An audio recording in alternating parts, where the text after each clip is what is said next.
Jake sat hunched over his desk, bathed in the soft glow of his desk lamp. He had always been drawn to stories of suspense and intrigue, and now, as a writer, he was determined to craft the ultimate thriller.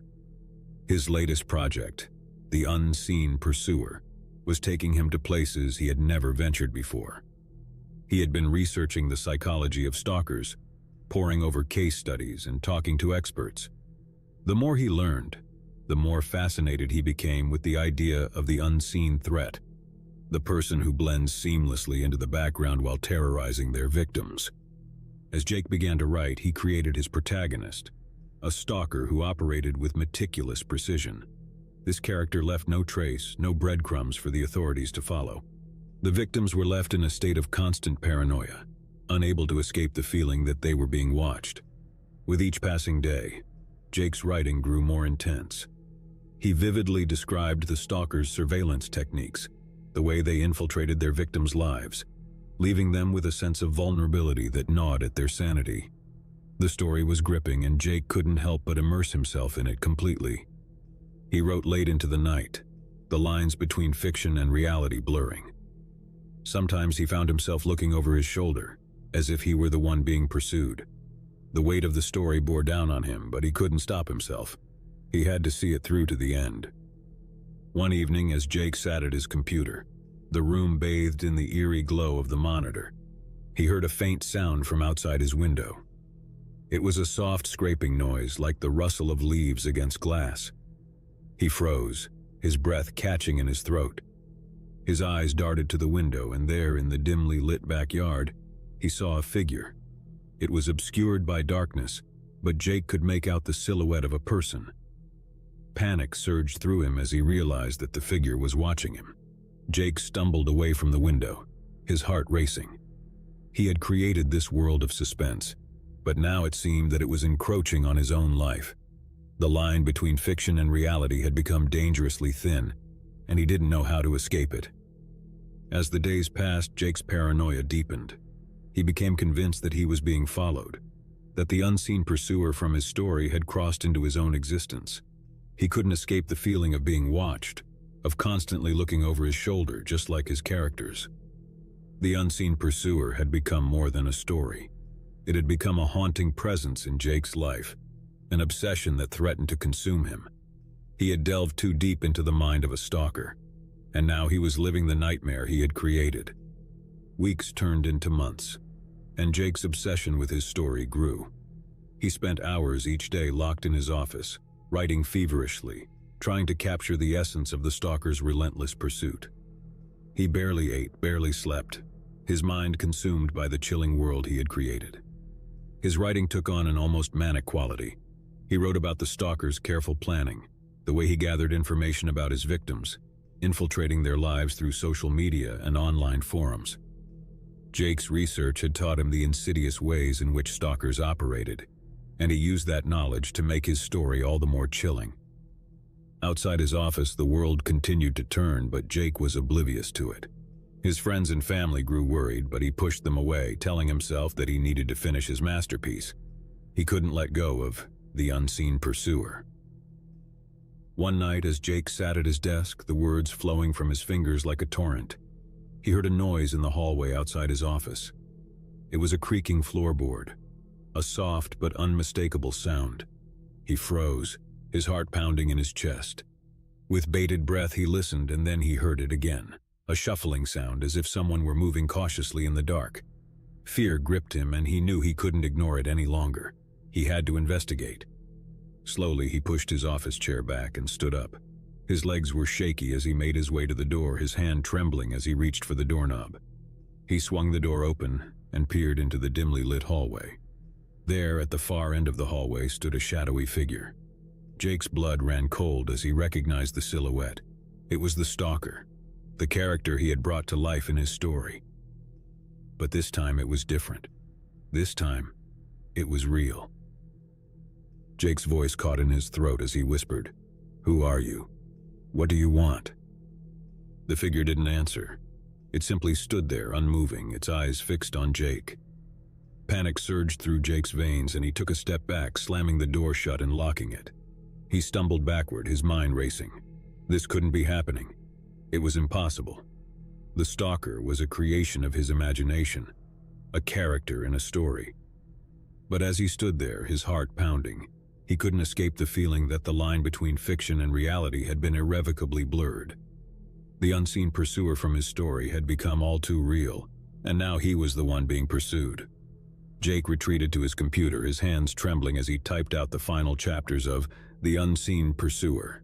He had to finish the story, had to bring it to a close, as if that would somehow put an end to the nightmare that had taken over his life.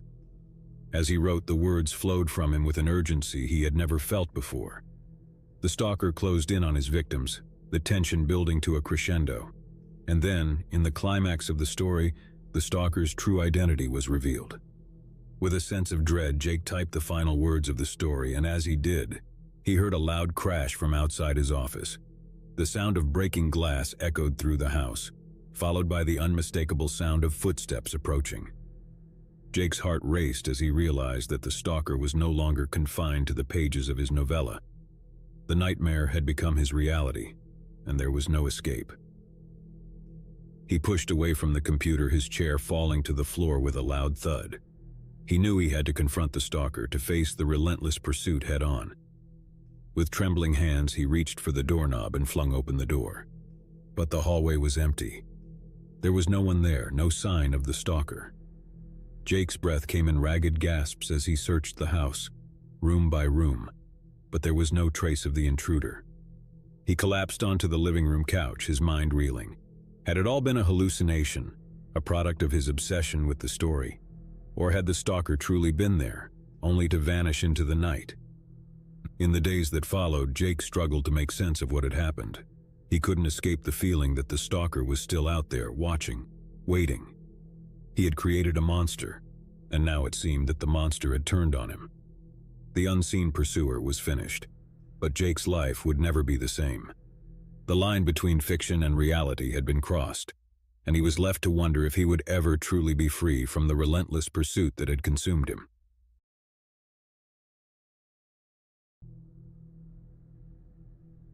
In the heart of a bustling city, nestled among the towering skyscrapers and neon lights, there was a quaint art gallery that had become the obsession of one man. Jonathan, a mild-mannered accountant by day, had a secret passion for art, one he had kept hidden from the world. But the gallery, with its eclectic collection of paintings and sculptures, had drawn him in like a moth to a flame. It all began innocently enough. Jonathan had stumbled upon the gallery one rainy afternoon while seeking shelter from the downpour. He had entered, expecting to stay for a few minutes, but as soon as he crossed the threshold, he was captivated by the artwork that surrounded him. The pieces were unlike anything he had ever seen, bold, provocative, and hauntingly beautiful. The gallery's owner, a reclusive artist named Isabella, rarely made public appearances, but her work spoke volumes. Each piece seemed to hold a piece of her soul, and Jonathan felt an inexplicable connection to them. He returned to the gallery day after day, losing himself in the vibrant strokes of paint and the intricate details of the sculptures. He became a regular visitor, the staff recognizing him with a nod and a smile as he roamed the gallery's halls. But it wasn't long before his infatuation took a darker turn. He began to follow Isabella's every move, tracking her online presence and attending any public events she was rumored to attend. He started to collect newspaper clippings and magazine articles about her, creating a shrine of sorts in the hidden corners of his apartment. His obsession grew with each passing day. He convinced himself that he was her most devoted fan, the only one who truly understood the depths of her art. He believed that they were connected on a spiritual level, that she had created her masterpieces for him alone. One evening, as Jonathan stood before his private gallery of Isabella's work, he heard a soft voice behind him. Startled, he turned to find a security guard from the art gallery, a concerned look in her eyes. "You've been spending a lot of time here," she said gently. "Is there something you'd like to share or discuss?" Jonathan's heart raced as he stammered out an excuse, claiming that he was conducting research for a book he was writing. But the security guard was not convinced. She had seen the way he stared at Isabella's self-portraits, the intensity in his eyes. She urged him to seek help, to channel his passion for art in a healthier direction. Jonathan, feeling exposed and cornered, hastily left the gallery, vowing never to return. But his obsession could not be quelled so easily. He continued to stalk Isabella online, leaving anonymous messages on her social media profiles, professing his undying love for her and her art. He knew he had crossed a line, but he couldn't stop himself. Isabella, growing increasingly alarmed by the messages, contacted the authorities. They launched an investigation, uncovering Jonathan's history of online harassment and his disturbing shrine of her work. A restraining order was issued, barring him from coming within a certain distance of the gallery and its owner. Jonathan's world unraveled as he was forced to stay away from the one thing that had consumed his life. He watched from a distance as Isabella's career continued to soar, her art garnering international acclaim. But his obsession with her and the gallery never truly abated. In the shadows, he continued to follow her career, collecting every piece of information he could find. He knew that one day, he would return to the place that had ignited his passion and obsession. And as the years passed, his desire to possess the gallery and its enigmatic owner would grow stronger, ensuring that his relentless pursuit would one day reach a terrifying climax. Isabella, the reclusive artist behind the Gallery of Obsession, lived a life shrouded in mystery. She had always been drawn to the world of art, but she had chosen to remain in the shadows, letting her creations speak for themselves. Her striking self-portraits, often painted with a haunting intensity, had garnered her a cult following. For Isabella, art was a means of catharsis, a way to express the complexities of her own emotions and experiences. Her paintings were a window into her soul, each stroke of the brush revealing a part of her that she kept hidden from the world. As her career flourished, so did the intrigue surrounding her. Rumors and speculations swirled, with some suggesting that her art was a reflection of a tumultuous personal life. She had a talent for tapping into the darkest corners of the human psyche, and her works resonated deeply with those who viewed them. But Isabella was fiercely protective of her privacy. She rarely gave interviews and avoided public appearances whenever possible. She preferred to let her art be the focus, allowing others to interpret it in their own way. It was this aura of mystery that had drawn Jonathan to her gallery in the first place. He had become convinced that there was a deeper connection between them, that her art held secrets meant for his eyes alone. He believed that by delving into her work, he could unlock the enigma that was Isabella. Yet as the years passed and Jonathan's obsession grew, Isabella's sense of unease deepened. The anonymous messages and letters from Jonathan had left her feeling violated and exposed. She couldn't understand why someone would be so fixated on her art. Isabella's closest friends, fellow artists who had known her for years, urged her to take legal action against Jonathan. They feared for her safety and believed that his relentless pursuit was a threat to her well-being. Reluctantly, Isabella had no choice but to involve the authorities. She knew that she had to protect herself and her art from this disturbing intruder. The restraining order was a necessary step, but it did little to ease her anxiety. She couldn't shake the feeling that Jonathan's presence loomed over her like a dark cloud. As Isabella's art continued to gain acclaim, she found solace in her work. Each painting, each sculpture became a sanctuary where she could retreat from the outside world. Her art was her refuge, a place where she could express the emotions that she dared not voice aloud. But deep down, she couldn't escape the fear that Jonathan would return, that he would find a way to breach the boundaries that had been set. The gallery, once a place of inspiration and creativity, had become a fortress guarded by security measures and a vigilant staff. Isabella had always believed that art should be a source of beauty and meaning in the world. But now, she found herself grappling with the darker side of creativity, the side that attracted those who couldn't distinguish between admiration and obsession. As the years passed, Isabella's art continued to evolve, reflecting her own journey of self-discovery and resilience. She had faced the darkness that had encroached upon her life and channeled it into her creations, turning pain into beauty. But she knew that the Gallery of Obsession would always carry the scars of Jonathan's relentless pursuit. It was a place where the line between devotion and madness had been irrevocably crossed, a testament to the power of art to both inspire and terrify. And as Isabella continued to create, she hoped that her work would resonate with others, that it would touch their souls in a way that left no room for obsession, only a deep and profound appreciation for the beauty that could be found in the world.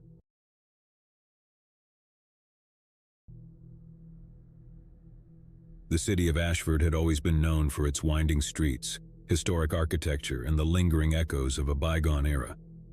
Yet beneath the charm of its cobblestone alleys and ivy-covered buildings, there was a darker side that had remained hidden for generations. Nina, a young journalist with a passion for uncovering hidden truths, had recently moved to Ashford. She had been drawn to the city's rich history and the countless stories it held within its walls. Little did she know that her quest for the truth would lead her into a tangled web of secrets, deception, and an unforgiving past.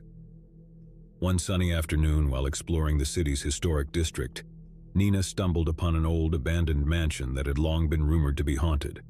The mansion, with its weathered facade and broken windows, seemed to call out to her, as if begging her to uncover its long-buried secrets.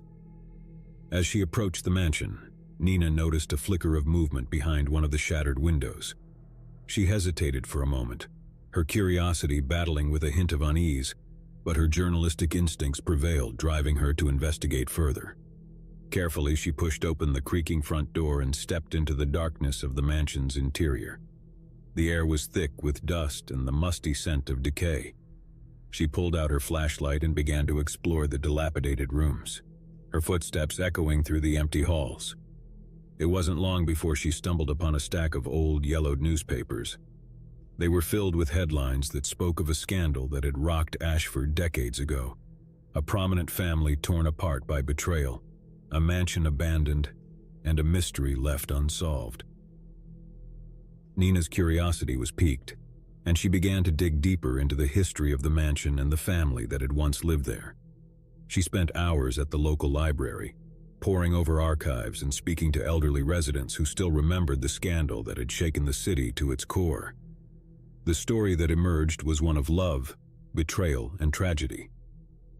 The mansion had belonged to the Hawthorne family, one of the wealthiest and most influential in Ashford.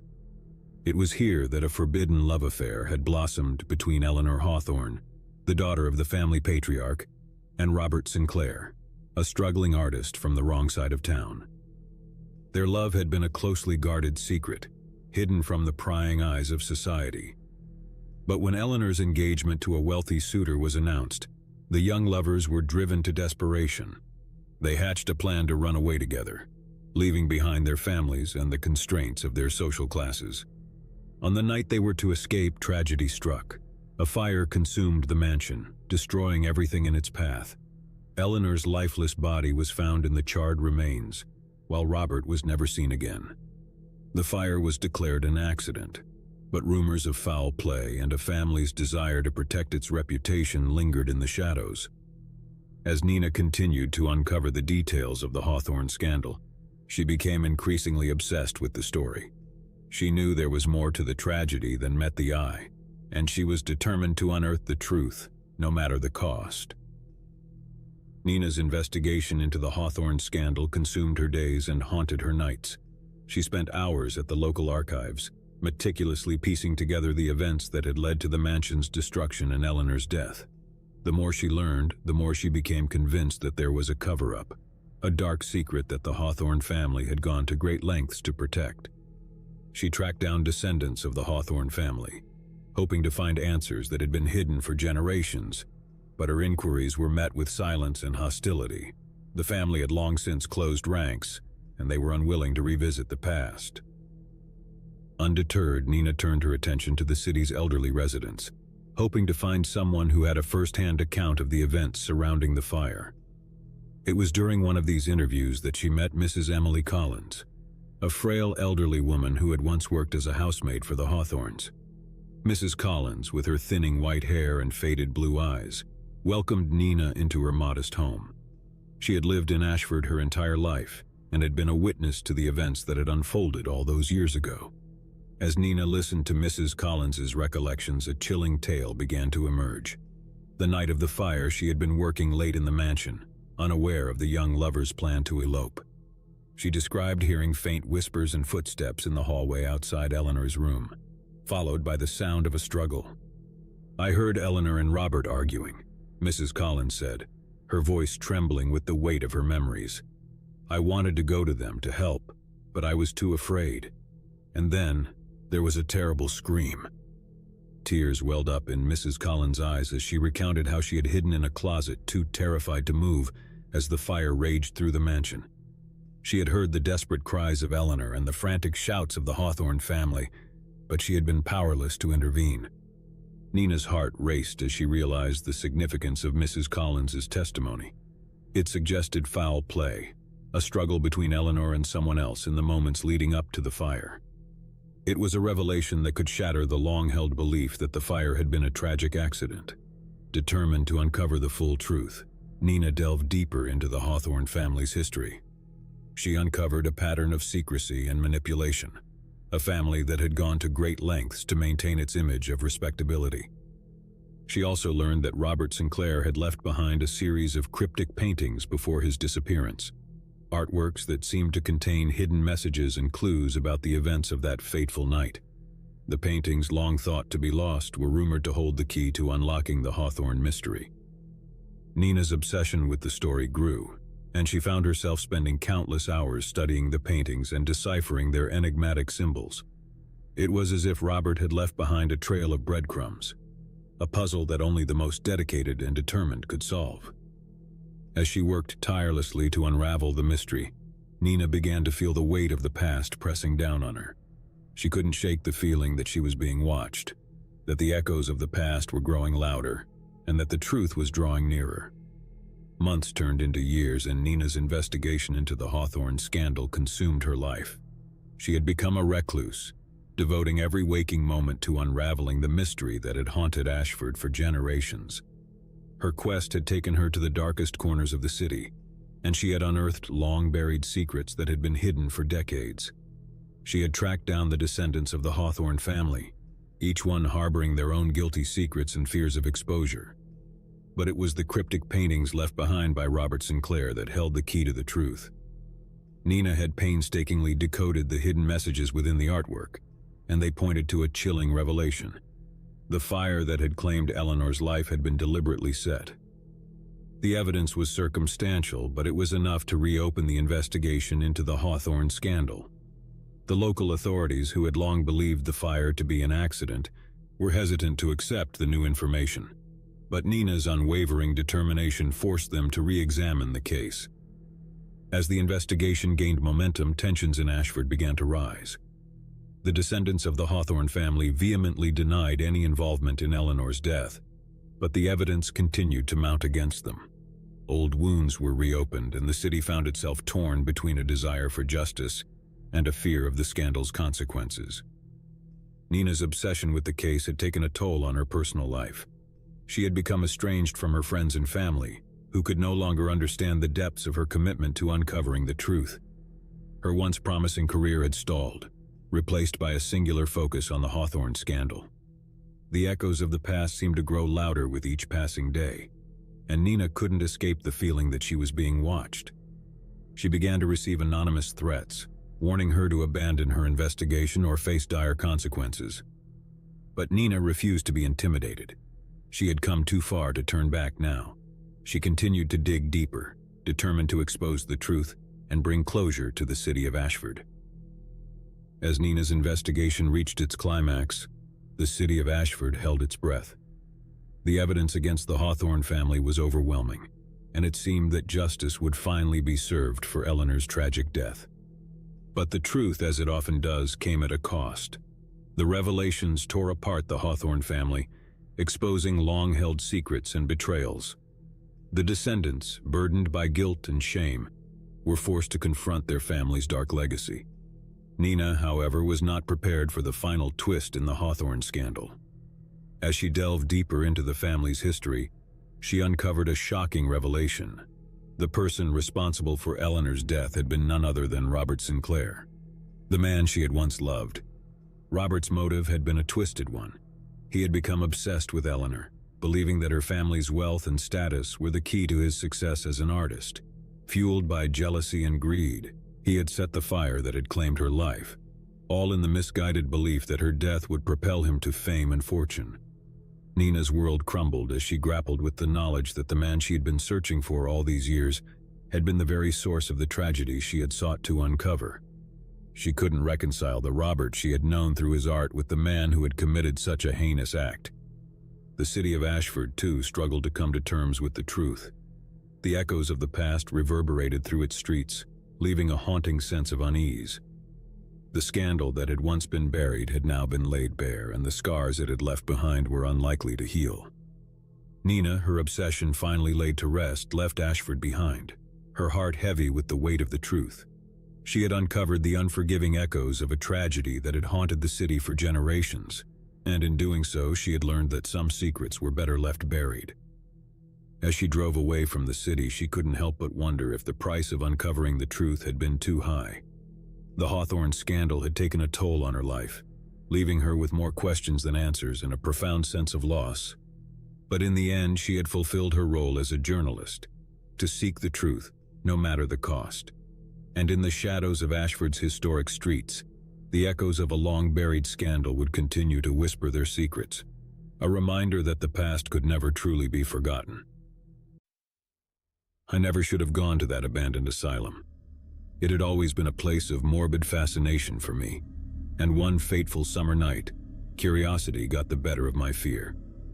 Little did I know that this decision would plunge me into a nightmare beyond my wildest imagination. It was a moonless night, and the air was thick with foreboding as I made my way through the overgrown path leading to the asylum. My footsteps echoed eerily in the silence, and the crunch of leaves beneath my feet was a symphony of dread. The asylum loomed ahead, its decaying facade illuminated only by the faint glow of my flashlight. As I stepped through the shattered remnants of a once imposing entrance, a chilling gust of wind enveloped me, as if the building itself were exhaling a malevolent breath. The interior was a maze of decaying corridors and shattered windows, where shadows danced in sinister patterns. My heart pounded, but I pressed on, compelled by an irresistible force. I followed the eerie sounds of distant whispers deeper into the asylum, my flashlight flickering as if it, too, was afraid of what lurked within. Suddenly I stumbled upon a room, its door hanging ajar. The room was furnished with rusted metal beds, their surfaces stained with unspeakable horrors. My stomach churned as I realized I was in a former patient's room. As I scanned the room with trembling hands, I noticed something etched into the wall beside one of the beds. It was a crude drawing, a grotesque figure with elongated limbs and hollow eyes. Beside it, the words "he sees" were scrawled in blood-red letters. The hairs on the back of my neck stood on end, and I had an overwhelming sense that I was not alone. I fled the room, my heart pounding in my chest, and continued my journey through the asylum's dark recesses. The whispered voices grew louder, and I could now discern words, though they made no sense. It was as if the very walls were whispering their own dreadful secrets. I descended into the bowels of the building, where I stumbled upon an operating theater bathed in an eerie, flickering light. In the center of the room stood an old surgical table, restraints still intact. My flashlight beam revealed an array of surgical instruments, some encrusted with dried blood. The air was heavy with the stench of antiseptic and decay. My gaze was drawn to a corner of the room where an ornate mirror hung. My reflection stared back at me, but its eyes were empty voids, devoid of any semblance of humanity. Panic gripped me as I stumbled backward, crashing into a tray of instruments. The mirror shattered and the room plunged into darkness. I fumbled for my flashlight, my breath ragged. When the light returned, I was no longer alone. A figure stood at the entrance to the operating theater, shrouded in darkness. My heart raced as I tried to discern its features, but it remained a formless specter. The whispers intensified, growing into a cacophony of torment. "He sees, he sees," they chanted in a dissonant chorus. The figure advanced slowly, its movements disjointed and unnatural. I tried to flee, but my legs betrayed me, refusing to move. As the figure drew closer, I finally caught a glimpse of its face, or what passed for one. It was a grotesque mask of agony and despair, twisted into a permanent rictus of torment. Its eyes, black pits devoid of humanity, fixed upon me with malevolence beyond comprehension. With a sudden surge of terror-fueled strength, I broke free from my paralysis and sprinted through the asylum's labyrinthine corridors, desperate to escape the relentless pursuit of the figure. The whispers pursued me, growing louder and more insistent with each passing moment. I stumbled into a room filled with rows of rusted metal beds. each occupied by a shadowy figure. Their hollow eyes stared into nothingness, and their mouths moved in silent agony. I realized with horror that these were the tortured souls of the asylum's former patients, trapped in an eternal nightmare. The figure was closing in, its distorted face contorted with sadistic glee. I had to find a way out to escape this living nightmare. With trembling hands, I pushed open a door at the end of the room and emerged into a moonlit courtyard. The asylum loomed behind me, its decaying facade now a nightmarish silhouette against the pale glow of the moon. I could still hear the whispers, faint but persistent, as if the asylum itself were whispering its cursed secrets. I ran through the courtyard, through overgrown weeds and crumbling walls, until I reached the outer perimeter of the asylum grounds. As I crossed the threshold, a deafening silence enveloped me, and the whispers ceased. I collapsed onto the grass, gasping for breath, my mind reeling from the horrors I had witnessed. The asylum stood silent and foreboding, a sentinel of malevolence in the moonlight. I knew I had escaped with my life, but I would forever carry the scars of that night. To this day, I cannot forget the figure with the face of torment, the tortured souls in the asylum's depths, or the haunting whispers that continue to echo in my nightmares. The asylum's secrets remain buried in its decaying walls, but I know one thing for certain. Some places are best left unexplored, for the darkness they hold can consume even the bravest of souls.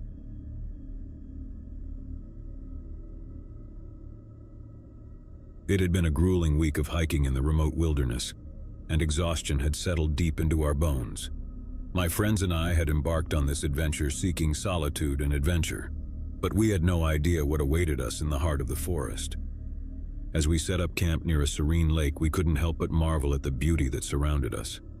Towering trees formed a natural canopy overhead, and the still waters of the lake reflected the deep blue sky. It was idyllic, but the tranquility would soon give way to an unsettling sense of unease.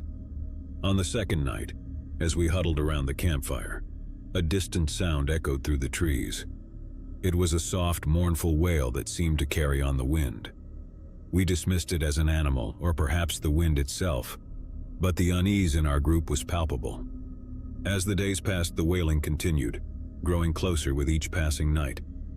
We attempted to rationalize it, attributing the sound to wildlife or the peculiar acoustics of the forest, but it gnawed at our nerves. One evening, as the sun dipped below the horizon, casting long shadows through the trees, we heard it again, louder and more haunting than before. This time it was unmistakably human, a cry of anguish that sent shivers down our spines. We decided to investigate, to determine the source of this eerie wail. Armed with flashlights, we ventured deeper into the forest, following the sound. The path grew treacherous and the trees closed in around us, their branches clawing at the sky like skeletal fingers. The wail led us to a small clearing where we discovered an old, dilapidated cabin. Its windows were shattered and the roof sagged under the weight of years of neglect. The cry seemed to emanate from within, and our hearts raced as we cautiously approached. The door creaked open with a ghostly groan, revealing a scene of utter desolation. Dusty furniture lay in disarray, cobwebs hung in the corners, and the air was heavy with the scent of decay. But what chilled us to the bone was the sight of an old, worn photograph on the mantel. It depicted a family, a mother, father, and a young child, their faces etched with sorrow. It was as if time had frozen in that moment of despair. Beneath the photograph was an inscription, "Never forget." The wailing continued, echoing through the cabin's decaying walls. We followed it to a room at the back of the cabin, where we discovered an old wooden trapdoor in the floor. With trembling hands, we lifted it, revealing a dark earthen tunnel beneath. Hesitant but driven by curiosity, we descended into the tunnel, our flashlights piercing the oppressive darkness. The cries grew louder, and we soon realized their source: a hidden chamber buried deep underground. Inside, we found a room filled with chains and shackles, their cold, rusted metal bearing silent witness to untold suffering. The walls were lined with scratches and etchings, the desperate marks of someone who had been imprisoned here. As the wailing reached its crescendo, we discovered a journal tucked away in a corner. Its pages were filled with the anguished writings of a man who had been locked in this chamber, tormented by the relentless cries that had haunted us. We never did learn the fate of the man who had penned those desperate words.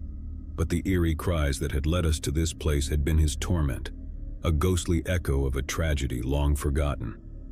Terrified and shaken, we fled the cabin, leaving behind the wailing and the darkness that had consumed it. We returned to our campsite, packed our gear, and left the wilderness behind, haunted by the chilling discovery we had made. To this day, the memory of that forsaken cabin and its mournful cries lingers in my nightmares, a reminder that even in the depths of the wilderness, the past can reach out and grasp you in its chilling grip.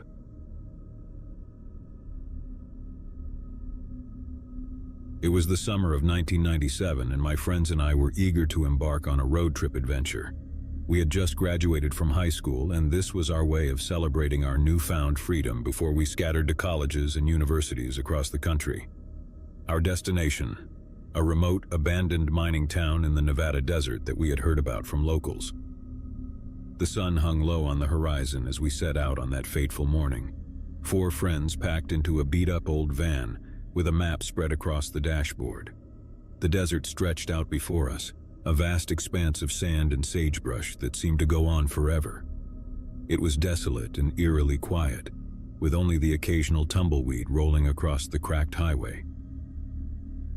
Hours passed and the landscape remained unchanged. The old town was rumored to be located far off the beaten path, and we began to wonder if we were on the right track. The relentless sun beat down on us, and our excitement began to wane as the miles dragged on. Just as we were about to give up and turn back, we spotted a weathered sign by the roadside. "Welcome to Dustwood Population Zero." It was faded and barely legible, but it was the confirmation we needed. We followed a narrow dirt road off the highway and into the desert, winding deeper into the arid wilderness. As we approached Dustwood, we were struck by the sight of dilapidated buildings rising from the desert like specters of a bygone era. The town had been abandoned for decades, its wooden structures weathered by time and neglect. We couldn't help but be drawn to the eerie allure of a place forgotten by the world. We parked the van in the town's dusty square, the tires crunching on gravel as we exited the vehicle. The air was hot and dry, and the silence was oppressive. The only sounds were the distant hum of the wind and the creaking of old timbers. Our first stop was an old saloon, its swinging doors barely hanging on their hinges. Inside, the bar was covered in a layer of dust, and broken glass littered the floor. Faded posters and remnants of a bygone era decorated the walls. It was as if the town's inhabitants had simply vanished, leaving everything behind. As we explored further, we stumbled upon the remnants of a schoolhouse, its chalkboard still covered in faded lessons, and a long-abandoned general store, its shelves barren and splintered. It was a town frozen in time, a snapshot of a once thriving community that had fallen into decay. We ventured deeper into Dustwood, our footsteps echoing in the empty streets. It was as if the town itself was holding its breath, waiting for something to break the silence. The sun was beginning to dip below the horizon, casting long shadows that seemed to stretch infinitely. As we approached the outskirts of town, we noticed a building that stood apart from the others. A large, imposing structure that loomed like a dark sentinel against the fading light. It was the old Dustwood mine, the source of the town's prosperity in its heyday. We couldn't resist the urge to explore the mine, and we made our way inside, our flashlights piercing the inky darkness. The air grew cooler and damper as we descended into the depths of the earth. The tunnels seemed to stretch on forever, their walls lined with the remnants of mining equipment. As we ventured deeper, the walls of the mine began to close in around us, and the sense of isolation grew more pronounced. The beams of our flashlights danced along the walls, revealing ancient cave-ins and tunnels that seemed to lead to nowhere. Suddenly, we stumbled upon something that sent shivers down our spines. A series of handprints, smeared in what appeared to be blood along the tunnel walls. They were accompanied by crude drawings of terrified faces and desperate pleas for help. We exchanged nervous glances but pressed on, compelled by a mixture of curiosity and dread. The tunnels twisted and turned, leading us deeper into the labyrinthine darkness. The air grew colder and the silence was oppressive. It was then that we heard it, a faint, distant sound like a whisper carried on the wind. At first, we dismissed it as our imagination, but it grew louder and more insistent, echoing through the tunnels like a mournful cry. We followed the sound, our footsteps echoing in the narrow confines of the mine. It led us to a chamber, its walls adorned with more blood-smeared handprints and chilling messages. In the center of the chamber stood an old wooden platform, its surface stained with what could only be described as a pool of dried blood. As we approached, our flashlights revealed a rusted chain and shackles attached to the platform, and a shiver of horror coursed through us. It was a chilling reminder of the town's dark past, a past that had been buried beneath layers of time and silence. The whispers grew louder, their words incomprehensible but filled with anguish and despair. We knew we had to leave to escape the suffocating darkness of the mine, but as we turned to go, the entrance to the chamber slammed shut with a deafening crash, plunging us into darkness. Panic surged through us as we fumbled for our flashlights, their beams revealing that we were no longer alone. Figures emerged from the shadows, their faces twisted in terror and suffering. They were the specters of Dustwood's past, the souls of those who had toiled in the mine and perished in its depths. Desperate and terrified, we fought to escape the chamber, but the figures closed in around us, their bony hands reaching out as if to drag us into their eternal torment. The whispers grew into a cacophony of agony, drowning out our cries for help. Just as all hope seemed lost, the entrance to the chamber suddenly burst open, and blinding daylight flooded in. We stumbled out of the mine, gasping for breath, and found ourselves back in the town square, the sun hanging low on the horizon. The figures of Dustwood's past remained trapped within the mine, their mournful cries echoing through the tunnels. We knew we had narrowly escaped a fate worse than death. Terrified and shaken, we piled back into the van and sped away from Dustwood, leaving the abandoned town and its haunting secrets behind. As we drove into the desert night, we couldn't help but wonder if we had disturbed something in that forsaken place, something that should have remained hidden. To this day, the memory of Dustwood and the chilling encounter in the mine haunts my dreams. It serves as a stark reminder that some places are best left untouched, their secrets buried in the sands of time, waiting for the curious and the foolish to stumble upon them.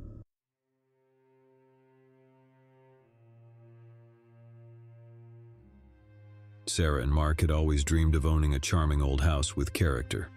So when they stumbled upon a dilapidated Victorian mansion tucked away on a quiet street, they couldn't believe their luck. The place was a mess, but they saw its potential.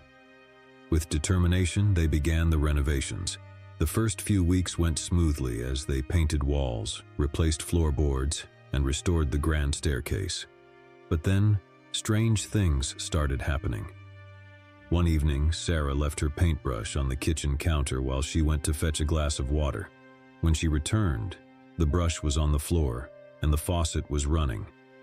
She assumed it was Mark playing a prank, but he denied it.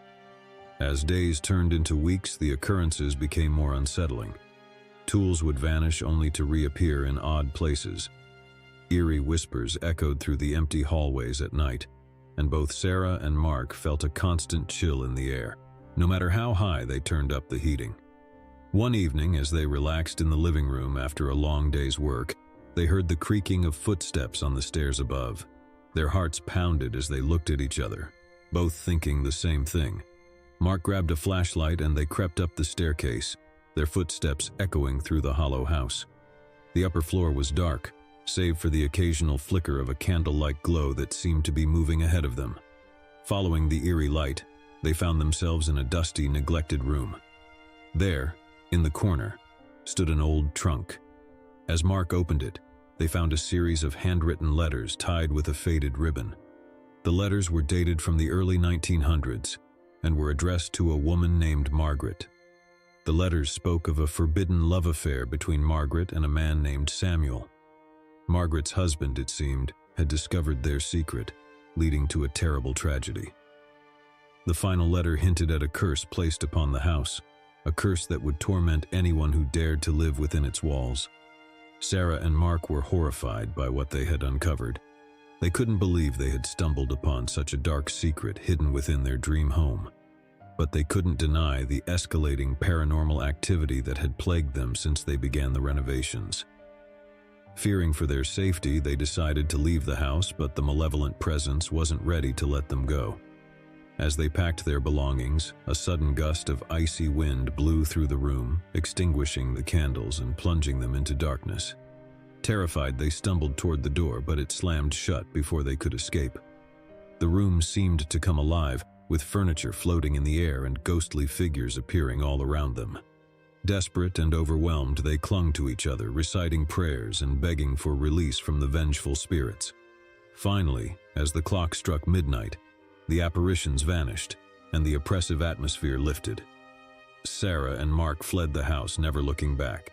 They left behind their dream home, realizing that some dreams are better left unfulfilled, especially when they come with a curse. As they stood outside in the cold night air, the full moon casting an eerie glow on the old Victorian mansion, they couldn't help but wonder about the tragic love story they had uncovered. Margaret and Samuel's forbidden love had brought them together even in death, bound to the house by a curse that sought to punish anyone who dared to intrude. Months passed, and Sarah and Mark tried to put the horrifying experience behind them. They moved into a new house and tried to forget the haunted mansion. However, the memories of that night continued to haunt their dreams. One rainy evening, Sarah received a mysterious package in the mail. It was addressed to her, but there was no return address.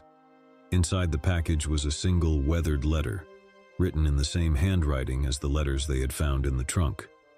The letter was from Margaret, or at least that's what it claimed. It spoke of regret, of a love that could never be, and of a longing to break free from the curse that bound her to the house. It asked for their help, their understanding, and their forgiveness. Sarah and Mark were perplexed and frightened. How could this be possible? Had they truly communicated with the spirits that haunted the old mansion? They decided to seek the advice of a paranormal investigator to unravel the mystery. The investigator, a middle-aged woman named Evelyn, arrived at their new home with a bag full of equipment. She listened intently as Sarah and Mark recounted their experiences and showed her the letter they had received. Evelyn was intrigued and sympathetic to their plight. With the couple's permission, Evelyn set up her equipment in their living room, including cameras, audio recorders, and electromagnetic field detectors. As night fell, they dimmed the lights and waited for any signs of paranormal activity. Hours passed with nothing out of the ordinary. Sarah and Mark began to doubt their earlier experiences, wondering if it had all been a product of stress and imagination. Just as they were about to call it a night, the temperature in the room dropped suddenly and the air grew heavy with tension. Evelyn's equipment started to react. Cameras captured orbs of light darting around the room, and the audio recorder picked up faint whispers. The electromagnetic field detectors beeped erratically, indicating a surge in activity. Then, a voice echoed through the room, faint but distinct. It was Margaret's voice, pleading for forgiveness and release from the curse. Sarah and Mark were paralyzed with fear, their eyes fixed on the spot where the voice seemed to originate. Evelyn, experienced in dealing with the supernatural, calmly addressed the spirit. She asked Margaret why she had reached out to them and how they could help. The room seemed to vibrate with energy as Margaret's story unfolded. Margaret and Samuel had indeed lived in the house decades ago, their love a secret hidden from the world. When their affair was discovered, tragedy struck. Samuel was killed and Margaret's life ended in a desperate act of sorrow. Their souls remained bound to the house, trapped by a curse fueled by unresolved emotions. Margaret explained that Sarah and Mark's discovery of the letters had stirred something within the spirits, a glimmer of hope for redemption. They believed that by helping to free Margaret and Samuel's souls, they could break the curse that had plagued the house for generations. Touched by the spirit's plea, Sarah and Mark agreed to help. With Evelyn's guidance, they performed a ritual meant to cleanse the house and release the trapped souls. It was a solemn and emotional process, filled with tears and forgiveness. As the ritual neared its end, a warm, golden light enveloped the room, and a sense of peace washed over them all. The temperature returned to normal, and the oppressive presence that had haunted the house lifted, as if a heavy weight had been removed. Evelyn assured Sarah and Mark that the curse had been broken, and Margaret and Samuel's spirits were finally free to move on. The couple felt a profound sense of closure and relief, knowing that they had played a part in ending the haunting of the old Victorian mansion. They decided to sell the house, disclosing its history and the paranormal events they had experienced to the new owners. With the curse lifted, the house regained its charm, and its new occupants never encountered the same eerie occurrences that had tormented Sarah and Mark.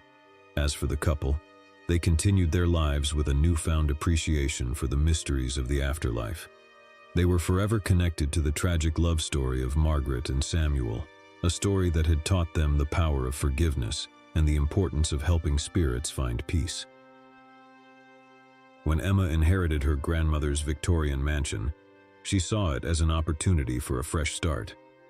The house stood nestled among ancient oaks, its exterior adorned with intricate gingerbread trim. Memories of childhood visits filled her with nostalgia, and she couldn't wait to restore the place to its former glory. As she explored the house, memories of her grandmother flooded back. Warm evenings in the garden, the comforting scent of her famous apple pie, and the soothing lullabies that used to fill the air. Yet beneath these cherished memories, Emma couldn't help but remember the stories her grandmother had whispered to her as a child, the stories of a haunting that had plagued the family for generations. One evening, as Emma was sifting through her grandmother's old belongings in the attic, she stumbled upon a stack of dusty journals. These journals, she soon realized, were her grandmother's personal diaries, filled with tales of strange occurrences and her growing fear of the house. The entries described chilling encounters with unseen entities, mysterious shadows that roamed the hallways at night, and whispers that seemed to emanate from the very walls. Emma's grandmother wrote of a sense of being watched, of a malevolent presence that seemed to feed off her fear. As Emma delved deeper into the journals, she discovered that her grandmother had sought the help of mediums, psychics, and even priests to rid the house of the malevolent force. But all attempts had been in vain, and her grandmother's descent into madness was palpable in the later entries. Haunted by her grandmother's words, Emma decided to investigate further. She contacted a paranormal researcher named Dr. Richard Thornton, who specialized in cases involving haunted properties. Dr. Thornton agreed to visit the mansion and conduct a thorough investigation. On a stormy night with rain pounding against the windows and thunder rumbling in the distance, Dr. Thornton arrived at the mansion. Emma greeted him at the door, her anxiety evident. Together, they ventured into the heart of the house, armed with cameras, voice recorders, and a sense of trepidation. As they began their investigation, strange occurrences manifested themselves. Doors creaked open on their own, and cold spots seemed to materialize out of thin air. Dr. Thornton's equipment detected fluctuations in electromagnetic fields, and eerie EVPs, electronic voice phenomena, whispered chilling messages. In the attic, where Emma had discovered her grandmother's journals, the activity reached its peak. The air grew heavy with a palpable sense of dread, and the temperature dropped dramatically. Emma felt a presence close by, as if someone, or something, was watching her every move. Dr. Thornton conducted a series of seances and communicated with the entities using a spirit board. Through these interactions, they learned that the malevolent force had a name: Elijah. Elijah claimed to be a tortured soul who had died tragically in the house long ago, and had been bound to it ever since. Emma, filled with empathy, tried to understand Elijah's pain and the reason behind his malevolence. As the hours passed, she and Dr. Thornton unraveled the tragic tale of a love affair gone awry, one that had led to Elijah's untimely death and his eternal torment. It became apparent that Elijah sought release from the curse that bound him to the house. With Dr. Thornton's guidance, Emma decided to help. They performed a ritual to communicate with Elijah's spirit and guide him towards the light. It was a fraught and emotional process, filled with fear and uncertainty. As the ritual reached its climax, a blinding light enveloped the attic and a sense of profound peace washed over them. Emma could feel Elijah's presence receding, and she knew that he had finally found the release he had longed for. With the curse lifted, the house felt different, lighter, as if a weight had been lifted from its foundations. The paranormal activity ceased, and Emma could finally breathe a sigh of relief. She decided to continue her grandmother's legacy by turning the mansion into a small bed and breakfast. Sharing the history of the house and its spirits, with those who dared to stay. Emma knew that her grandmother's tragic story was finally at an end, and she had played a part in bringing peace to the restless spirits that had haunted the old Victorian mansion for generations. Alex and Jess had purchased their dream home, an old charming cottage nestled in a picturesque countryside. The house had a unique character with its exposed wooden beams, stone fireplace, and a sense of history that seemed to seep through its walls. They believed it was the perfect place to start their life together. As they settled into their new home, they couldn't help but feel a sense of wonder and excitement. The cottage held so much potential, and they looked forward to making it their own. But their journey of discovery would soon take an eerie turn. One sunny afternoon, while Alex was inspecting the basement for any needed repairs, he noticed an unusual gap in the stone wall that seemed out of place.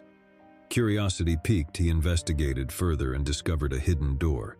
It was concealed behind a stack of old crates and almost impossible to spot. Alex and Jess worked together to pry the door open, revealing a narrow, dusty corridor that led to a small, forgotten room. The room was filled with cobwebs, and the air was heavy with the scent of age.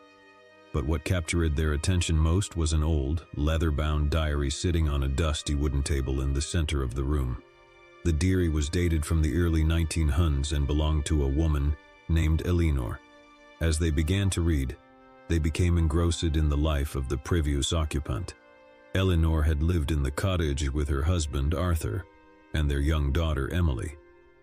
Eleanor's entries chronicled the family's life, but as they read further they encountered disturbing details.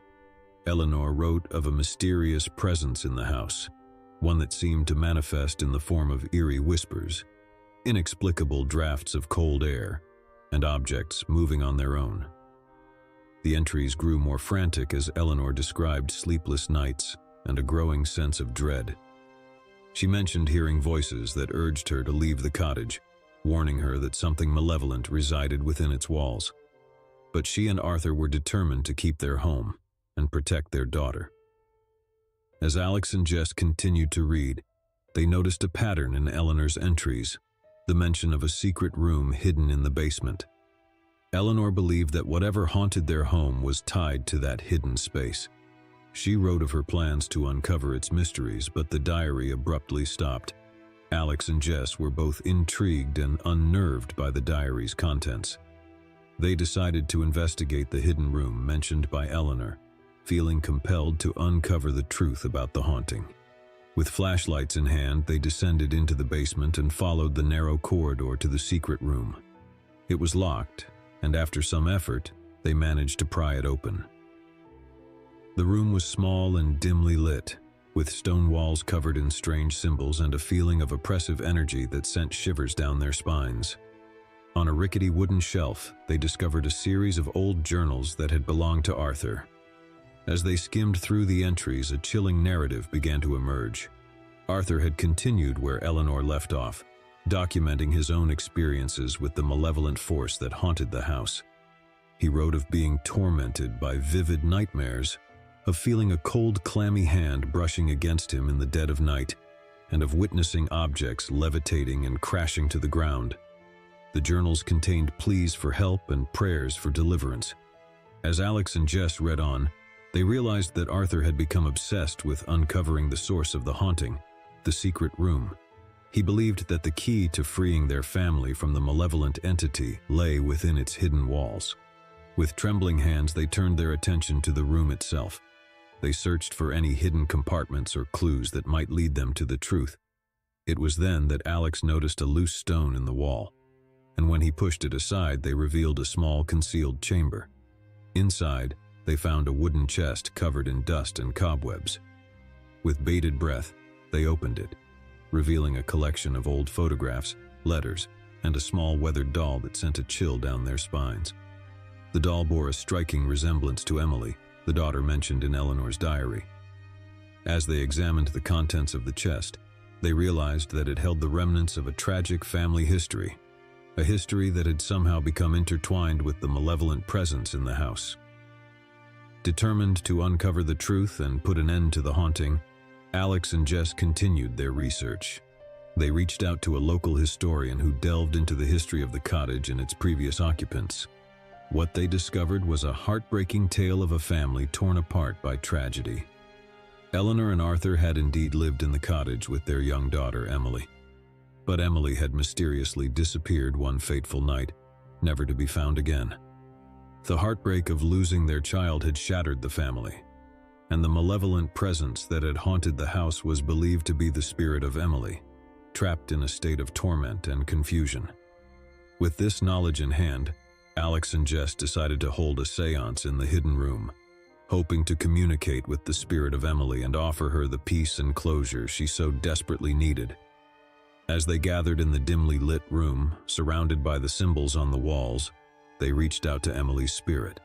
Through the seance, they managed to establish a connection with her, and the room filled with a palpable sense of sorrow and longing.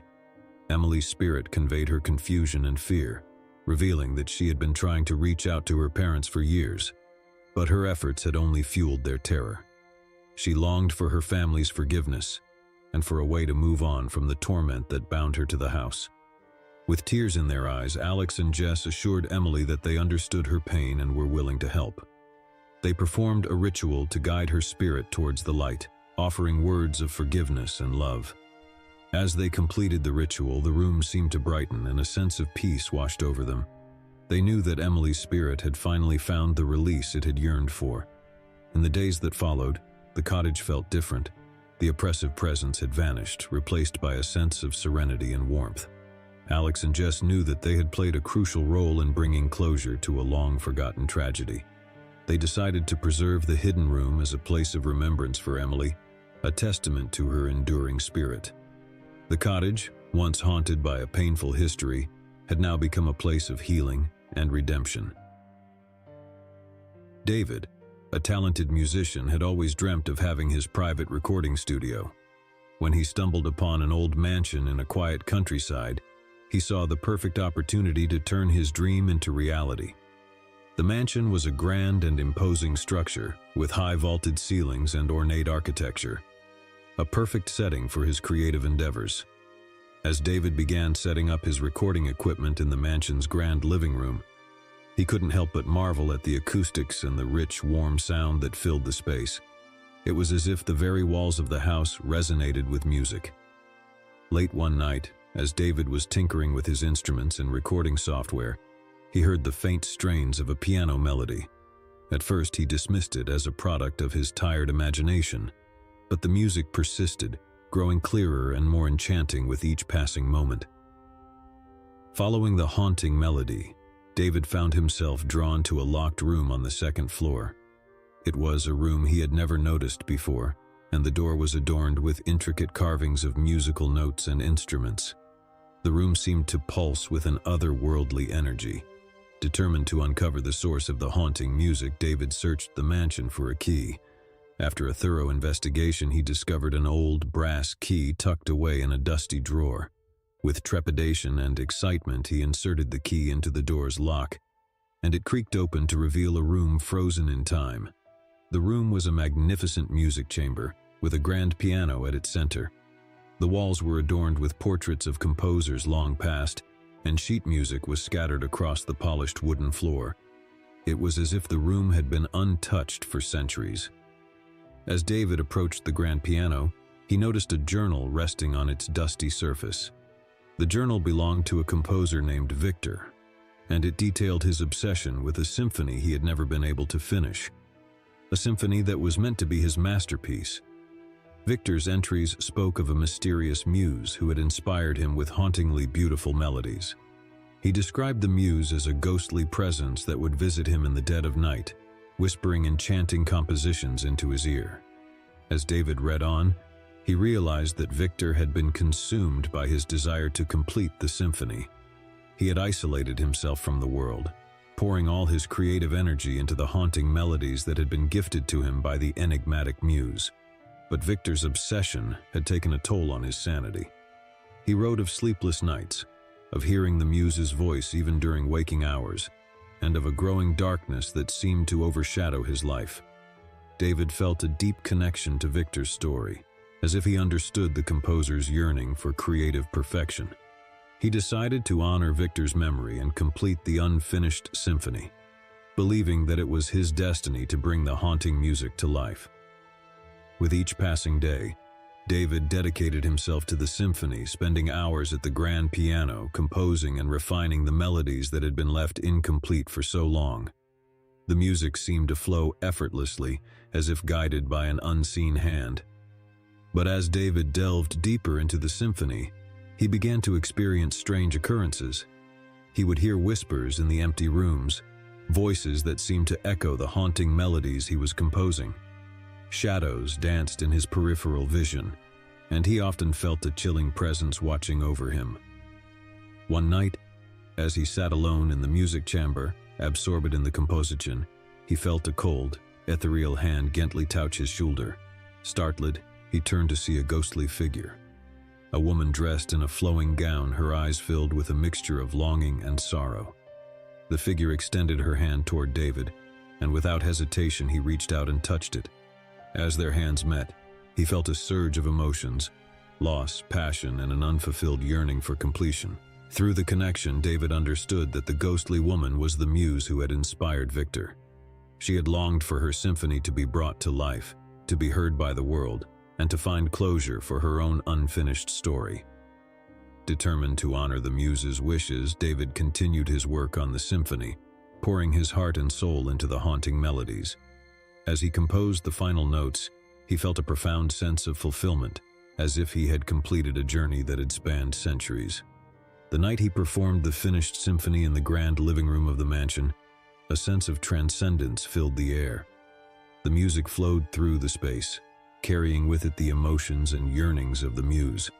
It was a symphony that spoke of love, loss, and the eternal quest for artistic perfection. As the last note faded into silence, David felt a gentle breeze caress his cheek, and he knew that the muse had finally found peace. The mansion, once haunted by the specter of creative obsession, now resonated with a sense of artistic fulfillment.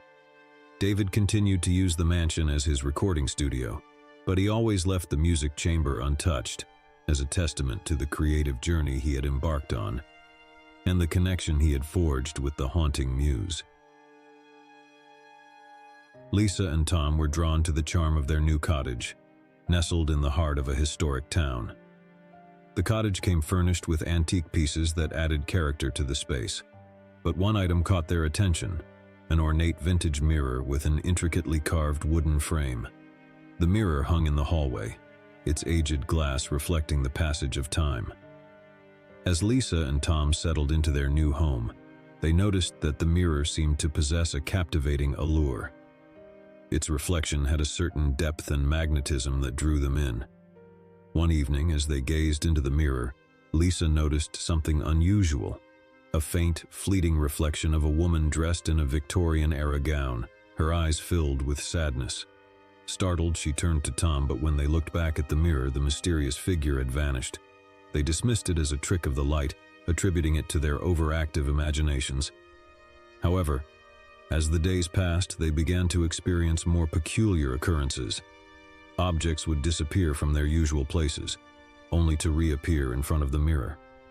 Unexplained cold drafts swept through the hallway, and they often heard whispers that seemed to emanate from the mirror itself. Tom decided to do some research into the history of the mirror, and he discovered that it had once belonged to a wealthy family who had lived in the cottage more than a century ago. Tragedy had befallen the family when their daughter, Eleanor, had gone missing under mysterious circumstances, never to be found. Eleanor's disappearance had cast a shadow over the cottage, and her distraught parents had commissioned the ornate mirror in her memory. It was said that they believed the mirror held a connection to their lost daughter's spirit, and that it possessed the power to reveal her fate. As Tom delved deeper into the mirror's history, he uncovered a series of letters written by Eleanor's parents. In these letters, they spoke of their anguish and their belief that Eleanor's spirit still lingered within the mirror. They described seeing glimpses of her reflection and hearing her voice in the stillness of the night. Lisa and Tom couldn't ignore the unsettling parallels between their experiences and the tragic history of the mirror. They began to suspect that Eleanor's spirit was reaching out to them, seeking to communicate or find closure for her long-forgotten story. Determined to unravel the mystery, they decided to conduct a séance in front of the mirror, hoping to establish a connection with Eleanor's spirit. They invited a medium named Professor Evelyn Hartley to assist them in their endeavor. As night fell, Lisa, Tom, and Professor Hartley gathered in the hallway, with the ornate mirror as their focal point. They lit candles and prepared to communicate with whatever presence may dwell within the antique glass. As the séance began, they felt a palpable shift in the atmosphere. The room grew colder, and the reflection in the mirror seemed to waver, as if the surface held a portal to another realm. Professor Hartley channeled her energy, inviting any spirits present to make contact.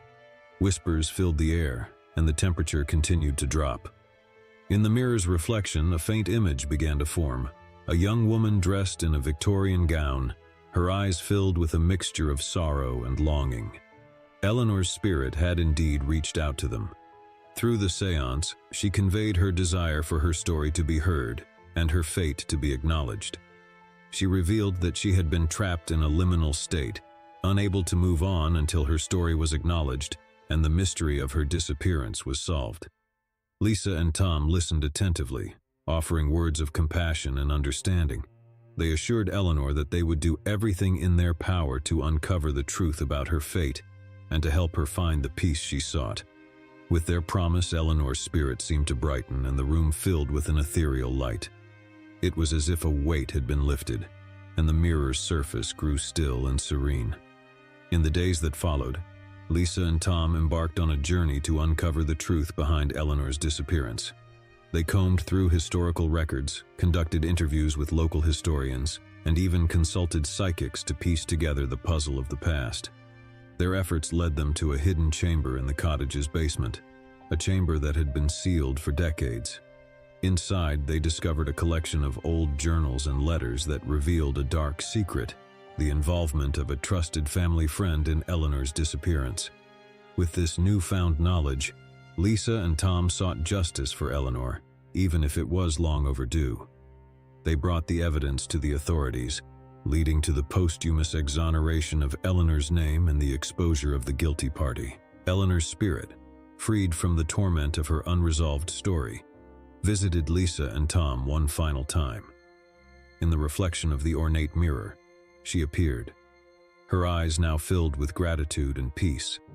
She thanked them for their dedication and compassion, and assured them that she could finally move on to the next realm. As time passed, the cottage's haunting occurrences ceased, and the ornate mirror no longer held a connection to the past. Lisa and Tom decided to keep the mirror as a symbol of their journey, one that had brought justice, closure, and peace to a long-forgotten tragedy.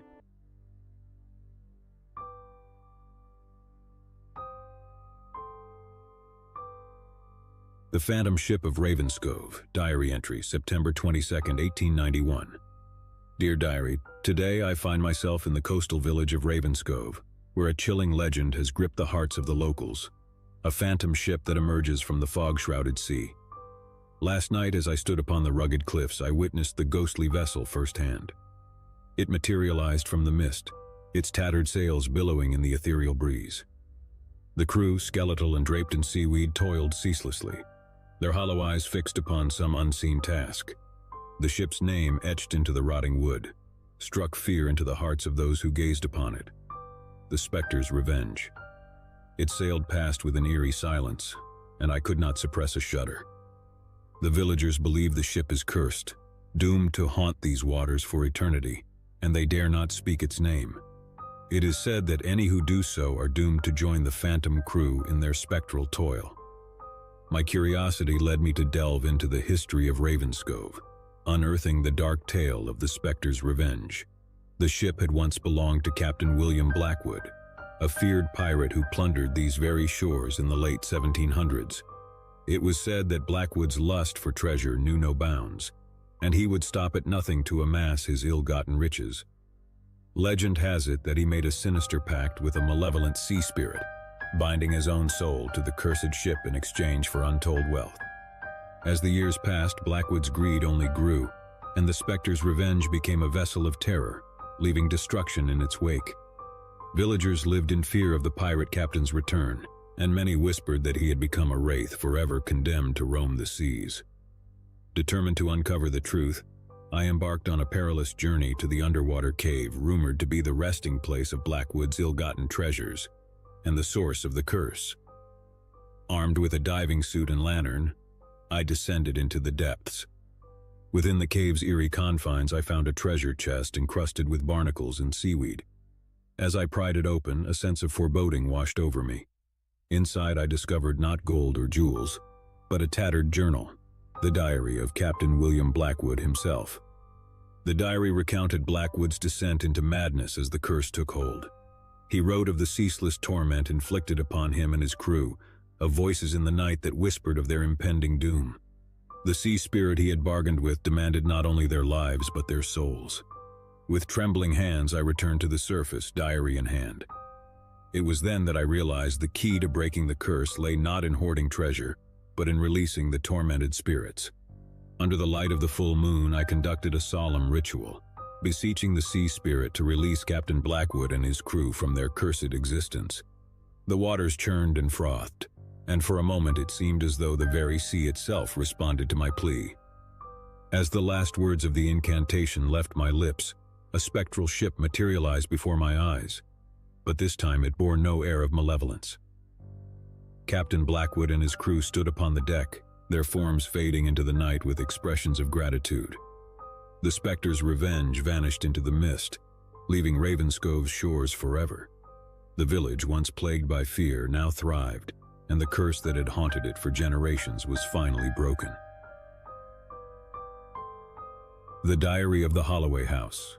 Diary entry, December 10, 1887. Dear Diary, I write to you from the Holloway House, a grand estate that has stood for generations on the outskirts of London. My curiosity led me to this secluded mansion, where I now find myself ensnared in a web of darkness and despair. The mansion's halls are lined with portraits of long-dead ancestors, their eyes following my every move. But it is the diary I discovered in the library that chills me to the bone.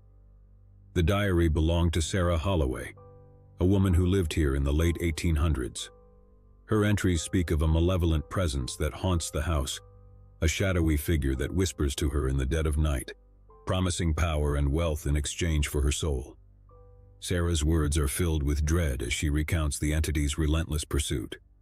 She writes of seeing it in the mirrors, its eyes like burning coals, and hearing its raspy voice in the corridors, urging her to fulfill its sinister pact.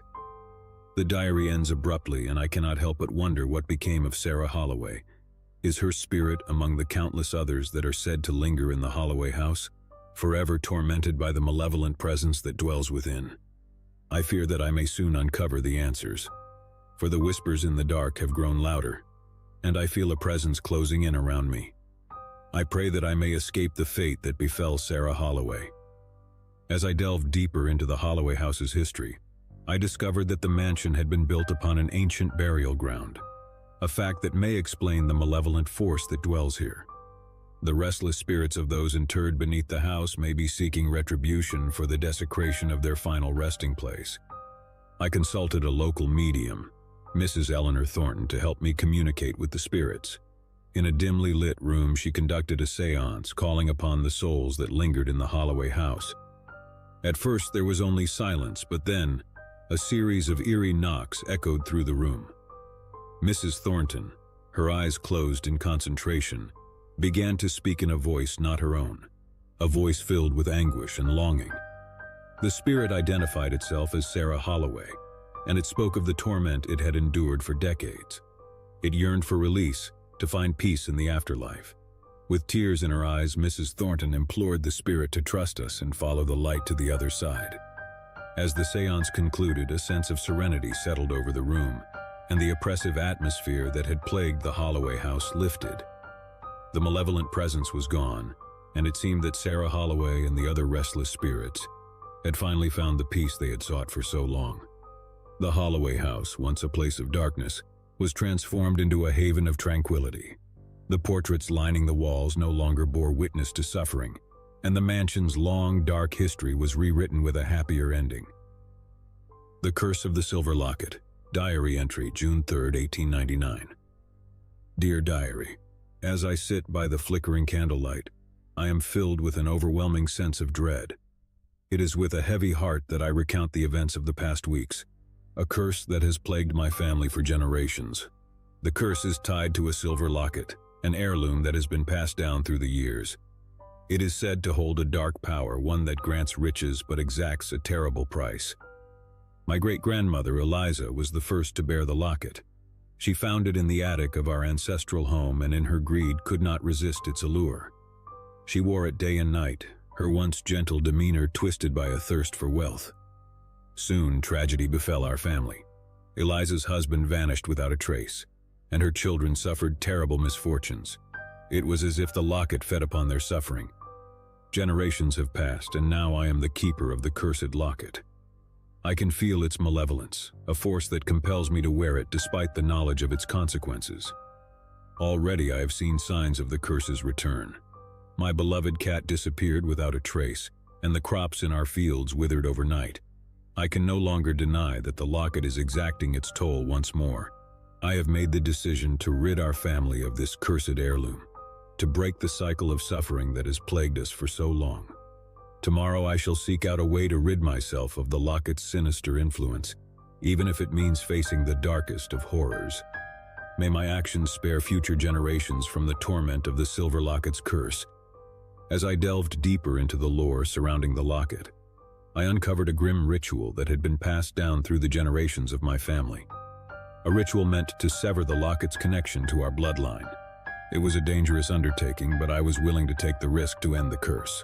The ritual required me to venture into the heart of a long-forgotten forest on the outskirts of our estate. With the locket clasped tightly in my hand, I followed the ancient instructions, reciting incantations under the light of the full moon. As I completed the final chant, the forest around me came alive with an eerie energy.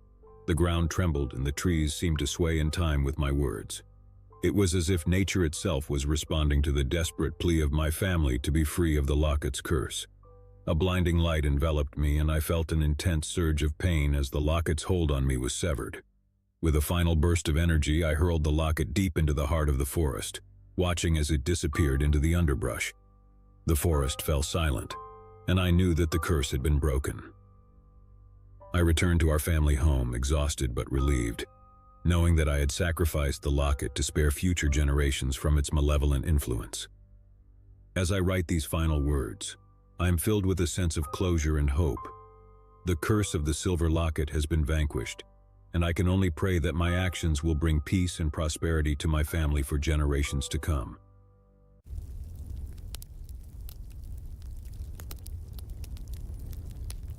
The Forgotten Factory.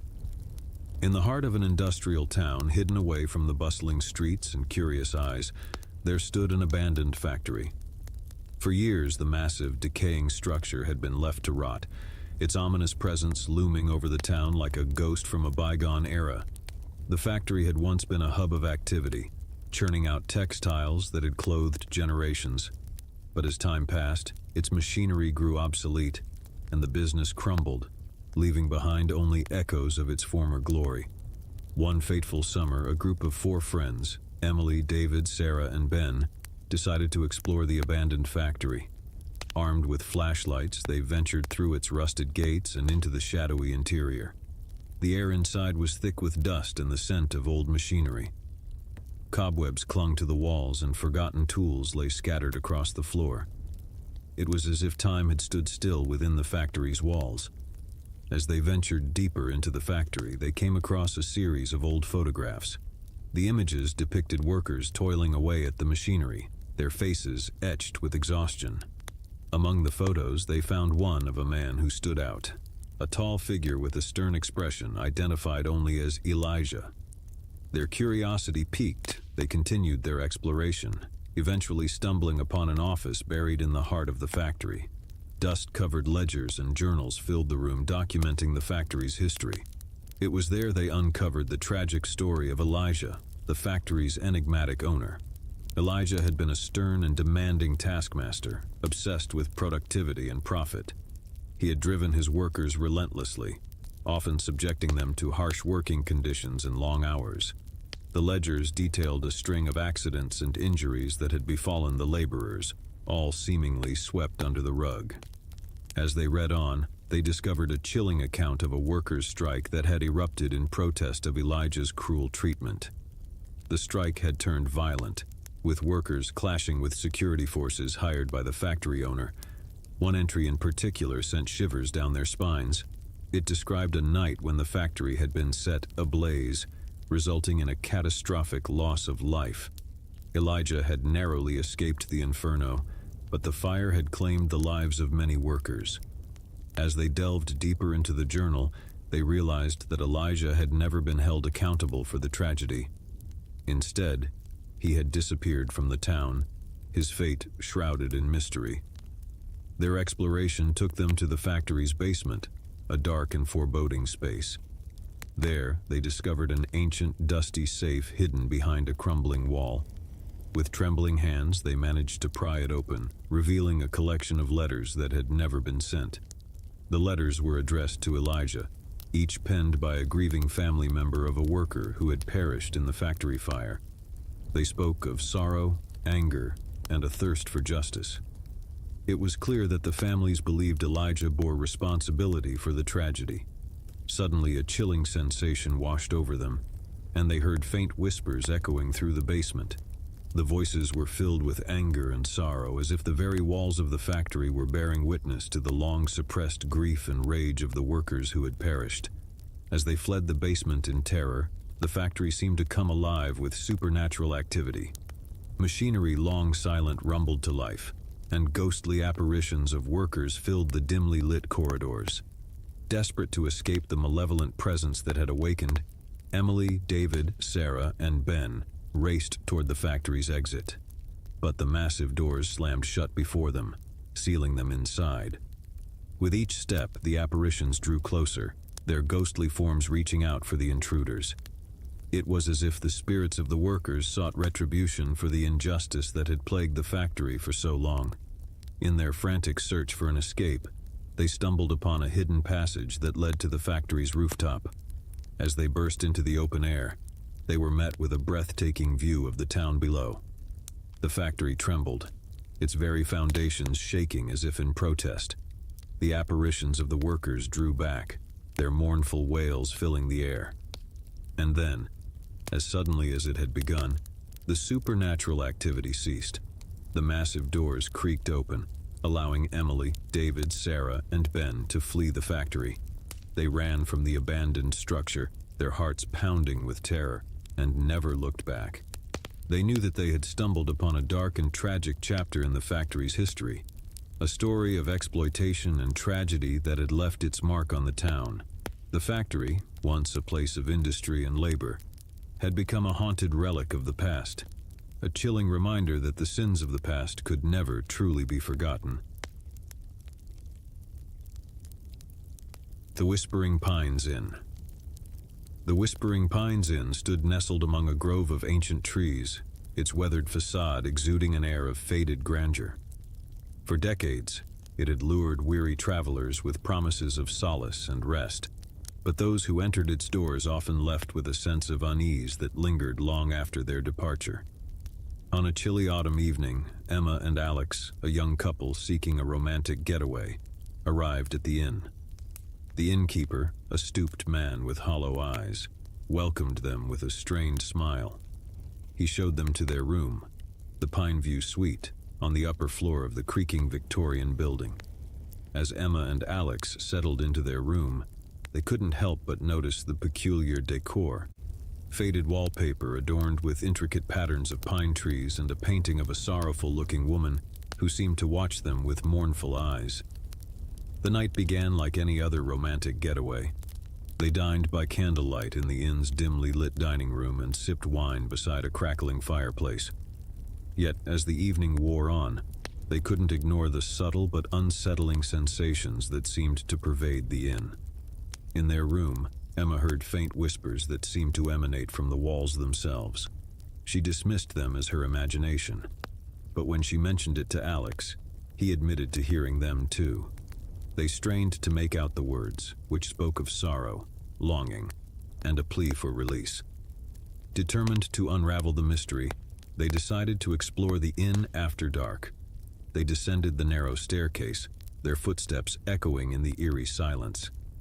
The inn seemed different at night, shadows dancing across the walls and a chill in the air that was far more pervasive. They ventured into the inn's library where an old guest book sat on a dusty shelf. Leafing through its pages, they discovered entries dating back centuries, each filled with tales of inexplicable experiences and unsettling encounters. One entry, written by a couple in the 1800s, described a nightmarish encounter in the Pine View suite. They spoke of whispers that grew into haunting voices and a feeling of suffocation that left them gasping for air. They had fled the inn in the dead of night, never to return. As they continued reading, they noticed a recurring theme. Guests who had stayed in the Pine View suite had experienced inexplicable phenomena and left the inn forever changed. Emma and Alex decided to return to their room, hoping to capture evidence of the mysterious whispers they had heard earlier. They set up a recording device and settled into bed, the oppressive atmosphere weighing on them. In the dead of night, the whispers returned, louder and more insistent. The recording device captured eerie voices pleading for release, and Emma and Alex huddled together, their fear growing with each passing moment. Then, the room plunged into darkness, and the air grew icy. Emma and Alex felt an otherworldly presence in the room, a malevolent force that seemed to press against their chests, making it difficult to breathe. In their terror, they fumbled for the flashlight, casting its beam across the room. To their horror, they saw the woman from the painting in the corner, her eyes no longer mournful but filled with rage. She moved closer, her form flickering like a ghostly apparition. Driven by instinct, Emma and Alex fled the room, racing down the narrow hallway and down the staircase. As they burst out of the inn, they heard a mournful wail that seemed to emanate from the very walls of the building. They drove away from the Whispering Pines Inn, their hearts pounding, and their minds haunted by the nightmarish encounter.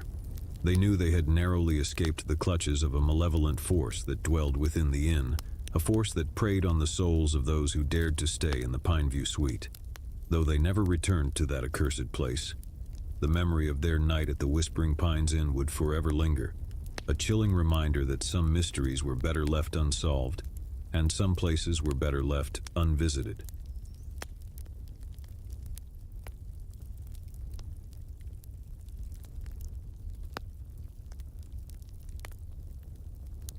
The Abandoned Mill. The abandoned mill had stood as a silent sentinel on the outskirts of town for as long as anyone could remember. Its skeletal structure loomed over the landscape, a dark and imposing presence that had long been shrouded in local legends. Among the townsfolk, tales of the mill's malevolent history had been passed down through generations. It was said that a series of grisly murders had occurred within its walls, and the tormented spirits of the victims still roamed the crumbling structure. Curiosity often got the better of daring individuals, and one fateful night, Mark, Lisa, and Mike decided to explore the mill. Armed with flashlights and a sense of bravado, they ventured into the decaying building, their footsteps echoing in the cavernous space. As they explored the maze-like interior, the air grew heavy with a sense of foreboding. Shadows danced across the walls, and strange noises echoed in the distance. It was as if the very walls of the mill were whispering secrets of the past. In a dimly lit room, they discovered a series of faded photographs scattered across a wooden table. The images depicted a family that had once owned the mill, their faces contorted in expressions of madness and malevolence. The family's history was marred by a series of gruesome killings that had shocked the town. As they continued their exploration, they reached the upper floors of the mill, where the murders had allegedly taken place. The atmosphere grew even more oppressive, and the temperature seemed to drop dramatically. Suddenly, they heard the sound of a child's laughter echoing through the darkness. It was a haunting, ghostly sound that sent shivers down their spines. Following the eerie laughter, they discovered a small, forgotten nursery with toys strewn across the floor. As they examined the room, they noticed that the toys seemed to move of their own accord, as if guided by unseen hands. Mark reached out to pick up a dusty old teddy bear, and as he did, the laughter grew louder, filling the room with a chilling cacophony. Terrified, they fled the nursery and descended the stairs, their hearts pounding with fear. But as they reached the ground floor, they realized that they were no longer alone in the mill. Shadows moved in the corners of their vision, and ghostly figures began to materialize before them. The apparitions were the restless spirits of the murder victims, their eyes filled with torment and accusation. They reached out to the intruders, their ghostly fingers brushing against their skin like an icy breeze. In a desperate attempt to escape, Mark, Lisa, and Mike ran for the mill's exit. But as they crossed the threshold, they felt a bone-chilling coldness wash over them. It was as if the very spirits of the mill had latched onto them, refusing to let go. They ran through the moonlit night, the ghostly apparitions pursuing them relentlessly. It was only when they reached the town's edge that the spirits finally relented, disappearing into the darkness with mournful wails. Exhausted and shaken to their core, Mark, Lisa, and Mike vowed never to return to the abandoned mill. The malevolent history and the restless spirits that dwelled within its walls were a chilling reminder that some places held horrors beyond imagination. As they left the mill behind, they couldn't help but wonder how many others had ventured into its dark depths, never to return, and how many more would be drawn to the malevolent presence that haunted the abandoned structure. The Silent Forest. The Silent Forest had always been a place of mystery and unease in the small town of Ravenswood. The ancient trees, with their gnarled branches, seemed to reach out like skeletal fingers, and an oppressive stillness hung in the air. Locals spoke of strange occurrences within the forest, from unexplained disappearances to eerie sightings in the dead of night. One summer's eve, Claire and Alex, two adventurous friends, decided to venture into the heart of the Silent Forest. They had heard the tales and legends, and they were determined to uncover the truth behind the eerie reputation of the woods. As they entered the forest, the daylight dimmed, and an eerie silence enveloped them. The crunch of leaves beneath their feet seemed to echo, amplified by the oppressive stillness. The forest felt like a realm untouched by time, as if it existed outside the boundaries of reality. They followed a narrow, winding path that led deeper into the heart of the forest, their flashlights cutting through the encroaching darkness. The trees seemed to close in around them, their twisted branches forming grotesque shapes in the dim light. As they ventured deeper, they began to hear faint whispers carried on the wind. The whispers were indistinct, as if they belonged to an ancient language long forgotten. Claire and Alex exchanged nervous glances but pressed on, their curiosity driving them forward. The forest grew denser, and they soon found themselves surrounded by towering trees that blotted out the moonlight. The path ahead seemed to twist and turn, leading them deeper into the labyrinthine heart of the Silent Forest. That's when they heard the music, a haunting melody that seemed to emanate from the very trees themselves. It was a mournful tune, played on an unseen instrument, its notes echoing through the darkness. They followed the sound of the music, unable to resist its enchanting pull. It led them to a clearing bathed in an eerie, otherworldly light. In the center of the clearing stood a spectral figure, a woman with long flowing hair and a tattered gown, her fingers dancing over an invisible instrument. As Claire and Alex watched in awe, the spectral woman turned her gaze upon them, her eyes filled with a sorrow that seemed to pierce their very souls. Without uttering a word, she extended a ghostly hand toward them, beckoning them closer. Compelled by an irresistible force, they stepped into the clearing, their hearts pounding with a mixture of fear and fascination. The spectral woman's music grew more haunting, and she began to dance, her movements ethereal and graceful. As they watched, they felt themselves being drawn into the dance, their bodies moving in time with the spectral figure. It was as if they had become part of an ancient ritual, connected to forces beyond their comprehension. The forest itself seemed to come alive, its trees swaying in time with the music, and strange, glowing orbs floated in the air around them. Claire and Alex felt a profound sense of both wonder and dread as they became ensnared in the supernatural dance.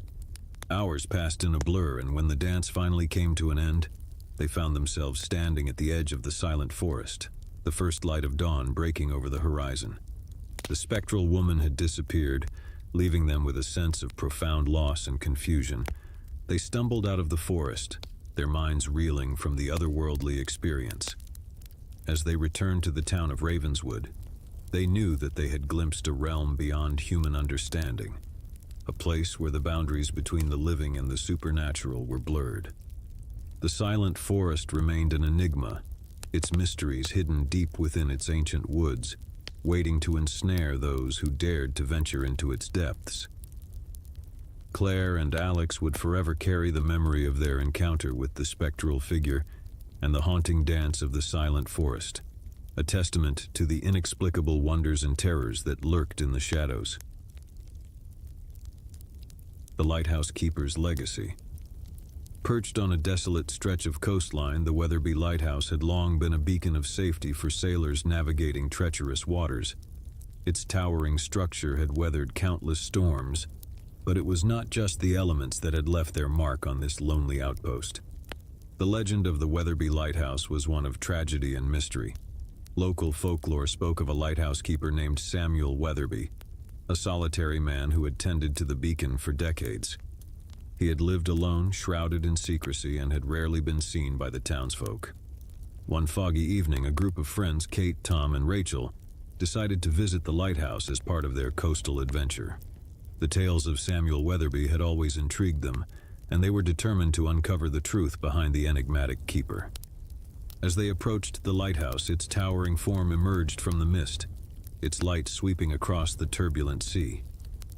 The beacon seemed to beckon them closer, its eerie glow casting long shadows on the rocky shore.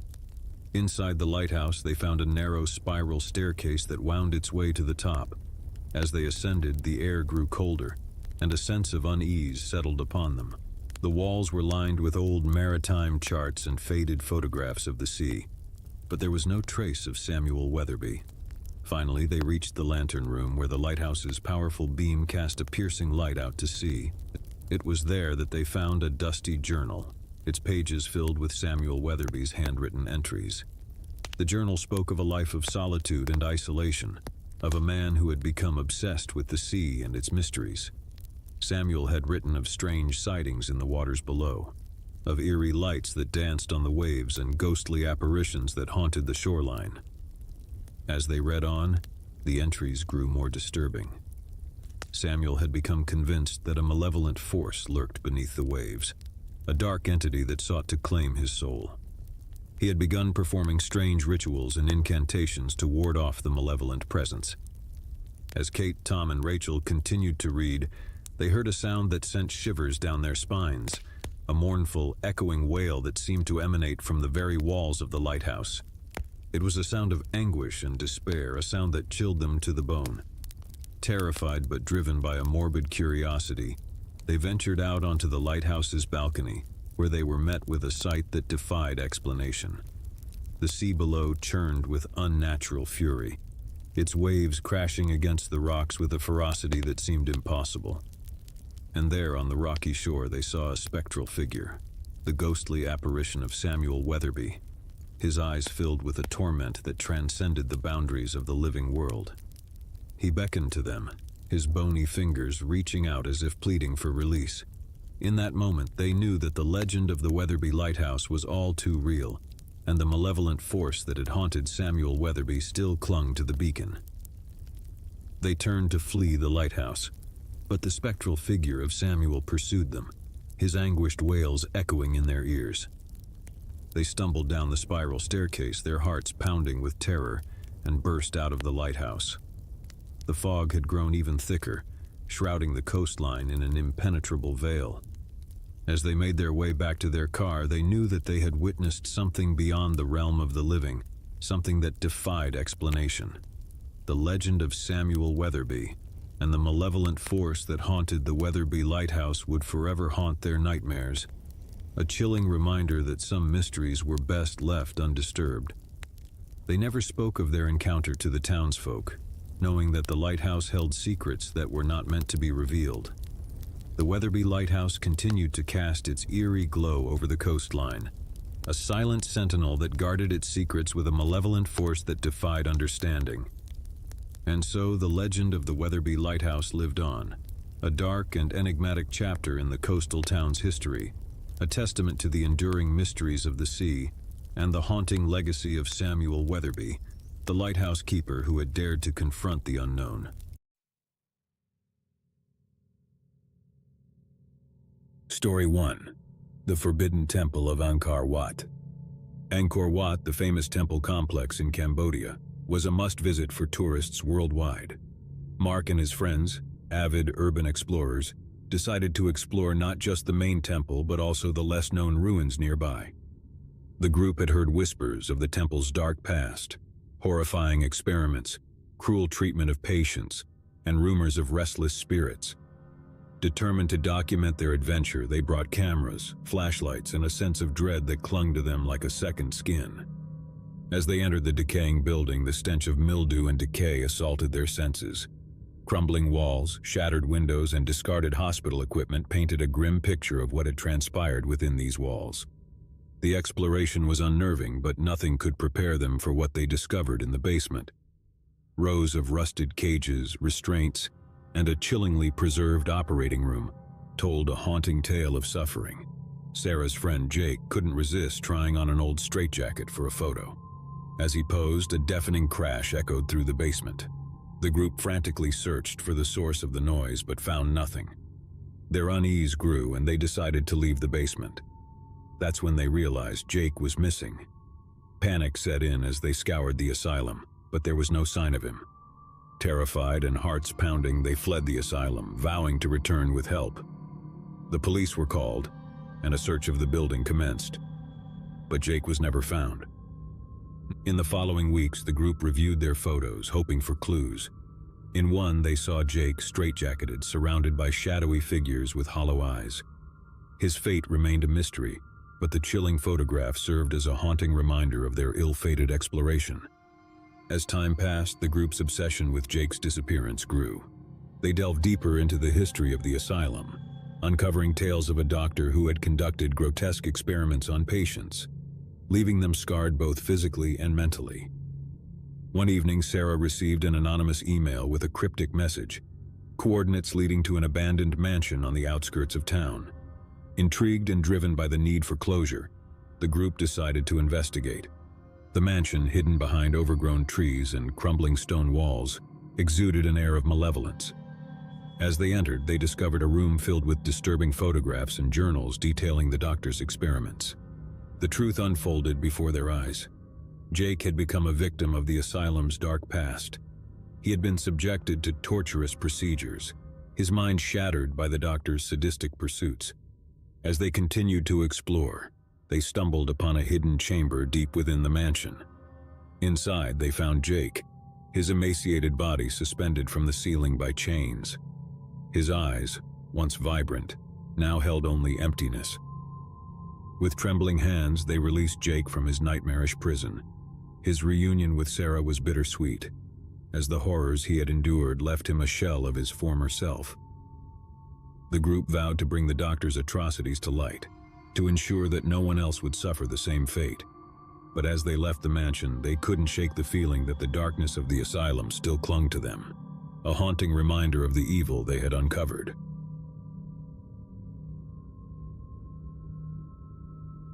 The Haunting at Whispering Pines Inn.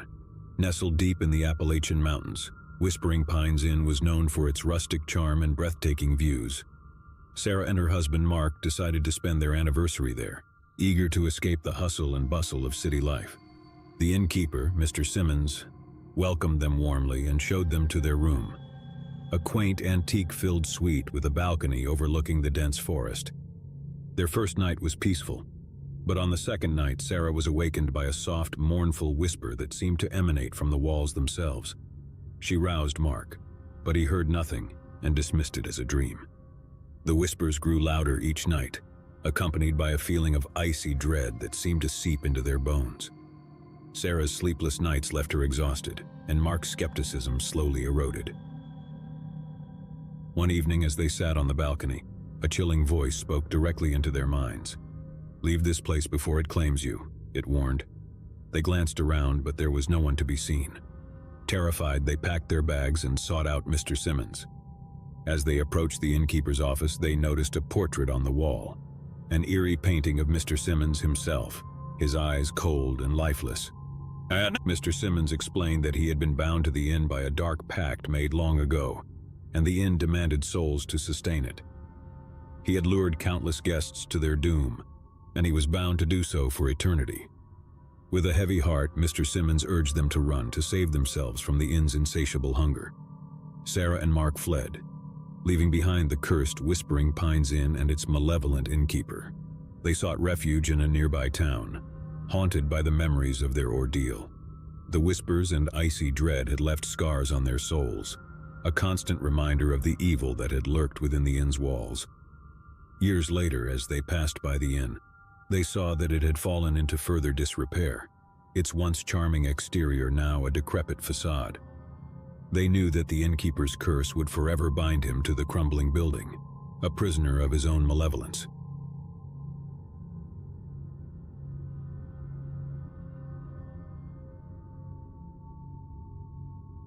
The disappearing hamlet of Whitestone.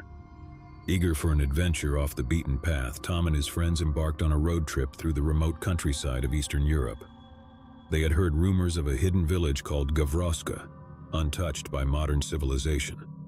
After hours of driving, they stumbled upon the village nestled in a picturesque valley. Its inhabitants, dressed in traditional attire, welcomed the travelers with open arms.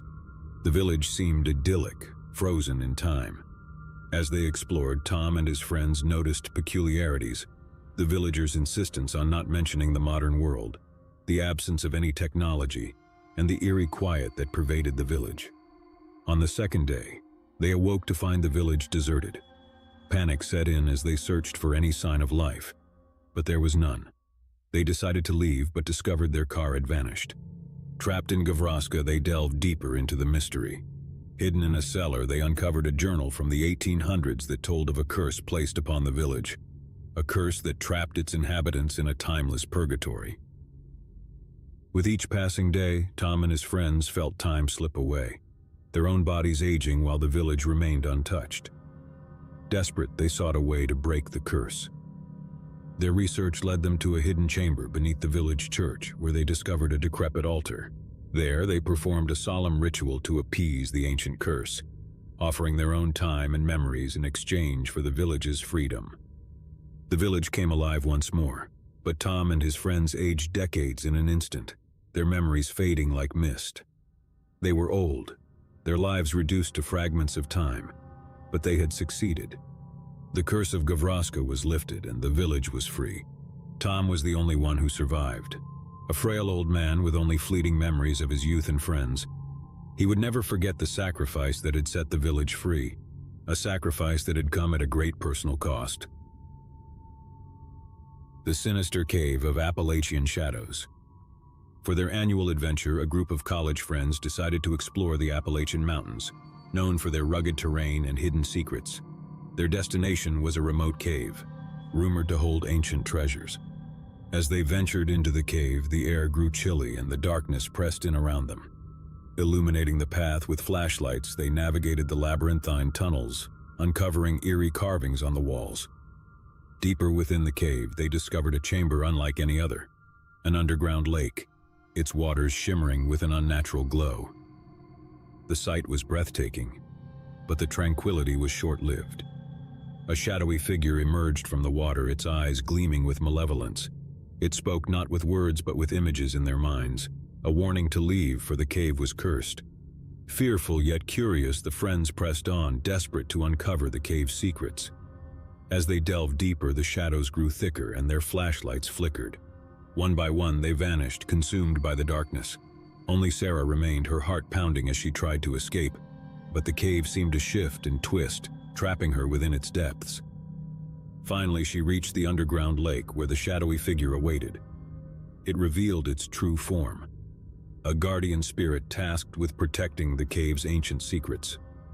With sorrow in its eyes, the guardian explained that the cave held the memories of those who had entered, bound for all eternity.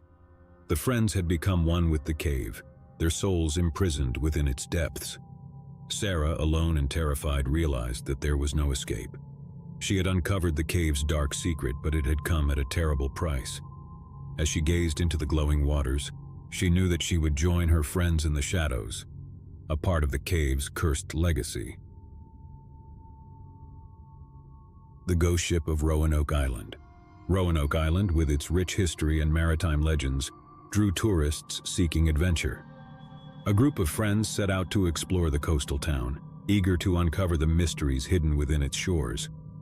As they wandered the historic waterfront, they stumbled upon a dilapidated ship, its timbers rotting and sails tattered. The locals spoke of the ship as cursed, the Phantom Voyager, a vessel that had vanished without a trace centuries ago. Undeterred by the superstitions, the friends boarded the ship, armed with cameras and a sense of curiosity. They explored its eerie corridors and abandoned cabins, documenting their findings. As night fell, a thick fog enveloped the ship, cutting off their view of the shore. Panic set in as they realized they were trapped on the ghostly vessel. Desperate, they tried to signal for help, but their cries went unanswered. Strange occurrences plagued them. The sound of ghostly footsteps, whispers in the dark, and apparitions that seemed to flicker in and out of existence. The friends grew increasingly frightened, their unity crumbling. One by one, they vanished, consumed by the ship's supernatural forces. Only Alex remained, his heart pounding as he tried to make sense of the nightmare that had become his reality. In the ghostly silence, Alex stumbled upon a journal hidden in the captain's quarters. It revealed the ship's dark history, the captain's pact with a vengeful sea spirit, offering the souls of his crew in exchange for eternal life. The Phantom Voyager had become a floating prison, a vessel bound by dark magic to claim the souls of those who dared to step aboard. Alex understood that the ship could never be free until its curse was broken. With grim determination, he confronted the sea spirit, offering his own soul in exchange for the release of the ship and the trapped souls within. The spirit, its eyes filled with malevolence, accepted the offer, and the ship faded into the mist. Alex was left alone on the fog-shrouded waters, a survivor of the ghostly ordeal. He watched as the Phantom Voyager vanished from sight, knowing that his sacrifice had set the trapped souls free, but had come at a terrible cost.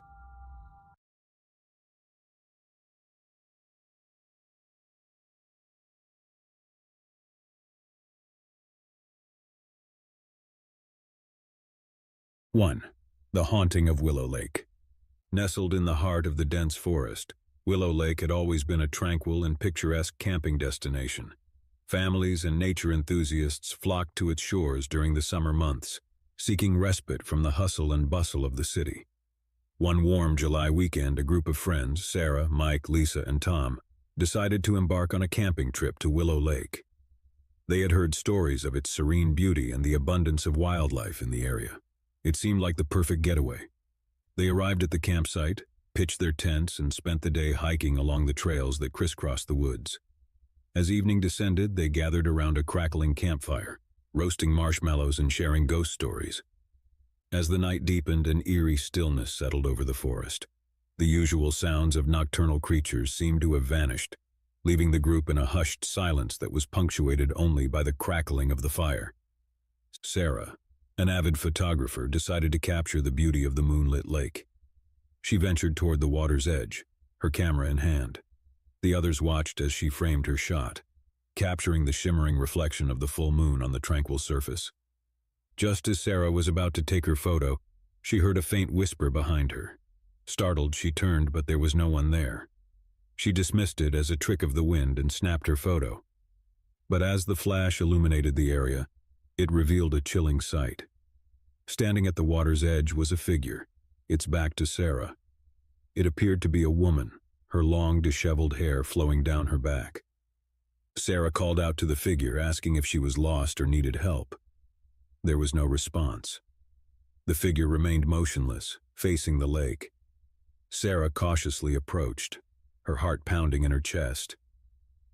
When she reached out to touch the woman's shoulder, the figure turned slowly, revealing a face etched with sadness and despair.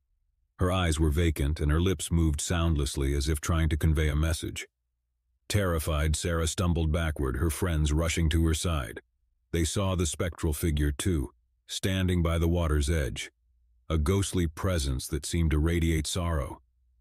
They decided to pack up and leave the campsite immediately, their fear overpowering their curiosity. As they retreated, they glanced back one last time to see the figure disappear into the moonlit mist. The group never returned to Willow Lake, their encounter with the mysterious apparition forever etched in their memories. They would later learn that the lake had a history of tragedies, including drownings and disappearances, leaving them to wonder if the ghostly woman they had encountered was a lost soul still seeking peace. The enigmatic footprints. Deep in the heart of the Adirondack Mountains, there existed a remote and secluded camping spot, known only to a few seasoned adventurers. It was a place untouched by modernity, a paradise for those seeking solitude and communion with nature. One crisp autumn weekend, a trio of friends, Ben, Emily, and Alex, embarked on a camping trip to this hidden gem. They were avid hikers and had heard tales of the pristine wilderness and untouched beauty of the area. Their journey into the heart of the Adirondacks was challenging, requiring them to traverse rugged terrain and ford rushing rivers. But the promise of pristine wilderness and untouched beauty drove them forward. They arrived at their secluded campsite, nestled in a small valley surrounded by towering pine trees. It was a place of breathtaking beauty, far removed from the trappings of civilization. They pitched their tents by the edge of a crystal-clear stream and spent the day hiking through the pristine forest. As night descended, they gathered around a campfire, its crackling flames providing a sense of warmth and security in the remote wilderness. The stars overhead shone with a brilliance only found in such remote locations. As they settled in for the night, they heard the distant call of an owl and the rustling of leaves in the forest. But there was something else, something unsettling about the night. They couldn't quite put their finger on it. In the morning, they discovered the source of their unease. Surrounding their campsite were dozens of footprints, human footprints, leading to and from the stream. It was as if someone had been walking around their campsite while they slept. They followed the footprints, their hearts pounding with trepidation. The tracks led deeper into the forest, becoming more erratic as they went. It was as if the person had been wandering aimlessly in the dark. Suddenly, they came upon a small, dilapidated cabin hidden deep in the woods. Its windows were shattered, and its door hung off its hinges. It was a chilling sight, a place that seemed to have been abandoned for years. Cautiously, they entered the cabin, their flashlights illuminating the decaying interior. As they explored, they found old newspapers and photographs, all dating back decades. The cabin seemed to be a relic of the past, frozen in time. Then they heard a soft whispering, a voice that seemed to echo through the cabin's walls. It was a woman's voice filled with sorrow and longing. They followed the sound, which led them to a small room at the back of the cabin. Inside the room, they discovered a diary, its pages filled with the handwritten entries of a woman named Evelyn. Her words spoke of loneliness, isolation, and a deep yearning for human connection. She wrote of a tragedy that had befallen her family, leaving her alone in the wilderness. As they read on, the entries grew more chilling. Evelyn spoke of strange occurrences in the forest, of eerie figures that seemed to watch her from the shadows. She described sleepless nights haunted by whispers and footsteps outside her cabin. The final entry was dated decades ago and spoke of a decision to leave the cabin and seek help. But there was an ominous tone to the words, as if Evelyn knew that she was leaving something behind, something that would never let her go. As they exited the cabin, they noticed that the footprints had disappeared, as if they had never been there. It was as if the cabin itself had drawn them in, revealing its secrets and then erasing all evidence of their presence. They left the remote wilderness of the Adirondacks, their encounter with the cabin and its enigmatic past forever etched in their memories. They couldn't help but wonder if Evelyn's spirit still lingered in the forest, a lost soul forever seeking connection in the wilderness. The Phantom Hunter. In the heart of the Smoky Mountains, there existed a hidden camping spot known only to a select few. It was a place of unparalleled beauty, where the dense forest stretched as far as the eye could see, and the stars shone with a brilliance unmatched by city lights. A group of friends, Jake, Megan, and Chris, decided to embark on a camping trip to this secluded paradise. They were avid outdoors enthusiasts and had heard stories of the pristine wilderness and abundant wildlife of the area. Their journey took them deep into the heart of the Smoky Mountains, where they pitched their tents near a pristine mountain stream. It was a place of breathtaking beauty, untouched by the trappings of modernity. As the day turned to night, they gathered around a campfire, sharing stories and laughter under the canopy of stars. The forest seemed alive with the sounds of night creatures, their calls and rustlings creating a symphony of nature. As they settled in for the night, they heard the distant call of an owl and the rushing of the nearby stream. But there was something else, something unsettling about the night. It was as if the forest held its breath, waiting for something to happen. In the early hours of the morning, Chris was awoken by a sound that chilled him to the bone, a distant, echoing gunshot. He shook Jake and Megan awake, and they listened in the darkness for any sign of danger. The forest was silent, as if the gunshot had never occurred. They wondered if it had been a hunter in the distance, but something about the sound had seemed off, as if it didn't belong in the tranquil wilderness. As they debated whether to investigate, they heard it again, the unmistakable sound of a gunshot, much closer this time. It echoed through the forest, sending shivers down their spines. They decided to leave their campsite immediately, fearing that they might be in the line of fire. But as they packed up their gear, they heard something that froze them in their tracks, a series of eerie, ghostly whispers seemingly carried on the wind. The whispers spoke of death and despair, of a hunter condemned to roam the forest for eternity. They spoke of a curse that had befallen him, a curse that bound him to the wilderness. Terrified but compelled to uncover the source of the haunting whispers, they followed the sound deeper into the forest. The moonlight illuminated their path, casting eerie shadows on the towering trees. They soon came upon a clearing where an old, dilapidated hunting cabin stood. Its windows were shattered, and its door hung off its hinges. It was a chilling sight, a place that seemed to have been abandoned for years. Cautiously, they entered the cabin, their flashlights revealing the decaying interior. As they explored, they found old hunting gear and trophies, all covered in dust and cobwebs. It was as if the cabin had been frozen in time.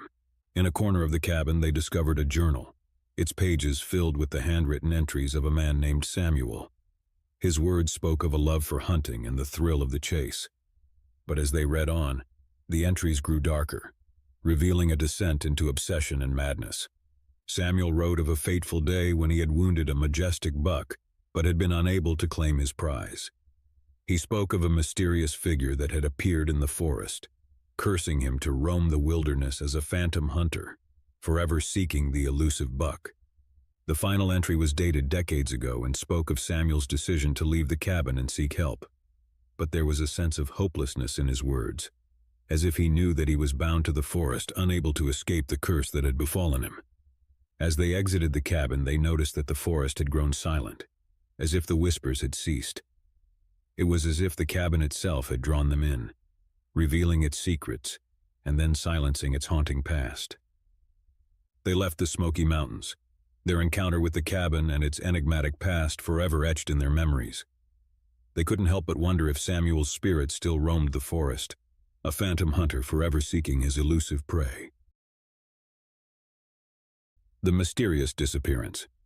In the remote wilderness of the Pacific Northwest, there existed a pristine camping spot known only to a handful of intrepid explorers. It was a place of rugged beauty, where towering trees reached for the sky, and the sound of rushing rivers filled the air. A group of friends, Mia, Ethan, and Lily, decided to embark on a camping trip to this hidden haven. They were outdoor enthusiasts and had heard tales of the untouched wilderness and abundant wildlife of the area. Their journey into the heart of the Pacific Northwest was challenging, requiring them to navigate dense forests and ford rushing rivers. But the promise of unspoiled wilderness and breathtaking vistas drove them forward. They arrived at their secluded campsite, nestled on the banks of a pristine river. It was a place of unparalleled beauty, far removed from the trappings of modernity. They pitched their tents and spent the day hiking through the lush forest. As night descended, they gathered around a campfire, its warm glow providing a sense of comfort in the remote wilderness. The stars overhead shone with a brilliance only found in such isolated locations. As they settled in for the night, they heard the distant call of an owl and the rustling of leaves in the forest. But there was something else, something unsettling about the night. It was as if the forest held its breath, as if it were waiting for something to happen. In the middle of the night, Mia was awoken by a sound that sent a chill down her spine. A distant, echoing cry for help. She woke Ethan and Lily, and together they listened in the darkness for any sign of distress. The cry came again, closer this time, and it was unmistakably human. They knew they had to investigate, fearing that someone might be in danger. With flashlights in hand, they followed the sound deeper into the forest.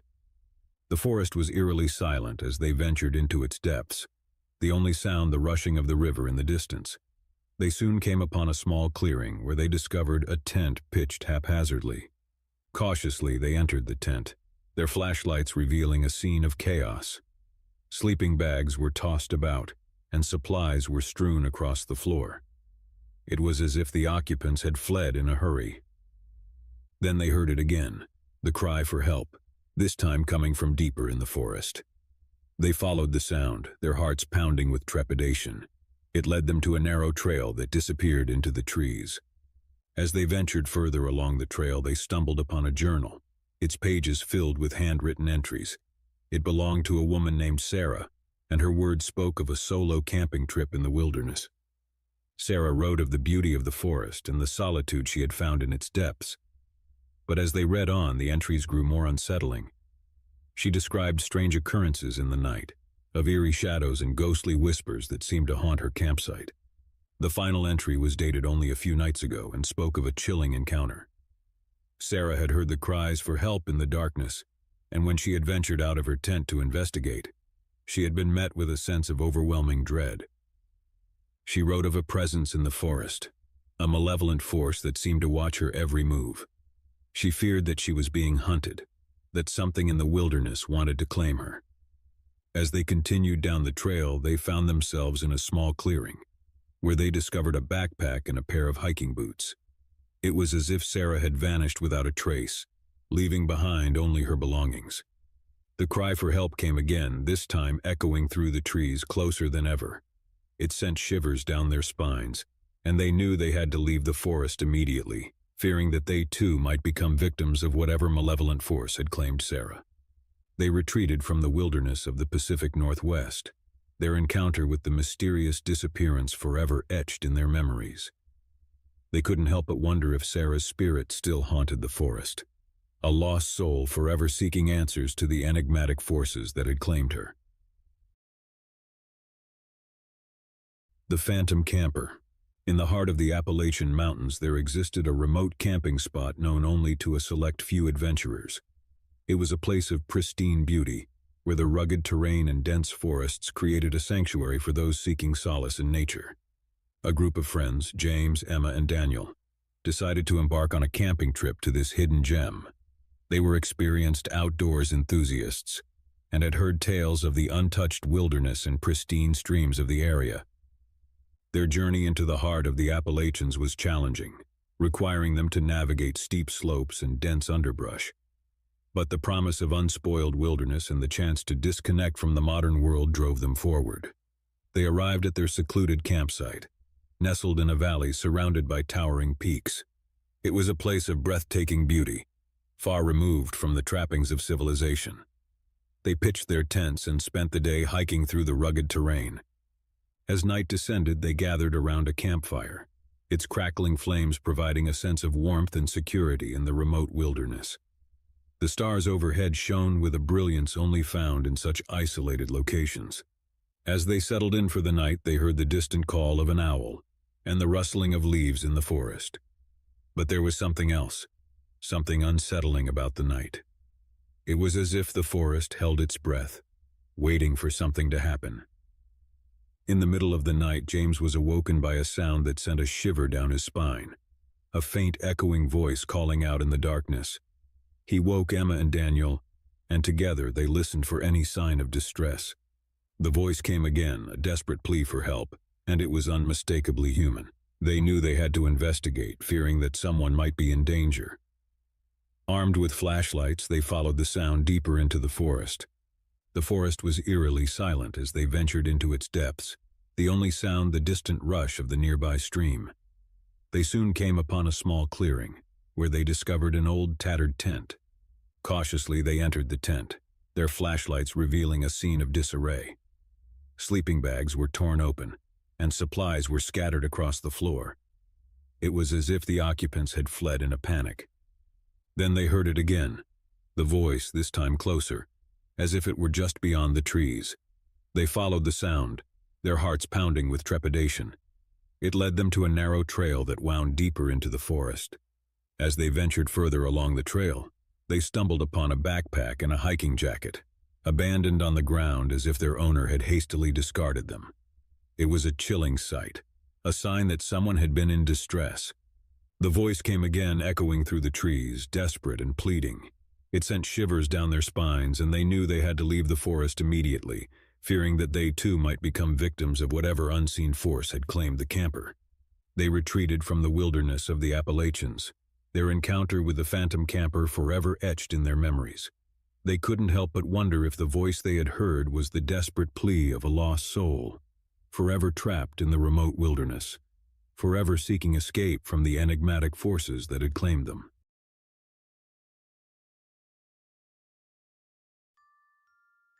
The Haunting of the Amityville House. In November 1974, the quiet town of Amityville, New York, became the epicenter of a terrifying supernatural ordeal that would go down in history as one of the most famous haunted house stories ever told.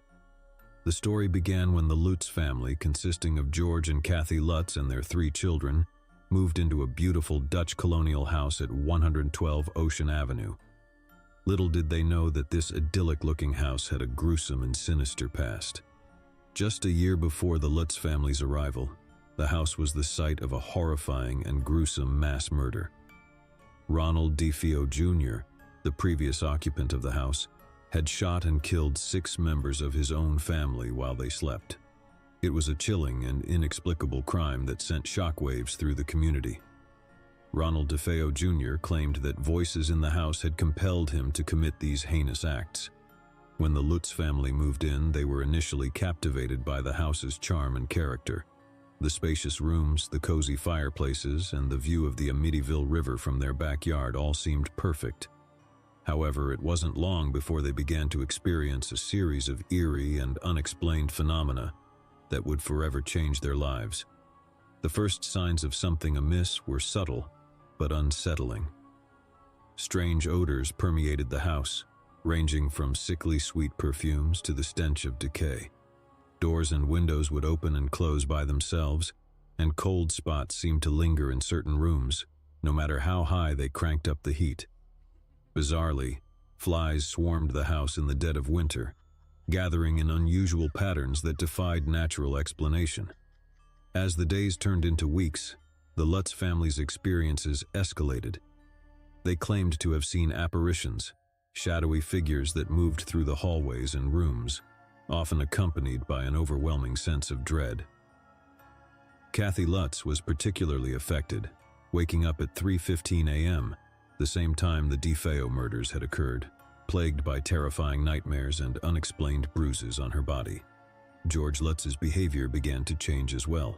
He became increasingly irritable and withdrawn, spending long hours in the basement, which he claimed was unnaturally cold. He even woke up one morning to find his hair had turned completely white, a shocking transformation attributed to the house's malevolent influence. The most disturbing event occurred when George Lutz began hearing voices urging him to harm his family. The walls seemed to pulse with a sinister energy, and green slime oozed from the walls, as if the house itself was bleeding. George, fearing for his family's safety, reached out to paranormal investigators for help.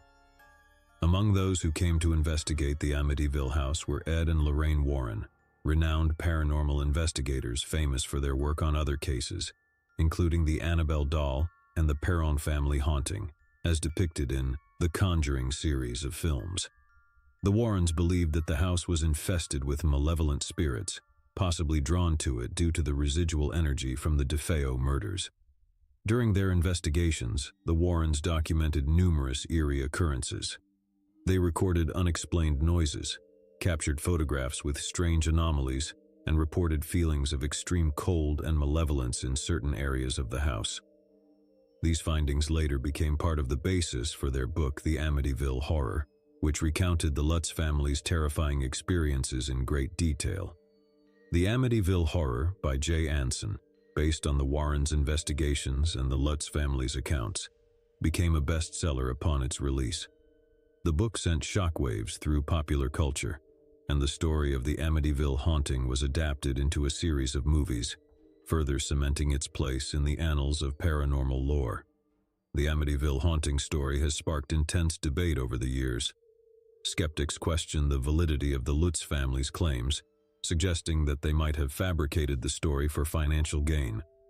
Others argue that the house is indeed haunted, pointing to the corroborating evidence collected by the Warrens and the enduring sense of dread that seems to hang over the property. To this day, 112 Ocean Avenue in Amityville remains a place of fascination and fear, drawing curious visitors and paranormal enthusiasts. Whether one believes the story of the Amityville haunting to be fact or fiction, it undeniably stands as a chilling and enduring mystery in the realm of the supernatural, reminding us that sometimes the scariest stories are the ones that claim to be true. The Enfield Poltergeist, the true story behind The Conjuring 2. In the late 1970s, a modest house in Enfield, North London, became the center of a paranormal phenomenon that both baffled and terrified the family living there.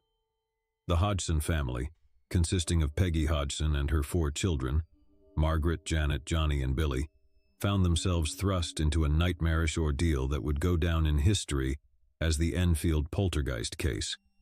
It all began innocuously enough with strange but seemingly harmless events. It started with unexplained knocking sounds and furniture moving on its own.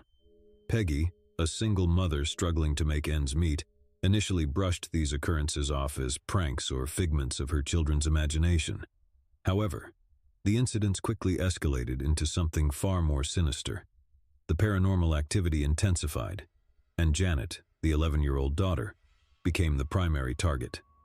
She would often be hurled across rooms by an unseen force, seemingly defying the laws of physics. Janet's voice changed dramatically during these episodes, taking on an eerie, guttural quality, and she spoke in languages she had never learned. Furniture levitated and spun in the air. Objects were thrown across rooms with tremendous force, and family members reported feeling invisible hands gripping them. The house was filled with a chilling presence, and it was clear that something malevolent was at play. The Hodgson family turned to the police and the media for help, hoping to bring attention to their terrifying situation.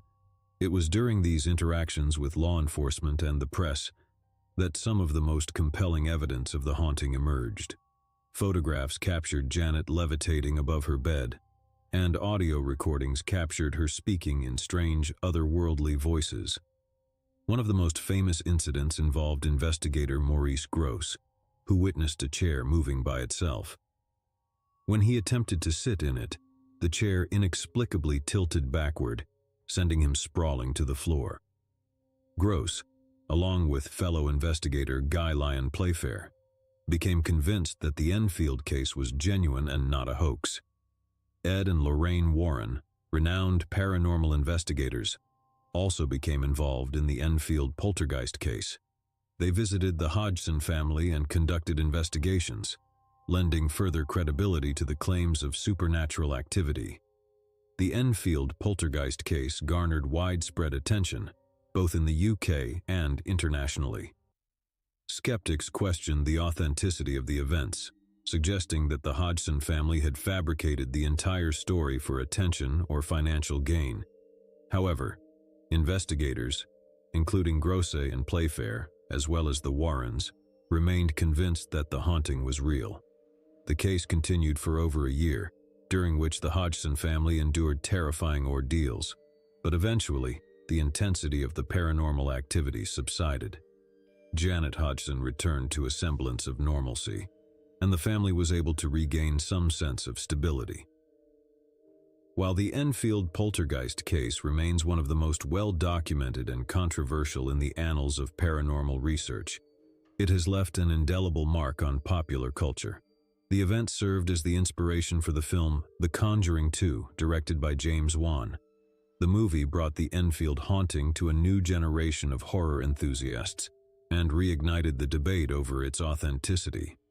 To this day, the Enfield poltergeist case remains a perplexing and unsettling chapter in the history of the paranormal. Whether one believes it to be a genuine haunting or a complex hoax, it stands as a testament to the enduring fascination with the unknown and the inexplicable forces that sometimes intrude upon our everyday lives. The Dyatlov Pass Incident, a cold and mysterious case. In the frigid winter of 1959, a group of 10 experienced hikers embarked on a challenging expedition in the Ural Mountains of Russia. They were led by Igor Dyatlov, a 23-year-old engineering student, and their goal was to reach Otorten, a mountain about 10 kilometers north of their final campsite, in a region known as the Northern Ural. The hikers were well prepared and equipped for the harsh conditions, but what transpired during their journey remains one of the most chilling and perplexing mysteries in the annals of true crime and unexplained phenomena. As the group ventured deeper into the wilderness, they faced extreme weather conditions, including heavy snowfall and bitterly cold temperatures. On the night of February 2, 1959, they made camp on the slopes of Kolatsyakal, or Dead Mountain, a name that would soon take on an eerie significance. The journey should have been routine for these seasoned hikers, but something went terribly wrong. Weeks passed without any word from the group, and their families grew increasingly concerned. Finally, a search and rescue team was dispatched to find them. What the search team discovered was both baffling and horrifying. The hikers' tent had been abandoned, slashed open from the inside, with all of their belongings left behind. Footprints led away from the campsite, showing that the hikers had fled barefoot and in various states of undress despite the sub-zero temperatures. The first bodies were found not far from the campsite, buried in the snow. They were clad only in underwear and socks, and their bodies showed signs of exposure to the cold. Strangely, there were no visible external injuries or signs of a struggle. Autopsies later revealed that some of the hikers had sustained internal injuries, including fractured ribs and a fractured skull, but there were no indications of a physical altercation. As the search continued, the remaining bodies were discovered deeper in the forest. These hikers had apparently attempted to make a makeshift shelter in a den dug out of the snow, but it offered little protection from the elements. The last two bodies were found months later, buried under several meters of snow. They were better dressed than the others, but had also succumbed to the cold. What could have driven these experienced hikers to flee their campsite in such a panic, especially in their undergarments, in the middle of the night? Theories abound, ranging from avalanches to military involvement, from animal attacks to infrasound, a low-frequency sound that can cause discomfort and panic in humans.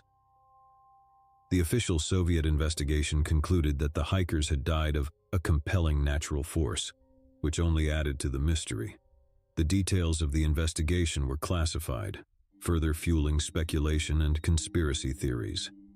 Decades later, in the 1990s, the Russian government declassified some of the case files, shedding a little more light on the incident. Yet the Dyatlov Pass incident remains a chilling enigma. Theories and speculation continue to swirl around this tragic event, with no conclusive explanation ever offered. The eerie circumstances surrounding the Dyatlov Pass incident have captured the imaginations of people around the world, inspiring numerous books, documentaries, and even fictionalized accounts. To this day, it stands as a stark reminder of the vast, unforgiving wilderness and the mysteries that can unfold in the most remote and treacherous corners of the earth. The Dyatlov Pass incident remains one of the most enduring and chilling unsolved mysteries in history, serving as a testament to the unpredictable and mysterious forces of nature and the human spirit's enduring quest for answers. The Exorcism of Anneliese Michel, the real story of the exorcism of Emily Rose. In the small town of Klingenberg, Germany, in the early 1970s, a young woman named Anneliese Michel was about to become the center of a haunting and deeply disturbing case of demonic possession. Her ordeal, which ultimately resulted in her tragic death, has been the subject of fascination, controversy, and cinematic adaptation, most notably in the film The Exorcism of Emily Rose. Annalisa Michel was a devoutly religious girl raised in a strict Catholic family. However, her life took a dark turn when at the age of 16, she began experiencing bizarre and disturbing symptoms. She started suffering from seizures, hearing voices, and exhibiting behavior that seemed far removed from her usual self. Her family, concerned for her well-being, sought medical and psychiatric help. Medical professionals diagnosed Annalise with epilepsy and depression, prescribing medication to manage her symptoms. However, the treatments proved ineffective, and Annalise's condition continued to deteriorate. She became increasingly isolated, unable to attend school or socialize with friends. As her condition worsened, Annalisa and her family began to believe that her affliction might be more than a medical or psychological disorder. They became convinced that she was possessed by demons. Her behavior included speaking in strange languages she had never learned, exhibiting superhuman strength, and displaying an aversion to religious symbols and artifacts. Desperate for help, Annalisa and her family turned to the Catholic Church, seeking an exorcism. The process of obtaining permission for an exorcism was not easy, as the Catholic Church is known for its cautious approach to such matters. However, after much persistence and evaluation by clergy, the Church eventually granted permission for an exorcism to be performed. Over a period of several months from 1975 to 1976, a series of exorcism sessions were conducted on Annalise Michel. These sessions were grueling, often lasting for hours, and were physically and emotionally exhausting for both Annalisa and the attending priests. Annalisa's condition continued to worsen during the exorcisms, and her health deteriorated significantly. She refused to eat, believing that her suffering was a form of atonement for the sins of others. She eventually became emaciated and dehydrated, leading to pneumonia and malnutrition. Tragically, on July 1, 1976, Annalisa Michel passed away in her home. She was just 23 years old. The official cause of death was determined to be starvation and dehydration. Her death raised profound ethical and legal questions, resulting in a trial that garnered significant media attention. In 1978, both the priests who had conducted the exorcisms and Annalisa's parents were charged with negligent homicide. The trial that followed was highly contentious, with the defense arguing that Annalisa was genuinely possessed and that they had sought the Church's help in good faith. The court found the defendants guilty but issued relatively light sentences, taking into account the family's suffering and their belief that they were trying to help Annalisa. The story of Annalisa Michel's possession and exorcism continues to generate debate. Skeptics view the case as an example of mental illness and suggest that her condition could have been treated with medical intervention. Believers, however, point to the extraordinary phenomena witnessed during the exorcisms as evidence of demonic possession. The Exorcism of Emily Rose, a film loosely based on Annalisa's story, explores the legal and moral complexities of her case. Regardless of one's beliefs, the tragic tale of Annalisa Michel serves as a stark reminder of the intersection of religion, mental health, and the enduring human fascination with the supernatural. The Mothman Prophecies, Strange Encounters in Point Pleasant. In the small town of Point Pleasant, West Virginia, between 1966 and 1967, residents experienced a series of bizarre and unsettling encounters with a creature that would become known as the Mothman. These strange events, accompanied by reports of eerie sightings and unexplained phenomena, have fascinated and mystified people for decades. The Mothman's tale began on the evening of November 15, 1966, when two couples, Roger and Linda Scarberry and Steve and Mary Malata, were driving near an abandoned munitions factory known as the TNT area. As they approached a remote area known as the McClintock Wildlife Management Area, they spotted a tall, winged figure with glowing red eyes standing near the factory gate. Terrified by the sight of this bizarre creature, the couple sped away, but the creature pursued them, effortlessly keeping up with their car even as it reached speeds of up to 100 miles per hour. Only when they reached the Point Pleasant city limits did the Mothman vanish into the night. The following day, The couples reported their encounter to the local authorities, who were initially skeptical, but soon became inundated with similar reports from other residents. Eyewitness accounts described a creature roughly 7 feet tall, with enormous wings and piercing red eyes. It was often described as having the ability to glide or hover just above the ground. In the weeks that followed, Point Pleasant was gripped by a sense of fear and unease. More sightings of the Mothman were reported, often accompanied by strange electrical disturbances, malfunctioning car engines, and mysterious phone calls with eerie metallic voices. Many who saw the creature experienced intense feelings of dread and foreboding.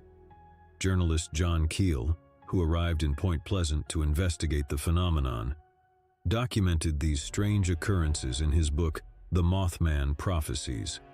Keel's research suggested that the Mothman sightings were connected to a broader series of paranormal events, including UFO sightings, Men in Black encounters, and a bridge collapse that claimed the lives of 46 people on December 15, 1967, exactly 1 year after the first Mothman sighting.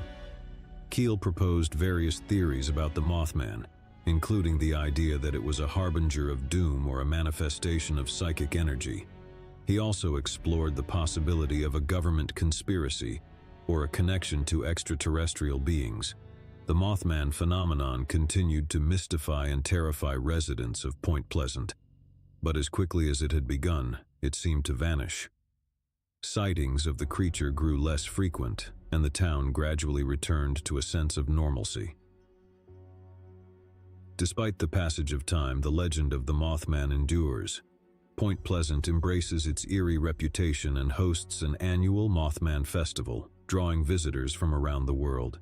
Statues, artwork, and memorabilia dedicated to the creature can be found throughout the town. The Mothman's true nature and purpose remain a subject of debate and speculation. Some view it as a purely paranormal phenomenon, while others attribute it to folklore, mass hysteria, or natural explanations such as large owls or sandhill cranes.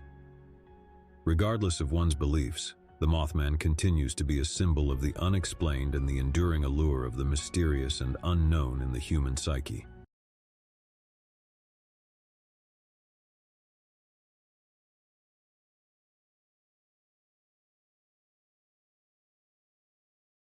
Once upon a time, in a small town nestled between rolling hills, there stood an old house. This house had a reputation, one that sent shivers down the spines of anyone who dared to speak its name. It was known as the Whispering House. The Whispering House had been abandoned for as long as anyone could remember. Its wooden shutters hung crookedly on the windows, and ivy had wound its way up the crumbling walls. Locals claimed that strange things happened inside, things that couldn't be explained. One crisp autumn day, 4 friends named Jack, Sarah, Mark, and Lisa decided to put the rumors to the test. They gathered outside the Whispering House, their breath visible in the chilly air. They had all heard the stories, the whispers that echoed through the halls, the doors that opened and closed by themselves, the eerie glow in the windows at night. Jack, the adventurous one of the group, was the first to speak. "Are we really going in?" Sarah, always curious, replied, "We have to see if it's true, don't we?"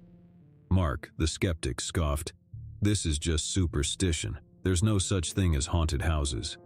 Lisa, who had heard countless ghost stories from her grandmother, couldn't help but feel a sense of unease. "Well, if there's nothing to be afraid of, then let's prove it." With a mixture of trepidation and determination, they pushed open the creaking front door and stepped into the Whispering House. The air inside was stale, and dust motes danced in the sunlight that filtered through the cracked windows. They began to explore room after room, their flashlights revealing peeling wallpaper, discarded furniture, and an eerie silence that hung heavy in the air. As they ventured deeper into the house, a sense of foreboding settled over them. Shadows seemed to move on their own, and strange noises echoed through the hallways. It wasn't long before even Mark, the skeptic, felt a chill run down his spine. "I don't like this," Lisa whispered, her voice barely audible, but Jack was determined to press on. "Come on, guys, it's just an old house. Let's not chicken out now." As they continued their exploration, they couldn't shake the feeling of being watched. Whispers seemed to drift through the walls, too faint to make out words, but unsettling nonetheless.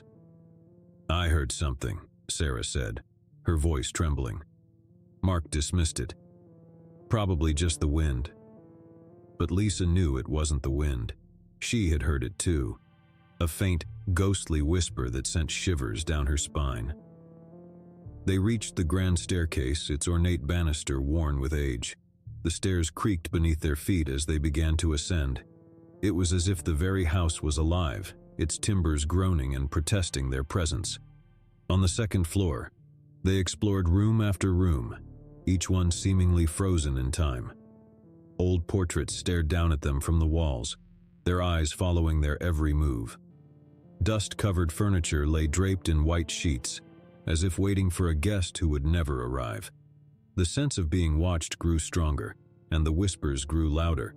It was as if the very walls of the Whispering House held secrets that longed to be revealed. In one room, Jack's flashlight beam fell upon an old dusty mirror. He approached it, curiosity getting the better of him. As he looked into the mirror, he froze.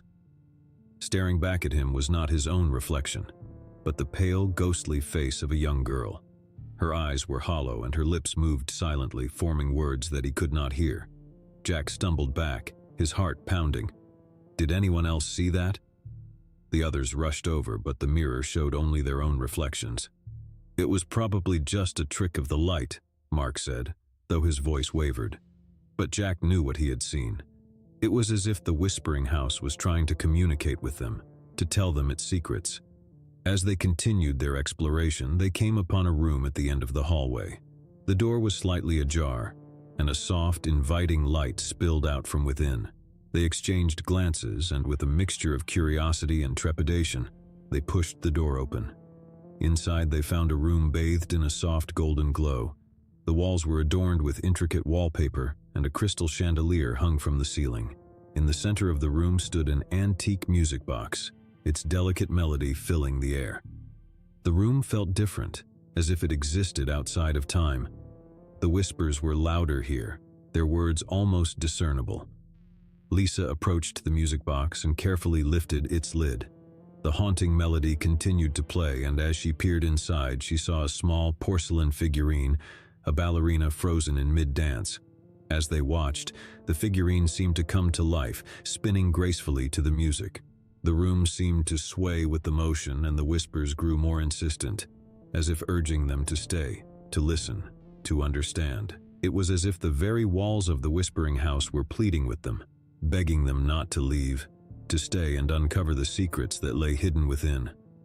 But the four friends pushed open the front door and stepped out into the crisp autumn air, their hearts pounding, their minds filled with questions and unease. As they walked away from the Whispering House, they couldn't shake the feeling that they had left something behind, something that wanted to be heard, something that had been waiting for them. That night, as they lay in their beds, they heard the whispers once more. They were no longer faint and distant, but loud and clear, as if the very walls of their homes were speaking to them. The whispers told of a tragic tale, a tale of a young girl who had once lived in the Whispering House. Her name was Isabella, and she had loved to dance. But her life had been cut short, and her spirit had remained trapped within the walls of the house, longing for release. Over the following days, the whispers grew louder, and the four friends could no longer ignore them. They returned to the Whispering House, determined to uncover the truth. As they entered the room with the music box, the whispers reached a crescendo, and Isabella's voice filled the air. She told them of her love for dancing, of the joy it had brought her, and of the tragic accident that had taken her life. Tears filled Lisa's eyes as she listened to Isabella's story. "We have to help her," she said. Together they searched the room and found an old diary hidden beneath the floorboards. It belonged to Isabella, and it told of her dreams, her hopes, and her love for dancing.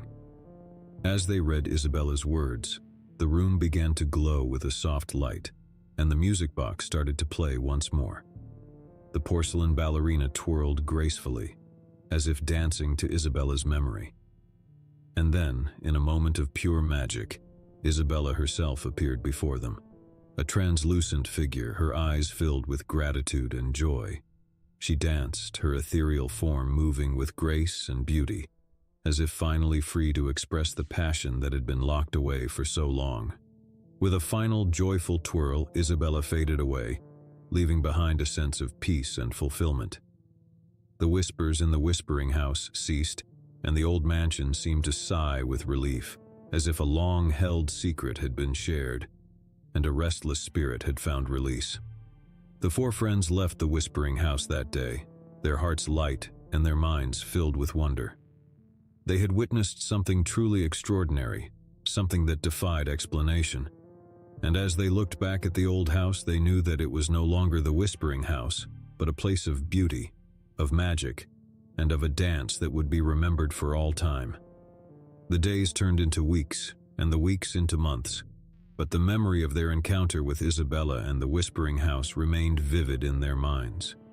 The four friends couldn't help but feel a deep connection to the old mansion and the spirit that had once dwelled within its walls. As the autumn leaves began to fall, they decided to return to the whispering house one more time. They wanted to pay their respects to Isabella and to ensure that her memory lived on. When they arrived, they were surprised to find that the old mansion had undergone a transformation. The ivy that had once choked its walls had withered away, revealing the beauty of its architecture. The windows that had once been dark and foreboding now sparkled in the sunlight. As they stepped inside, they were greeted by a sense of warmth and welcome. The whispering house no longer felt eerie and unsettling. Instead, it radiated a quiet serenity. In the room with the music box, they found a single red rose placed beside it, a symbol of love and remembrance. The music box played Isabella's favorite melody, and the room seemed to come alive with the memory of her presence. Jack, Sarah, Mark, and Lisa sat together, their hearts filled with gratitude for the experience they had shared. They knew that they had been touched by something extraordinary, something that had brought them closer together and had changed their lives forever. As they left the whispering house for the final time, they knew that they were leaving behind a place haunting whispers, but for the enduring tale of Isabella, a tale of love, loss, and the power of friendship to transcend even the darkest of mysteries. As they looked back one last time at the old mansion, they couldn't help but smile, knowing that they had played a part in bringing light to a place that had once been shrouded in darkness. And as the sun set behind the hills, casting a warm golden glow over the whispering house, they knew that Isabella's spirit would forever dance in its hallowed halls, a testament to the enduring power of love and the beauty of the unknown. But as the years passed, the memory of the whispering house began to fade. The town's younger generation paid little heed to its history, and the old mansion once again fell into disrepair. Jack, Sarah, Mark, and Lisa grew older, their lives filled with the responsibilities and demands of adulthood. They had families of their own, and the demands of daily life left little time for the memories of their youth. But one autumn day, as they gathered together for a rare reunion, the topic of the whispering house came up. They reminisced about the strange and wondrous events of that fateful day, and their faces lit up with the joy of shared memories. "I wonder if the whispering house is still there," Lisa mused. "It's been so long since we visited." Jack, ever the adventurer, suggested, "Why don't we go back and see? Maybe it's still as magical as we remember." And so, on a crisp autumn morning, the four friends made their way back to the town where they had spent their youth. As they approached the familiar hills, they couldn't help but feel a sense of nostalgia. But when they arrived at the location of the whispering house, they were met with a sight that filled them with sorrow. The old mansion had fallen into complete disrepair. Its once glistening windows were shattered, its walls were covered in graffiti, and the ivy that had once adorned its exterior had withered away. Tears welled up in Lisa's eyes as she gazed upon the sorry state of the house. "It's such a shame. The whispering house used to be so beautiful." Sarah nodded, her voice filled with sadness. "It's as if all the magic has been drained from it." They ventured inside, their footsteps echoing in the empty, decaying halls. The whispers that had once filled the house were now gone, replaced by a haunting silence. In the room with the music box, they found only dust and decay. The music box itself had been stolen, leaving behind an empty space that seemed to mock their memories. Jack, Sarah, Mark, and Lisa walked through the rooms, their hearts heavy with the weight of time and loss. The Whispering House, once a place of wonder and mystery, had become a forgotten relic of the past. As they made their way back outside, they couldn't help but feel a deep sense of melancholy. The magic of their youth, the memory of Isabella's dance, and the enduring bond of their friendship all seemed like distant echoes in the autumn breeze. And so, they left the Whispering House for the last time, their footsteps echoing in the empty halls. The once magical place had become a ghost of its former self, a testament to the passage of time and the fleeting nature of memories.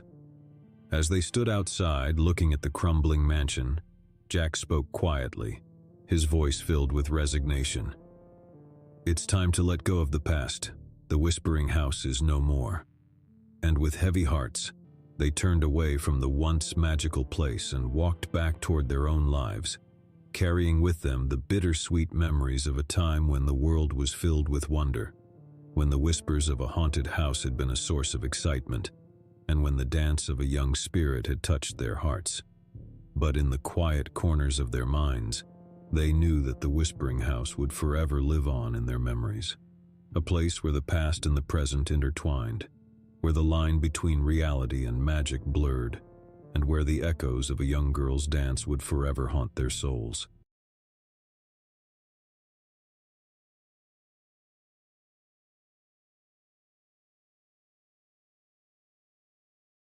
My dad was a priest and a servant of God. All others called him Father Antonio. And this is his story. Father Antonio had always been a man of unwavering faith.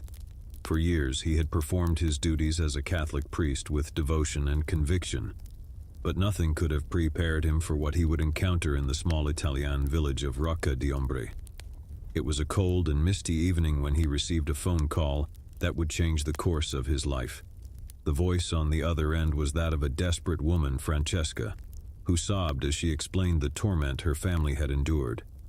She spoke of unnatural occurrences, objects moving on their own, strange voices in the dead of night, and a malevolent presence that seemed to lurk in every corner of their ancestral home, Villa delle Ombre. "I beg you, Father Antonio," Francesca implored. "Please come to our village and help us. We fear that evil has taken hold of our home." With his heart heavy with concern, Father Antonio agreed to make the journey to Rocca di Ombre. He knew that exorcisms were rare and dangerous endeavors, reserved for the most extreme cases, but he couldn't turn his back on a family in distress. As he arrived in the village, he was greeted by Francesca and her family, a mother, a father, and their 2 young children. Their eyes were filled with a mixture of hope and fear as they led him to Villa delle Ombre, a grand old mansion that had stood for centuries. The house itself was an imposing structure, its stone facade weathered by time and its windows darkened by shadows. Father Antonio couldn't shake the feeling that the very walls of the villa held secrets that were better left undiscovered. Inside, the atmosphere was heavy and suffocating. The air seemed to vibrate with an otherworldly presence, and the flickering candles cast eerie shadows on the walls. It was as if the house itself was holding its breath, waiting for the exorcism to begin. Francesca's father, Angelo, spoke with a tremor in his voice. "Father, we have sought the help of priests before, but the evil that dwells here is relentless. It mocks our prayers and defies our faith." Father Antonio nodded solemnly. He had heard such accounts before, but the true nature of evil was something that could never be fully comprehended.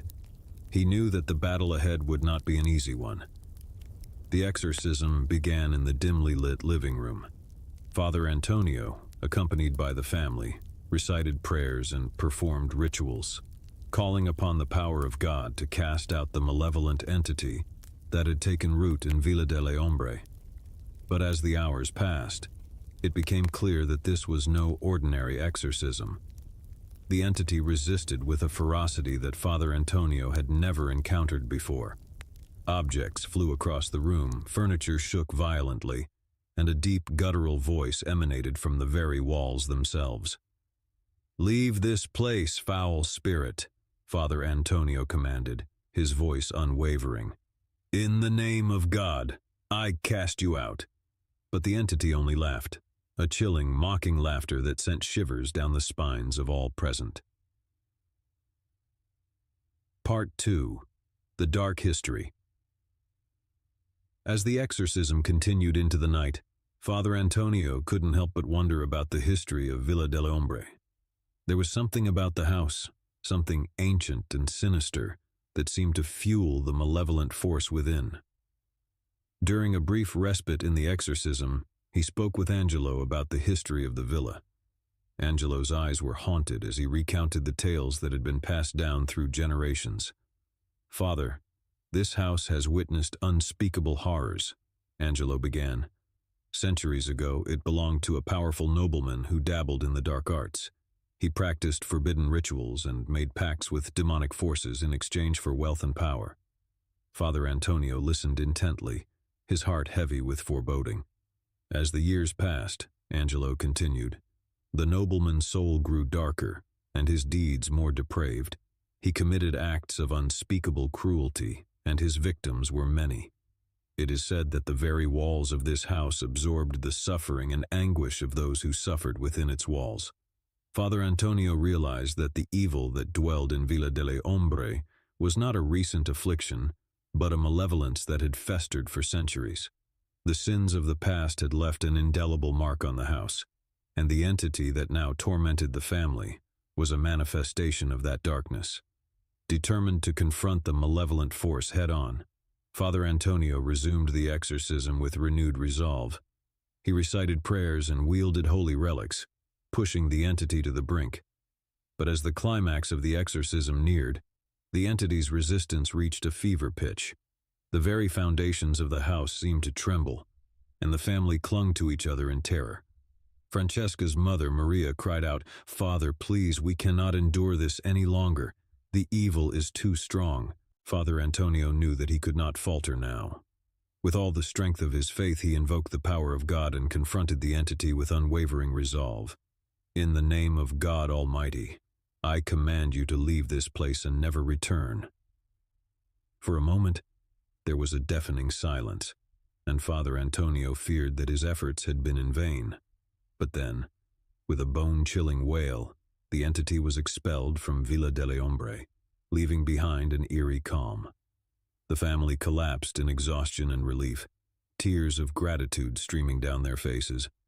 Father Antonio knew that the battle was won, but the scars of the ordeal would remain for a lifetime. Part 3.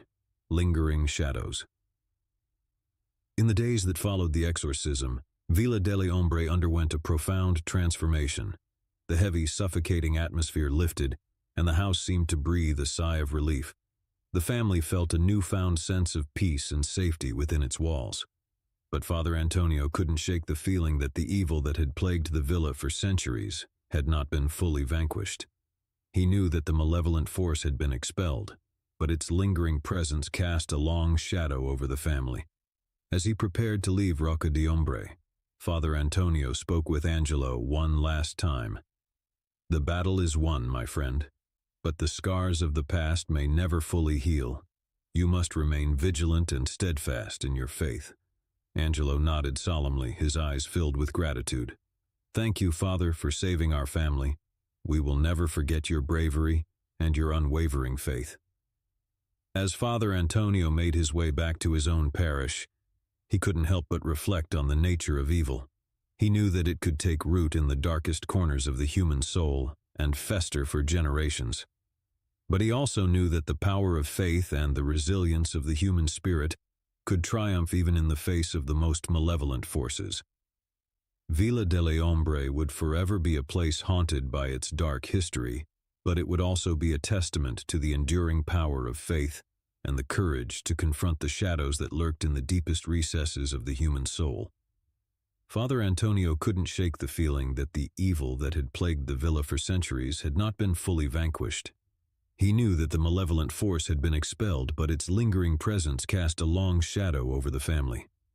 In the days following the exorcism, the family cautiously settled back into their ancestral home, Villa delle Ombre. The heavy, suffocating atmosphere had lifted, and a newfound sense of peace seemed to have taken hold. But peace was a fragile thing in the face of such malevolence. Francesca and her family tried to resume their lives, grateful for the reprieve from the horrors they had endured. They returned to work, the children to school, and the daily routines of life. Yet, there was a lingering unease that refused to dissipate. At night, they would gather around the dinner table sharing stories and laughter, trying to rebuild the bonds that had been strained by the darkness that had consumed their home. Father Antonio had urged them to lean on their faith, to seek solace in prayer, and to remain vigilant. As the weeks turned into months, life seemed to return to normal. But then subtle signs began to emerge. Whispers in the dead of night, shadows that moved of their own accord, and an unshakable feeling that they were being watched. Francesca's father, Angelo, was the first to notice the changes. He confided in Father Antonio, his voice trembling with fear. "Father, I hear the whispers again, just as we did before. It's as if the evil has found a way back into our home." Father Antonio's heart sank. He knew that evil was relentless, and it would seize any opportunity to return. He returned to Villa delle Ombre, this time with a sense of grim determination. The family greeted him with a mixture of relief and anxiety. They knew that the battle was far from over. Father Antonio conducted a thorough investigation, seeking any clues that might explain the resurgence of the malevolent force. It was during this investigation that he discovered a hidden room in the depths of the villa, a chamber that had been sealed for centuries. The walls of the chamber were adorned with sinister symbols and blasphemous writings, a testament to the dark rituals that had been performed there in ages past. Father Antonio realized that this chamber held the key to understanding the evil that had plagued Villa delle Ombre. He consulted ancient texts and sought guidance from the Vatican, determined to confront the malevolent force once and for all. Part 4. The Final Battle. The day of reckoning arrived as Father Antonio, armed with sacred relics and the unwavering faith of the family, entered the hidden chamber. The air was thick with malevolence, and the very walls seemed to pulse with dark energy.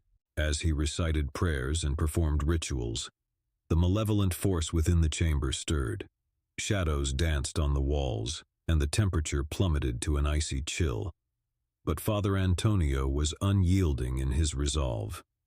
"In the name of God Almighty," he proclaimed, "I command you to reveal yourself and face the judgment of heaven."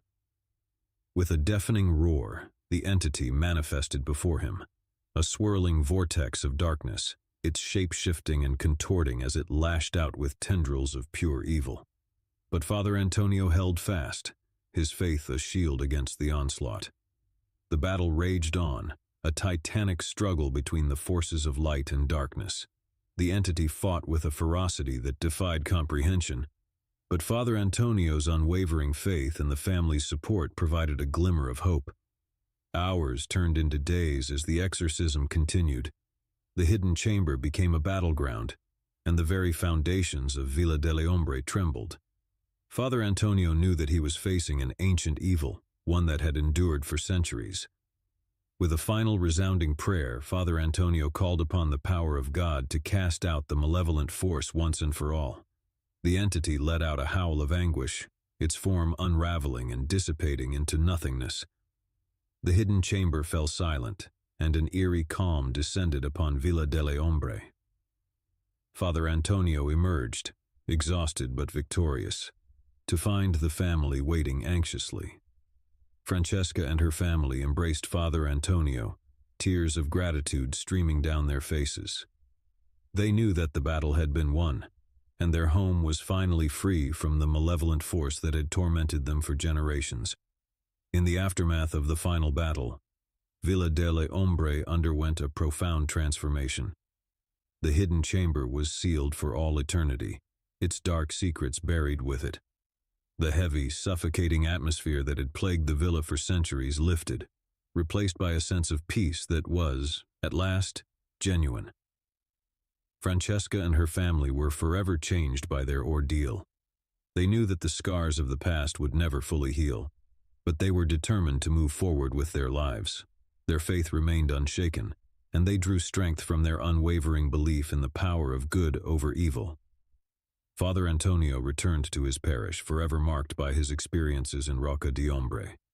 He knew that evil was a force that could never be fully eradicated, but he also knew that the power of faith and the resilience of the human spirit could triumph even in the face of the most malevolent forces. As he looked back at Villa delle Ombre one last time, he knew that the battle had been won, but the scars of the past would serve as a reminder of the enduring power of faith and the courage to confront the shadows that lurked in the deepest recesses of the human soul. I never should have gone to that abandoned asylum. It had always been a place of morbid fascination for me, and one fateful summer night, curiosity got the better of my fear. Little did I know that this decision would plunge me into a nightmare beyond my wildest imagination.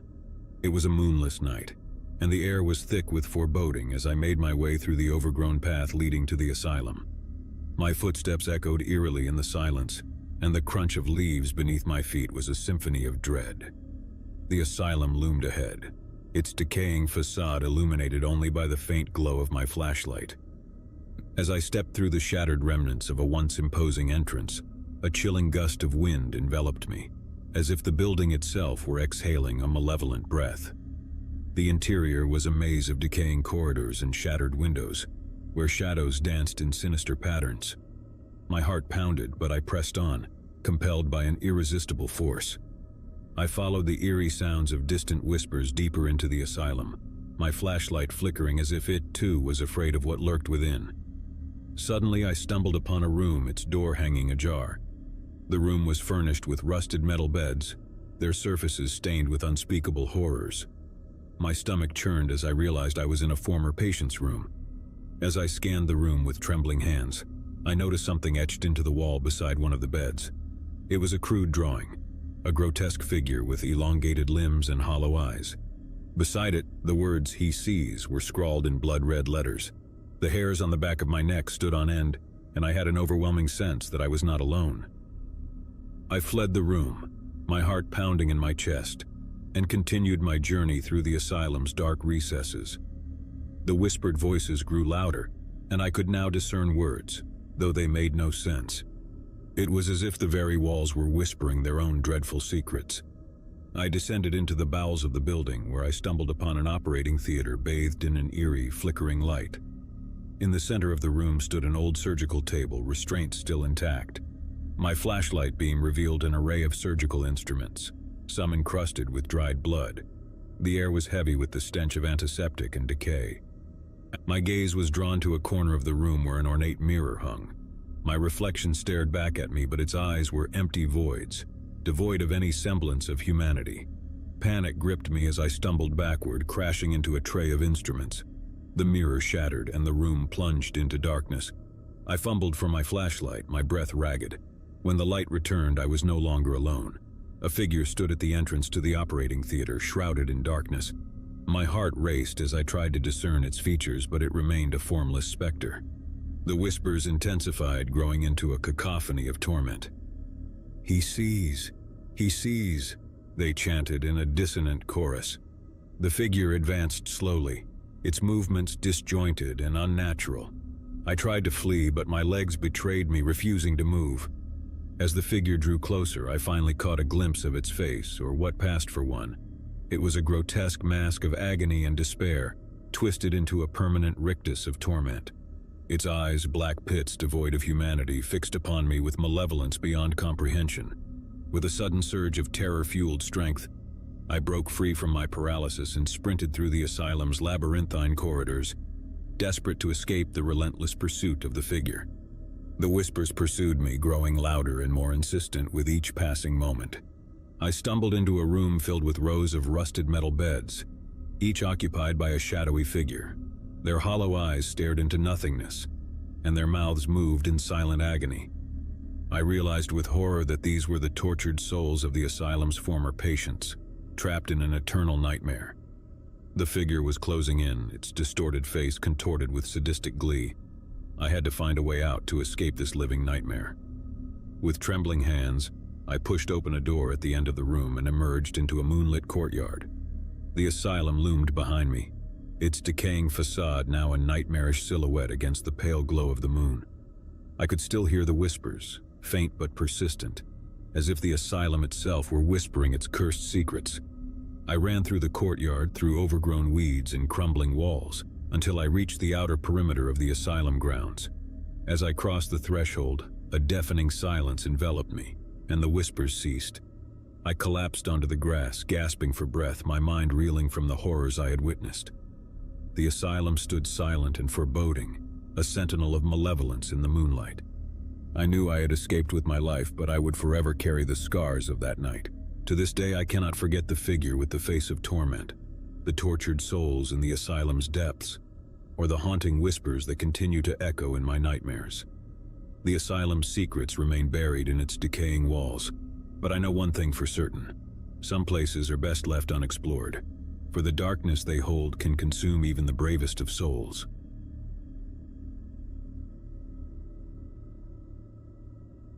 It had been a grueling week of hiking in the remote wilderness, and exhaustion had settled deep into our bones.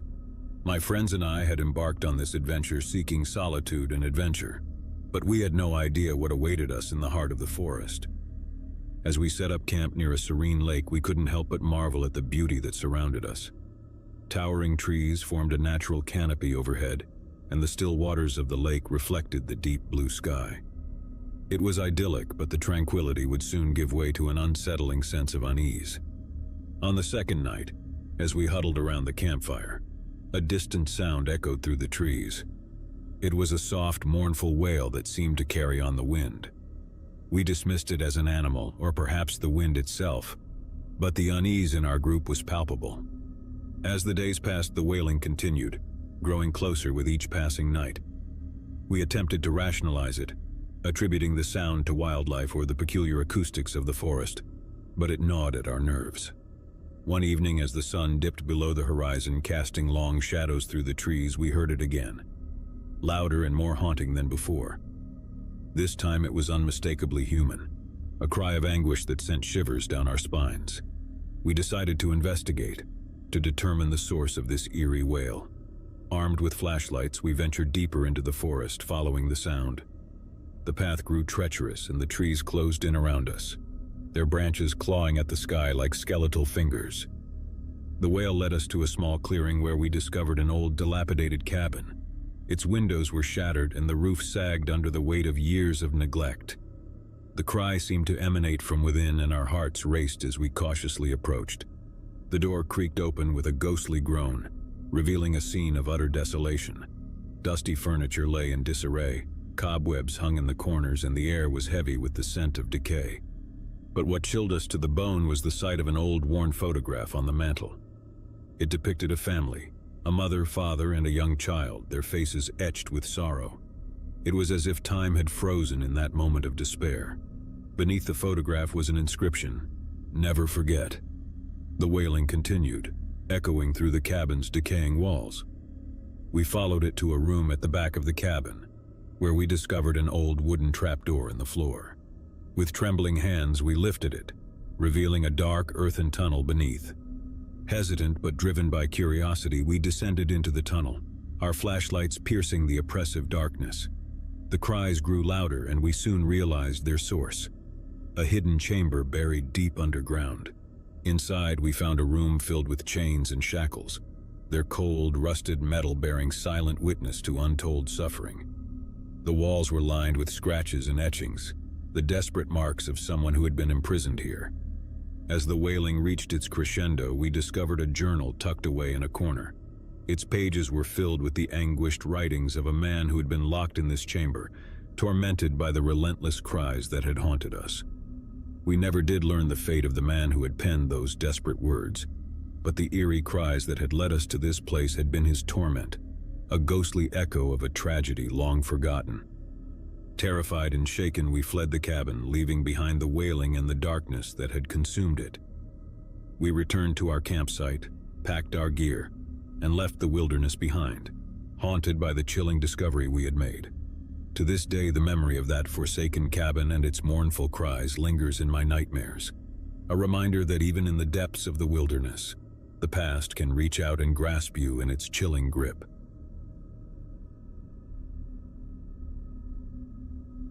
It was the summer of 1997, and my friends and I were eager to embark on a road trip adventure. We had just graduated from high school, and this was our way of celebrating our newfound freedom before we scattered to colleges and universities across the country. Our destination, a remote, abandoned mining town in the Nevada desert that we had heard about from locals. The sun hung low on the horizon as we set out on that fateful morning. 4 friends packed into a beat-up old van with a map spread across the dashboard. The desert stretched out before us, a vast expanse of sand and sagebrush that seemed to go on forever. It was desolate and eerily quiet, with only the occasional tumbleweed rolling across the cracked highway. Hours passed and the landscape remained unchanged. The old town was rumored to be located far off the beaten path, and we began to wonder if we were on the right track. The relentless sun beat down on us, and our excitement began to wane as the miles dragged on. Just as we were about to give up and turn back, we spotted a weathered sign by the roadside. "Welcome to Dustwood Population Zero." It was faded and barely legible, but it was the confirmation we needed. We followed a narrow dirt road off the highway and into the desert, winding deeper into the arid wilderness. As we approached Dustwood, we were struck by the sight of dilapidated buildings rising from the desert like specters of a bygone era. The town had been abandoned for decades, its wooden structures weathered by time and neglect. We couldn't help but be drawn to the eerie allure of a place forgotten by the world. We parked the van in the town's dusty square, the tires crunching on gravel as we exited the vehicle. The air was hot and dry, and the silence was oppressive. The only sounds were the distant hum of the wind and the creaking of old timbers. Our first stop was an old saloon, its swinging doors barely hanging on their hinges. Inside, the bar was covered in a layer of dust, and broken glass littered the floor. Faded posters and remnants of a bygone era decorated the walls. It was as if the town's inhabitants had simply vanished, leaving everything behind. As we explored further, we stumbled upon the remnants of a schoolhouse, its chalkboard still covered in faded lessons, and a long-abandoned general store, its shelves barren and splintered. It was a town frozen in time, a snapshot of a once thriving community that had fallen into decay. We ventured deeper into Dustwood, our footsteps echoing in the empty streets. It was as if the town itself was holding its breath, waiting for something to break the silence. The sun was beginning to dip below the horizon, casting long shadows that seemed to stretch infinitely. As we approached the outskirts of town, we noticed a building that stood apart from the others. A large, imposing structure that loomed like a dark sentinel against the fading light. It was the old Dustwood mine, the source of the town's prosperity in its heyday. We couldn't resist the urge to explore the mine, and we made our way inside, our flashlights piercing the inky darkness. The air grew cooler and damper as we descended into the depths of the earth. The tunnels seemed to stretch on forever, their walls lined with the remnants of mining equipment. As we ventured deeper, the walls of the mine began to close in around us, and the sense of isolation grew more pronounced.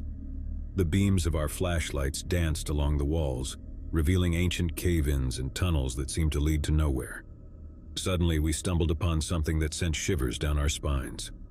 A series of handprints, smeared in what appeared to be blood along the tunnel walls. They were accompanied by crude drawings of terrified faces and desperate pleas for help.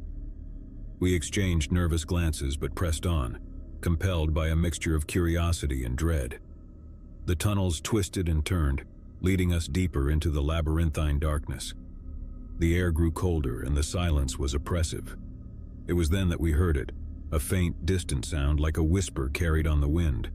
At first, we dismissed it as our imagination, but it grew louder and more insistent, echoing through the tunnels like a mournful cry. We followed the sound, our footsteps echoing in the narrow confines of the mine. It led us to a chamber, its walls adorned with more blood-smeared handprints and chilling messages. In the center of the chamber stood an old wooden platform, its surface stained with what could only be described as a pool of dried blood. As we approached, our flashlights revealed a rusted chain and shackles attached to the platform, and a shiver of horror coursed through us. It was a chilling reminder of the town's dark past, a past that had been buried beneath layers of time and silence. The whispers grew louder, their words incomprehensible but filled with anguish and despair. We knew we had to leave to escape the suffocating darkness of the mine, but as we turned to go, the entrance to the chamber slammed shut with a deafening crash, plunging us into darkness. Panic surged through us as we fumbled for our flashlights, their beams revealing that we were no longer alone. Figures emerged from the shadows, their faces twisted in terror and suffering. They were the specters of Dustwood's past, the souls of those who had toiled in the mine and perished in its depths. Desperate and terrified, we fought to escape the chamber, but the figures closed in around us, their bony hands reaching out as if to drag us into their eternal torment. The whispers grew into a cacophony of agony, drowning out our cries for help. Just as all hope seemed lost, the entrance to the chamber suddenly burst open, and blinding daylight flooded in. We stumbled out of the mine, gasping for breath, and found ourselves back in the town square, the sun hanging low on the horizon. The figures of Dustwood's past remained trapped within the mine, their mournful cries echoing through the tunnels. We knew we had narrowly escaped a fate worse than death. Terrified and shaken, we piled back into the van and sped away from Dustwood, leaving the abandoned town and its haunting secrets behind. As we drove into the desert night, we couldn't help but wonder if we had disturbed something in that forsaken place, something that should have remained hidden. To this day, the memory of Dustwood and the chilling encounter in the mine haunts my dreams. It serves as a stark reminder that some places are best left untouched, their secrets buried in the sands of time, waiting for the curious and the foolish to stumble upon them. I had always been a skeptic when it came to online classified ads. Scammers, spammers, and worse lurked behind every deal too good to be true. But I was broke, desperate, and my college graduation was looming like a dark storm cloud, ready to rain on my dreams. That's how I found myself scouring Craigslist one evening for part-time work. The clock on my laptop read 3 a.m. as I stumbled upon an ad that seemed promising. Paid research opportunity, help needed urgently, it proclaimed. The headline was catchy, but the post itself was rather vague, mentioning only that a private research firm was willing to pay top dollar for participants in a series of experiments. The compensation promised was enough to pay off my mounting student loans and maybe even have some left over for celebration. With a mix of curiosity and desperation, I clicked on the ad, revealing an email address to contact for more details. I fired off an email, not expecting a response until the next day. However, within minutes, I received a reply from a sender named Researcher X. The email was concise and cryptic. Meet at the abandoned warehouse on 42nd Street at 11 p.m. tomorrow. Come alone. Wear black. I was skeptical, of course. The warning bells in my head clanged loudly. This was undoubtedly shady, maybe even dangerous. But I couldn't shake the idea that this could be the break I needed. I knew it was a risk, but I decided to go armed with the address, a pocket knife, and a smartphone that could dial 911 at a moment's notice. The day passed in a blur of nervous anticipation. I tried to focus on my last few college classes, but my mind kept wandering to the mysterious ad. Who were these researchers, and what kind of experiments required secrecy and a midnight meeting at an abandoned warehouse? As evening fell, I donned a black hoodie and pants, wanting to blend into the shadows. I shoved the pocket knife into my back pocket and made my way to 42nd Street. The rain had begun to drizzle, and the city streets were dark and quiet. I felt like a character in a noir film, my heart pounding with every echoing step. The warehouse came into view, a towering, decrepit structure with broken windows and graffiti-covered walls. The entrance was a rusted door ajar, revealing nothing but darkness inside. I hesitated for a moment, my fear trying to take control. But I had come this far. I took a deep breath and stepped inside. The interior of the warehouse was even more ominous than the exterior. The only light came from a flickering bulb hanging from the ceiling, casting long dancing shadows across the grimy floor. The air was musty, filled with the scent of decay and dampness.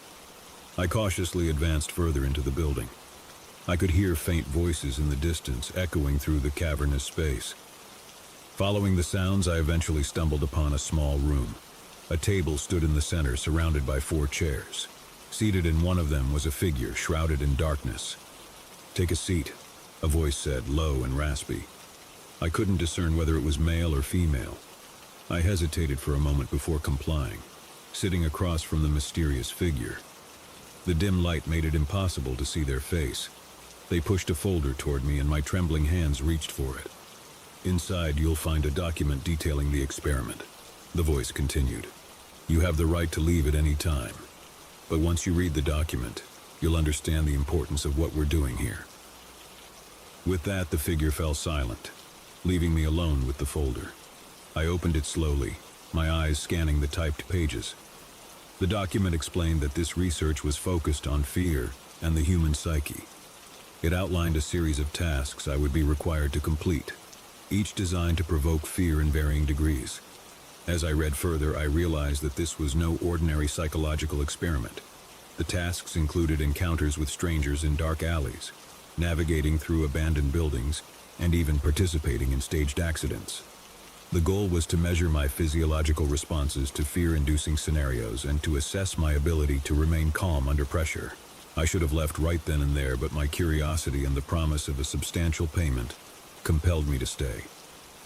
I signed the agreement at the end of the document, acknowledging the risks and agreeing to the terms of the experiment. Over the next few weeks, I found myself thrust into a series of increasingly unsettling situations. I was constantly under surveillance, my every move monitored by the researchers. They provided me with a smartphone and instructed me to document my experiences through video and voice recordings. The first task was relatively benign, a late-night walk through a park where I encountered a suspicious-looking stranger. I recorded the encounter as instructed, feeling a surge of fear as the stranger approached, only to be relieved when nothing untoward happened. But as the days passed, the experiments grew more sinister.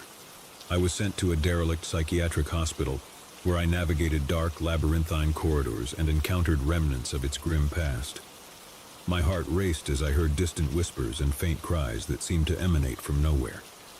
Next, I was instructed to board a deserted subway car at the end of the line and ride it until I reached an unfamiliar station. The platform was empty, the station devoid of life, and I couldn't shake the feeling of being watched. My unease deepened as I noticed shadowy figures lurking in the tunnels, their eyes gleaming with malevolence. I recorded it all, my voice trembling as I narrated my experiences. But with each passing day, the fear grew harder to contain. The sleepless nights, the constant surveillance, and the uncertainty of what was real and what was part of the experiment began to take its toll on my sanity. Then came the night that would change everything. I received an email from Researcher X, containing an address and a single instruction. "Visit this location alone. This is your final task." I had grown increasingly paranoid, and a sense of impending doom hung over me like a dark cloud. The address led me to an isolated, abandoned warehouse on the outskirts of the city. The night was moonless, and the only light came from the pale glow of distant streetlights. I entered the warehouse, my footsteps echoing in the silence. Inside, the scene was unlike anything I had encountered before. The room was vast, with towering stacks of wooden crates, their contents hidden in the shadows. In the center of the room stood a single chair, and above it a solitary light bulb dangled from a frayed cord. I hesitated, my heart pounding in my chest. Something felt profoundly wrong about this situation. But the promise of payment, the desire to finally be free of this nightmare, pushed me forward. I took a seat beneath the swaying light bulb, and as if on cue, it flickered to life, casting a harsh, unnatural glow. From the shadows emerged a figure dressed in black, their face concealed beneath a hood. "You've done well," the figure said, their voice cold and emotionless. "But there's one final test we must conduct." The figure produced a small leather-bound book and placed it on the crate in front of me. It was old and weathered, its pages filled with faded text and illustrations of arcane symbols. "You must read from this book," the figure commanded. "Recite the words exactly as they are written, and your ordeal will be over." I glanced at the book, my unease growing. The symbols and text were like nothing I had ever seen, and a foreboding sense of dread washed over me. "What is this?" I stammered, my voice trembling. The figure leaned closer, their hooded face inches from mine. "It is your final test," they hissed. "Recite the words or remain trapped in this nightmare forever." I had no choice. Fear had brought me to this point, and fear would see me through to the end. I opened the book and began to read, my voice shaking as I spoke the incomprehensible words. As the last syllable left my lips, a deafening roar filled the room. The very air seemed to tremble, and the walls of the warehouse began to shake. I clung to the chair, my heart pounding in my chest. Suddenly, the room was plunged into darkness, and the figure before me disappeared. Panic surged through me as I fumbled for my phone, my fingers trembling as I activated its flashlight. The warehouse was empty, the chair and the book gone. I was alone, surrounded by the looming crates and the oppressive silence. I stumbled to my feet and made my way to the exit, my mind reeling. The experiments were over, but the fear remained, a festering seed of dread that had taken root in my soul. I returned to my apartment, the weight of what had transpired settling over me like a shroud. I never received the promised payment, and I never heard from researchers again. The entire experience remained shrouded in mystery, a nightmare from which I could never truly escape. To this day, I am haunted by the knowledge that I willingly subjected myself to those experiments, that I read from that accursed book. I can't help but wonder what I unleashed that night, what malevolent forces I unwittingly invoked. And as I write this, I can't shake the feeling that I am still being watched, that the shadows that once lurked in the corners of my vision are now closing in, ready to claim me once and for all. So if you ever come across a mysterious Craigslist ad promising quick cash for participating in a research study, heed my warning. Run the other way. Some fears are better left unexplored, some doors better left unopened, and some experiments better left untested. I can't believe I'm sharing this story, but I feel like I have to. It's been 2 years and the memories still haunt me. It all started innocently enough with an online classified ad. It was a cold and rainy evening, and I had just moved to a new city. My apartment was still a mess of unpacked boxes, and I was feeling a bit lonely. I had heard about Craigslist and decided to give it a try to find some furniture and maybe make a friend in the process. I logged onto the website and started browsing through the furniture listings. Most of them were standard: couches, tables, chairs. But one ad caught my eye. It was titled "Antique Mirror. Must go ASAP." The picture showed a beautiful ornate mirror that looked like it belonged in a Victorian mansion. The price was unbelievably low, and the seller claimed it needed to be gone that very night. Excited by the prospect of scoring such a great deal, I sent a message to the seller. Within minutes, I received a response from a woman named Margaret. She explained that her grandmother had passed away, and they were clearing out the old family home. The mirror was the last thing left, and they wanted it gone to make room for new memories. Margaret provided me with the address and insisted I come pick it up immediately. I was hesitant about going to a stranger's house so late at night, but the allure of the mirror was too strong. I decided to go, reasoning that it couldn't hurt to meet someone new. As I pulled up to the address Margaret had given me, I couldn't help but feel a sense of unease. The house was a dilapidated Victorian-era mansion, its paint peeling and the windows covered in dust and grime. I knocked on the door and it creaked open slowly, revealing Margaret, a frail elderly woman with a friendly smile. She led me through the house, the floorboards groaning with each step. The place was filled with antique furniture and dusty family portraits which seemed to watch my every move. Margaret took me to the mirror, which was even more beautiful up close. It was massive, easily 7 feet tall, with intricate carvings and a tarnished silver frame. Margaret explained that the mirror had been in her family for generations but had brought nothing but bad luck. She said her grandmother had claimed to see strange figures and hear voices when she looked into it. Margaret and her family had decided that it was best to part with it, and I, naively, agreed to take it off their hands. As we carried the mirror to my car, Margaret warned me to never look into it. She said it was cursed and had brought misery to her family. I laughed it off, thinking it was just an old superstition. I drove back to my apartment, excited about my new acquisition. I propped the mirror against the wall in the living room, feeling a strange thrill as I looked at my reflection in its aged glass. It was as if I had a connection to the past, to the generations of people who had gazed into it. That night, as I lay in bed, I heard a faint whisper coming from the living room. At first, I thought it was just my imagination, but the voices grew louder and more distinct. I couldn't make out what they were saying, but they sounded like a chorus of anguished souls. Terrified, I rushed into the living room, and there, in front of the mirror, I saw them. Figures, shadows, distorted faces staring back at me. They were moving, reaching out toward me, their mouths opening in silent screams. I stumbled backward, knocking over a chair, and the figures disappeared. For days, I couldn't sleep. Every time I closed my eyes, I heard the whispers, felt their presence. I knew I had to get rid of the mirror, but it seemed to have a malevolent hold on me. I would find myself standing in front of it, unable to look away, feeling as though I was being drawn into its depths. One evening, as I stared into the mirror, I saw her. A woman with long, flowing hair and sad, empty eyes. She reached out to me, and I felt an overwhelming urge to touch her hand. As I did, I was pulled into the mirror, my world turning upside down. I found myself in a dark, shadowy realm, surrounded by the figures I had seen before. They moaned and wailed, their faces contorted in agony. I screamed, but no sound escaped my lips. I tried to run, but my feet felt like they were glued to the ground. As I wandered through that nightmarish landscape, I realized that I was not alone. Margaret was there too, her eyes filled with regret. She explained that the mirror was a portal to the afterlife, a place where the souls of the cursed were trapped for eternity. She had brought me here to take her place, to bear the burden of the mirror's curse. I pleaded with her to help me escape, but she simply turned and walked away, disappearing into the darkness. I was left alone, surrounded by the tormented souls, forever trapped in the cursed mirror. And that's how I ended up here, writing this story from the other side. I can't warn you enough. Never trust a Craigslist ad that seems too good to be true, and never underestimate the power of a cursed mirror.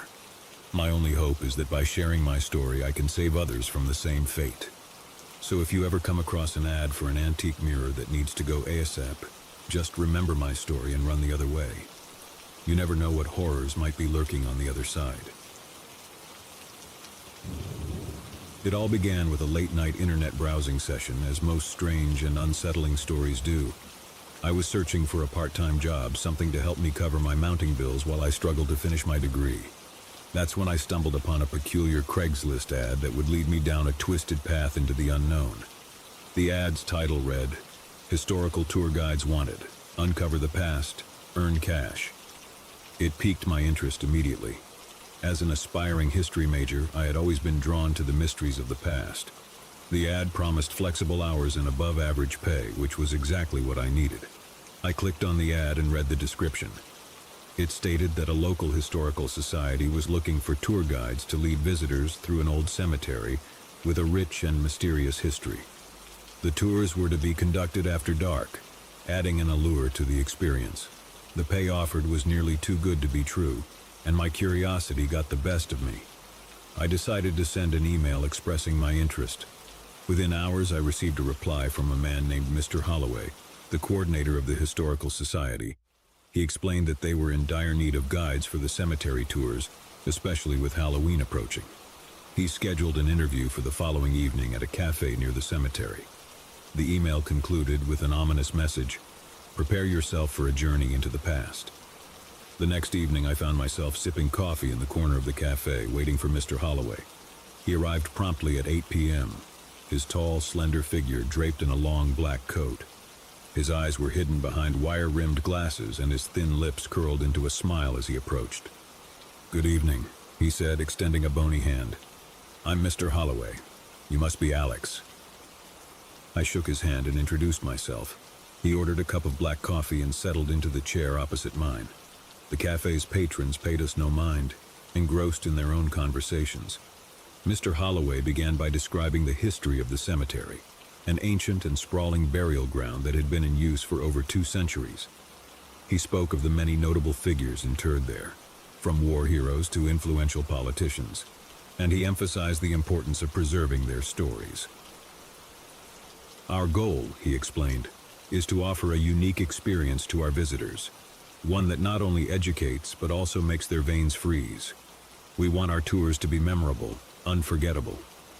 As he spoke, I couldn't help but feel a sense of unease creep over me. The way he emphasized the word unforgettable sent a chill down my spine.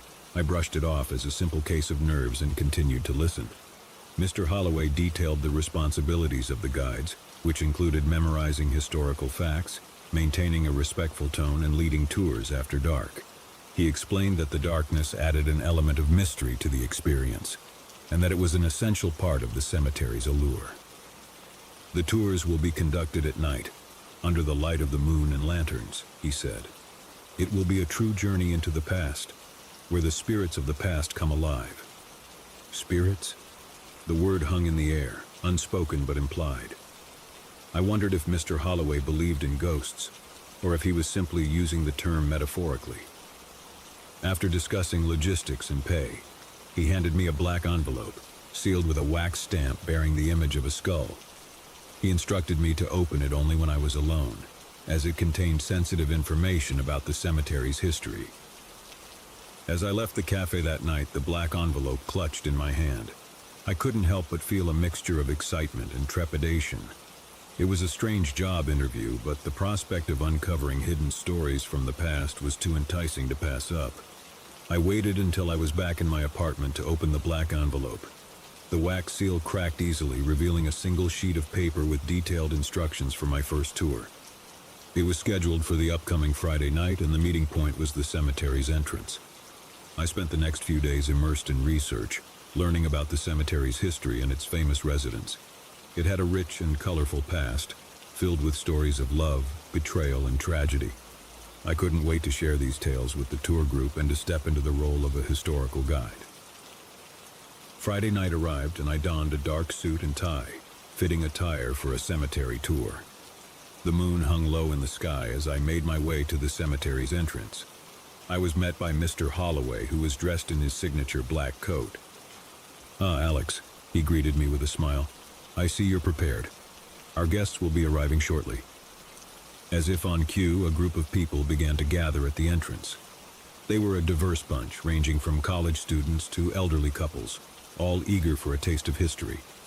Mr. Holloway introduced me as their guide, and I began to lead the group into the cemetery, lantern in hand. The night was clear and crisp, the air filled with the scent of fallen leaves. I spoke with enthusiasm as I led the group through the gravestones, recounting the stories of those who rested there. The guests listened attentively, their eyes wide with fascination. As the tour progressed, I noticed that some of the group members were growing increasingly uneasy. They whispered to each other and cast furtive glances over their shoulders. I couldn't blame them. After all, a cemetery at night could be an eerie place. But as we reached a particular section of the cemetery, the unease escalated into full-blown fear. The guests began to murmur and shuffle nervously, their lanterns casting wavering shadows. I turned to Mr. Holloway, who was watching with an inscrutable expression. "What's going on?" I whispered to him. He leaned in close and spoke in a hushed tone. "This section of the cemetery has a dark history, one that we save for the climax of the tour. It's said to be haunted, you see. Some visitors claim to have seen apparitions and heard whispers in the dark." I glanced around, my nerves on edge. The atmosphere had indeed changed, and a weird stillness hung in the air. I couldn't shake the feeling that we were being watched.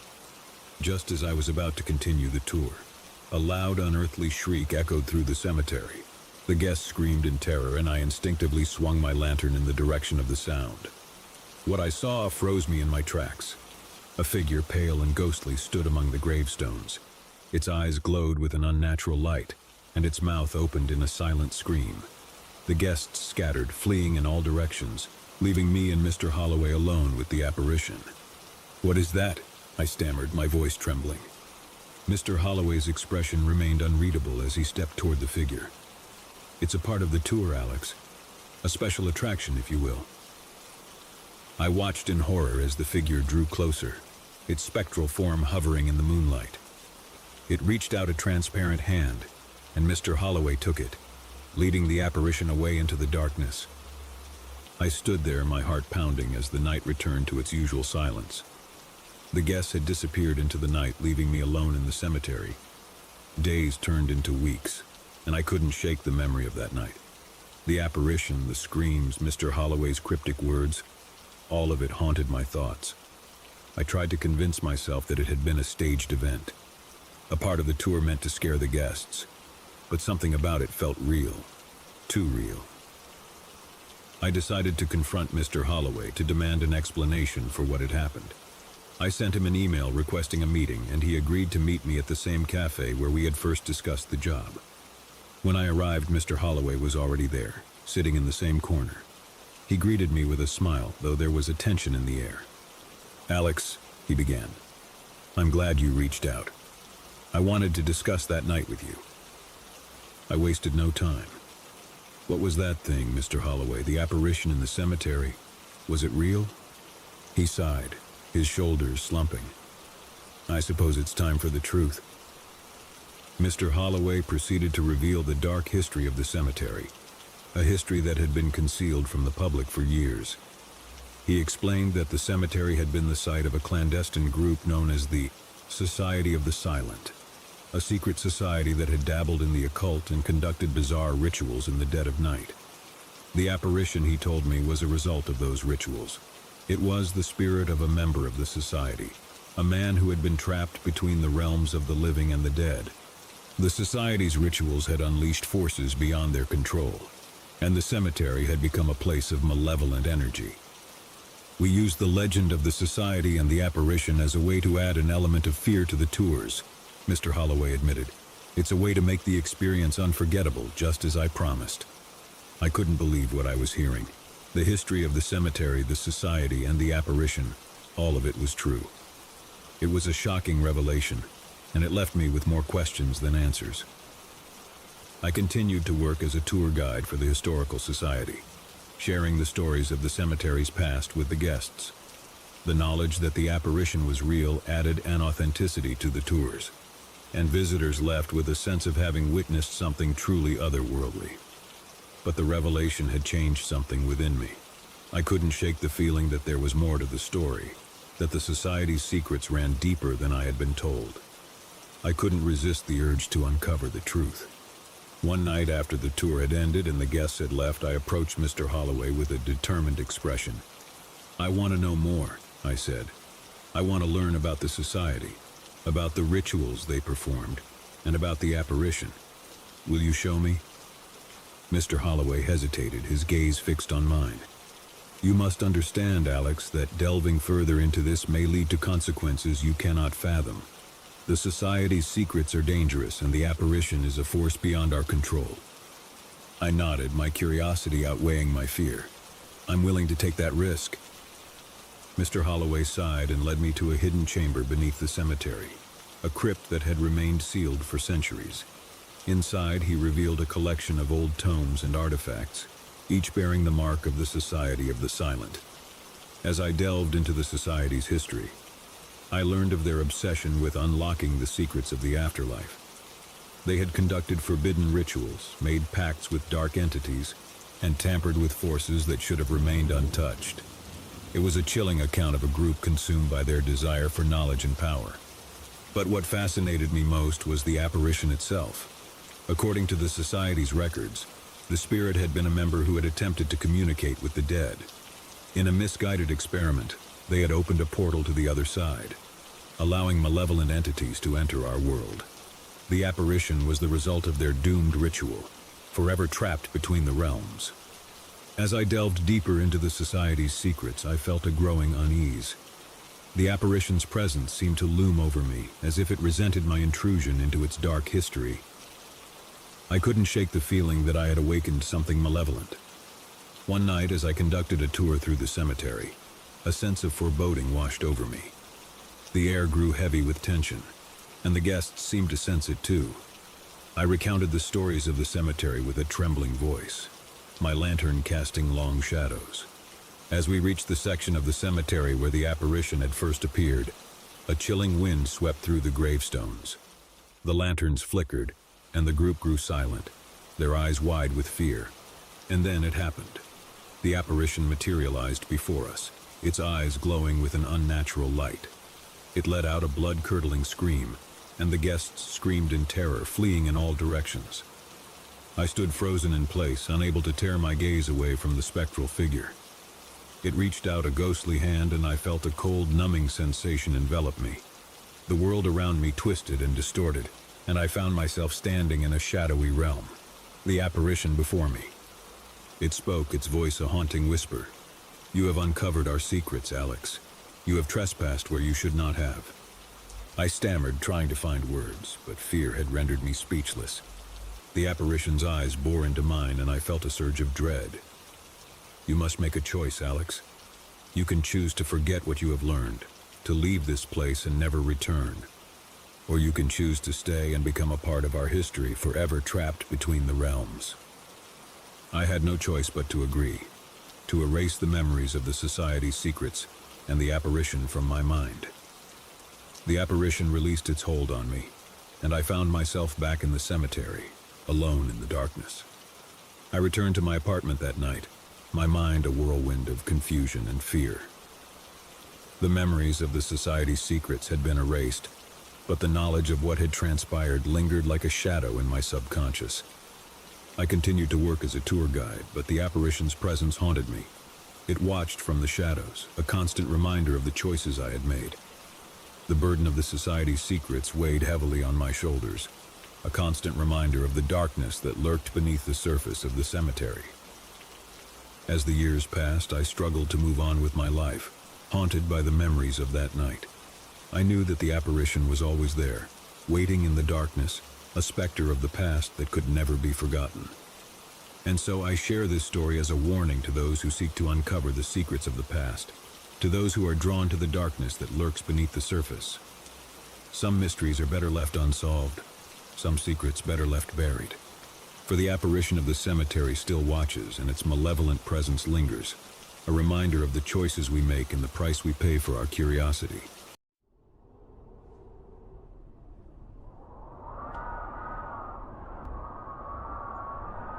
The night was dark and rainy, the kind of night that made even the most fearless travelers uneasy.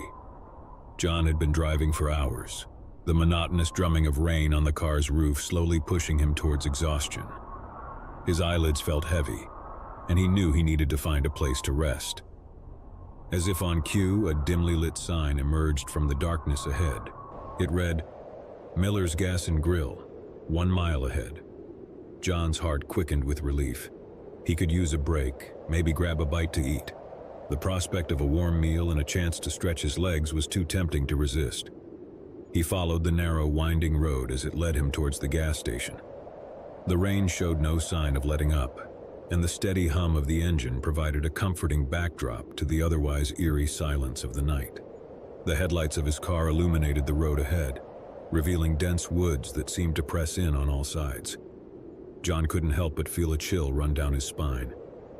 The gas station finally came into view, its flickering neon sign revealing a rustic, weather-worn building.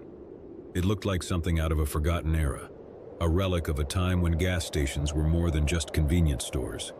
John pulled into the gravel lot and parked next to the only other car there, a beat-up pickup truck.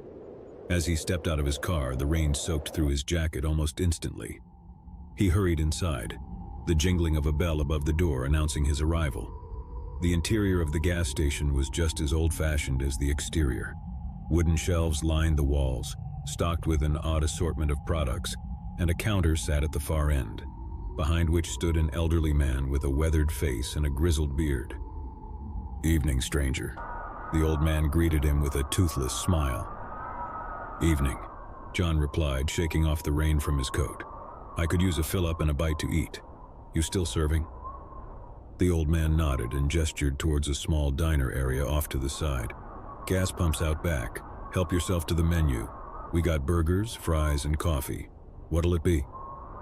John ordered a cheeseburger and a coffee, then headed out to pump gas into his car.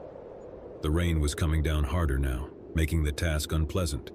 He couldn't help but feel a sense of unease as he stood alone in the dark, cold rain. The gas station's surroundings seemed strangely isolated, almost claustrophobic. Back inside, John took a seat at the counter. The old man, whose name tag read Miller, placed a steaming plate in front of him. John thanked him and dug into his meal, grateful for the warmth and sustenance. As he ate, he noticed a couple of locals sitting at the other end of the counter, huddled together in quiet conversation. Their eyes darted towards him occasionally, but they said nothing. John tried to strike up a conversation with Miller. "Quiet night, huh?" The old man nodded, his eyes distant. "It's always quiet around these parts. Ain't much happens here." John couldn't argue with that. He finished his meal in silence, then pushed a few bills across the counter to cover the cost. As he prepared to leave, Miller spoke up. "Be careful out there. These roads can get real tricky at night, especially in weather like this." John thanked him again and headed out into the storm.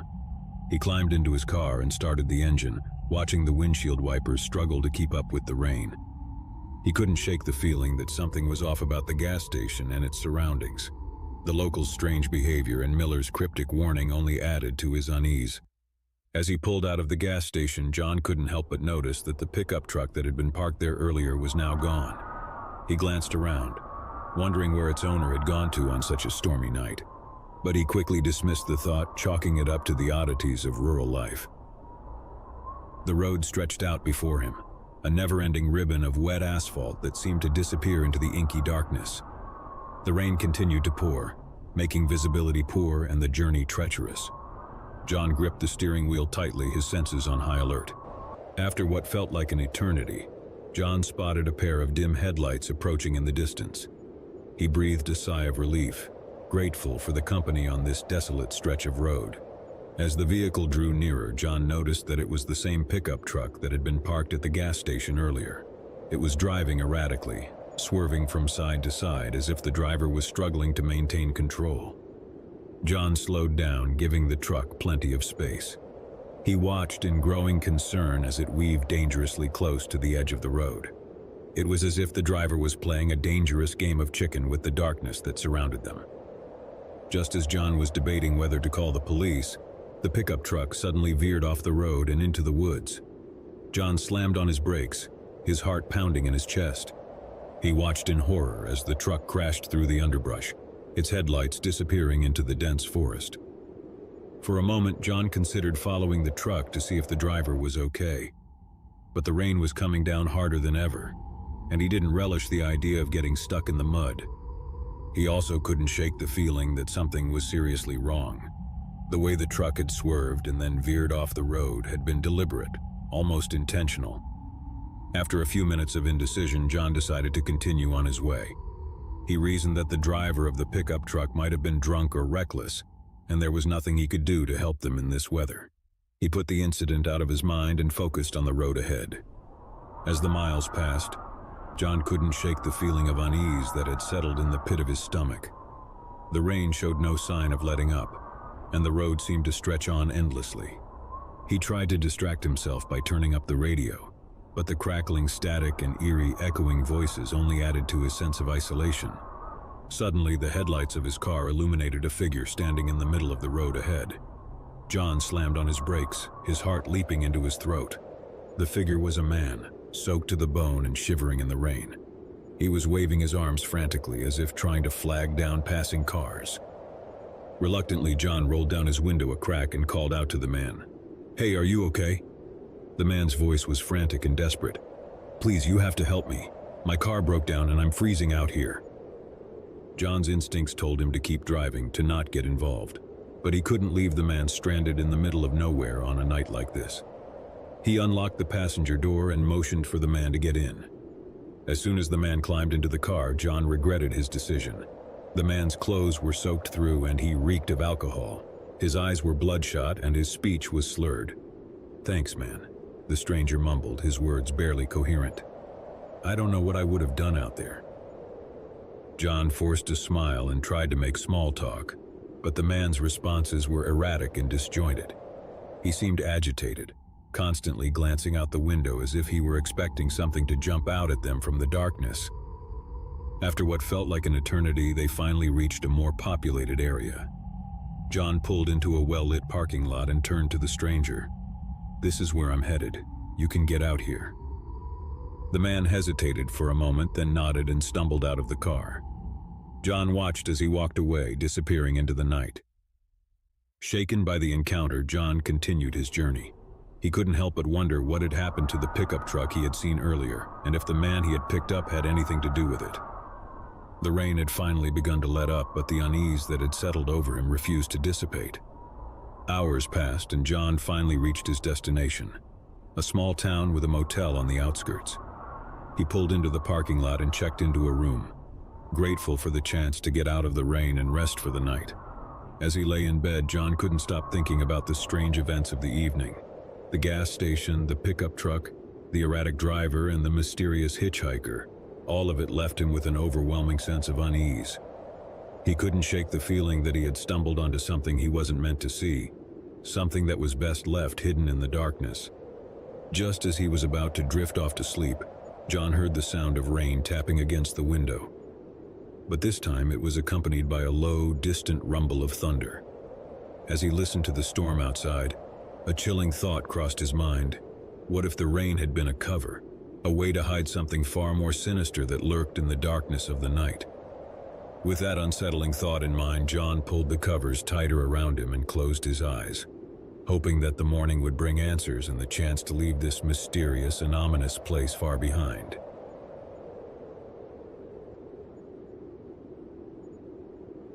Tom had been on the road for hours. The desolate stretch of highway seemed to go on forever, with nothing but the endless expanse of the desert on either side. He had passed only a handful of cars, and the sun had long since set, casting a blanket of darkness over the landscape. The only source of light was his car's headlights slicing through the inky blackness. His gas gauge was edging dangerously close to empty, and panic began to creep into his mind. He had no choice but to pull over at the next gas station he found, no matter how isolated it might be. Just as he was starting to worry that he might run out of fuel before he reached one, he spotted a dimly lit sign in the distance. It read, "Crossroads Gas and Mart 2 miles ahead." Tom's heart skipped a beat. It was a lifeline in the middle of the desert. The Crossroads Gas and Mart looked like it had seen better days. Its neon sign flickered weakly, and the paint on the building was chipped and peeling. As Tom pulled into the gravel lot, he noticed that he was the only customer there. The place seemed deserted, and an eerie silence hung in the air. He parked his car next to the lone gas pump and climbed out. The wind was sharp and cold, and the darkness seemed to press in on him from all sides. He shivered as he approached the gas pump and grabbed the nozzle, trying to ignore the sense of unease that had settled over him. As Tom began to pump gas into his car, he noticed a figure in the dimly lit window of the convenience store. It was the gas station attendant, an old man with a weathered face and a stooped posture.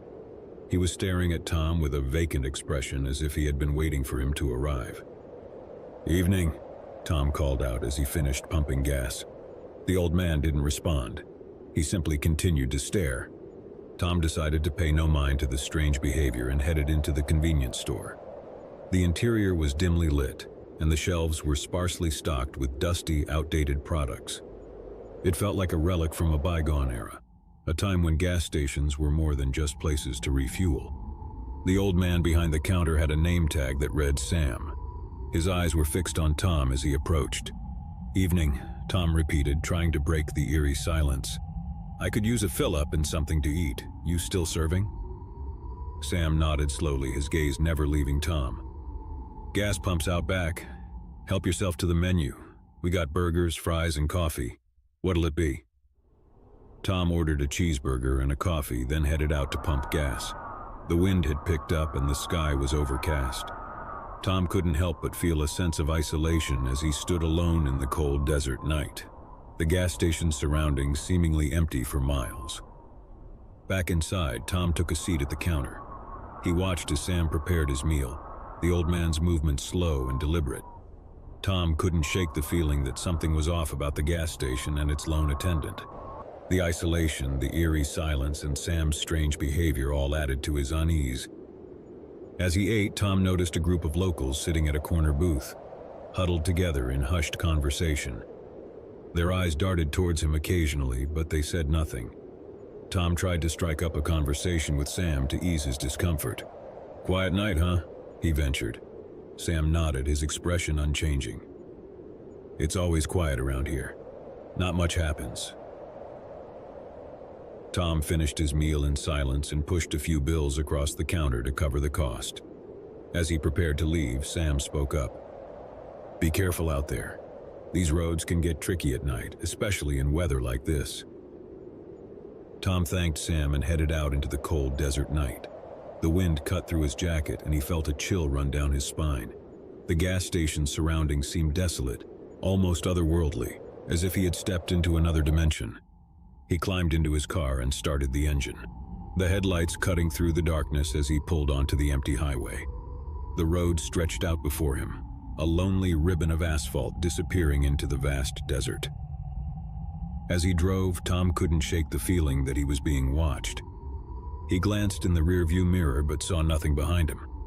The sense of unease grew stronger, and he couldn't help but think of the locals at the gas station and their secretive conversation. Just as he was starting to feel paranoid, Tom spotted a pair of headlights approaching in the distance. He breathed a sigh of relief, grateful for the company on this isolated stretch of road. As the vehicle drew nearer, he realized it was the same pickup truck that had been parked at the gas station. It was driving erratically, swerving from side to side. Tom slowed down, giving the truck plenty of space. He watched in growing concern as it veered dangerously close to the edge of the road. Suddenly, the pickup truck veered off the road and into the desert. Tom slammed on his brakes, his heart pounding in his chest. He watched in horror as the truck crashed through the sand and disappeared from sight. For a moment, Tom considered following the truck to see if the driver was okay. But the isolation of the desert and the unpredictability of the situation made him hesitate. He also couldn't shake the feeling that something was seriously wrong. The way the truck had swerved and then veered off the road had been deliberate, almost intentional. After a few minutes of indecision, Tom decided to continue on his way. He reasoned that the driver of the pickup truck might have been drunk or reckless, and there was nothing he could do to help them in this desolate place. He put the incident out of his mind and focused on the road ahead. Miles passed, and Tom finally reached the outskirts of a small town. He pulled into a well-lit parking lot and checked into a motel, grateful for the chance to get out of the cold desert night. As he lay in bed, he couldn't stop thinking about the strange events of the evening: the gas station, the pickup truck, the erratic driver, and the mysterious locals. Something was not right in this place, and Tom couldn't shake the feeling that he had stumbled upon a secret that was best left buried. Just as he was starting to drift off to sleep, Tom heard the sound of the wind howling outside, but this time it was accompanied by a low, distant rumble of thunder. As he listened to the storm raging in the desert, a chilling thought crossed his mind. What if the gas station at Crossroads was a haven for secrets, and the storm was a harbinger of the darkness that lurked beneath the surface? With that unsettling thought in mind, Tom pulled the covers tighter around him and closed his eyes, hoping that the morning would bring answers and the chance to escape the eerie gas station at Crossroads. As the night wore on, Tom's unease only deepened, and he couldn't escape the feeling that he had only scratched the surface of a much deeper and darker mystery. The gas station at Crossroads held its secrets, and he was determined to uncover them, no matter the cost.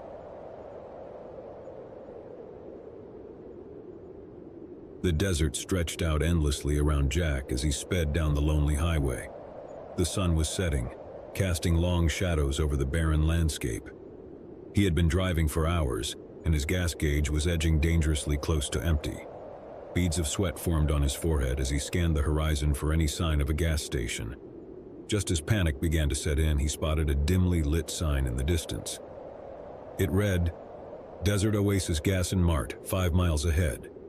Jack let out a sigh of relief and pushed his foot down on the accelerator. He couldn't afford to run out of gas in the middle of nowhere. As he approached the gas station, it became clear that Desert Oasis had seen better days. The neon sign flickered weakly and the paint on the building was faded and peeling. He pulled into the gravel lot, noticing that he was the only customer there. The place seemed deserted, and an eerie silence hung in the air. Jack parked his car next to the lone gas pump and climbed out. The wind was hot and dry, and the desert seemed to stretch out forever in every direction. He shivered despite the heat and approached the gas pump, trying to ignore the sense of unease that had settled over him. As he began to pump gas into his car, he noticed a figure in the dimly lit window of the convenience store. It was the gas station attendant, an elderly man with a weathered face and a distant look in his eyes. He was staring at Jack as if he had been waiting for him to arrive. "Evening," Jack called out as he finished pumping gas. The old man didn't respond. He simply continued to stare. Jack decided to pay no mind to the strange behavior and headed into the convenience store. The interior was dimly lit, and the shelves were sparsely stocked with dusty, outdated products. It felt like a relic from a bygone era, a time when gas stations were more than just places to refuel. The old man behind the counter had a name tag that read Frank. His eyes were fixed on Jack as he approached. "Evening," Jack repeated, trying to break the eerie silence. "I could use a fill-up and something to eat. You still serving?" Frank nodded slowly, his gaze never leaving Jack. "Gas pumps out back. Help yourself to the menu. We got burgers, fries, and coffee. What'll it be?" Jack ordered a cheeseburger and a coffee, then headed out to pump gas. The wind had picked up, and the sky was clear and filled with stars. He couldn't help but feel a sense of isolation as he stood alone in the desert night, the gas station's surroundings seemingly empty for miles. Back inside, Jack took a seat at the counter. He watched as Frank prepared his meal, the old man's movements slow and deliberate. Jack couldn't shake the feeling that something was off about the gas station and its lone attendant. The isolation, the eerie silence, and Frank's strange behavior all added to his unease. As he ate, Jack noticed a group of locals sitting at a corner booth, huddled together in hushed conversation. Their eyes darted towards him occasionally, but they said nothing. Jack tried to strike up a conversation with Frank to ease his discomfort. "Quiet night, huh?" he ventured. Frank nodded, his expression unchanging. "It's always quiet around here, not much happens." Jack finished his meal in silence and pushed a few bills across the counter to cover the cost. As he prepared to leave, Frank spoke up. "Be careful out there." Jack thanked Frank and headed out into the desert night. The wind was hot and dry, and the sky was filled with stars. The gas station's surroundings seemed desolate. He climbed into his car and started the engine, the headlights cutting through the darkness as he pulled onto the empty highway. The road stretched out before him, a lonely ribbon of asphalt disappearing into the vast desert. As he drove, Jack couldn't shake the feeling that he was being watched. He glanced in the rearview mirror but saw nothing behind him. The sense of unease grew stronger, and he couldn't help but think of the locals at the gas station and their secretive conversation. Just as he was starting to feel paranoid, Jack spotted a pair of headlights approaching in the distance. He breathed a sigh of relief, grateful for the company on this isolated stretch of road. As the vehicle drew nearer, he realized it was the same pickup truck that had been parked at the gas station. It was driving erratically, swerving from side to side. Jack slowed down, giving the truck plenty of space. He watched in growing concern as it veered dangerously close to the edge of the road. Suddenly, the pickup truck veered off the road and into the desert. Jack slammed on his brakes, his heart pounding in his chest. He watched in horror as the truck crashed through the sand and disappeared from sight. For a moment, Jack considered following the truck to see if the driver was okay. But the isolation of the desert and the unpredictability of the situation made him hesitate. He also couldn't shake the feeling that something was seriously wrong. The way the truck had swerved and then veered off the road had been deliberate, almost intentional. After a few minutes of indecision, Jack decided to continue on his way.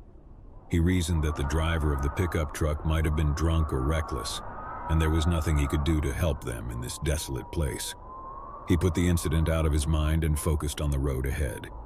Miles passed, and Jack finally reached the outskirts of a small town. He pulled into a well-lit parking lot and checked into a motel, grateful for the chance to get out of the desert night. As he lay in bed, he couldn't stop thinking about the strange events of the evening. The gas station, the pickup truck, the erratic driver, and the mysterious locals. Something was not right in this place, and Jack couldn't shake the feeling that he had stumbled upon a secret that was best left buried. Just as he was starting to drift off to sleep, Jack heard the sound of the wind howling outside. But this time it was accompanied by a low, distant rumble of thunder. As he listened to the storm raging in the desert, a chilling thought crossed his mind. What if the gas station at Desert Oasis was a haven for secrets, and the storm was a harbinger of the darkness that lurked beneath the surface? With that unsettling thought in mind, Jack pulled the covers tighter around him and closed his eyes, hoping that the morning would bring answers and the chance to escape the eerie gas station at Desert Oasis. As the night wore on, Jack's unease only deepened, and he couldn't escape the feeling that he had only scratched the surface of a much deeper and darker mystery. The gas station at Desert Oasis held its secrets, and he was determined to uncover them no matter the cost. My family had just moved into a new home. It was a large, two-story house in a quiet suburban neighborhood. The sun had dipped below the horizon, casting long shadows across the street as we pulled into the driveway. We were all exhausted from the move, but we couldn't wait to settle into our new place. The house had a strange aura about it, even from the outside. It stood eerily still in the growing darkness, its windows reflecting the fading twilight. As we stepped out of the car, I couldn't shake the feeling that something was watching us, lurking in the shadows. My wife Sarah and I exchanged nervous glances, but we brushed off our unease as a product of the long day. We had 2 kids, Emily and Jack, who were equally eager to explore their new home. We grabbed our bags and headed inside. The interior of the house was grand, but it had an old-world charm that creeped me out. The wooden floors creaked with each step, and the walls were adorned with faded wallpaper that hinted at the house's long history. We started unpacking, hoping that making the house our own would ease our discomfort. That first night was restless. I lay in bed, staring at the ceiling, unable to shake the feeling that something was off. The house seemed to groan and sigh as if it held secrets within its walls. I finally drifted off to sleep, but my dreams were plagued by dark shadows and whispered voices. In the days that followed, strange occurrences became a regular part of our lives. Objects would move on their own, and we would hear faint, disembodied footsteps in the hallway at night. Sarah and I tried to reassure each other that it was just our imaginations playing tricks on us, but deep down we knew something wasn't right. One evening, as I was helping Emily with her homework in the dining room, I caught a glimpse of a shadowy figure out of the corner of my eye. I turned, but there was nothing there. Emily looked at me, concern in her eyes. "Daddy, I saw it too," she whispered. "What did you see?" I asked, trying to keep my voice steady. It looked like a tall man, but he was all black like a shadow. He was standing by the door. I felt a chill run down my spine. I didn't want to scare my daughter, so I tried to dismiss it. "It must have been your imagination, sweetie. This house is just new to us, that's all." But as the days turned into weeks, the encounters with the shadowy figure became more frequent. Jack claimed to have seen it as well, always lurking in the corners of his room. Sarah and I decided it was time to investigate. We did some research on the house's history and discovered that it had been built in the late 19th century.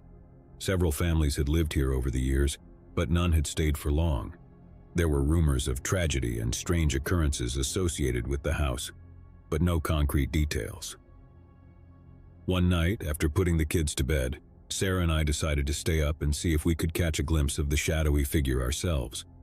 We sat in the living room, the only source of light coming from a single lamp. Hours passed in silence, but nothing happened. Sarah was beginning to nod off when I suddenly saw movement in the hallway. I motioned for her to be quiet and pointed toward the shadowy figure. There it was, just as the children had described. A tall, dark silhouette stood in the hallway, unmoving. We watched in terror as it seemed to glide closer, its form becoming more defined. It had a human shape, but its features were obscured by the impenetrable darkness. My heart pounded in my chest as I struggled to make sense of what I was seeing. Sarah's grip on my hand tightened, and I could see the fear in her eyes. The figure was now at the entrance of the living room, just a few feet away from us. Then, without warning, it vanished. One moment it was there, and the next it was gone, leaving us in stunned silence. We decided it was time to seek professional help. We contacted a paranormal investigator named Dr. Henderson, who had experience dealing with cases like ours. He arrived a few days later with a team of researchers and equipment. Dr. Henderson conducted a thorough investigation of the house, using various tools to measure electromagnetic fields and detect any unusual energy patterns. The team also set up cameras and audio recorders in different rooms. As we watched the monitors in the living room, we saw shadows darting across the hallway and heard faint whispers on the audio recordings. Dr. Henderson's team seemed both excited and unnerved by the evidence they were collecting. After a long night of investigation, Dr. Henderson sat us down in the living room to discuss his findings. "There's definitely something strange happening in this house," he began. We've captured unexplained phenomena on our equipment, and I believe there's a strong presence here." "What can we do about it?" Sarah asked, her voice trembling. Dr. Henderson looked thoughtful. "I recommend a more in-depth investigation, including a psychic medium who can try to communicate with whatever is in this house. It's possible that it's a residual energy or a trapped spirit." We agreed to the medium's involvement, desperate for answers. The following week, a woman named Eliza arrived at our home. She had a calm demeanor and a soothing presence that immediately put us at ease. Eliza began her investigation by walking through the house, her eyes closed as if she were tuning into something beyond our perception. She stopped in the hallway where we had seen the shadowy figure and gasped softly. "There's a strong energy here," she said, her voice barely above a whisper. "It's a presence that's trapped, unable to move on. It's filled with anger and sadness." She continued to explore the house, describing the sensations and emotions she was picking up on. As she entered Jack's room, her expression changed. "This is where it's strongest," she said. "The entity seems to be fixated on your son." We exchanged worried glances. Eliza suggested conducting a seance in Jack's room to try and communicate with the entity. We agreed, hoping it would provide us with some answers and a way to help our son. That night we gathered in Jack's room, the lights dimmed and a single candle flickering on the floor. Eliza sat in the center and we joined hands in a circle. She began to speak softly, calling out to the entity. The room grew colder and we could see our breath in the air. Suddenly Jack's toys started moving on their own as if manipulated by invisible hands. Emily gasped, and I squeezed her hand to reassure her. "Who are you?" Eliza asked, her voice steady. A low, guttural voice echoed through the room, sending shivers down our spines. "I am the guardian. I watch. I protect." "Protect?" Eliza questioned. "Protect whom?" "Jack," the voice replied, sending a chill through the room. "He is mine to protect." We exchanged frightened glances. Eliza continued to communicate with the entity, trying to understand its motives. It seemed to believe that Jack was in danger, and that it needed to keep him safe at all costs. As the seance went on, the entity's messages grew more frantic and aggressive. It warned us to leave the house, to take Jack away from this place. It claimed that there were other malevolent entities in the house, and it was the only thing standing between us and them. We were terrified, unsure of what to believe. Eliza finally closed the seance and we sat in Jack's room trying to process everything we had just experienced. The room felt heavy with the presence of the entity, and we knew that we couldn't stay in the house any longer. Over the next few days, we packed up our belongings and made arrangements to stay with Sarah's parents while we figured out our next steps. Eliza blessed the house and performed a cleansing ritual, hoping to drive away the malevolent entities that had taken residence there. As we drove away from the house for the last time, I couldn't help but look back at it in the rearview mirror. It stood there, looming in the distance, a dark and foreboding presence that seemed to watch us go. We never returned to that house, and we tried to put the terrifying ordeal behind us. Jack seemed to recover from the trauma, and our lives slowly returned to normal. But we would always carry the memory of the shadowed guardian and the malevolent entities that had haunted our home. To this day, I can't help but wonder about the true nature of the entity that had claimed to protect us. Was it a benevolent force, or was it something more sinister, using our fear and vulnerability to its advantage? One thing was certain. We would never forget the shadowed guardian and the nightmare that had unfolded in our new home. And as we drove away from that cursed house, I couldn't shake the feeling that it was still watching, still waiting in the depths of the darkness.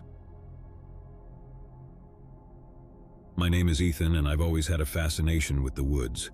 Ever since I was a child, I would spend hours exploring the dense forests that surrounded my family's cabin. The trees, the wildlife, the feeling of being surrounded by nature's secrets. It all drew me in like a moth to a flame. But as I would soon discover, some secrets are best left untouched. It was a crisp, moonlit night when it all began. The woods had always been a place of comfort and solace for me. But that night, as I ventured deeper into the forest than ever before, I couldn't shake the feeling that something was different. Something was watching me. I had brought my trusty flashlight, but even its beam seemed feeble in the vast expanse of the trees.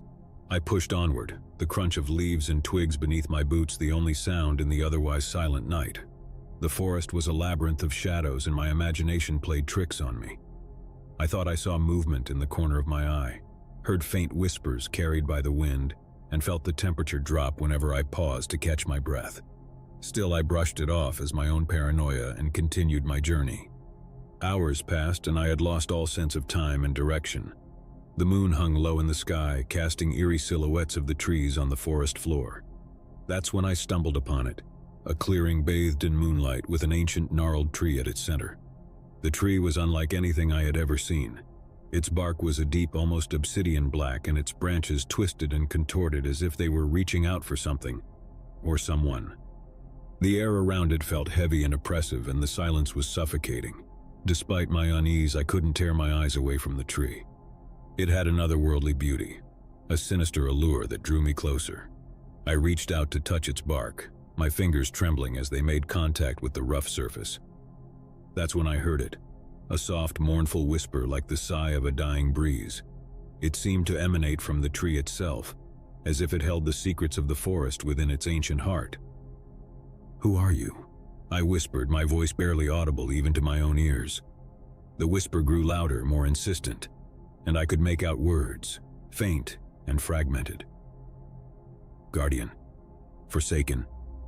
Beware." I stumbled back, my heart pounding in my chest. The tree, the clearing, the whole forest. It felt wrong, like a nightmare brought to life. Panic gripped me and I turned to run, but the path I had followed had vanished, replaced by an impenetrable wall of trees. I was trapped. The whispering grew louder, more frantic, and the shadows seemed to come alive, twisting and writhing as if they had a life of their own. I had to get out of there, had to escape the suffocating darkness closing in around me. Frantically, I retraced my steps, stumbling over roots and underbrush as I tried to find my way back to the safety of the cabin. But the forest had changed, as if it had rearranged itself to keep me captive. The trees loomed like ancient sentinels, their branches reaching out to ensnare me. Hours turned into days, or at least it felt that way. I was exhausted, my body aching from the relentless pursuit of escape. The whispers had grown louder, more menacing, and I could feel a malevolent presence lurking just beyond the edge of my vision. I had lost all sense of time and reality. The forest had become a nightmarish labyrinth, and I was its unwilling prisoner. I knew then that I had trespassed into something beyond my comprehension, something ancient and vengeful. Just when I thought I couldn't go on any longer, I stumbled upon a small, dilapidated cabin hidden deep within the woods. It was a decrepit, rotting structure, but it offered shelter from the relentless darkness that had pursued me. Inside, I found a dusty, tattered journal on a wooden table. Its pages were filled with the frenzied writings of a previous occupant, someone who had also been ensnared by the forest's sinister grip. "Guardian of the woods," the journal read. "Beware its whispers, its seductive call.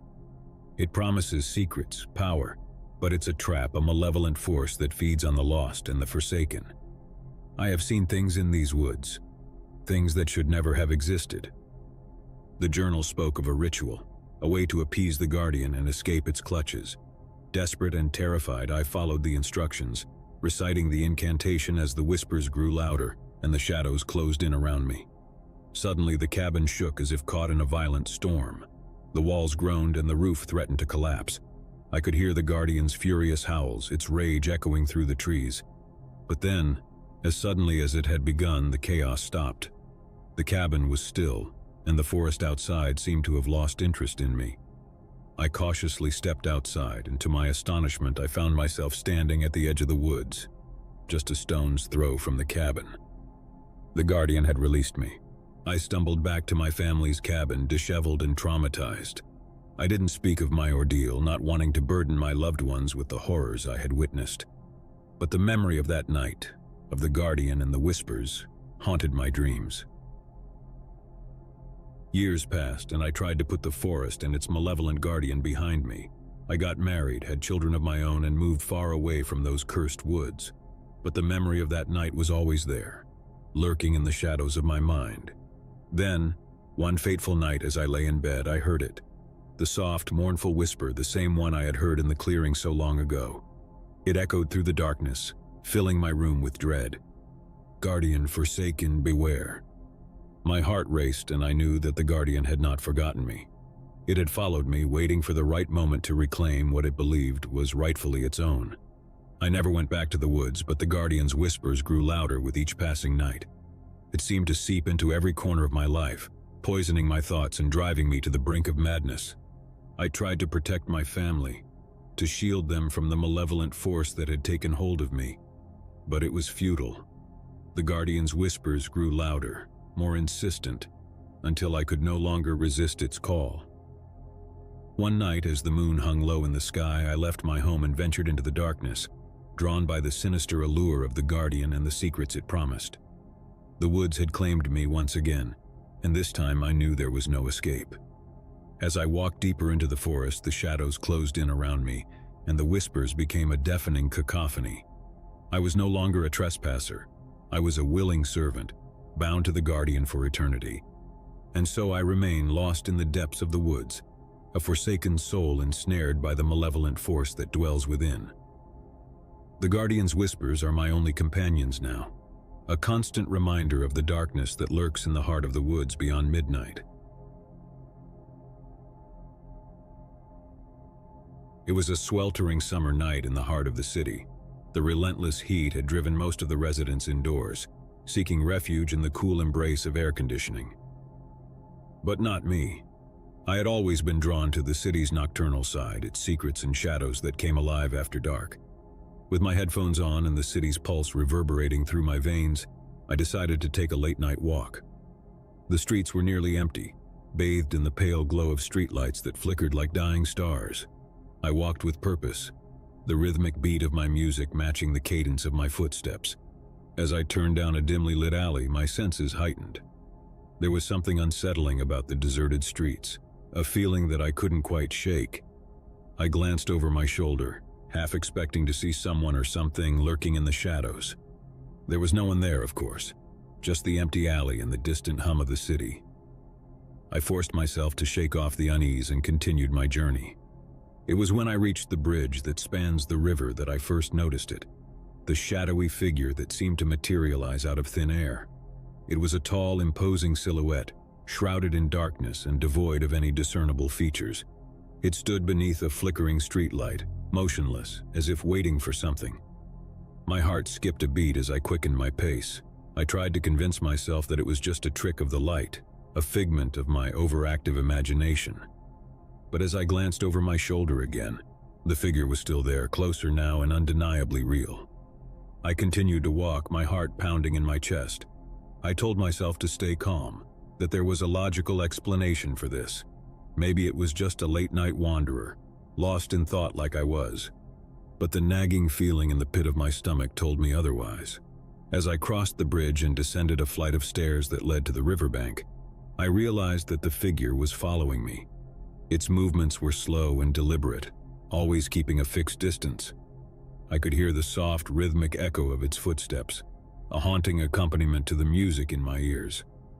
I considered turning back, confronting the figure, demanding an explanation for its unsettling presence. But a deep sense of dread held me back. I knew that whatever or whoever this was, it was no ordinary stranger. I walked along the river, my footsteps echoing in the desolate night. The city's skyline loomed overhead, a dark, towering presence that seemed to press down on me.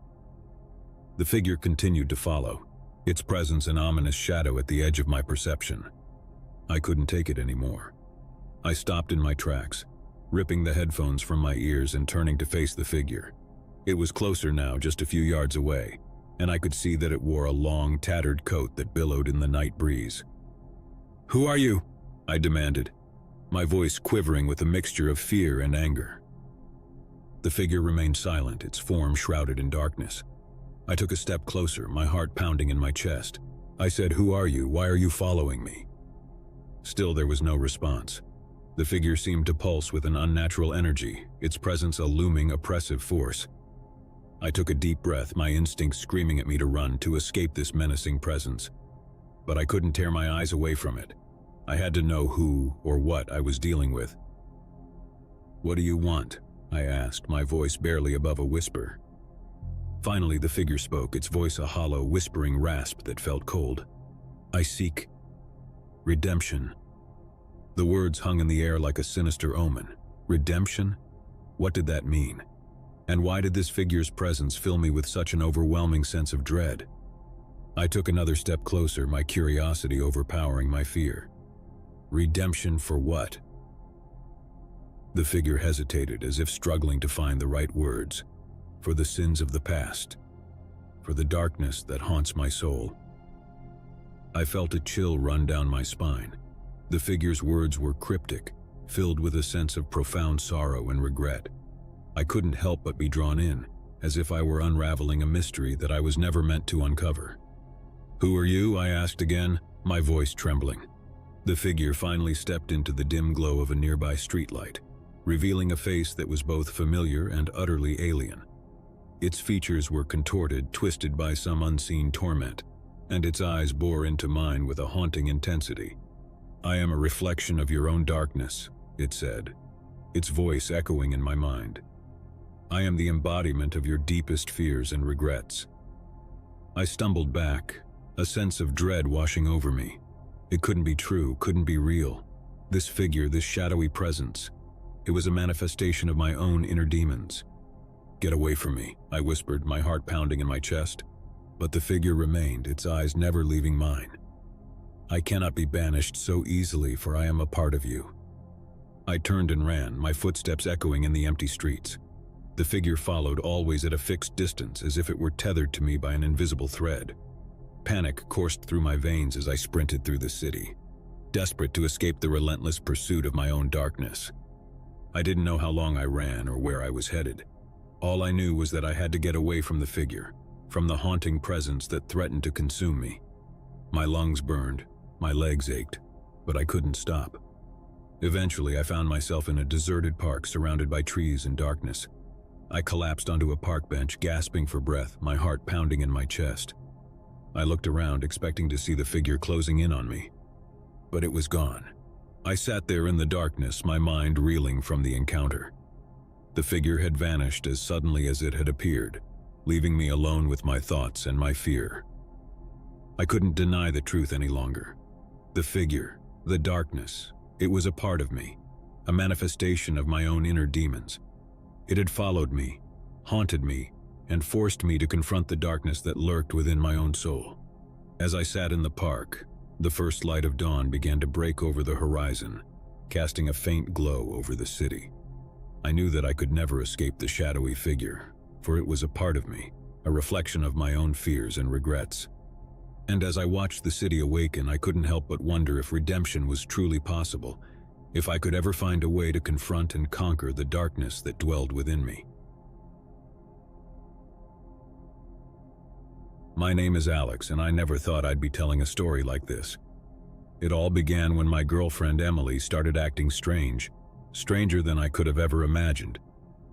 Emily and I had been together for over 2 years, and for the most part, our relationship was perfect.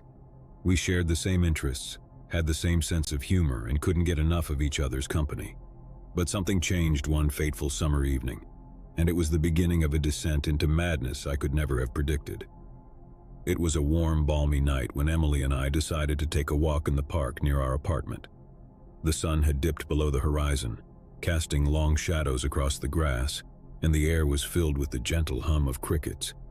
It was the kind of night that made you feel alive, and Emily and I relished the opportunity to spend it together. As we strolled hand in hand, I couldn't help but admire how the moonlight played on her features, casting a soft glow over her face. She had always been beautiful, but that night, she looked positively ethereal. But then, as we reached the center of the park, Emily suddenly stopped in her tracks. Her grip on my hand tightened, and her eyes, once bright and full of life, took on a distant, vacant look. "Emily, what's wrong?" I asked, my concern growing. She didn't respond, didn't even acknowledge my presence.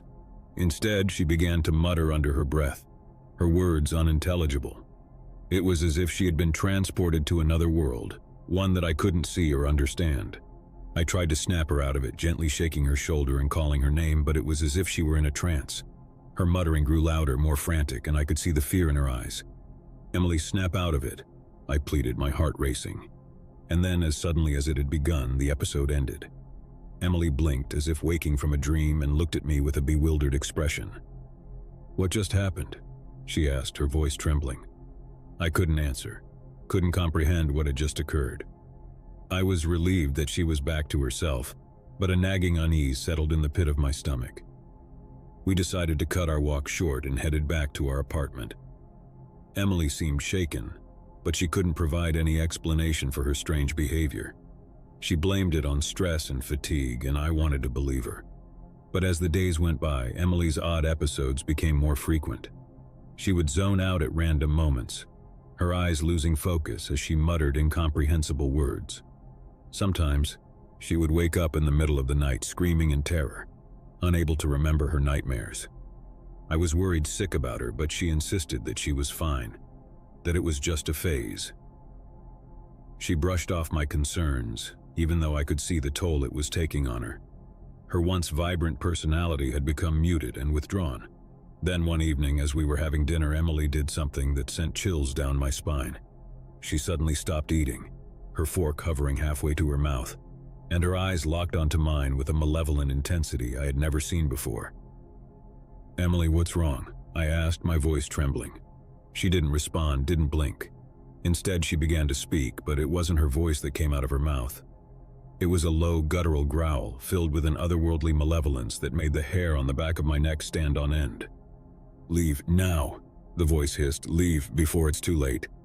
I recoiled in horror, pushing my chair back from the table. Emily's eyes cleared, and she looked at me with confusion and fear. "What's wrong?" she asked, her voice trembling. I couldn't find the words to explain what had just happened. I felt like I was losing my mind, like reality itself was unraveling before my eyes. That night, I couldn't sleep. I lay awake in bed, listening to Emily's soft breathing beside me. I didn't know what to do, who to turn to for help. It felt like I was trapped in a waking nightmare, and I couldn't escape. The days that followed were a blur of fear and uncertainty. Emily's episodes grew worse, and I could see the toll it was taking on her physically and emotionally. She had dark circles under her eyes, and her once lustrous hair had lost its shine. I tried to research her symptoms online, but I couldn't find any answers. It was as if whatever was afflicting her defied explanation.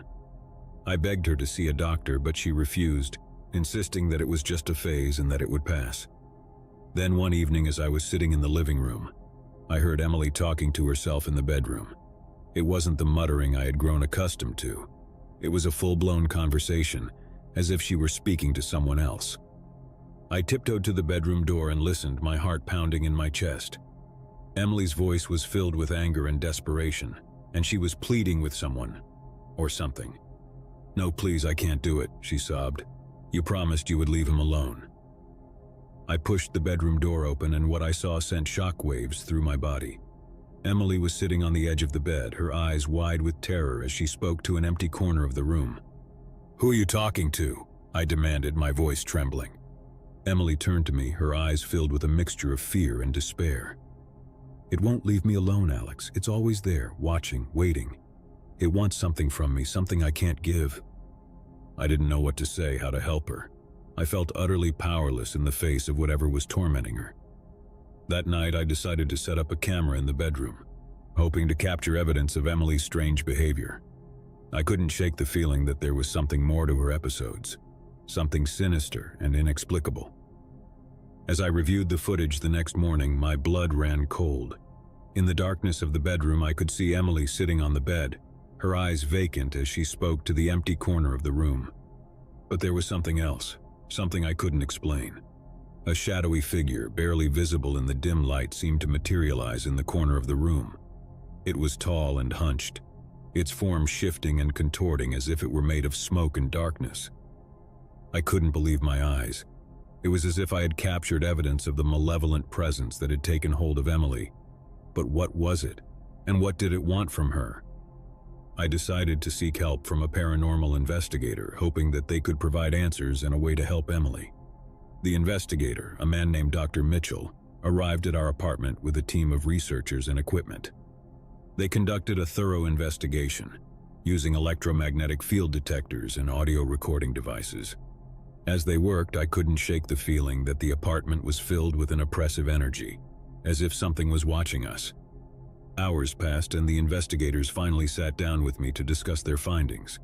Dr. Mitchell had a grave expression on his face, and I could tell that he had seen something that disturbed him. "We've detected unusual energy patterns in your apartment," he began. "And we've captured some disturbing audio recordings." He played a recording for me and I felt a chill run down my spine. It was Emily's voice, but it was distorted, filled with anguish and despair. She was pleading with someone, or something. "I can't do it," she sobbed. "I can't give you what you want." The recording made my blood freeze. I had heard those words before, in the bedroom that night when Emily had spoken to the empty corner. Dr. Mitchell continued, "We believe that your girlfriend is being tormented by a malevolent entity, one that feeds on her fear and despair. It's a parasitic entity that has attached itself to her, and it won't let go without a fight." I was horrified by the revelation. I couldn't believe that something so sinister could have taken hold of Emily. I asked Dr. Mitchell if there was a way to remove the entity, to free her from its torment. He nodded solemnly. "There is a ritual that can banish the entity, but it won't be easy. We'll need to perform it tonight during the peak of its activity, and we'll need your help." I agreed without hesitation, desperate to free Emily from the entity's grip. Dr. Mitchell and his team spent the day preparing for the ritual, gathering candles, incense, and other tools. As night fell, we gathered in the living room, ready to confront the malevolent entity. The atmosphere in the apartment was heavy with tension, and I could feel the entity's presence lurking in the shadows. Dr. Mitchell began the ritual, reciting incantations and performing sacred gestures. The room seemed to come alive with energy, as if the very air were charged with power. As the ritual reached its climax, I heard a low, guttural growl emanate from the darkness. The entity was fighting back, resisting its banishment. The room grew colder and the candles flickered as if they were about to be extinguished. But Dr. Mitchell pressed on, his voice unwavering. He called upon higher powers to aid us in our battle against the malevolent entity. I could feel the weight of its presence lifting, as if it were being torn away from Emily. And then, with a final triumphant incantation, Dr. Mitchell banished the entity from our apartment. The room seemed to brighten, and I could feel a sense of peace wash over me. It was finally over. Emily sat on the floor, her eyes wide with bewilderment. She looked at me as if she had just woken from a nightmare. What happened?" she asked, her voice trembling. I helped her to her feet and held her tightly. "It's over, Emily. The entity is gone. You're safe now." She nodded, tears streaming down her face. It was as if she had been freed from a prison of fear and despair. In the days that followed, Emily seemed like her old self again. Her strange episodes had ceased, and her vibrant personality had returned. We couldn't explain what had happened, but we were grateful that it was finally over. As I sat with Emily one evening holding her hand, she looked at me with gratitude and love in her eyes. "Thank you, Alex. You saved me." I smiled and kissed her forehead. "I would do anything for you, Emily. I'm just glad you're okay." But even as we embraced, I couldn't help but wonder what had really happened. What had caused Emily to be tormented by the malevolent entity in the first place? And I couldn't shake the feeling that there were secrets lurking in the shadows, waiting to be uncovered. As the days turned into weeks, I continued to research the paranormal, desperate to find answers. I discovered stories of entities that attached themselves to vulnerable individuals, feeding on their fear and despair. They were ancient and malevolent, and they would stop at nothing to claim their victims. I couldn't help but wonder if there were others out there, like Emily, who were being tormented by these sinister entities. And I knew that I had to find a way to protect them, to banish the darkness that lurked in the shadows. As I delved deeper into the world of the paranormal, I couldn't shake the feeling that our battle against the malevolent entity was far from over. There were forces beyond our understanding, lurking in the darkness, waiting to be uncovered. And I was determined to confront them no matter the cost. For in the shadows, in the hidden corners of the world, there were secrets waiting to be uncovered, and I was determined to uncover them. The darkness may have taken hold of Emily, but it would not claim any more victims on my watch.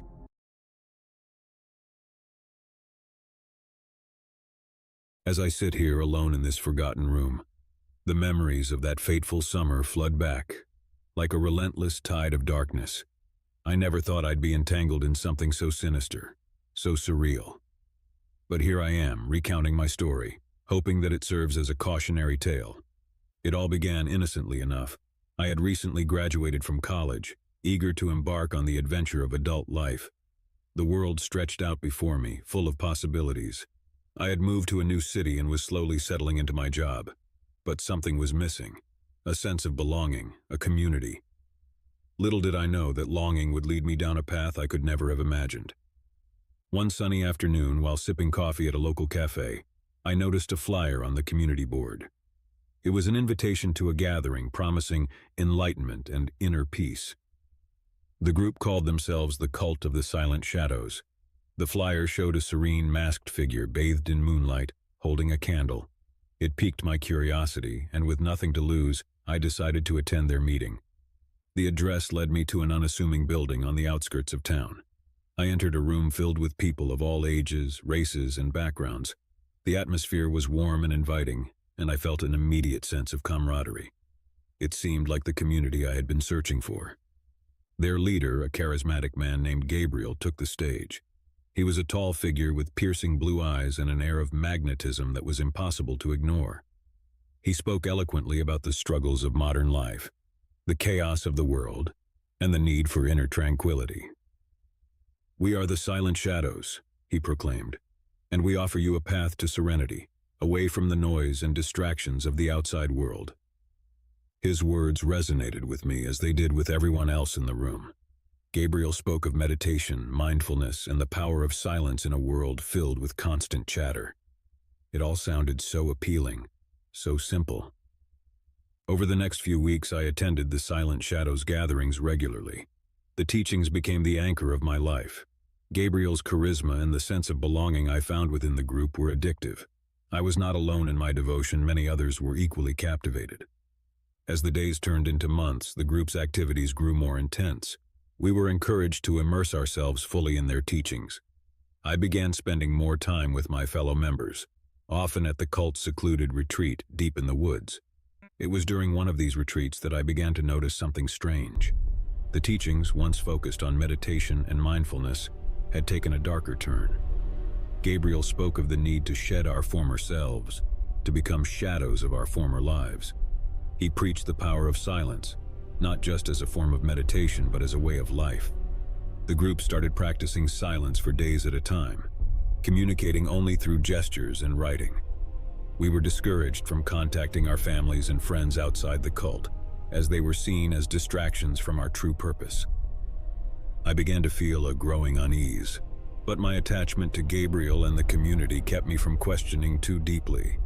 I was not alone in my hesitation, but no one dared to speak out against the charismatic leader. One evening, as the sun set behind the trees, Gabriel gathered us around a roaring bonfire. The atmosphere was charged with anticipation. Gabriel announced that to become true Silent Shadows, we must undergo a ritual of purification. The ritual involved fasting for 3 days, spending all our waking hours in complete silence and meditating by the fire. It was meant to cleanse our minds and souls, to make us more receptive to the cult's teachings. I felt a knot of dread in my stomach, but couldn't bring myself to refuse. As the days of fasting passed, I became increasingly weak. My body ached, and my mind felt like a stormy sea. The silence, once soothing, now pressed down on me like a heavy weight. It was as if we were all sinking into a darkness, a collective silence that threatened to swallow us whole. On the third night of the ritual, something changed. As we meditated around the fire, the flames seemed to dance with an eerie, unnatural intensity. Gabriel stood at the center, his eyes closed in deep concentration. Then, with a sudden and unsettling calmness, he began to chant in a language I didn't recognize. The chant grew louder and more fervent, and the flames leaped higher, casting bizarre, flickering shadows on the faces of the cult members. I watched in growing horror as the atmosphere shifted from one of serenity to something altogether different. It was at that moment that I realized the true nature of the Silent Shadows. We were not a community seeking enlightenment and inner peace. We were pawns in Gabriel's grand delusion. He had manipulated us into a cult of silence. using our vulnerability and desire for belonging against us. I knew I had to escape. With trembling hands, I rose from my meditation spot and slowly backed away from the fire. The cult members were so engrossed in the ritual that they didn't notice my departure. I slipped into the darkness of the woods, my heart pounding like a drum. As I made my way back to civilization, I couldn't help but wonder about the fate of my fellow cult members. Had they truly become the silent shadows Gabriel had envisioned? Or had they fallen victim to a madness born of silence and isolation? I reported the cult to the authorities, but by the time they arrived at the retreat, it was empty. Gabriel and his followers had vanished, leaving behind only the lingering echoes of their chilling silence. In the years that followed, I rebuilt my life, forever haunted by the memory of the silent shadows. I learned the hard way that the quest for belonging and purpose can sometimes lead us down the darkest of paths, and I vowed to never let the shadows of silence consume me again. But even now, as I sit here alone, I can't shake the feeling that Gabriel and his cult are still out there, lurking in the shadows, waiting for their next unsuspecting victim. The darkness of that summer still clings to me, a constant reminder of the horrors that can hide behind a mask of serenity. Months had passed since my escape from the cult of the silent shadows. I had rebuilt my life, but the memories of that nightmarish experience continued to haunt my every waking moment. I couldn't help but wonder what had become of my fellow cult members, and whether Gabriel and his twisted teachings still held them in their grip. I kept a low profile, fearing that the cult might somehow track me down. My days were spent in constant vigilance, always watching my back, always on edge. But I couldn't shake the feeling that Gabriel and his followers were out there, lurking in the shadows, waiting for the right moment to strike. One day, as I was going through my mail, I came across a letter. It was an anonymous message, a simple piece of paper with a single word written in bold letters: silence. My heart raced as I realized that the cult had found me, or at least someone who knew about my past involvement with them. I had to find out who sent the letter, and more importantly, whether the cult was still active. I began to dig deeper, retracing my steps and reaching out to former cult members who had managed to break free like me. It wasn't easy. Many were still too frightened to talk, but gradually I pieced together a picture of what had transpired after my escape. It seemed that in the wake of my departure, the cult had become even more secretive and reclusive. They had changed their meeting locations frequently, always staying one step ahead of anyone who might be looking for them. Gabriel's hold on his followers had grown stronger, and his teachings had taken a more extreme turn. Rumors circulated that the cult had become involved in criminal activities, using their collective silence as a cover for illegal operations. But these were only whispers, and concrete information was hard to come by. Determined to expose the cult and bring an end to their reign of silence, I reached out to a journalist friend who had a reputation for investigating secretive organizations. With the evidence I had gathered, we began to dig deeper into the activities of the cult of the silent shadows. Our investigation led us down a twisted and treacherous path. We followed leads, interviewed former cult members, and even managed to infiltrate some of their gatherings undercover. What we discovered was chilling. The cult had evolved into a tightly knit, secretive society with Gabriel as its unquestioned leader. His charisma and manipulative tactics had only grown more potent over time. The members had become fanatical in their devotion, believing that silence was the key to ultimate enlightenment. But behind the facade of serenity and inner peace lay a darker truth. The cult had indeed become involved in criminal activities, ranging from money laundering to extortion. Their network stretched far and wide, with members in positions of power and influence across various industries. As we delved deeper into our investigation, we realized that exposing the cult would not be easy. They had eyes and ears everywhere, and anyone who tried to speak out against them faced threats, intimidation, and even violence. But we were determined to unmask the shadows and bring an end to their reign of terror. We compiled our findings, collected evidence, and prepared to blow the lid off the cult of the silent shadows. Our investigative report was set to be published in a major newspaper, promising to expose the cult's criminal activities and the dangers they posed to society. But as the publication date drew nearer, I couldn't shake the feeling that we were walking into a trap. My fears were realized on the night before the report was scheduled to be released. I received another anonymous message, this time more ominous than the first. It was a simple warning: silence is golden. I immediately contacted my journalist friend, and we decided to go public with the threats we had received. We believed that the cult would think twice about taking any drastic action if their actions were brought to light. The next day, as the report hit the headlines, the cult's reaction was swift and brutal. They released a statement denying all allegations and accusing us of spreading lies and slander. Gabriel, in a chilling video message, warned that those who sought to expose the cult's secrets would face dire consequences. Despite our fears, we pressed on, believing that the power of truth and justice would prevail. But the cult was not to be underestimated. They launched a campaign of harassment and intimidation against us, trying to discredit our investigation and silence us through any means necessary. As the pressure mounted, my journalist friend and I received a tip that Gabriel and his inner circle would be holding a secret gathering in an isolated location. It was an opportunity we couldn't pass up.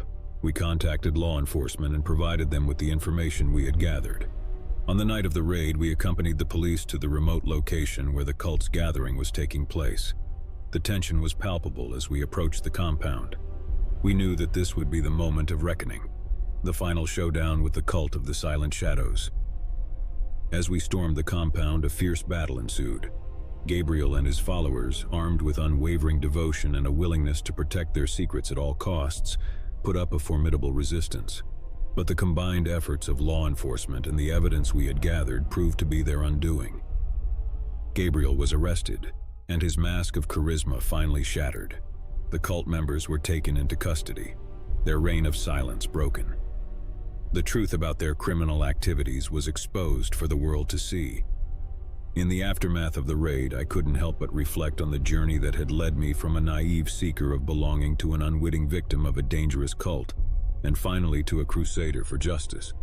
The cult of the Silent Shadows had been dismantled, its darkness brought into the light.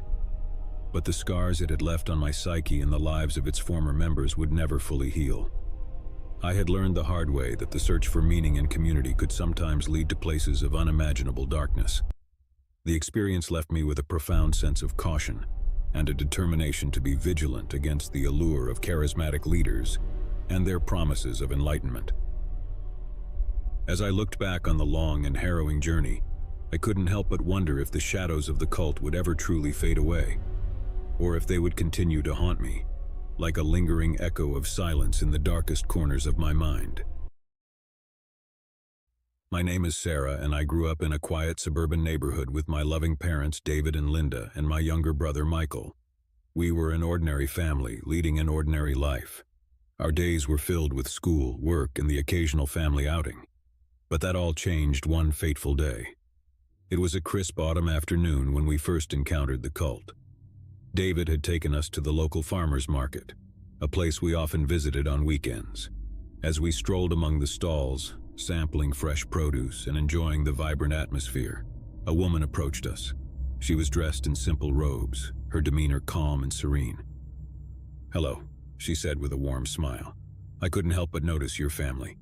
You seem like kindred spirits." We exchanged pleasantries, and the woman introduced herself as Emily. She spoke of a community called the Tranquil Souls, a group of like-minded individuals seeking inner peace and enlightenment. Emily's words were captivating, and we found ourselves drawn to her presence. Over the following weeks, Emily became a frequent visitor to our home. She brought with her the teachings of the Tranquil Souls, a philosophy centered around mindfulness, meditation, and a simpler way of life. She spoke of finding tranquility in a chaotic world, and her words resonated deeply with my family. One evening, as we sat around the dinner table, Emily proposed that we attend one of the Tranquil Souls gatherings. "It's an opportunity to experience our community firsthand," she said, "to see if it aligns with your desires for inner peace." We were hesitant at first, but the allure of tranquility and the sense of belonging that Emily offered were too enticing to resist. With her guidance, we made the decision to visit the Tranquil Souls. Our first gathering with the Tranquil Souls was held in an idyllic rural setting. A small group of people dressed in robes similar to Emily's welcomed us with open arms. They exuded an air of serenity that was both captivating and unnerving. The teachings of the Tranquil Souls revolved around meditation, minimalism, and the renunciation of worldly possessions. At first, it seemed like a path to inner peace, a way to simplify our lives and find a sense of purpose. But as time went on, the teachings became increasingly extreme. We were encouraged to sever ties with our old lives, to let go of our possessions, and to embrace a life of austerity. The cult members spoke in hushed tones about the need to transcend the material world and reach a higher state of consciousness. My family and I became increasingly isolated from our friends and extended family as the Tranquil Souls became the center of our lives. Emily, once a mere acquaintance, had become our de facto leader. Her charisma and unwavering devotion to the cult were impossible to resist. As the cult's grip on our family tightened, I began to notice disturbing changes in my parents and brother. They had become increasingly distant, their eyes vacant and hollow. The cult's teachings had taken a darker turn, emphasizing the need for complete submission and the rejection of individuality. I tried to reason with my family, to convince them that we were headed down a dangerous path, but my words fell on deaf ears. They saw me as an outsider, a threat to their newfound sense of purpose. One evening, I overheard a chilling conversation between my parents and Emily. They spoke of a final ceremony that would allow them to transcend the material world and achieve true enlightenment. The details were shrouded in secrecy, but the sense of foreboding in the air was palpable. Terrified for my family's safety, I reached out to a childhood friend, Rebecca, who had been concerned about our sudden withdrawal from society. I confided in her about the Tranquil Souls and their increasingly sinister teachings. Rebecca, now a journalist, took it upon herself to investigate the cult. She uncovered a trail of disappearances, financial irregularities, and allegations of mind control associated with the Tranquil Souls. It became clear that the cult was not what it appeared to be.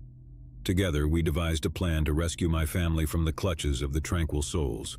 We contacted law enforcement, providing them with the evidence Rebecca had gathered. It was a race against time to stop the impending final ceremony. As the authorities prepared to raid the cult's compound, Rebecca and I infiltrated the Tranquil Souls in disguise. We attended one of their gatherings, where the atmosphere was tense with anticipation. The cult members, dressed in their robes, gathered around a massive bonfire. Emily stood at the center, her eyes closed in deep concentration. The cult's teachings had culminated in this moment, and I feared what would happen next. As the authorities closed in on the compound, Rebecca and I sprang into action. We distracted the cult members, urging them to reconsider their choices, while law enforcement moved in to apprehend Emily and the cult leaders. A tense standoff ensued, but ultimately the cult members, my family included, were freed from the clutches of the Tranquil Souls. Emily and the cult leaders were arrested, their twisted beliefs exposed for all to see. In the aftermath of the rescue operation, my family and I faced a long and difficult journey of recovery. The hold of the Tranquil Souls had left deep scars, both physical and psychological. But with the support of therapy and the love of our extended family and friends, we began the process of healing. Rebecca's investigative reporting on the cult led to a nationwide expose, shedding light on the dangers of cults and the tactics they use to manipulate and control their members. The Tranquil Souls were disbanded and their leaders faced justice for their crimes. As I look back on that harrowing chapter of our lives, I can't help but reflect on the thin line between seeking inner peace and falling prey to the allure of a charismatic leader and a dangerous ideology. My family and I emerged from the darkness stronger and wiser, with a newfound appreciation for the importance of critical thinking and the bonds of love that hold a family together. The Tranquil Souls may have left their mark on us, but we refused to let their darkness define us. We were survivors, and we were determined to live our lives with newfound strength, resilience, and a commitment to never let the shadows of a cult engulf us again. My name is Mark, and I've always considered myself a rational and level-headed individual. I was in a loving relationship with my girlfriend, Emily, who shared my passion for adventure and self-improvement. We enjoyed exploring new places, seeking out unique experiences, and pushing the boundaries of our comfort zones. Life was a grand adventure with Emily by my side. One sunny afternoon, as Emily and I were sipping coffee at our favorite local cafe, she excitedly showed me a beautifully designed invitation. It was embossed with intricate symbols and read, "The Benevolent Cult of the Hidden Truth." Emily explained that she had stumbled upon this group online and had been following their teachings for a while. She believed that they held the key to enlightenment and personal growth. The idea of joining a group called a cult made me uneasy, but Emily insisted that it was different. She claimed that they were focused on self-improvement, kindness, and uncovering hidden truths about oneself and the world. With her enthusiasm and persuasive arguments, I reluctantly agreed to attend their introductory meeting. The introductory meeting took place in a cozy yet elegant room in an inconspicuous building. We were greeted by friendly and seemingly ordinary individuals who welcomed us warmly. Emily introduced me to the group's leader, a charismatic woman named Sophia, who exuded an air of calm and wisdom. Sophia began by explaining the group's philosophy centered around kindness, self-discovery, and the pursuit of hidden truths.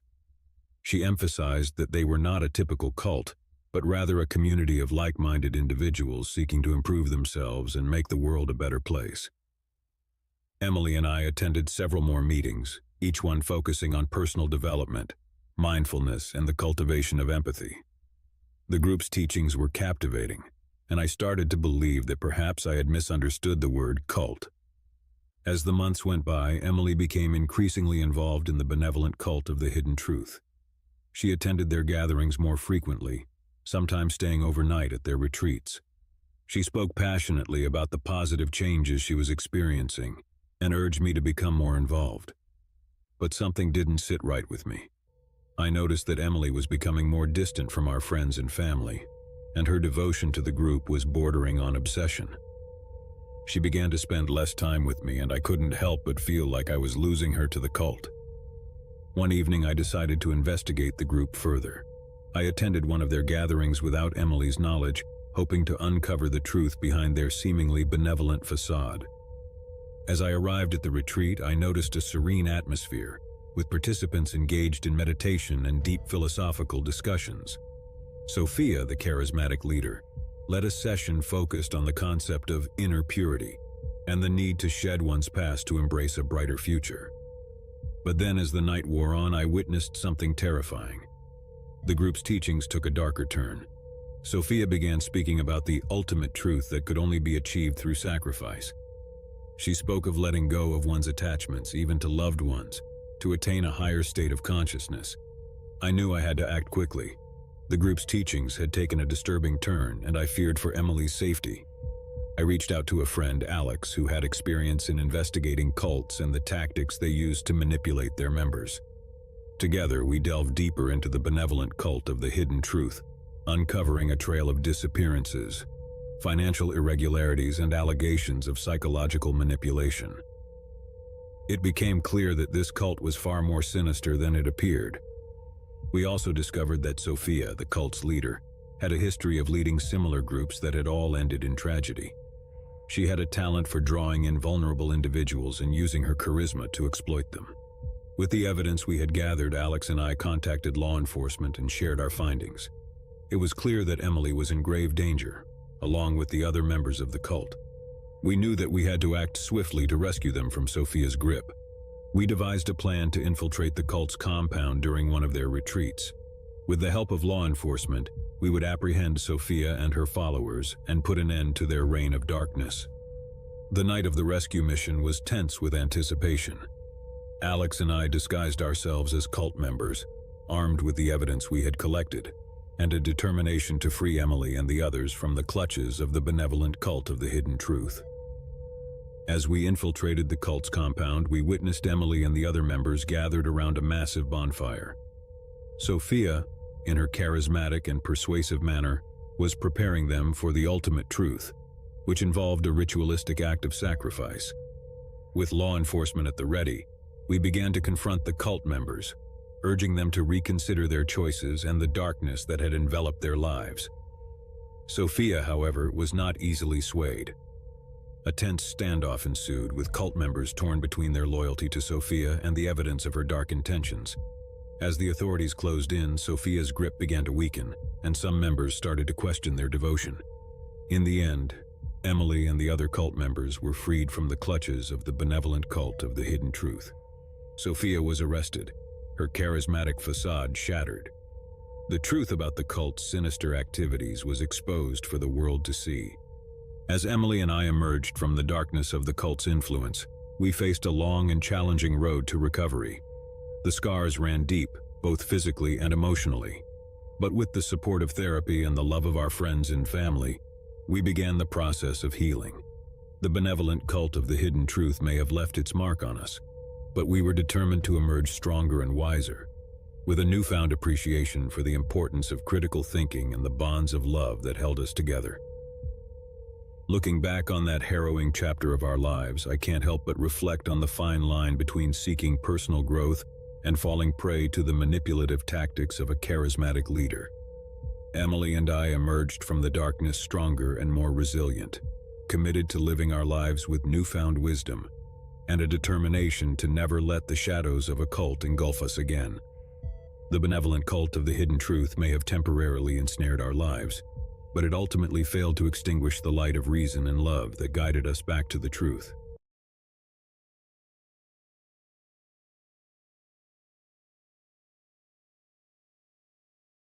The chill of autumn had settled into our small college town, and with it came the promise of new beginnings. I was excited to start my freshman year at Crestwood University, eager to make friends and explore the world beyond my hometown. Little did I know that the darkest, most unsettling chapter of my life was about to unfold within the walls of my dormitory.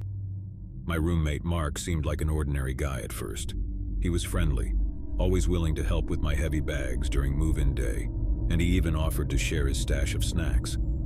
We hit it off quickly, bonding over our shared love of horror movies and late-night gaming sessions. Everything was perfect, or so I thought. As the weeks passed, I began to notice odd things about Mark. He was a night owl, staying up until the early hours of the morning. I'd often wake to find him hunched over his desk, staring at his computer screen with an intensity that creeped me out. I tried not to think too much of it, chalking it up to his eccentric study habits. One evening, curiosity got the better of me. Mark had left his laptop open, and I couldn't resist taking a peek. What I saw made my blood run cold. His screen was filled with newspaper articles and photographs of missing persons, each one carefully cataloged with notes. My heart raced as I realized the extent of his obsession. "Mark, what is all of this?"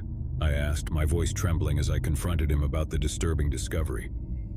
He turned to face me, his eyes devoid of emotion. "Just a hobby," he replied casually, as if discussing the weather. "I'm interested in unsolved mysteries, that's all." But it wasn't just the obsession with missing persons that unnerved me. Mark's behavior grew increasingly erratic. He would disappear for days on end, claiming he was visiting his family or taking impromptu trips. Whenever he returned, he'd bring back strange, unmarked packages that he stashed in the depths of our closet. I tried to distance myself from Mark, spending more time with my new friends on campus, but he always managed to pull me back into his world. He'd invite me to movie nights or offer me his snacks, and I'd find myself unable to refuse. It was as though he had some strange power over me, a magnetic pull I couldn't resist. One evening after a particularly long gaming session, I couldn't hold back my questions any longer. "Mark, what are those packages you keep bringing back? And why do you always leave in the middle of the night?" He grinned a chilling, predatory smile. "I have a secret," he whispered, his voice laced with menace. "But I can't tell you just yet. You'll find out soon enough." I should have run then, fled from the darkness that seemed to envelop my roommate. But fear held me captive, and I couldn't tear myself away from the web he'd woven around me. Weeks turned into months, and the campus buzzed with rumors of missing students. It was as if our peaceful college town had become a breeding ground for tragedy. I couldn't help but connect the dots, wondering if Mark's obsession with missing persons had taken a sinister turn. One night, as I lay in bed unable to sleep, I heard the creaking of our closet door. My heart pounded in my chest as I watched in horror as Mark emerged, carrying one of the mysterious packages. He didn't notice me, too consumed by whatever dark purpose drove him. I watched in terror as he unwrapped the package, revealing a collection of photographs, all of them featuring me. Each image had been taken without my knowledge, capturing intimate moments from my life. Fear gripped me as I realized that I was at the center of his obsession. "Mark, what the hell is this?" I screamed, my voice trembling with rage and fear. He turned to face me, his eyes filled with a manic intensity. "You see, I have a secret and you're a part of it," he hissed. I knew I had to escape, to run as far away from Mark as possible. I leaped out of bed and bolted for the door, but he was faster, tackling me to the ground. We grappled on the floor, my fear-fueled strength matching his desperation. As we struggled, Mark's words spilled out in a frenzied confession. He had been responsible for the disappearances on campus, luring unsuspecting students into his twisted web. He had been studying me, preparing for the day when I would become his next victim. With every ounce of strength, I managed to break free from his grip and make a run for it. I dashed out of the room, the chilling echo of his maniacal laughter following me down the dormitory hallway. My mind raced as I fled, knowing that I had narrowly escaped a fate worse than death. I reached the campus security office, breathless and covered in bruises. They took my statement and launched an immediate search for Mark. As they combed through his room, they discovered a chilling array of evidence, including photographs and personal items belonging to his victims. Mark was apprehended, and the truth of his dark secret was laid bare for all to see. He had been living a double life, posing as an ordinary college student while hiding a sinister obsession with abducting and tormenting his fellow classmates. In the aftermath, I couldn't shake the feeling of dread that had taken hold of me. The scars, both physical and emotional, ran deep, a constant reminder of the horrors I had narrowly escaped. Crestwood University would never be the same, and neither would I. As the seasons changed and the years passed, I found solace in therapy and the support of my friends and family. Mark was locked away, never to harm another soul, but the nightmares of that fateful year would haunt me forever. The darkness that had once resided within my own dormitory had been exposed, but the true nature of Mark's secret would forever remain a chilling mystery, one that I hoped would fade into obscurity, never to be unearthed again. But the story didn't end with Mark's capture. As the investigation deepened, the authorities discovered a network of hidden chambers beneath our dormitory, each one containing evidence of Mark's depraved activities. The underground lair was a chilling maze of photographs, journals, and mementos, each one linked to a different victim. It became clear that Mark had been operating in secret for years, selecting his victims with disturbing precision. He had meticulously documented their lives, collecting information and mementos that allowed him to assume their identities. It was a nightmare beyond comprehension, a secret so dark and twisted that it defied explanation. The campus was in shock, and the media descended upon Crestwood University, hungry for every detail of the horrifying discovery. Students and their families demanded answers, and the university was forced to confront the unthinkable truth that had festered beneath their very noses. As the investigation continued, more victims were identified, and the full scope of Mark's crimes became clear. Families were reunited with their missing loved ones, but the scars of their ordeals ran deep. Crestwood University would never fully recover from the stain of Mark's actions, and the dormitory where the nightmare had unfolded was forever tainted. In the years that followed, I tried to move on with my life, but the memories of that fateful year continued to haunt me. I couldn't escape the feeling of being watched, of a darkness that lingered in the corners of my mind. The nightmares persisted, a relentless reminder of the horror I had endured. As I walked the halls of Crestwood University, I couldn't help but wonder how many other secrets lay hidden beneath the surface, how many other nightmares were waiting to be uncovered. The campus had been forever changed by the darkness that had taken root within its walls, a darkness that had nearly claimed me as its victim. The legacy of Mark's dark secret would cast a long shadow over Crestwood University, a chilling reminder that even in the most ordinary of places, the most sinister of secrets could be lurking, waiting to be revealed. And so, as I looked out at the campus that had once been a place of promise and hope, I couldn't help but wonder if the darkness that had consumed Mark might one day resurface, casting its sinister shadow once again. I had always thought of myself as someone who could handle life's twists and turns with ease. After all, I had weathered my fair share of ups and downs over the years. But nothing could have prepared me for the peculiar turn my life would take when I moved in with my new roommate, Alex. It was a sweltering summer day when I first met Alex. I'd been searching for a roommate to share the rent of my small 2-bedroom apartment, and he had responded to my online ad. We met at a nearby cafe, and our initial conversation was pleasant enough. Alex was a tall, wiry man in his early 30s, with a mop of unruly brown hair and an awkward but endearing smile. We quickly agreed to become roommates. His rent payment would be a lifesaver for me, and Alex assured me that he was quiet and kept to himself, which sounded like a dream come true for a roommate. Little did I know that his reserved demeanor would soon unravel into a series of bizarre and unsettling behaviors. The first sign that something was amiss came in the form of late-night noises. At first, I chalked it up to the usual settling sounds of an old apartment building. But as the weeks went by, the noises became more distinct and scary. I would hear faint whispers and soft thumps in the middle of the night, as if Alex were engaged in some mysterious nocturnal activity. One night, unable to ignore it any longer, I ventured out of my room to investigate. I found Alex sitting cross-legged in the living room, surrounded by an array of candles.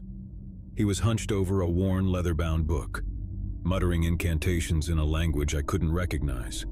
His eyes were wide, unblinking, and filled with an intensity that made my blood freeze. "Alex, what are you doing?" I stammered, my voice trembling with a mix of fear and confusion. He looked up at me, his eyes momentarily vacant, before a twisted smile crept across his face. "Just some late-night reading," he replied cryptically before closing the book and extinguishing the candles. I returned to my room, my heart pounding in my chest. The encounter had left me deeply unsettled, but I convinced myself that it was nothing more than an eccentric habit, a quirk that I could tolerate in a roommate. As the weeks turned into months, Alex's behavior grew increasingly erratic. He would spend hours locked in his room, and when he emerged, he would be carrying strange items, a taxidermy crow, an antique dagger, and even a collection of unmarked vials filled with murky liquids. I had no idea what he was doing with these items, but it was clear that he was immersed in some bizarre and unsettling hobby. One evening, I returned home from work to find our living room transformed into a makeshift altar. Candles, incense, and strange symbols were scattered across the floor. Alex was kneeling at the center, his eyes closed in what appeared to be deep meditation. "Alex, what is all of this?" I demanded, my frustration and anxiety boiling over. He opened his eyes slowly, gazing at me with a scary calmness. "I'm pursuing a higher purpose," he replied, his voice carrying an otherworldly quality. "I've found a path to enlightenment, and I must follow it." I couldn't make sense of his cryptic words, and a sense of dread settled over me. It was as if Alex had ventured into a world of his own, one that was steeped in mysticism and darkness. I couldn't fathom what had led him down this path or how it had taken hold of him so completely. As the days turned into weeks, I became increasingly isolated in my own home. Alex's presence loomed over me like a dark cloud, and I couldn't escape the feeling that he was hiding something far more sinister than his eccentric hobbies. It was as though a wall had been erected between us, and I was left on the outside, trying to peer in and make sense of the madness that had consumed my roommate. One night, unable to sleep, I decided to investigate further. I carefully picked the lock to Alex's room and ventured inside. What I discovered would haunt me for the rest of my days. The walls of his room were covered in intricate symbols, drawn in what appeared to be blood. Shelves were lined with ancient-looking books, each one filled with cryptic texts and illustrations of grotesque creatures. The air was heavy with the scent of incense, and in the center of the room I found a circle etched into the floor, surrounded by candles and adorned with disturbing symbols. As I inspected the room, I stumbled upon a hidden compartment beneath the floorboards. Inside, I found a collection of journals, each one filled with Alex's ramblings and accounts of his bizarre experiences. He wrote of visions of encounters with entities from other realms, and of a growing obsession with the occult. My heart raced as I realized the depth of Alex's descent into madness. It was clear that he had become entangled in a world of dark magic and forbidden knowledge, and there was no telling where it would lead him, or what it might mean for me. Terrified and unsure of what to do, I confronted Alex about what I had discovered. His reaction was unlike anything I could have anticipated. He laughed, a chilling, mirthless laugh. "You've stumbled upon the truth, my friend," he said, his eyes gleaming with a manic intensity. "I've unlocked the secrets of the universe, and there's no turning back." I knew then that I had to escape, to flee from the madness that had consumed my roommate. I packed my belongings hastily and made plans to move out. But as I prepared to leave, I couldn't shake the feeling that Alex's dark obsession would follow me, that I had become entangled in a web of darkness that would never let me go. As I settled into my new apartment far away from the nightmare of my old life, I couldn't help but wonder what had become of Alex. Had his obsession with the occult consumed him completely, or had he found some semblance of peace? I would never know the answers, but the memory of those eerie nights in our shared apartment would haunt me forever. I had learned a valuable lesson about the darkness that can lurk within the hearts and minds of those we think we know. It was a lesson that would stay with me, a reminder that sometimes the most unsettling and inexplicable mysteries can be found closer to home than we ever imagined. In the years that followed, I tried to put the nightmare of my former roommate behind me, to move on with my life and leave the darkness that had consumed him far behind. But I couldn't escape the feeling that some part of that darkness had latched onto me, that I had become a part of a story that was far from over. And so, as I looked out at the world, I couldn't help but wonder how many other individuals were hiding their own dark secrets, how many others were on the brink of a descent into madness and obsession. The line between reality and the unknown was thinner than I had ever imagined, and I couldn't help but fear what lurked on the other side. Living with roommates was nothing new to me. In fact, it had been a significant part of my adult life since graduating from college. The shared rent, responsibilities, and the occasional company of fellow housemates had always seemed like a reasonable arrangement. But when my new roommate, John, introduced me to his girlfriend, Sarah, our home dynamic took a turn into uncharted territory, revealing a dark secret that would forever change my perspective on shared living. John had moved in about a month ago, taking over the room across the hall from mine in our cozy two-bedroom apartment. He was a friendly, easygoing guy, always ready with a joke or a helping hand when needed. He had mentioned his girlfriend, Sarah, a few times in passing, but I hadn't had the chance to meet her until one fateful Friday evening. I was relaxing in the living room, engrossed in a book, when I heard the front door swing open, followed by the muffled sound of conversation. I looked up as John and a woman entered the apartment. She was petite, with a cascade of jet black hair and an air of mystery that seemed to envelop her. "Hey, this is Sarah," John said with a warm smile. "Sarah, meet my roommate, Alex." Sarah extended her hand and I shook it, offering a polite greeting. There was something about her that piqued my curiosity, a sense that there was more to her than met the eye. But I dismissed it as mere intrigue, thinking that perhaps it was just my overactive imagination. As the weeks went by, Sarah became a regular presence in our apartment. She and John spent most evenings together, cooking dinner, watching movies, and sharing stories of their day. On the surface, they appeared to be the picture-perfect couple, deeply in love and genuinely happy. However, I couldn't help but notice that Sarah had a certain aloofness about her. She would often retreat into herself, lost in thought as if carrying a weighty secret. I tried to respect their privacy and dismissed it as a personal quirk, but a growing unease began to gnaw at me. One evening, I found myself alone in the kitchen with Sarah.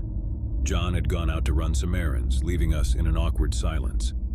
I decided to break the ice. "So Sarah, how did you and John meet?" I asked, trying to keep the conversation light.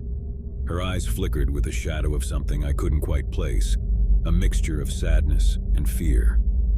"We met at a support group," she replied, her voice barely above a whisper. "A support group?" I asked, intrigued and concerned by her answer. Sarah hesitated for a moment before continuing.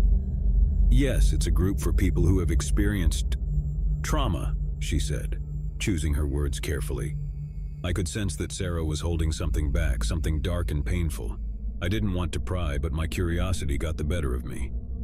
"Trauma?" I asked gently, hoping she would open up a little more. She took a deep breath, her eyes welling with tears. "I can't go into details, but let's just say that we've both been through some really difficult times," she replied, her voice trembling. I didn't press her for more information, but her words left a lingering sense of unease.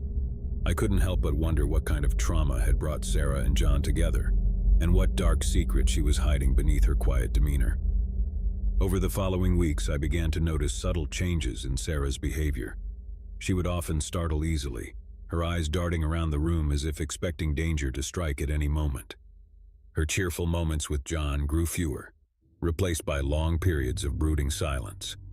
One evening, as I was in my room working on a project, I overheard a heated argument between Sarah and John in the living room. Their voices were raised and I couldn't make out the words, but the tension in the air was palpable. It was the first time I had witnessed such a dispute between them, and it left me with a growing sense of concern. The following morning, I ran into John in the kitchen. He looked exhausted, his eyes bloodshot from what appeared to be a sleepless night. "Is everything okay with you and Sarah?" I asked cautiously. John sighed, running a hand through his disheveled hair. "We've been going through a rough patch lately," he admitted. "Sarah's been dealing with some personal demons, and it's been taking a toll on both of us." I wanted to offer my support, to reach out to Sarah and let her know that she wasn't alone, but I didn't know how to broach the subject without intruding on their privacy. Instead, I decided to keep a watchful eye on the situation, hoping that things would eventually improve. As the days turned into weeks, I couldn't shake the feeling that something was seriously wrong with Sarah. She had become increasingly withdrawn, rarely leaving the apartment except for her support group meetings. I had tried to strike up casual conversations with her, but she would respond with one-word answers, her eyes haunted by a deep sadness. One evening, as I was returning from work, I found Sarah sitting alone her eyes fixed on the flickering television screen. Her gaze was distant, and she appeared lost in a world of her own. "Sarah, are you okay?" I asked, genuinely concerned. She turned to look at me, her eyes welling with tears. "I can't do this anymore, Alex," she whispered, her voice filled with anguish. I sat down next to her, offering a comforting presence. "Do what, Sarah? You can talk to me." She hesitated for a moment, as if wrestling with her thoughts. Then, in a trembling voice, she began to reveal her dark secret. "I've been living in fear for years," she confessed, her words heavy with pain. "There's someone from my past, a dangerous person who's been haunting me. I thought I could escape, start a new life with John, but he's found me. And now he's threatening to destroy everything I hold dear." I listened in shock as Sarah recounted a harrowing tale of abuse, manipulation, and a relentless pursuit by a figure from her past. She had been forced to change her identity, move to a different city, and join the support group to escape the tormentor who had haunted her for so long. Tears streamed down her face as she spoke, and I could see the terror in her eyes. It was a story of unimaginable suffering, and I couldn't help but feel a deep sympathy for her. "Why haven't you gone to the police?" I asked, my concern growing. Sarah's expression turned to one of sheer terror. "I can't," she whispered, her voice barely audible. "He's always been one step ahead of me. If he finds out that I've gone to the police, he'll stop at nothing to find me. I can't put John or anyone else in danger." I realized that Sarah was trapped in a living nightmare, unable to escape the dark shadow of her past. It was a chilling revelation, and I knew that I had to do everything in my power to help her. Over the next few days, I worked with Sarah to develop a plan to ensure her safety. We installed security measures in our apartment, changed her routines, and she began attending therapy sessions to address the trauma she had endured. It was a small glimmer of hope in an otherwise bleak situation. But as we delved deeper into the intricacies of Sarah's past, it became clear that her tormentor was growing increasingly relentless. Strange and threatening messages would appear on our doorstep, and we would occasionally spot a shadowy figure lurking in the shadows near our building. The situation reached a breaking point one fateful night. John had gone out to run an errand, leaving Sarah and me alone in the apartment. As we sat in the living room, the light suddenly went out, plunging us into darkness. Fear clenched at my chest as I fumbled for my phone to use as a flashlight. I could hear Sarah's rapid breathing, and I knew that we were not alone in the apartment. The sound of shuffling footsteps echoed through the darkness, drawing nearer with each passing moment. Suddenly, a figure emerged from the shadows, bathed in the dim glow of my phone's flashlight. It was a man, tall and menacing, with a look of malevolence in his eyes. He advanced toward us, a chilling smile on his lips. "Sarah, you can't hide from me," he hissed, his voice dripping with malice. I sprang into action, doing my best to shield Sarah from the intruder. With a surge of adrenaline, I managed to push him back and slam the door shut, locking it securely. "Call the police," I told Sarah urgently, as I braced the door with all my strength. Sarah dialed 911, and I could hear her shaky voice as she relayed our terrifying situation to the dispatcher.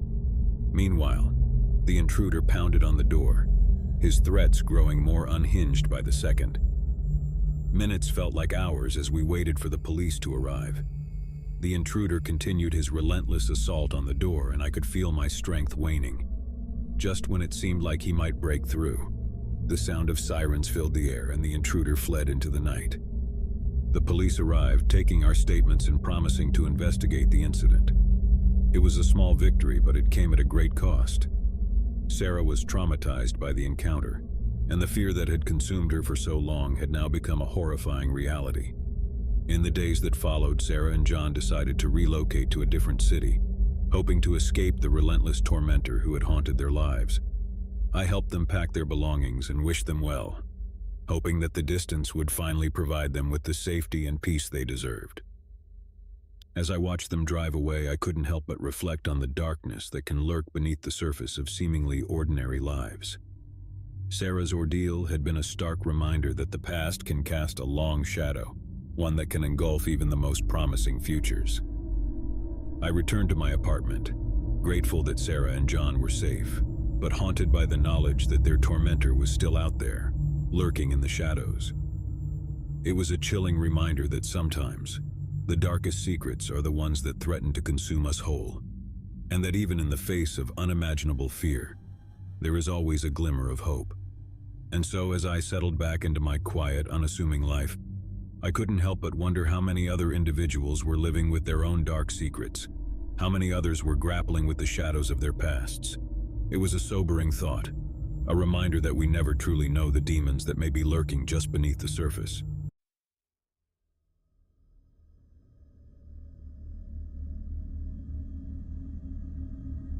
I never imagined that my cross-country road trip would lead me to the Silent Hotel, a place that would forever change the way I thought about fear and isolation. My journey had started months ago when I decided to take a break from the hustle and bustle of city life.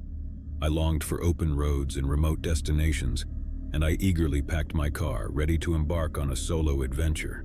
My route took me through countless small towns and picturesque landscapes, but as the sun began to set on a rainy evening, I found myself in a desolate corner of the country, far from any signs of civilization. That's when I saw it, the Silent Hotel. It loomed at the edge of the forest, a grand and imposing structure, its facade weathered by time and neglect. The neon sign that once proclaimed its name had long since faded, leaving only a few flickering letters that spelled the Sill Hotel. The rain battered against the windows, making it impossible to see inside. My car's gas gauge was perilously close to empty, and with no other options in sight, I decided to seek shelter there for the night. I pulled into the parking lot, the engine sputtering as I cut the ignition. The rain drummed on the car roof, and I grabbed my duffel bag, making a dash for the hotel's entrance. The worn wooden door creaked open, and I stepped into the lobby. The first thing that struck me was the silence. It was an eerie stillness, as if the very air had been stifled by years of abandonment. The reception desk stood before me, its surface cluttered with dusty papers and a tarnished brass bell that had seen better days. Behind the desk sat a middle-aged woman, her eyes hidden behind a pair of wire-framed glasses. "Welcome to the Silent Hotel," she said, her voice barely audible over the rain. "How may I assist you?" "I need a room for the night," I replied, my voice echoing in the empty lobby. She nodded, her movements slow and deliberate. "Certainly, sign in here, please." I scribbled my name and contact information on the faded ledger, the ink smudging slightly on the yellowed pages. The woman handed me an old-fashioned key with a metal tag that read, "Room 207. "Take the stairs to the second floor," she said, her voice monotone. "Your room is at the end of the hall." With key in hand, I made my way up the narrow staircase. The dimly lit hallway stretched before me, its threadbare carpet muffling my footsteps. The walls were adorned with faded paintings of idyllic landscapes, their frames crooked and tarnished. A sense of unease settled over me as I approached room 207. Inside the room was a stark contrast to the grandeur of the lobby. The furnishings were outdated and the wallpaper peeled in places. A single lamp cast a feeble glow, revealing the cracks in the ceiling and the stains on the faded carpet. The air was stale and a musty odor hung in the room. I tossed my duffel bag onto the bed and let out a sigh. It wasn't the most inviting place, but it would have to do for the night. I stripped out of my wet clothes and took a quick shower, the lukewarm water providing little comfort. As I settled into bed, the sense of isolation began to creep in. The rain continued its relentless assault on the windows, and I couldn't shake the feeling that I was the only guest in the entire hotel. The silence outside was oppressive, and I found myself straining to hear any sign of life. Hours passed, and I lay in the darkness, unable to sleep. The walls seemed to close in on me, and the stillness was suffocating. It was then that I heard it, a faint, muffled sound coming from the room next door. It was like a whisper, too soft to make out any words. I froze, my heart pounding in my chest. I strained to listen, and the whispering grew slightly louder, but it was still unintelligible. It was as if someone was speaking just loud enough to be heard, but not enough to be understood. With a sense of unease, I climbed out of bed and pressed my ear against the wall that separated my room from the mysterious neighbor. The whispering continued, and I realized it was a conversation that was happening in hushed tones. I couldn't make out who was speaking or what they were saying, but the tension in the voices was palpable. It was as if they were arguing about something, their words filled with anger and desperation. As I listened, a feeling of unease washed over me. I considered knocking on the wall and asking them to keep it down, but something held me back. It was the feeling that I was intruding on something I shouldn't be a part of, something that was none of my business. I returned to my bed, but sleep was elusive. The whispered conversation next door continued, and my mind raced with thoughts of who could be staying in the room next to mine. Were they in trouble? Should I call the front desk or the police? The hours dragged on, and as dawn broke, the whispering finally ceased. Exhausted and restless, I drifted into a fitful sleep. When I awoke, the rain had stopped, and the room was bathed in soft morning light. I decided to check out and put the strange events of the night behind me. I quickly dressed and headed downstairs to the lobby.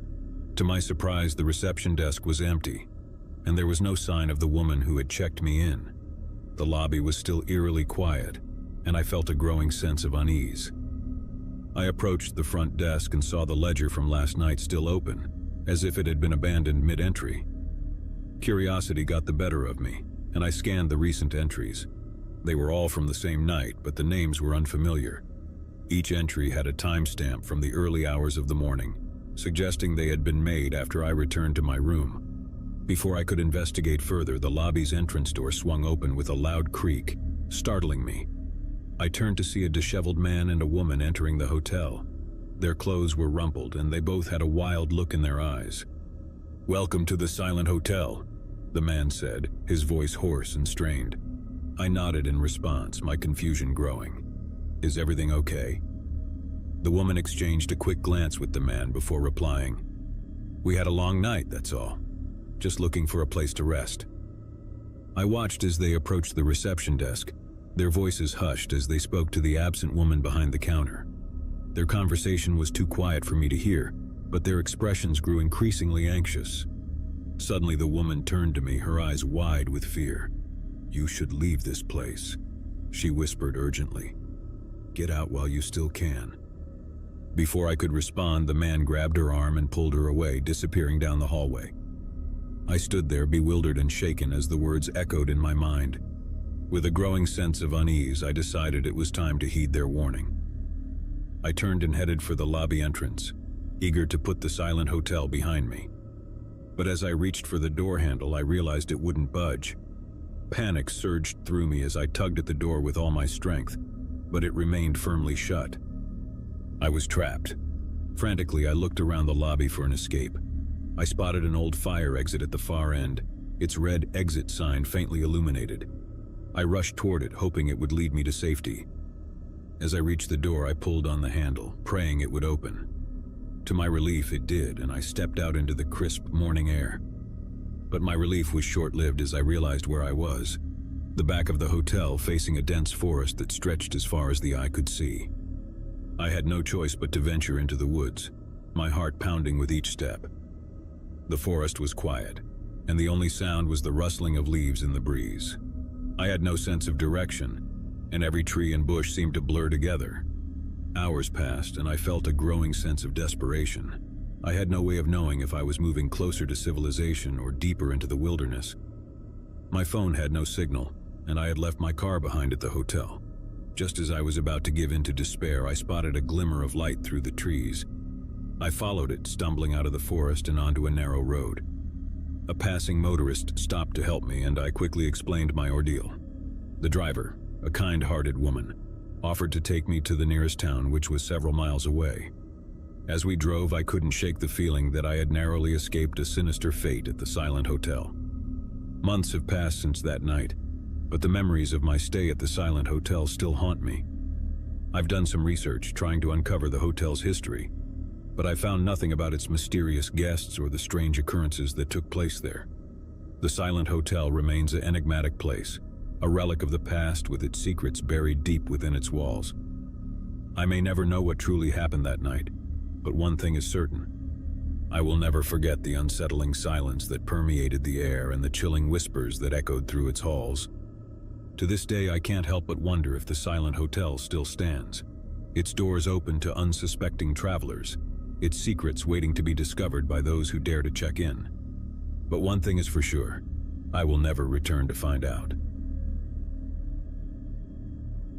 It was a journey I had long anticipated, a road trip to the remote countryside, far from the demands of my busy city life.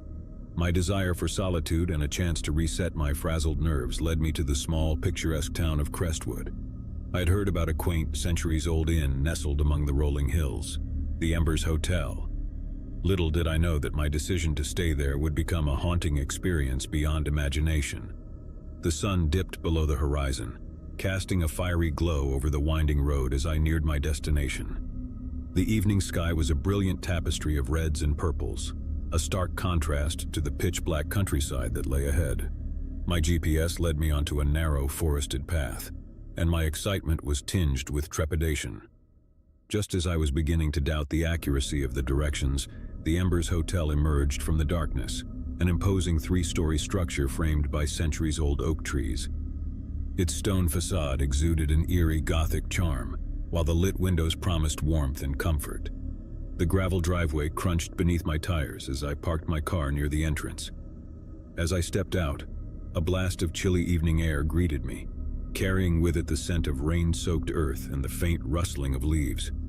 My footfalls echoed in the quiet courtyard as I approached the entrance. The heavy wooden door swung open with a low, creaking groan, revealing an opulent lobby bathed in soft lamplight. The scent of aged leather and polished wood filled the air, creating an ambience of quiet sophistication. My eyes were drawn to the reception desk, where an elderly gentleman in a well-tailored suit stood, his demeanor as dignified as the hotel itself. "Good evening, sir. Welcome to the Embers Hotel. How may I assist you tonight?" His voice was smooth, accentuating the old-world charm of the place. "I have a reservation," I replied, handing him my identification. He examined my information and offered a polite smile. "Of course, Mr. Turner. You're in room 306. Here's your key." The key he handed me was an antique brass piece, cool to the touch. I nodded my thanks and made my way to the grand staircase that led to the upper floors. The staircase was adorned with intricate wrought iron railings, and the carpet beneath my feet was plush and well-worn, testifying to the hotel's storied history. On the third floor, I followed the numbered signs along a dimly lit corridor until I reached room 306. The key turned smoothly in the lock, and the door swung open, revealing a spacious suite adorned with period furniture and rich dark wood paneling. The room was as I had hoped, a blend of classic elegance and modern comfort. I unpacked quickly, and as I settled into the sumptuous armchair near the window, I marveled at the solitude of the place. I was far removed from the noise and distractions of city life, and the tranquility of the countryside had a calming effect on my frayed nerves. Despite the comfort of my surroundings, sleep proved elusive. I tossed and turned, the occasional gust of wind against the windowpane disrupting my restless dreams. The ornate clock on the wall ticked away the hours, echoing through the silent room. It was well past midnight when I heard the first whispers. They were soft and indistinct, like a faint rustling of leaves. I lay in bed, straining my ears to catch the source of the sound. The wind outside had ceased and an eerie stillness had settled over the hotel. The whispers continued, growing slightly louder but still incomprehensible. It was as though someone was engaged in a conversation just beyond the walls of my room. I contemplated dismissing it as a figment of my imagination, a consequence of fatigue, but the persistence of the voices unsettled me. With curiosity overcoming my initial reluctance, I rose from the bed and pressed my ear against the wall that separated my room from the one next door. The conversation became clearer, though the words remained muffled and indistinct. As I strained to listen, the urgency in the voices became apparent. It was not a casual conversation, but rather a heated exchange, filled with frustration and anxiety. The feeling that I had intruded on something private gnawed at me, but the words were still unintelligible. The exchange continued for what felt like hours, the voices rising and falling in intensity. The person in the neighboring room seemed to plead, while the other remained steadfast and resolute. There was a palpable tension in the air, and the anxiety I felt grew with each passing moment. The feeling of intrusion weighed heavily on me, and I considered knocking on the wall and asking them to keep it down. But fear, or perhaps a strange sense of respect for their privacy, held me back. Instead, I lay back in bed, my heart pounding, trying to drown out the whispers with a pillow over my head. Morning arrived, and with it, the cessation of the mysterious whispers. As the first light of day filtered through the curtains, I realized that I had spent a sleepless night in the Embers Hotel. Despite the lack of rest, a strange excitement coursed through me. There was a mystery to be unraveled, a puzzle hidden within the walls of this grand old establishment. I decided to start my exploration with breakfast in the hotel's dining room. The room was bathed in soft golden light, and the polished mahogany tables were set with pristine white tablecloths and gleaming silverware. The elderly waiter who served me was impeccably dressed and carried himself with the grace of a seasoned professional. "Good morning, sir. How did you find your first night at the Embers Hotel?" he inquired with a knowing smile. "Peaceful yet intriguing," I replied, my curiosity getting the better of me.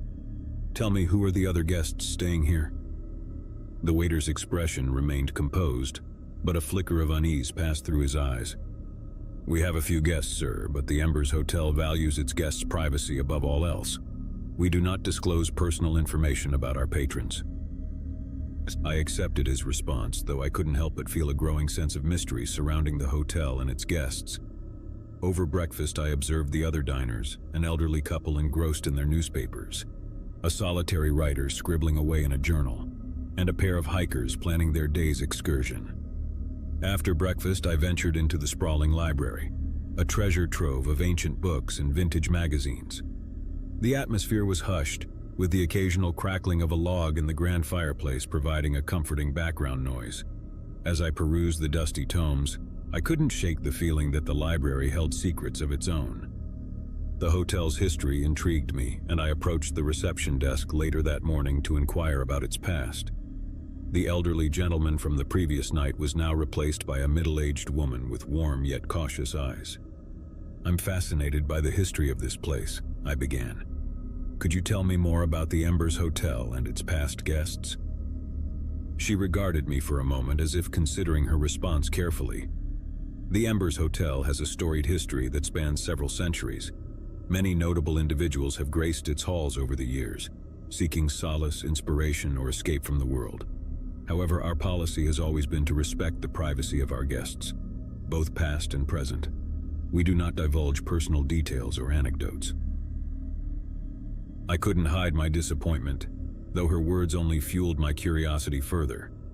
With little information to go on, I resolved to explore the hotel on my own, to uncover the enigma of the Embers Hotel. Days turned into weeks, and my fascination with the Embers Hotel deepened.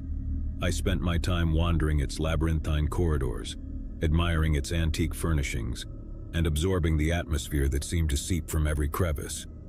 The whispers from the neighboring room had become a constant presence, a reminder of the mystery that hung in the air. It was during one of my explorations that I stumbled upon an unassuming door on the 4th floor. The door was slightly ajar and a soft light spilled from within. A plaque on the door read, "The Embers Room, Private." Intrigued, I pushed the door open gently, revealing a room that was unlike any other in the hotel. The walls were adorned with photographs, newspaper clippings, and handwritten notes. There were mementos, too, a collection of vintage items, each with its own story to tell. As I examined the photographs, I realized that they were all of the same person, a striking woman with dark, enigmatic eyes. She appeared in various settings, from glamorous parties to solitary walks in the countryside. Newspaper articles hinted at her wealth, her mysterious disappearance, and the enduring fascination that her story had held for the public. The room was a shrine to this unknown woman, and I couldn't help but wonder about her connection to the Embers Hotel. What had drawn her here, and why had she left behind such a detailed record of her life? My curiosity had reached its peak, and I was determined to uncover the truth. I began researching the woman's identity, scouring the internet for any information that might shed light on her story. The more I discovered, the more I became convinced that her connection to the Embers Hotel was a key to unraveling the mystery that had captivated me. Weeks turned into months as I delved deeper into the mystery of the Embers Hotel. My research led me down a rabbit hole of historical records, newspaper archives, and interviews with locals. It was during one of these interviews that I met an elderly gentleman named Mr. Simmons, a lifelong resident of Crestwood. "You're interested in the Embers Hotel, are you?" Mr. Simmons said, a twinkle in his eye. "Well, you've certainly chosen a fascinating subject. I've lived here all my life, and I've heard my fair share of stories about that place." I leaned in, eager to hear more. "Tell me everything you know." Mr. Simmons began with tales of the hotel's early days, when it had been a haven for artists, writers, and intellectuals seeking refuge from the chaos of the world. He spoke of lavish parties, passionate affairs, and the lingering echoes of creativity that still permeated the building's walls. But it was in the 1940s that things took a darker turn, Mr. Simmons continued, his voice dropping to a hushed tone. "There was a woman, you see, a woman who had it all: beauty, wealth, and fame. She was a regular guest at the Embers Hotel, always accompanied by her entourage of admirers." As Mr. Simmons spoke, I couldn't help but think of the photographs and mementos in the Embers room. It seemed that this woman had been the central figure in the hotel's history. Rumors began to circulate about the woman, Mr. Simmons went on. Whispers of a tragic past, of a secret that haunted her every step. It was said that she came to the Embers Hotel seeking solace, but that solace remained elusive. I leaned closer, my heart pounding. What happened to her? Mr. Simmons hesitated, as if deciding whether to reveal the darkest part of the story. "One night she disappeared," he said finally, his voice barely above a whisper. "No one knew where she went or why. The hotel staff claimed she checked out, but her entourage was left behind, bewildered and distraught." I couldn't hide my shock. What could have driven her to leave so abruptly? "That's the question that's haunted Crestwood for decades," Mr. Simmons replied. "Some say she discovered a terrible secret, something that shook her to her core. Others believe she was pursued by a relentless force, a force that sought to claim her." The pieces of the puzzle were falling into place. The whispers in the neighboring room, the photographs, the Embers room itself, all were connected to the mysterious woman who had vanished from the hotel. Determined to uncover the truth, I returned to the Embers Hotel that evening. The whispers had grown louder, more urgent, and I knew that the time had come to confront the enigma that had drawn me in. As I stood before the door to the Embers room, a sense of trepidation washed over me. The photographs on the walls seemed to watch, their silent presence a testament to the mystery that had brought me here. With a deep breath, I pushed the door open and stepped inside.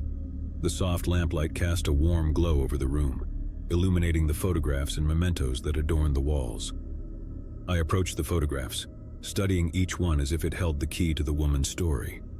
It was then that I noticed something unusual, a photograph that I hadn't seen before. It depicted the woman standing in front of a grand, ornate mirror, her reflection distorted by the aged glass. The mirror itself was a work of art, its intricate frame adorned with symbols and carvings. Curiosity piqued. I examined the mirror more closely. It was unlike any I had ever seen, and the symbols etched into its surface seemed to tell a story of their own. My fingers traced the lines, and as I did, a sense of unease washed over me. The mirror was more than a mere decorative piece. It was a portal to another world, a gateway to a place that defied logic and reason. With trembling hands, I reached out and touched the glass, feeling a surge of energy course through me. In an instant, I was transported to a realm of darkness and uncertainty. The room around me vanished, replaced by a shadowy landscape of shifting shapes and ethereal whispers. The air was thick with anticipation, and the woman from the photograph stood before me, her eyes filled with sorrow. "You shouldn't have come here," she whispered, her voice a haunting echo. "This place is not what it seems." I tried to speak, to ask her about the secrets of the Embers Hotel, but my words were lost in the void. The woman reached out, her fingers brushing against my hand, and in that moment I understood. The Embers Hotel was a place of secrets, a place where the past and present converged, where the whispers of history lingered in the air.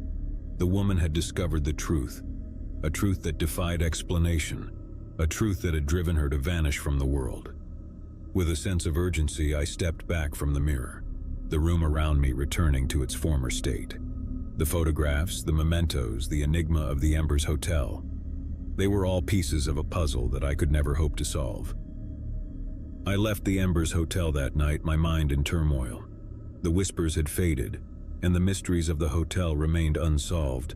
As I drove away, I couldn't help but wonder if the truth would ever be revealed. Months have passed since that fateful night, and I've returned to my busy city life. The memories of the Embers Hotel continue to haunt me, a reminder of the enigma that remains unsolved. The woman from the photographs, the whispers in the neighboring room, the mysterious mirror, all are part of a story that defies explanation. The Embers Hotel stands as a testament to the unending mysteries of the world, a place where history and secrets converge, a place where the past is never truly forgotten. It is a place that will forever remain in my memory, a place where the enigma lingers like a whisper in the night. And so the Embers Hotel remains, its secrets hidden within its walls, waiting for the next curious soul to unlock the mysteries that lie within. It is a place where history and mystery converge, a place where the past and present are forever intertwined. As I reflect on my journey, I realize that some mysteries are meant to remain unsolved. Some secrets are meant to remain hidden. The Embers Hotel is one such place, a place where the enigma of the past continues to beckon, a place where the whispers of history will forever echo in the corridors of time.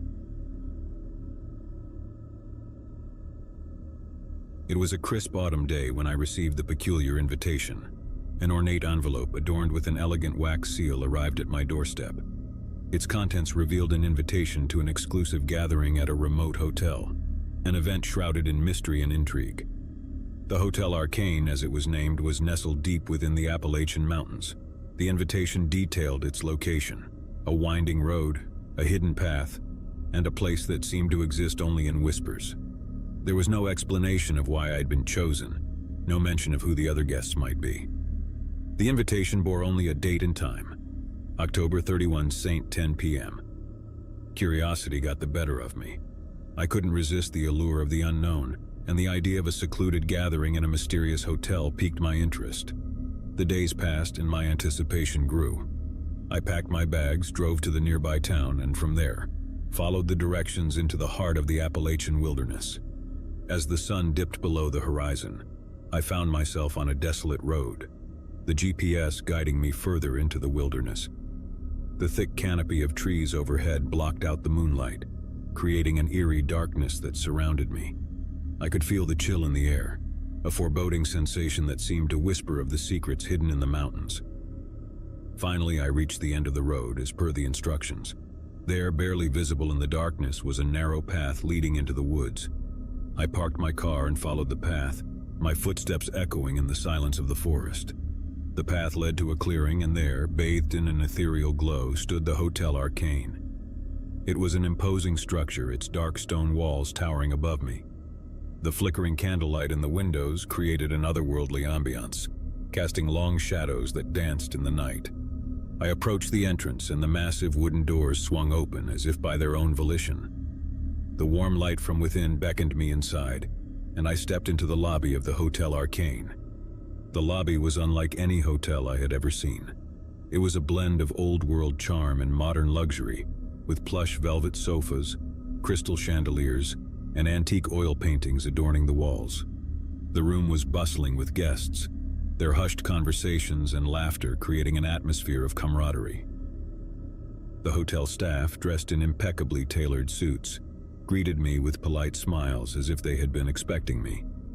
They guided me to the registration desk, where a woman with a serene demeanor awaited. "Welcome to the Hotel Arcane," she said, her voice soft and melodic. "I trust your journey was uneventful? May I have your name, please?" I provided my name, and she handed me a brass key with an intricate design, a key that bore no room number. Instead, she offered a cryptic message.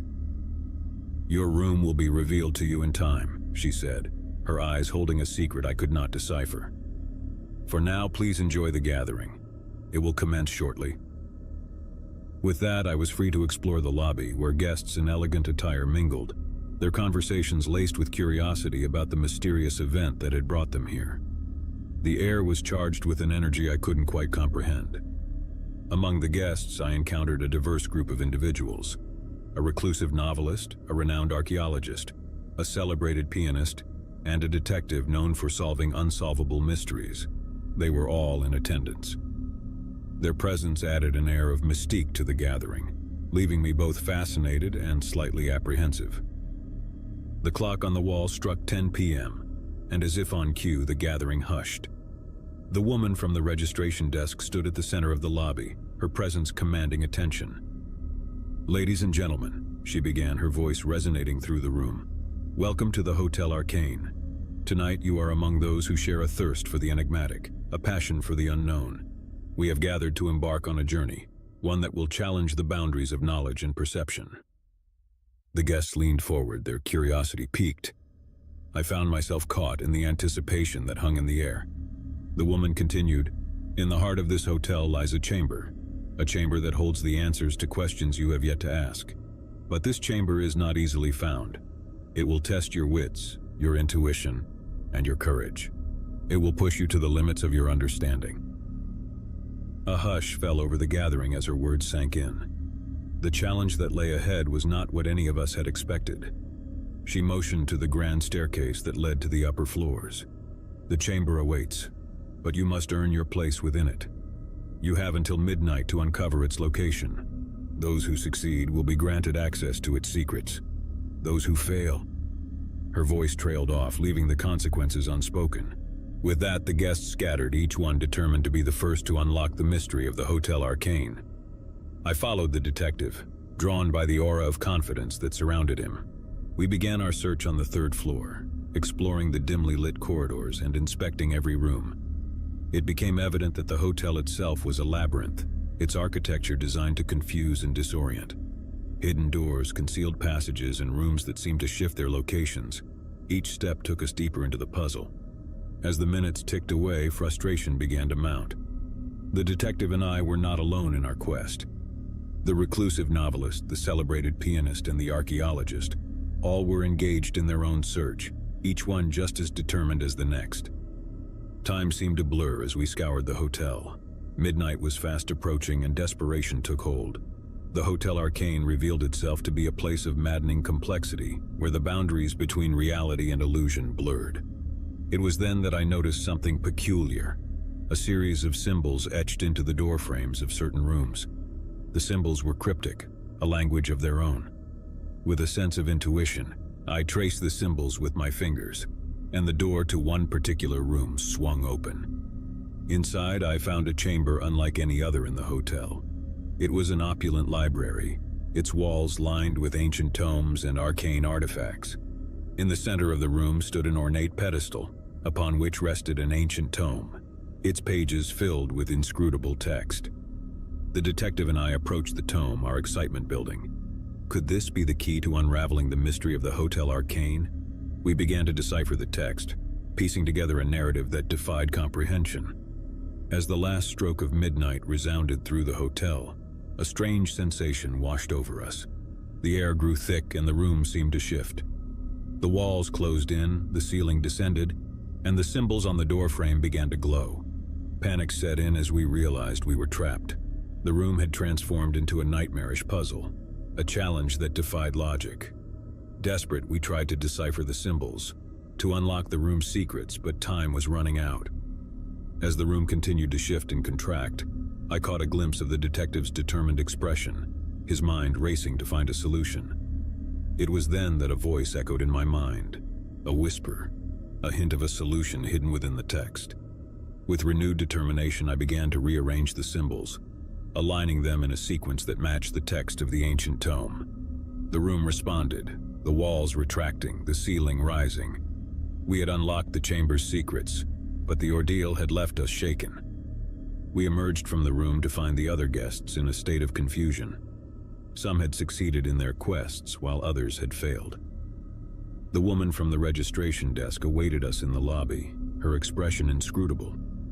"You have passed the first test," she said, her voice betraying no emotion. "You have earned your place within the chamber." With that, she led us to a grand door at the end of the lobby. The door swung open to reveal a chamber that defied description.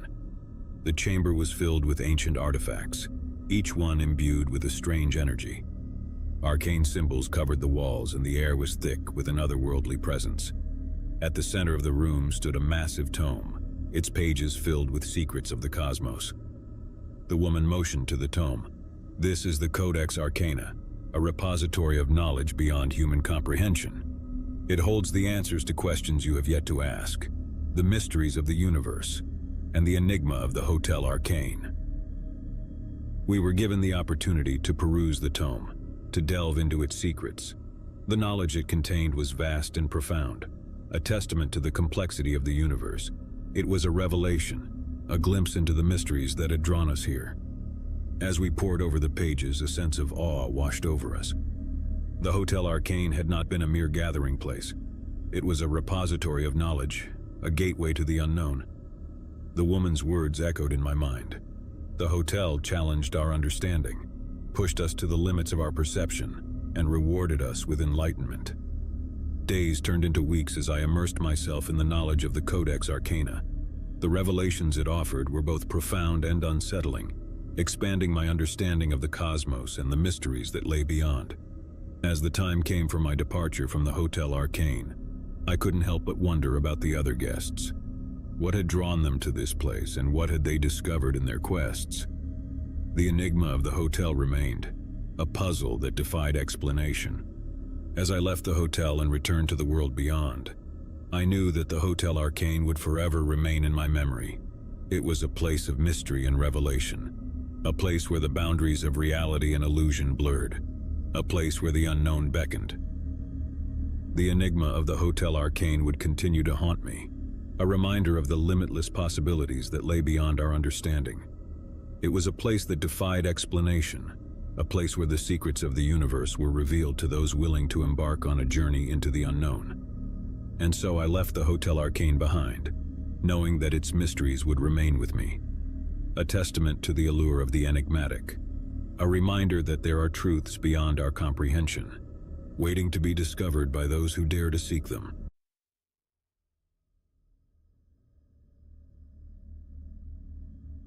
The rain pounded against the windshield as I pulled into the parking lot of the dilapidated motel. The neon sign above the office flickered intermittently, casting an eerie glow on the cracked asphalt. It was late, and I was tired from hours of driving through the desolate countryside. I just needed a place to rest for the night, and this was the only option for miles. As I approached the motel office, I couldn't help but feel a sense of unease. The building looked as though it had seen better days, its paint peeling and its windows covered in a thick layer of grime. A flickering vacancy sign hung in the window, its letters missing here and there, making it hard to read at first glare. I stepped inside, a bell above the door jingling softly. The interior was dimly lit, and the air was heavy with the musty scent of old carpet and cigarette smoke.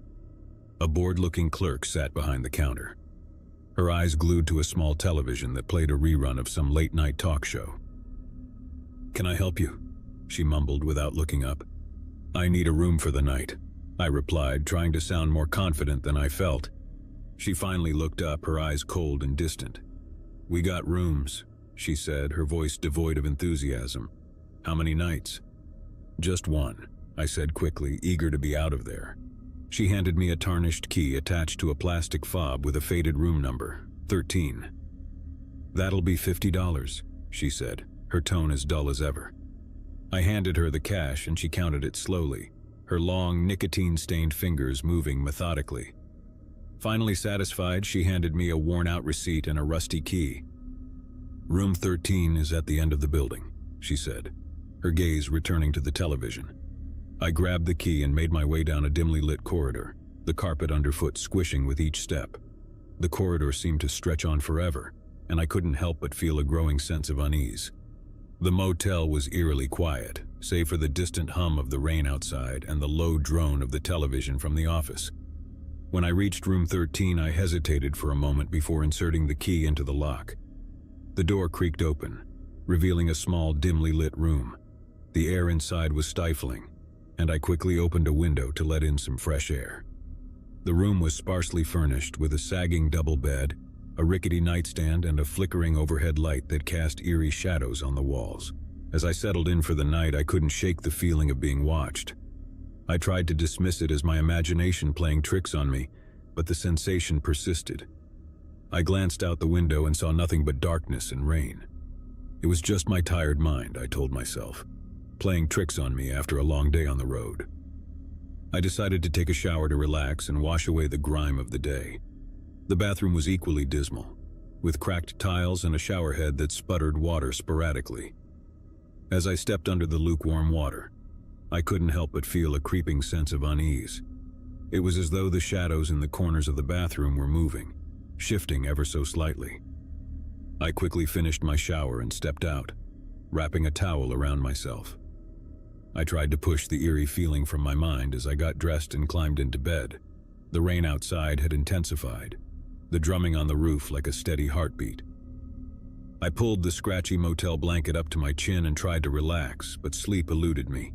Every creak of the floorboards in the corridor, every distant sound from the office, seemed amplified in the silence of the night. I tossed and turned, my mind racing with thoughts of the strange motel and its even stranger inhabitants. Suddenly I heard a soft, rhythmic tapping on the window. My heart raced as I sat up in bed, my eyes fixed on the glass. The tapping continued, growing louder and more insistent with each passing moment. I hesitated for a moment, my hand trembling as I reached for the curtain. When I finally pulled the curtain aside, I gasped in horror. A figure stood outside, obscured by the rain-smeared glass. It was a man, his face hidden beneath a hooded raincoat, but I could see the glint of something metallic in his hand. A knife. I stumbled back in terror, my heart pounding in my chest. The figure continued to tap on the window, his eyes locked on mine. I fumbled for my phone, my hands shaking as I dialed 911, but as I brought the phone to my ear, I realized there was no dial tone, only static. The figure outside the window began to speak, his voice muffled by the glass but filled with an unsettling calmness. "You shouldn't have come here," he said, his words sending a chill down my spine. "This place, it's not what it seems." I backed away from the window, my mind racing with fear and confusion. Who was this man, and what did he mean? I glanced around the room, searching for anything that could help me defend myself. The room was bare, with no weapons in sight. As I turned back to the window, the figure had disappeared. I hesitated for a moment, my breath coming in ragged gasps, before I mustered the courage to approach the window once more. I cautiously peered outside, but the man was gone, leaving no trace of his presence. I locked the window and pulled the curtains closed, my heart still pounding in my chest. I knew I had to get out of there, but the rain outside showed no signs of letting up. I had no choice but to wait until morning. I spent the rest of the night in a state of heightened anxiety, my senses on high alert. Every sound, every creak of the floorboards seemed like a potential threat.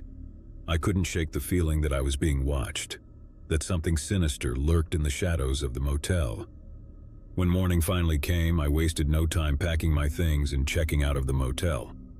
The clerk at the front desk seemed as disinterested as ever, and I couldn't bring myself to tell her about the terrifying encounter I had endured. As I drove away from the motel, I couldn't help but wonder about the strange events of the night. Who was the mysterious figure outside my window, and what did he mean by This place is not what it seems. I knew I would never have answers to those questions, but I also knew that I never wanted to set foot in that motel again. The rain had finally stopped, and the sun had broken through the clouds, casting a warm glow on the countryside. I took a deep breath, relieved to be leaving that nightmarish place behind. But as I glanced in my rearview mirror, I could have sworn I saw a faint figure standing in the doorway of room 13, watching me leave with hollow, empty eyes. I sped away, putting as much distance between myself and that motel as possible. The memory of that night would haunt me for the rest of my days, a chilling reminder that sometimes the scariest things are not the ones that go bump in the night, but the ones that lurk in the darkest corners of our own minds. I had been driving for hours, the monotonous hum of the engine and the endless stretch of highway threatening to lull me to sleep. It was well past midnight when I spotted the neon sign on the side of the road. The Lone Star Motel, vacancy. Relief washed over me as I pulled into the gravel lot, the crunching sound beneath my tires signaling the end of my long journey. The motel was a single-story building with a row of doors facing the parking lot, each illuminated by a flickering overhead light. It wasn't much to look at, but it was exactly what I needed, a place to rest for the night. I parked my car and stepped out, stretching my tired limbs. The night air was cool and a gentle breeze rustled through the trees that surrounded the motel. I made my way to the office, the crunch of gravel underfoot echoing in the stillness of the night. The office was small and dimly lit, the counter separating me from a middle-aged man with tired eyes and a worn-out expression. He glanced up from his newspaper as I entered, offering me a half-hearted smile. "Can I help you?" he asked, his voice lacking any enthusiasm. "I need a room for the night," I replied, equally unenthusiastic after hours of driving. He nodded as if expecting nothing more. "How many nights?" "Just one," I said, relieved to be spending only a single night at this dreary place. He pushed a weathered guest book toward me and I scribbled my name and contact information. He handed me a key with a plastic fob that read room 7 inches and pointed to a small map of the motel. "Your room is at the end of the building on the left," he said, his tone never wavering. I handed him some cash and he counted it meticulously before handing me a receipt. "That'll be $50, he said, as if the amount was etched in stone. I took the key and thanked him, then made my way to room 7. The motel was eerily quiet, the only sound the soft hooting of an owl in the distance. The door to my room was worn and faded, the paint peeling in places. I inserted the key and turned the handle, the door creaking open to reveal a dimly lit interior. The room was simple, with a double bed covered in faded floral sheets, a nightstand, and a rickety old chair in the corner. The overhead light flickered ominously, casting unsettling shadows on the walls. I switched on the bedside lamp, illuminating the room in a soft yellow glow. As I settled into bed, I couldn't help but feel a sense of unease. The room had an odd, almost oppressive atmosphere, as if it held secrets of its own. The air was heavy, as though it hadn't been refreshed in years. I tried to shake off the feeling and closed my eyes, but sleep was slow to come. Every creak of the floorboards, every distant sound from the office seemed magnified in the stillness of the night. It was as if the motel itself was holding its breath, waiting for something to happen. Hours passed and I was still awake, my mind racing with thoughts of the long road ahead. That's when I heard it, a soft whispering voice. It was faint at first, like a distant murmur carried on the wind. I strained to listen, trying to make out the words. The voice grew louder, more distinct, and I realized it was coming from the room next door.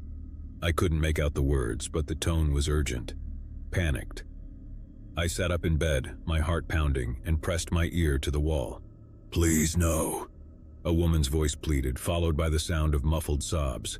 My blood ran cold and I reached for my phone, ready to call 911. But just as I was about to dial, the voice stopped abruptly. The silence that followed was deafening, broken only by the faint hum of the motel's aging air conditioning unit. I hesitated, torn between my instincts to help and a growing sense of dread. What if it had all been in my head? What if I was overreacting? I lay back down, trying to convince myself that it was just a nightmare, a trick of my tired mind. But sleep remained elusive and the minutes ticked by slowly. Finally, as the first light of dawn began to filter through the curtains, I couldn't stand it any longer. I had to know if the woman next door was all right. I got out of bed and approached the connecting door between our rooms. I listened carefully, but there was no sound, no movement from the other side. Gathering my courage, I knocked softly. "Hello?" I called out, my voice trembling. There was no response, just an eerie silence that seemed to stretch on forever. I knocked again, louder this time, and called out once more, but still there was nothing. With my heart in my throat, I turned the doorknob slowly, my palms sweaty. The door swung open to reveal an empty, dimly lit room. The bed was neatly made, and there was no sign of the woman I had heard. It was as if she had never been there. I stepped into the room, my heart still racing, and checked the bathroom, the closet, and even under the bed. But there was no one. It was impossible, I thought. I had heard her cries, her pleas for help, as clear as day. I returned to my own room, my mind a whirlwind of confusion and fear. Had it all been a hallucination? A trick played by my sleep-deprived mind? I couldn't make sense of it, but one thing was clear. I needed to get out of that motel as soon as possible. I hastily packed my things and went to the office to check out. The same clerk was there, his expression unchanged. I tried to explain what I had heard, but he only shrugged. "People come and go all the time," he said, as if dismissing my concerns. Maybe she checked out early. I left the motel in a hurry, my heart heavy with unease. As I drove away, I couldn't shake the feeling that something was deeply wrong with that place, something hidden beneath its nondescript exterior. I continued my journey, putting miles between myself and the Lone Star Motel. The day passed in a blur, and as night fell once again, I found myself in another town, another motel. This one was newer, cleaner, and more welcoming. I checked in without hesitation, determined to put the strange events of the previous night behind me. But as I settled into bed, I couldn't escape the feeling that I was being watched. The room was pristine, the air fresh, yet I couldn't shake the eerie sensation that I was not alone. I glanced out the window, half expecting to see a face in the darkness, but there was nothing. I tried to dismiss my unease and closed my eyes, willing myself to sleep. But just as I was on the brink of slumber, I heard it again. The soft, whispering voice. The same urgent, panic tone. I sat up in bed, my heart pounding in my chest. It was coming from the room next door, just like before. This time, I wasted no time. I grabbed my phone and called 911, my voice trembling as I explained the situation. The police arrived quickly, and I led them to the room next door. The door was locked, and they had to force it open. Inside, they found a woman, disheveled and terrified. She had been held against her will, the victim of a deranged man who had been stalking her for months.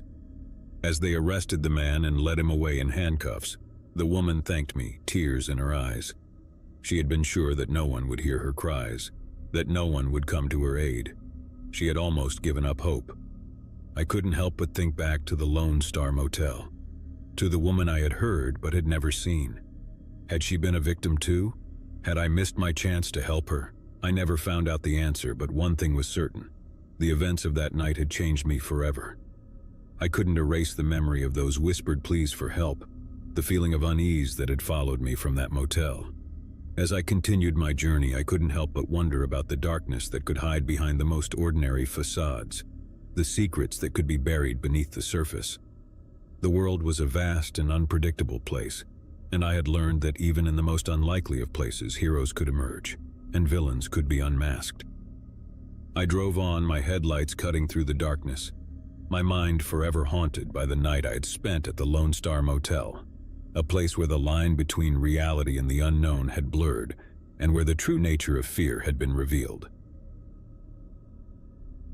It was a bleak and stormy night when I found myself driving down a desolate stretch of highway, the windshield wipers struggling to keep pace with the relentless rain.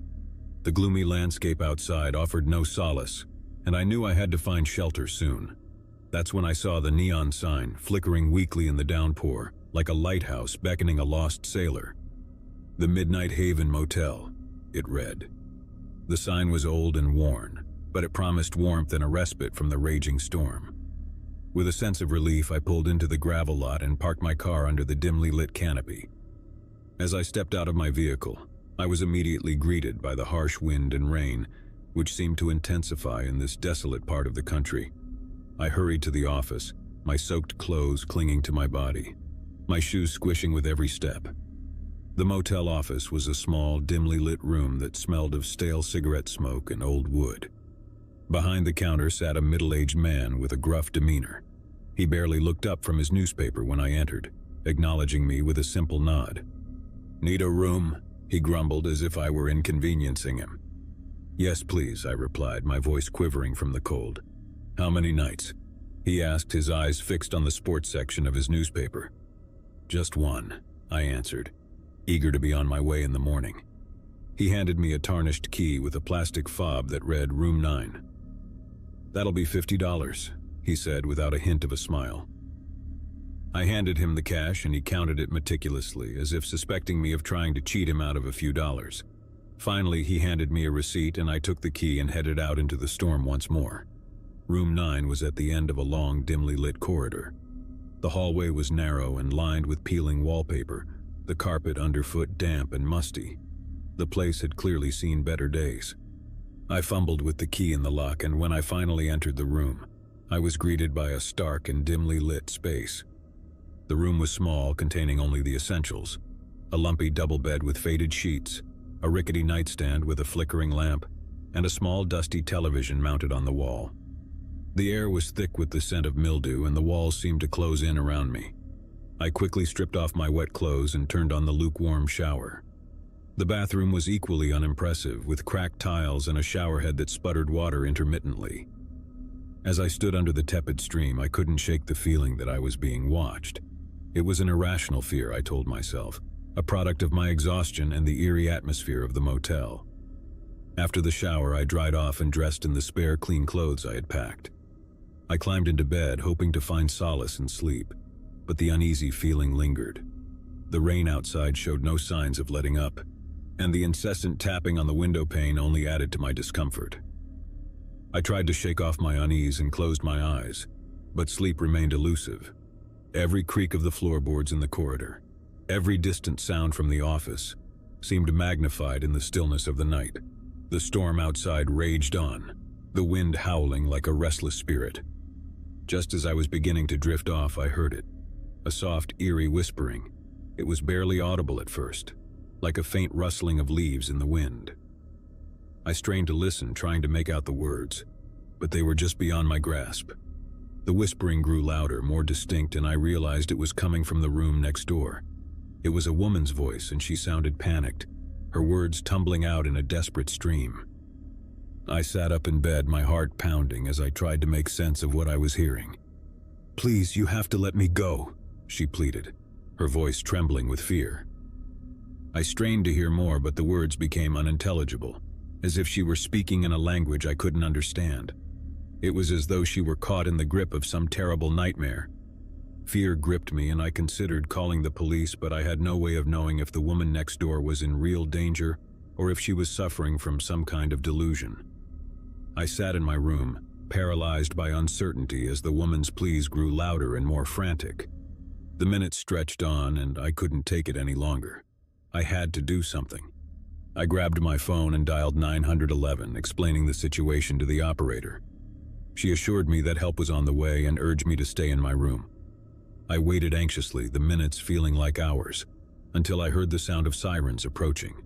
The police arrived quickly, and I led them to the room next door, my heart pounding with dread. The officers knocked on the door, identifying themselves, but there was no response from inside.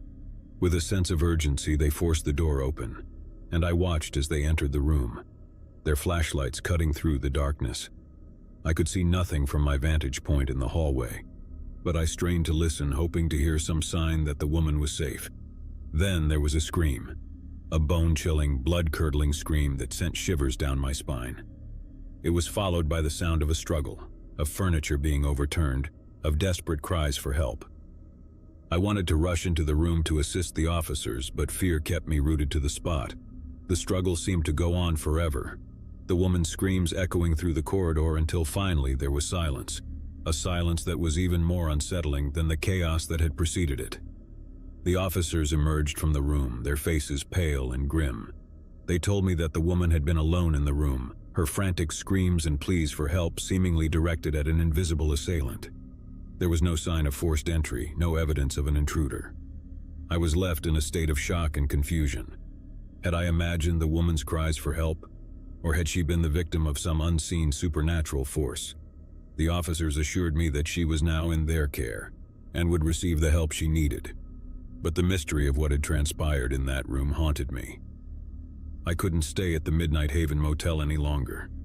The sense of unease and dread that hung in the air was suffocating, and I longed to put the unsettling events of the night behind me. I checked out of the motel early the next morning, and as I drove away, I couldn't help but glance back at the flickering neon sign. The storm had passed and the motel looked almost peaceful in the pale light of dawn, but I knew that appearances could be deceiving, that darkness could lurk beneath even the most ordinary of facades. As I continued my journey, I couldn't shake the feeling that I had witnessed something beyond explanation, something that defied reason and logic.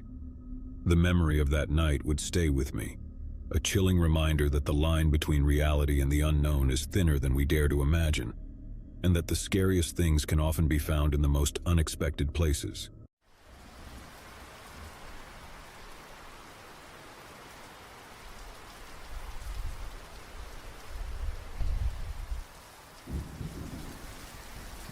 It was a dark and stormy night when I first encountered the house on Willow Street. The rain poured relentlessly from the heavens, drenching me to the bone as I stood there, shivering and staring at the old, decrepit mansion. I had always been fascinated by abandoned houses, and this one had an air of mystery that drew me in like a moth to a flame. I had heard the rumors about Willow Street. People said it was cursed, that anyone who dared to enter the house never came out the same. Some claimed they had seen strange lights flickering in the windows late at night, while others swore they had heard eerie whispers carried by the wind. But I was a skeptic, and I believed that there had to be a logical explanation for everything. My name is Alex, and I was a freelance writer, always on the lookout for a good story. I had heard about Willow Street from an old-timer at the local diner, who claimed to have seen the ghost of a woman in a white gown wandering the grounds. It was the perfect opportunity to prove that there was no such thing as ghosts, and I was eager to debunk the legends surrounding the house. As I approached the front door, I could feel the weight of the rain-soaked clothes clinging to my body. The rain was relentless, pounding on the roof and windows of the mansion like a drumbeat from another world. I took a deep breath and pushed open the creaking door, which protested loudly as it swung inward. The interior of the house was as eerie as its exterior. Dusty old furniture covered with tattered sheets lined the hallway, and the air was thick with the scent of decay. It was clear that no one had lived here in years. I pulled out my flashlight and began to explore, determined to unravel the mysteries of Willow Street. As I moved deeper into the house, I couldn't shake the feeling that I was being watched.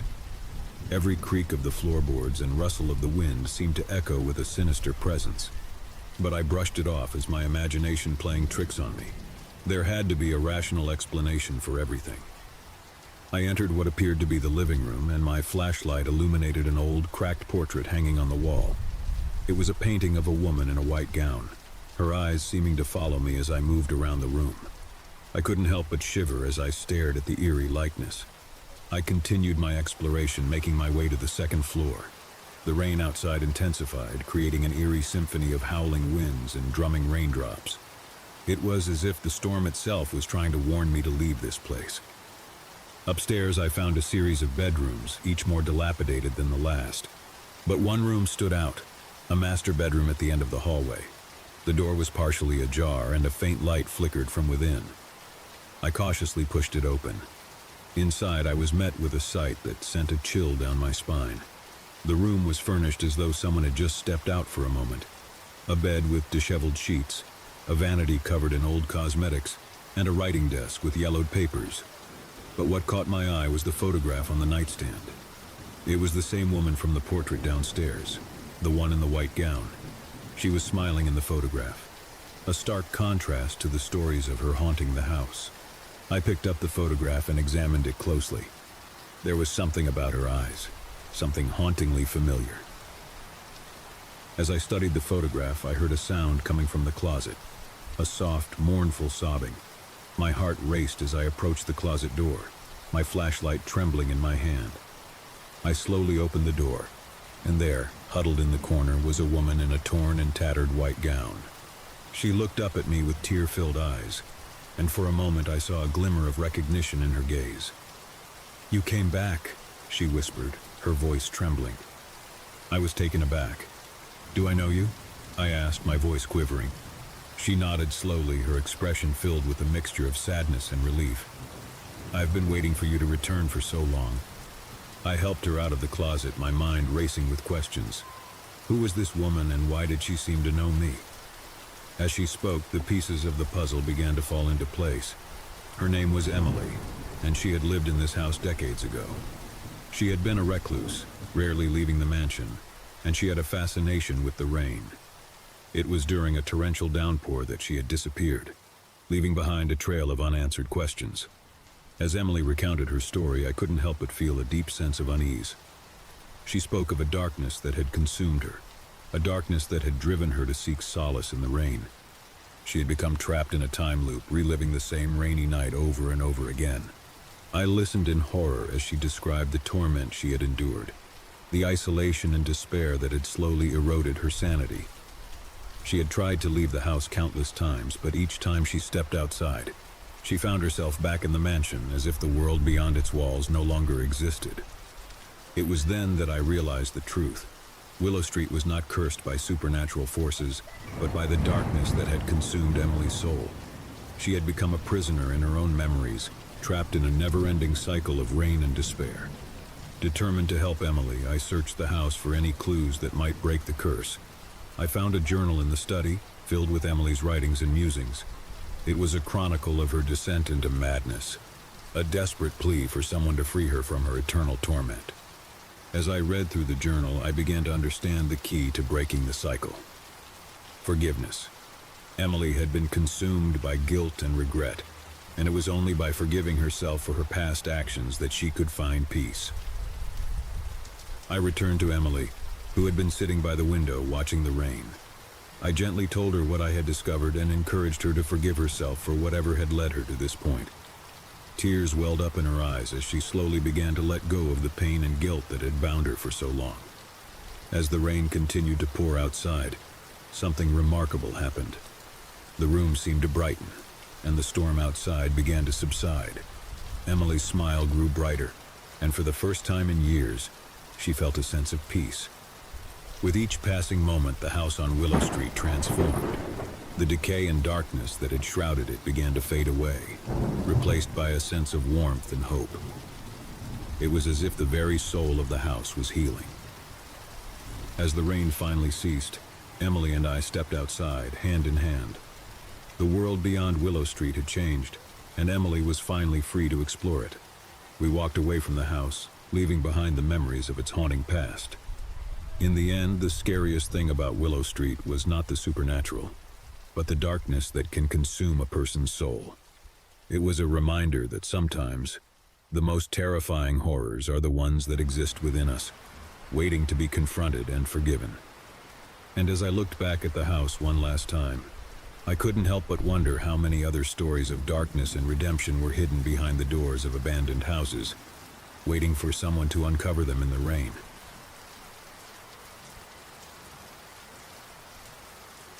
The rain was relentless that night, falling in torrents from a sky shrouded in darkness. It was the kind of rain that seemed to wash away the world, erasing all sound except for the rhythmic drumming of water on rooftops and pavement. The storm had come out of nowhere, and I found myself driving along a desolate stretch of highway, desperately searching for shelter. My name is Mark, and I was on a road trip that had taken me far from civilization. I had always been drawn to remote places, the kind where you could escape the noise and chaos of the world. But on this particular night I had ventured too far, and now I was paying the price. As I drove, my headlights cut through the sheets of rain, illuminating the dense forest on either side of the road. The trees loomed like silent sentinels, their branches dripping with water. I felt a growing sense of unease as the road stretched on endlessly, with no sign of civilization in sight. Just when I was beginning to lose hope, I spotted a faint glimmer through the trees. It was the soft glow of a single light, like a beacon in the darkness.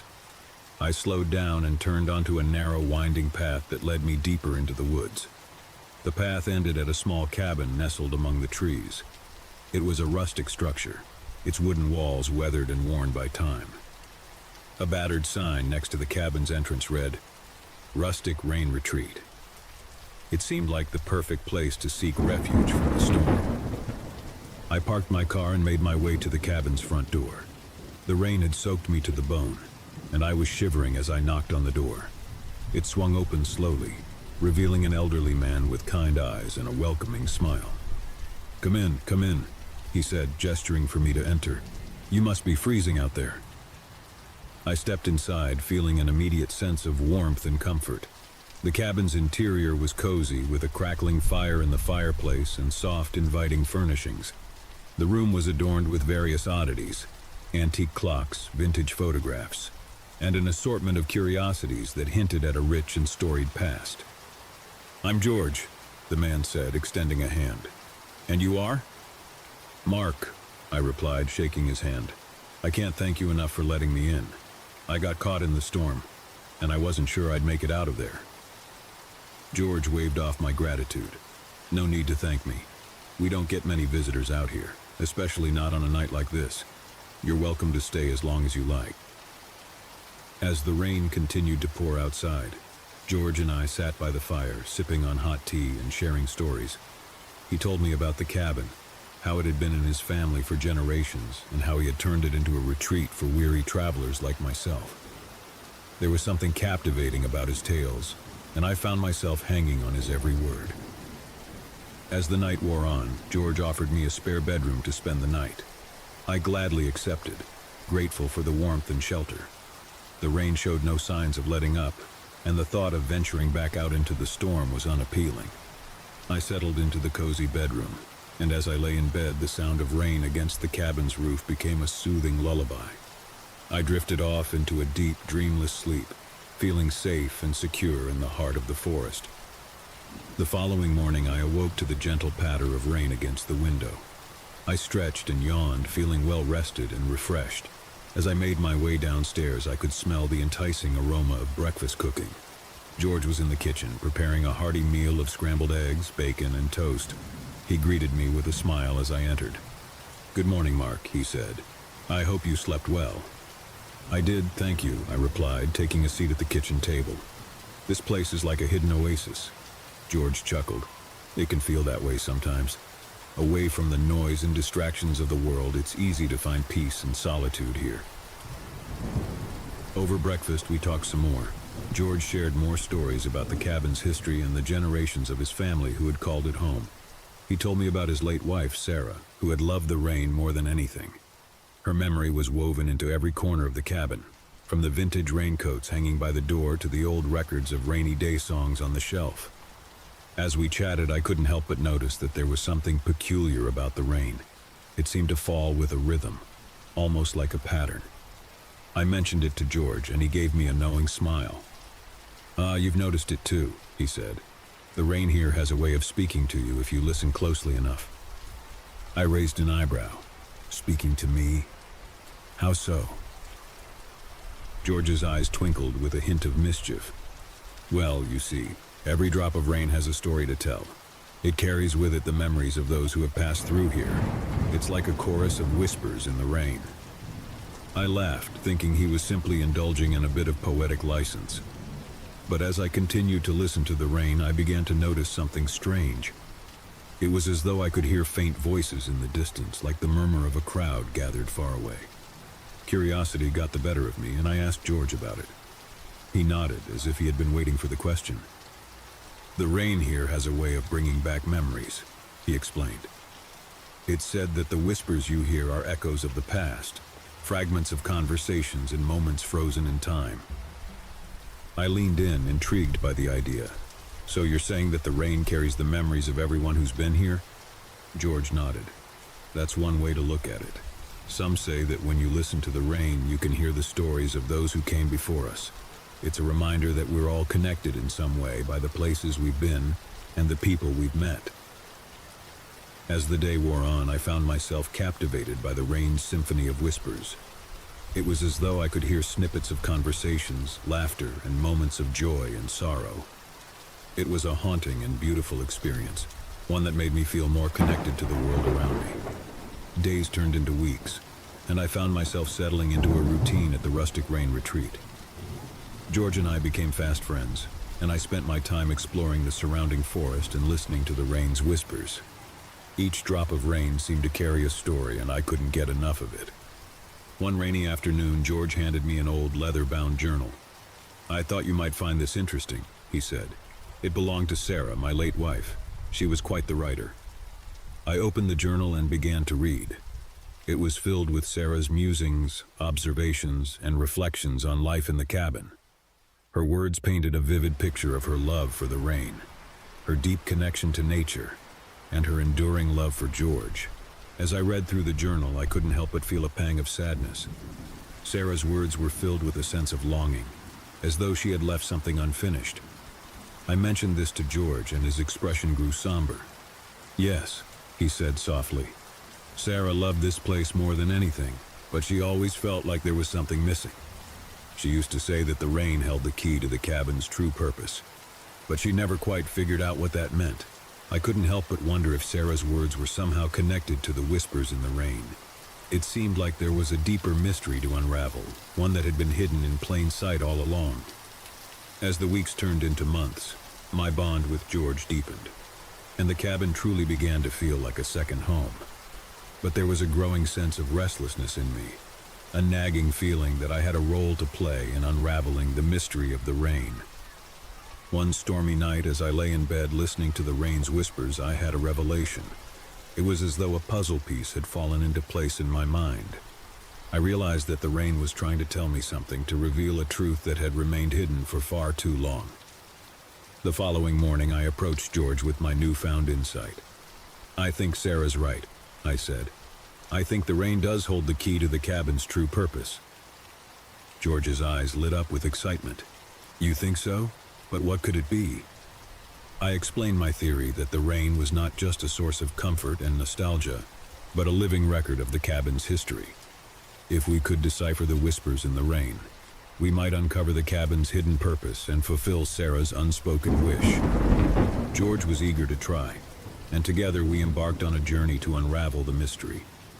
We spent hours listening to the rain, recording the whispers and trying to piece together the fragments of memories and stories.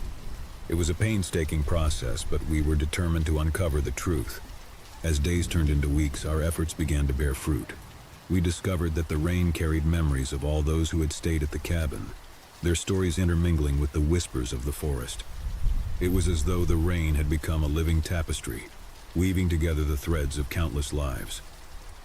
One rainy afternoon, as we listened to the whispers, we heard a voice that was unmistakably Sarah's. She was speaking of her love for the cabin, her longing to understand its true purpose, and her hope that someone would come along who could unlock its secrets.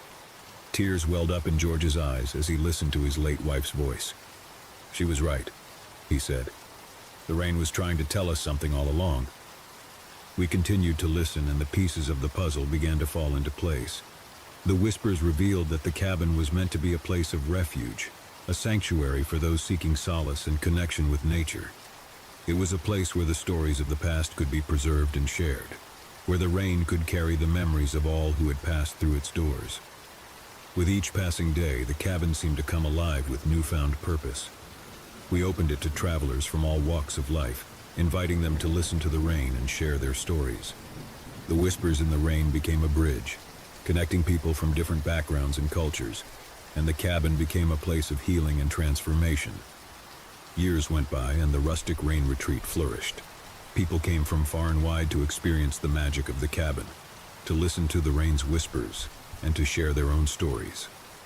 The cabin had become a place of connection, where strangers became friends and where the world outside seemed to fade away. George and I grew old together, watching as the cabin fulfilled its true purpose. We knew that we had unlocked a mystery that had been hidden in plain sight, and we were grateful for the chance to be a part of something greater than ourselves. On a quiet evening, as George and I sat by the fire, listening to the rain, he turned to me with a smile. "I couldn't have asked for a better friend or a better companion on this journey, Mark." I nodded, feeling a deep sense of gratitude. And I couldn't have asked for a more remarkable mentor and friend, George. This place has changed my life in ways I can't even begin to describe. As the rain continued to fall outside, I couldn't help but think that sometimes the most extraordinary mysteries are hidden in the ordinary moments of life. The rustic rain retreat had taught me that even in the quietest whispers of the rain, there could be a world of stories waiting to be discovered. And as I listened to the rain's gentle whispers, I knew that I was exactly where I was meant to be.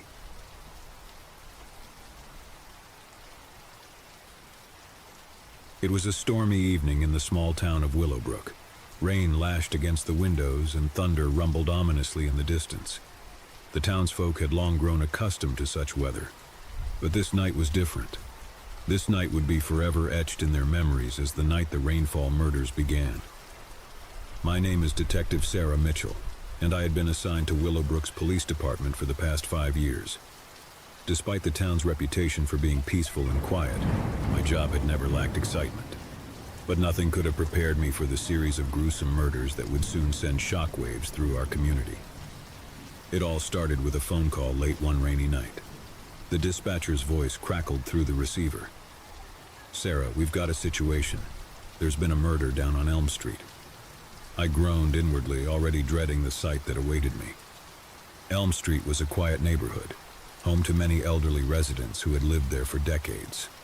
It was the last place you'd expect a murder to occur. As I arrived at the scene, I could see the flashing lights of police cars and the gathered crowd of curious onlookers huddled under umbrellas. Officer Mike Reynolds, a seasoned veteran, met me at the tape barrier. "Sarah, you won't believe this," he said, his voice filled with disbelief. "It's unlike anything I've ever seen." We ducked under the yellow crime scene tape and approached the quaint white picket fenced house. Inside, we found the lifeless body of Mrs. Edith Sullivan, an elderly widow who had lived alone for years. Her frail figure lay sprawled on the living room floor, her eyes wide open in a frozen scream. I couldn't help but shiver as I examined the gruesome scene. Mrs. Sullivan's throat had been slashed, and her small home was in disarray, as if a tornado had swept through it. But what struck me the most was the eerie message written in red across the walls. "The rainfall begins." My mind raced as I tried to make sense of the cryptic message. What did it mean? Who would do such a thing, and why? The rain outside continued to pour relentlessly, creating a disconcerting backdrop to the gruesome discovery. I knew this case was unlike any I had ever encountered, and it was only the beginning. In the days that followed, the Rainfall murders continued to terrorize Willowbrook. Each murder was as gruesome as the last, with the victims chosen seemingly at random. The only common thread was the cryptic message scrawled across the crime scenes. "The rainfall begins." The town was gripped by fear, and my team and I worked tirelessly to piece together any clues that might lead us to the killer. But the investigation seemed to be going in circles, with no clear motive or suspect in sight. One rainy evening, as I sat in my dimly lit office, my thoughts turned to the victims. They ranged in age from young to old, and there was no apparent connection between them. It was as though the killer was selecting victims at random, leaving a trail of death and despair in their wake. I couldn't shake the feeling that there was a deeper meaning behind the cryptic message. "The rainfall begins" had to be a clue, a key to understanding the killer's motives. But what did it signify? As I pondered the message, a call came in from Officer Reynolds. "Sarah, we've got another one. This time it's the Johnsons, a couple in their 60s. My heart sank as I rushed to the scene, my mind racing with questions. What did the Rainfall murders have to do with the rain itself? And why was this town being plagued by such a gruesome and relentless killer? The investigation into the Rainfall murders stretched on for weeks, and our frustration grew with each passing day. The killer left no fingerprints, no witnesses, and no discernible pattern to their crimes. It was as though they were a phantom, striking with ruthless efficiency and disappearing into the rainy night. The town's fear and paranoia were palpable. Residents locked their doors and windows, and children were no longer allowed to play outside. Willowbrook had become a town under siege, and there seemed to be no end in sight. One rainy night, as I sat in my car outside the latest crime scene, I couldn't help but feel a growing sense of hopelessness. The rain was relentless, as it had been for weeks. and it felt like an omen of the darkness that had descended upon our town. I gazed out at the rainy streets, my mind a whirlwind of questions. What did the killer want? What was the significance of the rain and their twisted agenda? And how could we stop them before they struck again? My thoughts were interrupted by the sudden appearance of a figure in my rearview mirror. A hooded figure, cloaked in darkness, was approaching my car. I reached for my weapon, my heart pounding, as the figure drew nearer. But instead of attacking, the figure handed me a small envelope and disappeared into the rainy night. I watched in shock as they melted into the shadows, leaving me with the mysterious package. With trembling hands, I opened the envelope and found a single note inside. It read, "Meet me at the old Rainfall Bridge tonight at midnight. Come alone." I knew it was a risk, but I couldn't ignore the possibility that this message was from the killer. It was a chance to finally confront the darkness that had consumed our town. As midnight approached, I drove to the old Rainfall Bridge, a decrepit structure that had long been abandoned.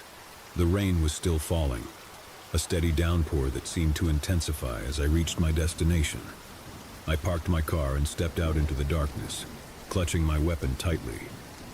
The bridge creaked and groaned beneath my feet as I made my way to the center where a lone figure awaited me. The figure stepped into the dim light and I gasped in shock.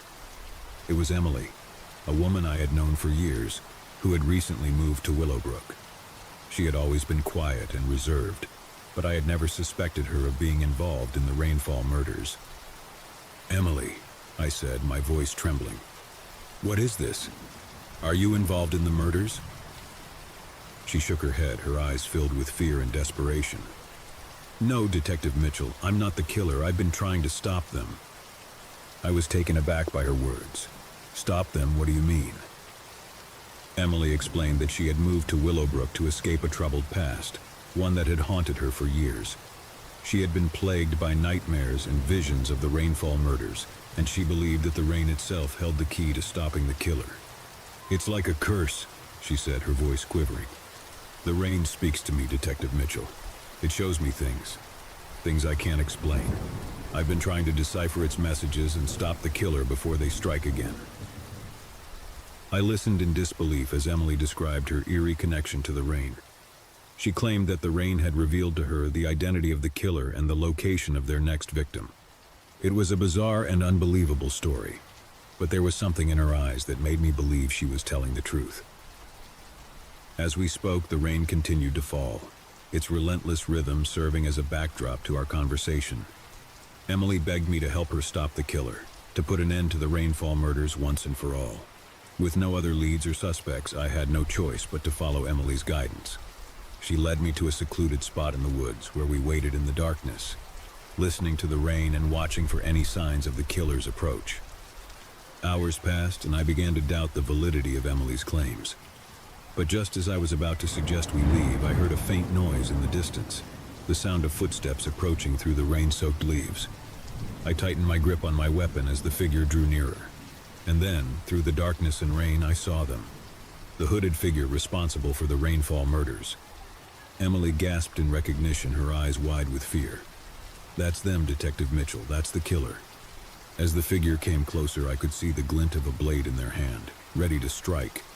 With a sense of urgency, I called out, "Police, drop your weapon." The killer froze, their hooded head turning to face us. And then, in a voice that sent shivers down my spine, they spoke. "I am the Rainfall, and I am the answer to your town's sins." The figure lunged forward, and a struggle ensued. Rain soaked us to the bone as we fought for our lives in the darkness. But in the end, it was Emily who managed to disarm the killer, using a strength and determination I had never seen in her before. We called for backup, and the killer was apprehended and taken into custody. It was a moment of relief and closure for our town, as we had finally put an end to the Rainfall murders. In the days that followed, the truth behind the Rainfall murders came to light. The killer's name was David Water, a troubled man with a deep-seated hatred for the town of Willowbrook. He had chosen his victims at random, leaving cryptic messages in a twisted attempt to instill fear and chaos. But it was Emily's connection to the rain that had ultimately led us to him. She had seen his face in her visions, and the rain had guided us to his location that fateful night on the old Rainfall Bridge. As I sat in my office, reflecting on the events that had transpired, I couldn't help but marvel at the strange and unsettling nature of the case. It was a reminder that sometimes the darkest mysteries can be found in the most unexpected places, and that even the rain itself can hold secrets waiting to be uncovered. The town of Willowbrook slowly began to heal from the trauma of the rainfall murders. The rain continued to fall, as it always did, but now it was a symbol of resilience and strength, a reminder that even in the face of darkness we could find the light. And as I looked out at the rainy streets of Willowbrook, I couldn't help but wonder what other secrets the rain might hold, and what mysteries it might reveal in the future.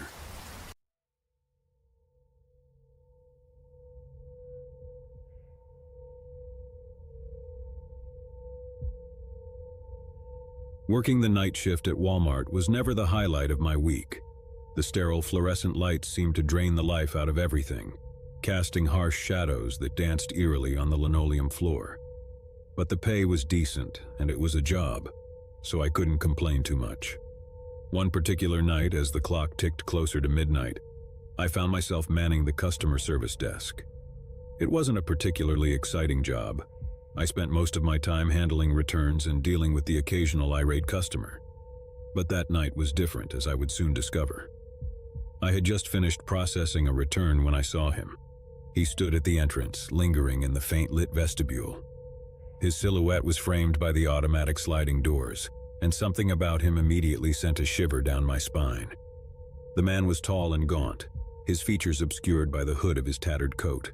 He wore dark, worn-out jeans that seemed to sag under their own weight, and his shoes were scuffed and filthy. But what really caught my attention were his eyes, or rather the lack of them. His face was hidden in the shadows, and I couldn't make out any facial features, just two dark voids where his eyes should have been. I blinked, thinking it was a trick of the light, but when I looked again, his unsettling gaze remained. It was as though he had no eyes at all, just empty sockets staring into the store. I felt a freezing sensation, and I couldn't tear my gaze away from him. As the automatic doors slid shut behind him, he stepped into the store, his footsteps almost inaudible on the polished floor. I watched in a mix of curiosity and unease as he moved deeper into the store, his hooded head bowed slightly as if in contemplation. I quickly glanced around the store to see if any of my coworkers had noticed the strange man, but they were all busy with their tasks, oblivious to his presence.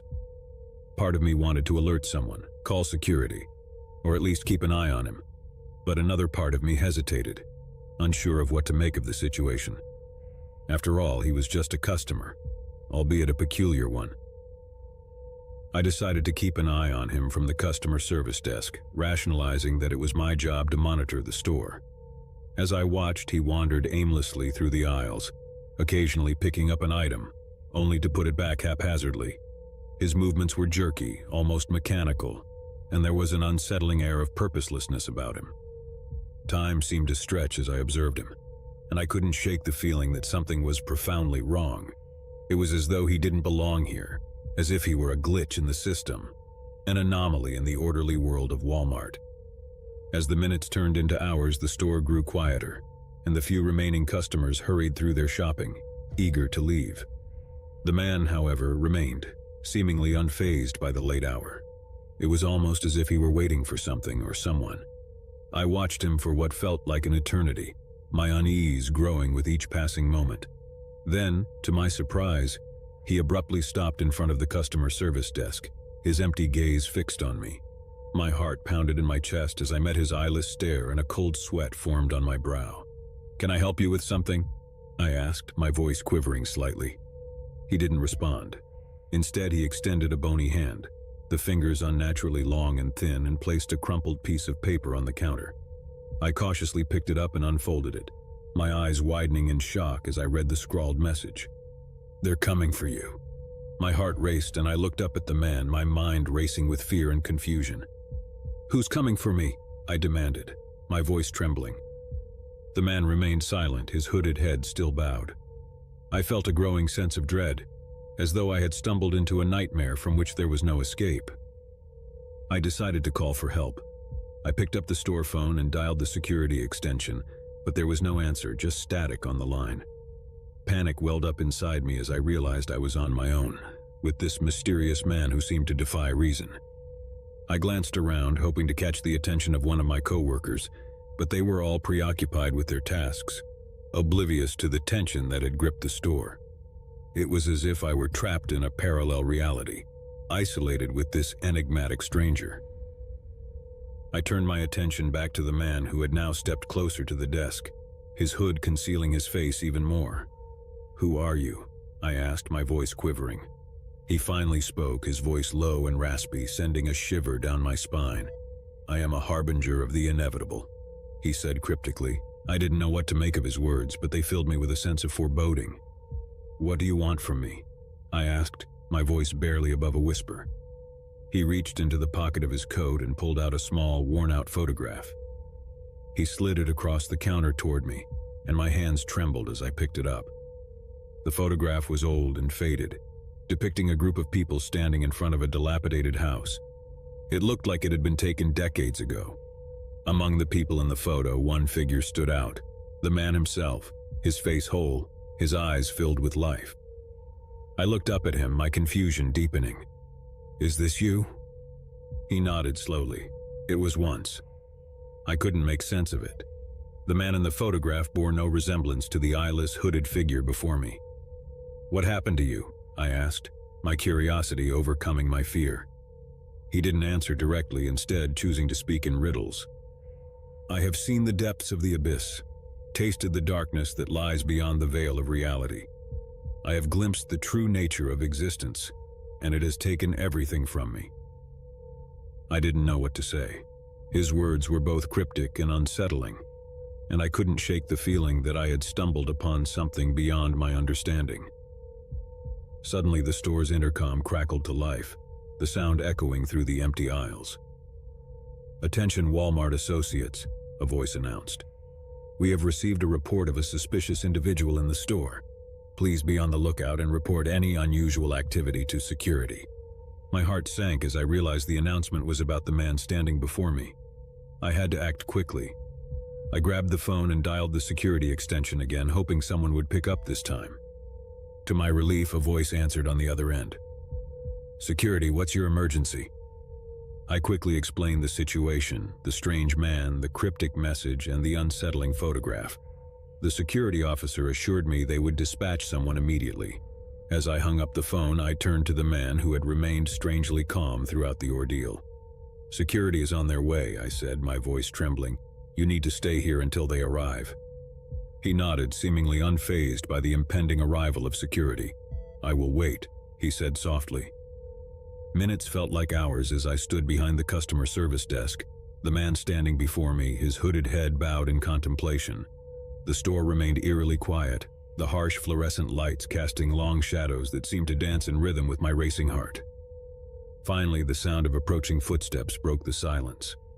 2 security officers, clad in blue uniforms, entered the store, their flashlights cutting through the darkness. I rushed to meet them, explaining the situation and pointing to the mysterious man. The security officers approached the man cautiously, their flashlights illuminating his hooded face. They exchanged wary glances as they questioned him, but he remained cryptic and evasive, offering no concrete answers. As the officers handcuffed him and led him away, I couldn't help but feel a sense of relief. The ordeal was over, and I could finally breathe easy. But even as I watched him being escorted out of the store, I couldn't shake the feeling that there was more to the story, that the man's enigmatic words held a deeper meaning. Days turned into weeks, and the memory of that unsettling night at Walmart began to fade. Life returned to its usual routine, and I tried to put the bizarre encounter behind me. Then one evening, as I was leaving work, I found a small envelope waiting for me at the customer service desk. It was addressed to me in handwriting I didn't recognize. I cautiously opened it and found a single piece of paper inside, along with another faded photograph. The photograph depicted the same group of people standing in front of the dilapidated house. But there was something different about it. The man who had been eyeless in the previous photograph now had eyes, dark and piercing, staring into the camera with an intensity that sent a shiver down my spine. On the back of the photograph, a message was scrawled in the same handwriting as the envelope. "The abyss is patient. It waits for those who seek to understand its secrets. Beware the truths you seek, for they may consume you. I couldn't make sense of it. Who had sent me this message, and what did it mean? The enigmatic encounter at Walmart had left me with more questions than answers, and I couldn't escape the feeling that I had stumbled upon something beyond my comprehension. As I left the store that evening, the harsh fluorescent lights casting long shadows around me, I couldn't help but wonder what other mysteries lay hidden in the most ordinary of places, waiting to be discovered by those brave or foolish enough to seek them out. Working at Walmart was never glamorous, but it paid the bills. I was just an ordinary employee, one among the sea of blue vests, stacking shelves and dealing with the quirks of everyday customers. The store was a monotonous place, predictable and unchanging. That was until I started working under Manager Phillips. Manager Phillips was a tall, middle-aged man with graying hair and an unassuming demeanor. He wasn't particularly friendly, but he wasn't unkind either. He ran the store efficiently, and that's what mattered to most of us. However, there was something about him that made me uneasy from the very beginning. It started with the way he looked at us, his employees. His gaze was penetrating, as if he were trying to read our souls. It was a look that lingered too long, that made you want to squirm and look away. But I couldn't deny the effectiveness of his management style. Our store was running like a well-oiled machine, and our sales numbers were steadily climbing. One day, as I was restocking the canned goods aisle, I overheard a hushed conversation between two of my co-workers, Rachel and Mike. They were whispering about Manager Phillips and the strange things they had seen him do. My curiosity got the better of me, and I moved closer to eavesdrop. "He's always in the break room during his lunch break," Rachel said, her voice barely audible. "And he locks the door behind him." Mike nodded in agreement. "Yeah, and I've seen him go out to the parking lot late at night, sometimes after everyone else has left. It's weird, man." I had noticed some odd behaviors from Manager Phillips myself, but I had brushed them off as quirks. Now, hearing my coworkers' concerns, I couldn't help but wonder if there was more to the man than met the eye. That evening, after my shift, I decided to follow Manager Phillips. It was a foolish and impulsive decision, driven by a curiosity I couldn't ignore. I watched from my car as he left the store, his figure disappearing into the night. I trailed him at a distance, my heart pounding in my chest. He drove to a remote area outside of town, a place I had never been before. He parked his car near a secluded pond, and I watched as he got out and walked to the water's edge. In the dim moonlight, I saw him raise his hands, palms up, and begin to speak in a low, almost hypnotic voice. I couldn't make out the words, but the tone of his voice was dark and cold.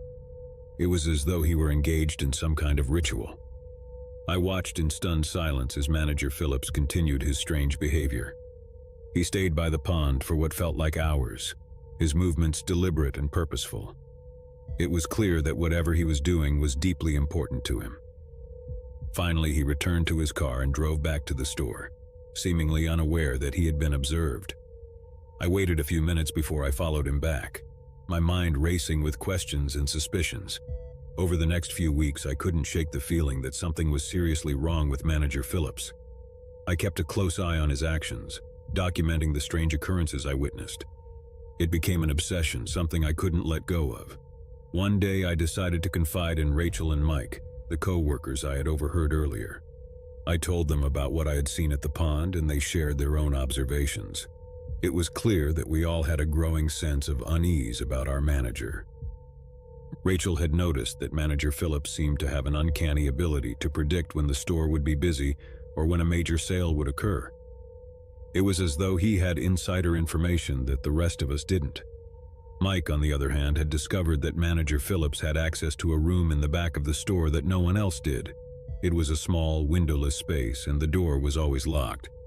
Mike had tried to ask about it, but Manager Phillips had brushed off his inquiries, claiming it was simply a storage room. As our suspicions grew, we decided to do some digging. We scoured the store's records and discovered that there were financial irregularities that seemed to be connected to Manager Phillips. Money was unaccounted for, and inventory seemed to vanish mysteriously. It was as though the store was bleeding money, and Manager Phillips was at the center of it all. One evening, as we were discussing our findings, Rachel had a breakthrough. She had been looking into Manager Phillips's background and had discovered that he had a history of involvement with a secretive and obscure religious group. The group's beliefs were unconventional, to say the least, and its members were known for their eccentric rituals. It all clicked into place. Manager Phillips' strange behavior, his ability to predict the store's fortunes, the locked room, and now his connection to this enigmatic religious group. It was all part of a puzzle that we were determined to solve. We decided to confront Manager Phillips with our suspicions.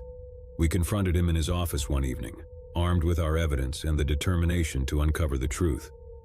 He listened to us calmly, his expression unreadable. When we presented our findings, his only response was a chilling smile. "You've been very observant, haven't you?" he said, his voice dripping with condescension.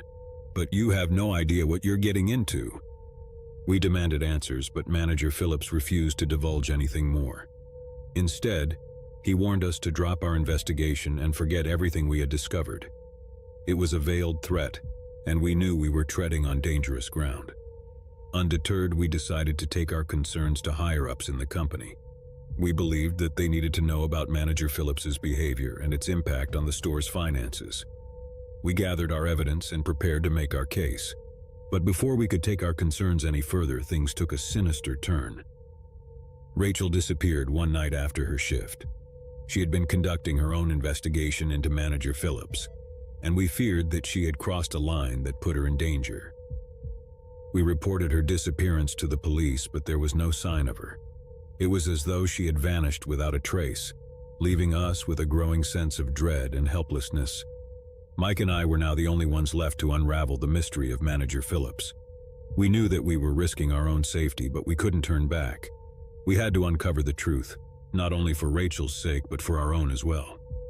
We continued to gather evidence, documenting every irregularity and suspicious behavior we could find. The financial discrepancies grew more alarming, and it became clear that Manager Phillips was siphoning money from the store for reasons known only to him. One night, as I was going through some old records in the break room, I discovered something creeped me out. I found a photo of Manager Phillips with a group of people, all dressed in robes, standing in front of a dark, imposing building. It was the same building I had seen in my dreams, the one that haunted me with its foreboding presence. The photo was old, faded, but there was no mistaking Manager Phillips's face among the group. It was as though he had a connection to that sinister place. I showed the photo to Mike, and he recognized the building as well. It was located on the outskirts of town, and it had always been associated with rumors of strange rituals and secretive gatherings. With this new piece of evidence, we decided to investigate the building ourselves. We couldn't ignore the possibility that it held the key to uncovering Manager Phillips's dark secret. Late one night, we drove to the location, our hearts pounding with anticipation and fear. The building loomed before us, a dark and imposing structure that seemed to radiate malevolence. We knew we were walking into the unknown, and we were prepared for whatever we might find. As we entered the building, the air grew cold and the silence was oppressive. We made our way through a cloudy lit hallway, our flashlights cutting through the darkness. The building was filled with strange symbols and markings, and the walls seemed to pulse with an otherworldly energy. Finally, we reached a large, cavernous chamber, and what we saw inside made our blood run cold. Manager Phillips stood at the center of the room, surrounded by a group of robed figures. They were engaged in a ritual, their voices raised in a chant. In the center of the room was an altar, and on it lay a figure covered by a black shroud. It was Rachel, unconscious and seemingly lifeless. Manager Phillips was overseeing the ritual, his eyes filled with a manic intensity. We watched in horror as the ritual reached its climax. The figures chanted louder, and the air crackled with an unnatural energy. And then the unthinkable happened. Rachel's body began to twitch and convulse, and she let out a haunting scream. It was as though she were being possessed by some dark force. We couldn't bear to watch any longer, and we turned to flee. But before we could escape, we were discovered by Manager Phillips and his followers. They cornered us in the chamber, their eyes filled with a fanatic zeal. Manager Phillips spoke in a voice that was not his own, his words filled with an eerie resonance. He revealed the true nature of his secret, a pact with a sinister entity that granted him power and knowledge beyond comprehension. He offered us a choice: join him in his dark endeavors or become sacrifices to the entity he served. We refused to submit to his twisted desires, and a battle ensued. It was a desperate struggle for our lives, as we fought against Manager Phillips and his followers, determined to stop their sinister ritual. As we grappled with them, we managed to disrupt the ritual, freeing Rachel from the entity's grip. She was weakened and traumatized, but she was alive. In the end, we managed to escape the building, leaving Manager Phillips and his followers behind. We reported the incident to the police, but they found no trace of the manager or his group when they arrived at the scene. The experience left us scarred and haunted, but we knew that we had done the right thing. We had uncovered Manager Phillips's dark secret and put an end to his dark plans. We never returned to that Walmart store, and we never saw Manager Phillips again.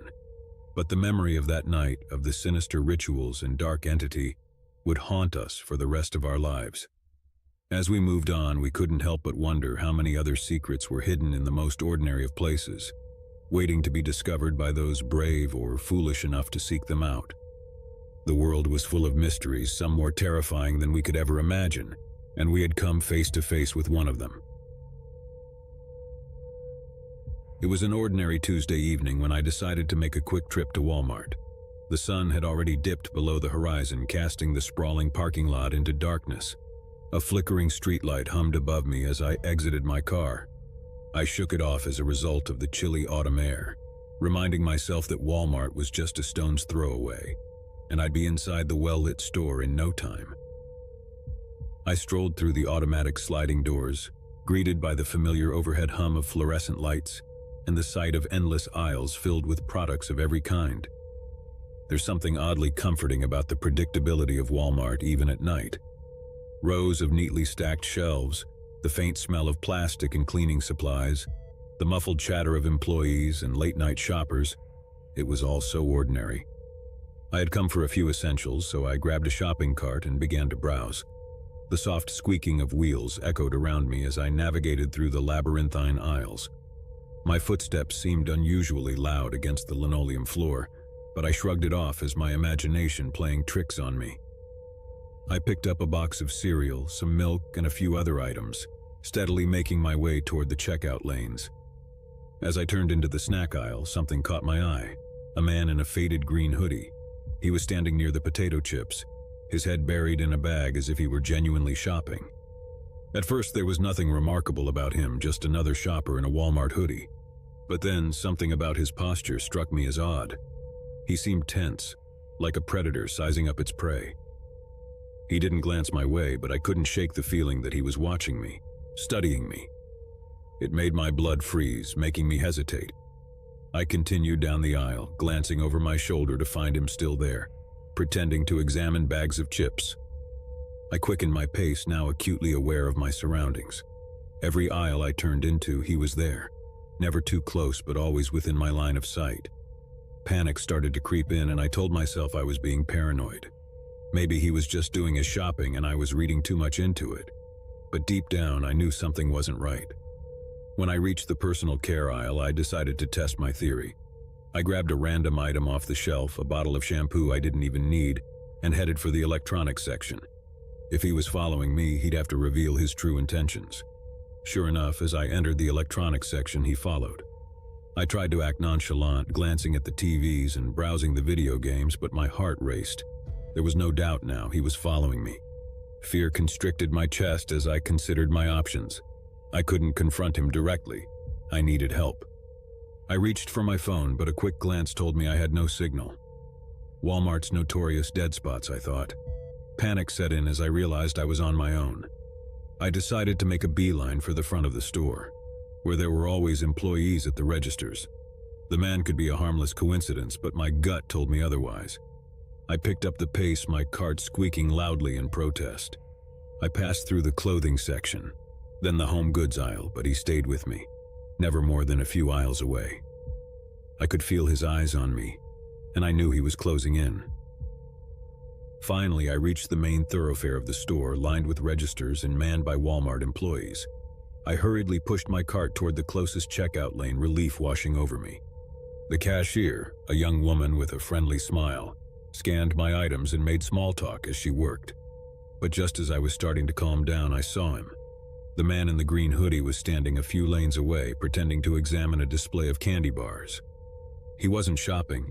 He was watching me, waiting for his chance. I paid for my items, thanked the cashier, and made a quick decision. Instead of heading for the exit, I turned and pushed my cart toward the pharmacy section at the back of the store. It was further away from the entrance, but it was also less crowded, and I hoped I could lose him there. As I walked, I took a deep breath and tried to think rationally. I needed to find a store employee and alert them to the situation. I knew I couldn't confront this man on my own. But where were the employees? It was as if the store had emptied out, leaving only me and the stalker. I turned a corner and entered the pharmacy area. It was eerily quiet, with only the soft hum of fluorescent lights above. I scanned the rows of medicine and health products, desperately searching for a store employee. There was no one in sight. I felt a cold sweat forming on my brow as I continued to push my cart. My heart pounded in my chest, and every sound, every shadow, seemed amplified. The man in the green hoodie was still behind me, closer now, his footsteps echoing ominously on the linoleum floor. I rounded another corner and my heart sank. There, standing in front of me, was a display of Halloween masks and costumes. Rows of plastic faces leered at me, grotesque and terrifying. The irony of the situation hit me. The scariest thing in the store wasn't a mask, it was the man following me. I knew I couldn't keep running forever. My phone still had no signal and there were no store employees in sight. I had to make a stand, find a way to escape this nightmare. I glanced around, searching for anything that could help me. That's when I saw it. A fire extinguisher mounted on the wall. It was my only chance. I approached it, trying to remain calm. The man was now just a few feet away, his eyes locked on me, a sinister grin playing on his lips. With a surge of adrenaline, I grabbed the fire extinguisher and aimed it at him. "Stay back," I shouted, my voice quivering but determined. The man froze, his grin fading into a look of surprise. Whoa, calm down," he said, holding up his hands. "I'm not here to hurt you." I wasn't convinced. "Then why are you following me?" I demanded, my finger on the extinguisher's trigger. He hesitated for a moment, then sighed. "I'm not following you. I work here, in loss prevention. I thought you might be a shoplifter." My heart pounded in my chest as I considered his words. Could he be telling the truth? I lowered the fire extinguisher slightly, but I didn't put it down. "You're a Walmart employee?" I asked, still on edge. "Yes," he replied, his hands still raised. "I'm just doing my job, trying to prevent theft. I'm sorry if I scared you." I looked around, finally noticing the security cameras placed throughout the store. It made sense. He was an employee trying to protect the store's assets. I felt a wave of embarrassment wash over me as I realized my mistake. I thought you were stalking me," I admitted, feeling foolish. He nodded sympathetically. "I can see how it might have looked that way. I should have introduced myself and explained, but I didn't want to blow my cover."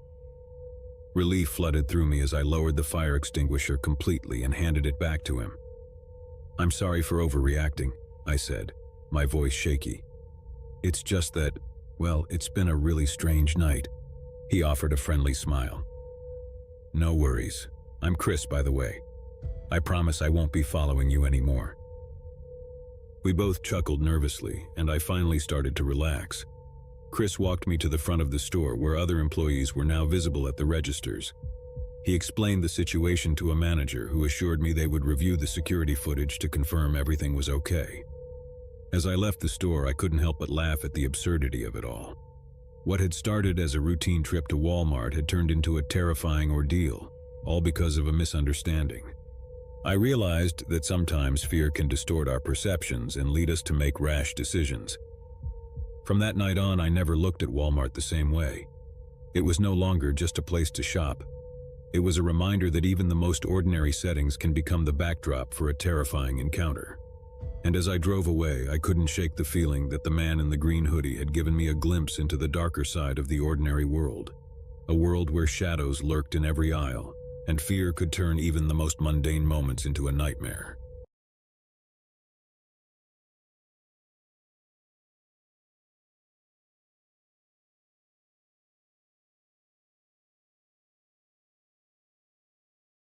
I had always been an adventurous soul.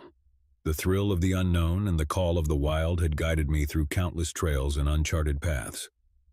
but nothing could have prepared me for that one fateful journey into the dense, foreboding woods. It was a crisp autumn morning when I set out, the leaves beneath my boots crunching like brittle bones. A cold wind rustled the trees, and I shivered, though I couldn't tell if it was from excitement or the chilling breeze. The forest loomed before me, a sea of trees that seemed to stretch endlessly. I had heard tales of its vastness, but my youthful arrogance led me to believe I could conquer it. As I ventured deeper, the trees closed in around me, casting long, sinister shadows. The sunlight filtered through the leaves in sporadic beams, creating a scary patchwork of light and dark. With each step, my sense of direction began to blur. The trail I'd followed was gradually erased by the relentless march of the undergrowth. Panic clawed at the edges of my mind, but I pushed it away, convincing myself that I could backtrack. Hours passed, and my futile attempts to retrace my steps only left me more disoriented. The forest was a labyrinth, a place where time and space seemed to warp and twist, playing tricks on my senses. The more I struggled to find my way, the further I sank into the heart of the wilderness. My hunger gnawed at my insides, and the water in my canteen was running dangerously low. Panic had now fully engulfed me. The forest felt sentient, as though it were mocking my feeble attempts to escape. The distant calls of wildlife became whispers, and the rustling leaves carried unsettling secrets. I felt as if I was being watched, stalked by something unseen. Night fell like a shroud, and I huddled under a makeshift shelter of leaves and branches, feeling utterly exposed.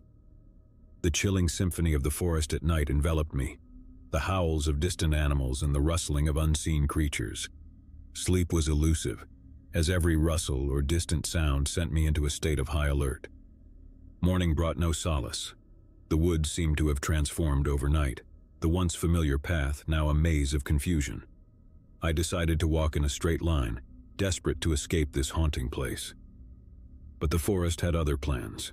It led me in circles, and my strength waned with each step. I was hungry, tired, and on the brink of despair. It was then that I saw him, or at least I thought I did. A shadowy figure darted between the trees just at the edge of my vision. My heart raced, and I chased after it, convinced it was my way out. But the figure remained elusive, a phantom in the woods. Days turned into weeks, and my desperation grew. I survived on a diet of berries and rainwater, but it was far from enough. My once taut frame had become emaciated, and my clothes clung to my shrunken body. The lines between reality and delusion blurred, and I often heard voices calling my name from the darkness, though no one was there. One night, as I lay beneath a twisted oak tree, the forest revealed its true nature. I was jolted awake by the sensation of something warm and wet on my hand. In the pale moonlight, I saw it. An animal carcass, torn and eviscerated, its entrails spread around my shelter like a gruesome offering. Fear clenched my heart as I realized the cruel message that the forest had sent. It was as if the wilderness had become a sentient, sinister entity, toying with me, luring me deeper into its clutches. I knew then that I was no longer alone in these woods, but I could never be sure who or what was watching me. The forest held secrets darker than the night, and I had become ensnared in its web of terror. Hunger and fear drove me to the brink of madness, and I began to question my own sanity. And then, one fateful day, I saw him again. The shadowy figure, this time closer, more distinct. It was a man, disheveled and wild, with eyes that held a hint of madness. He beckoned to me, his voice a mere whisper on the wind. In my fragile state, I followed him without question, convinced that he was my salvation.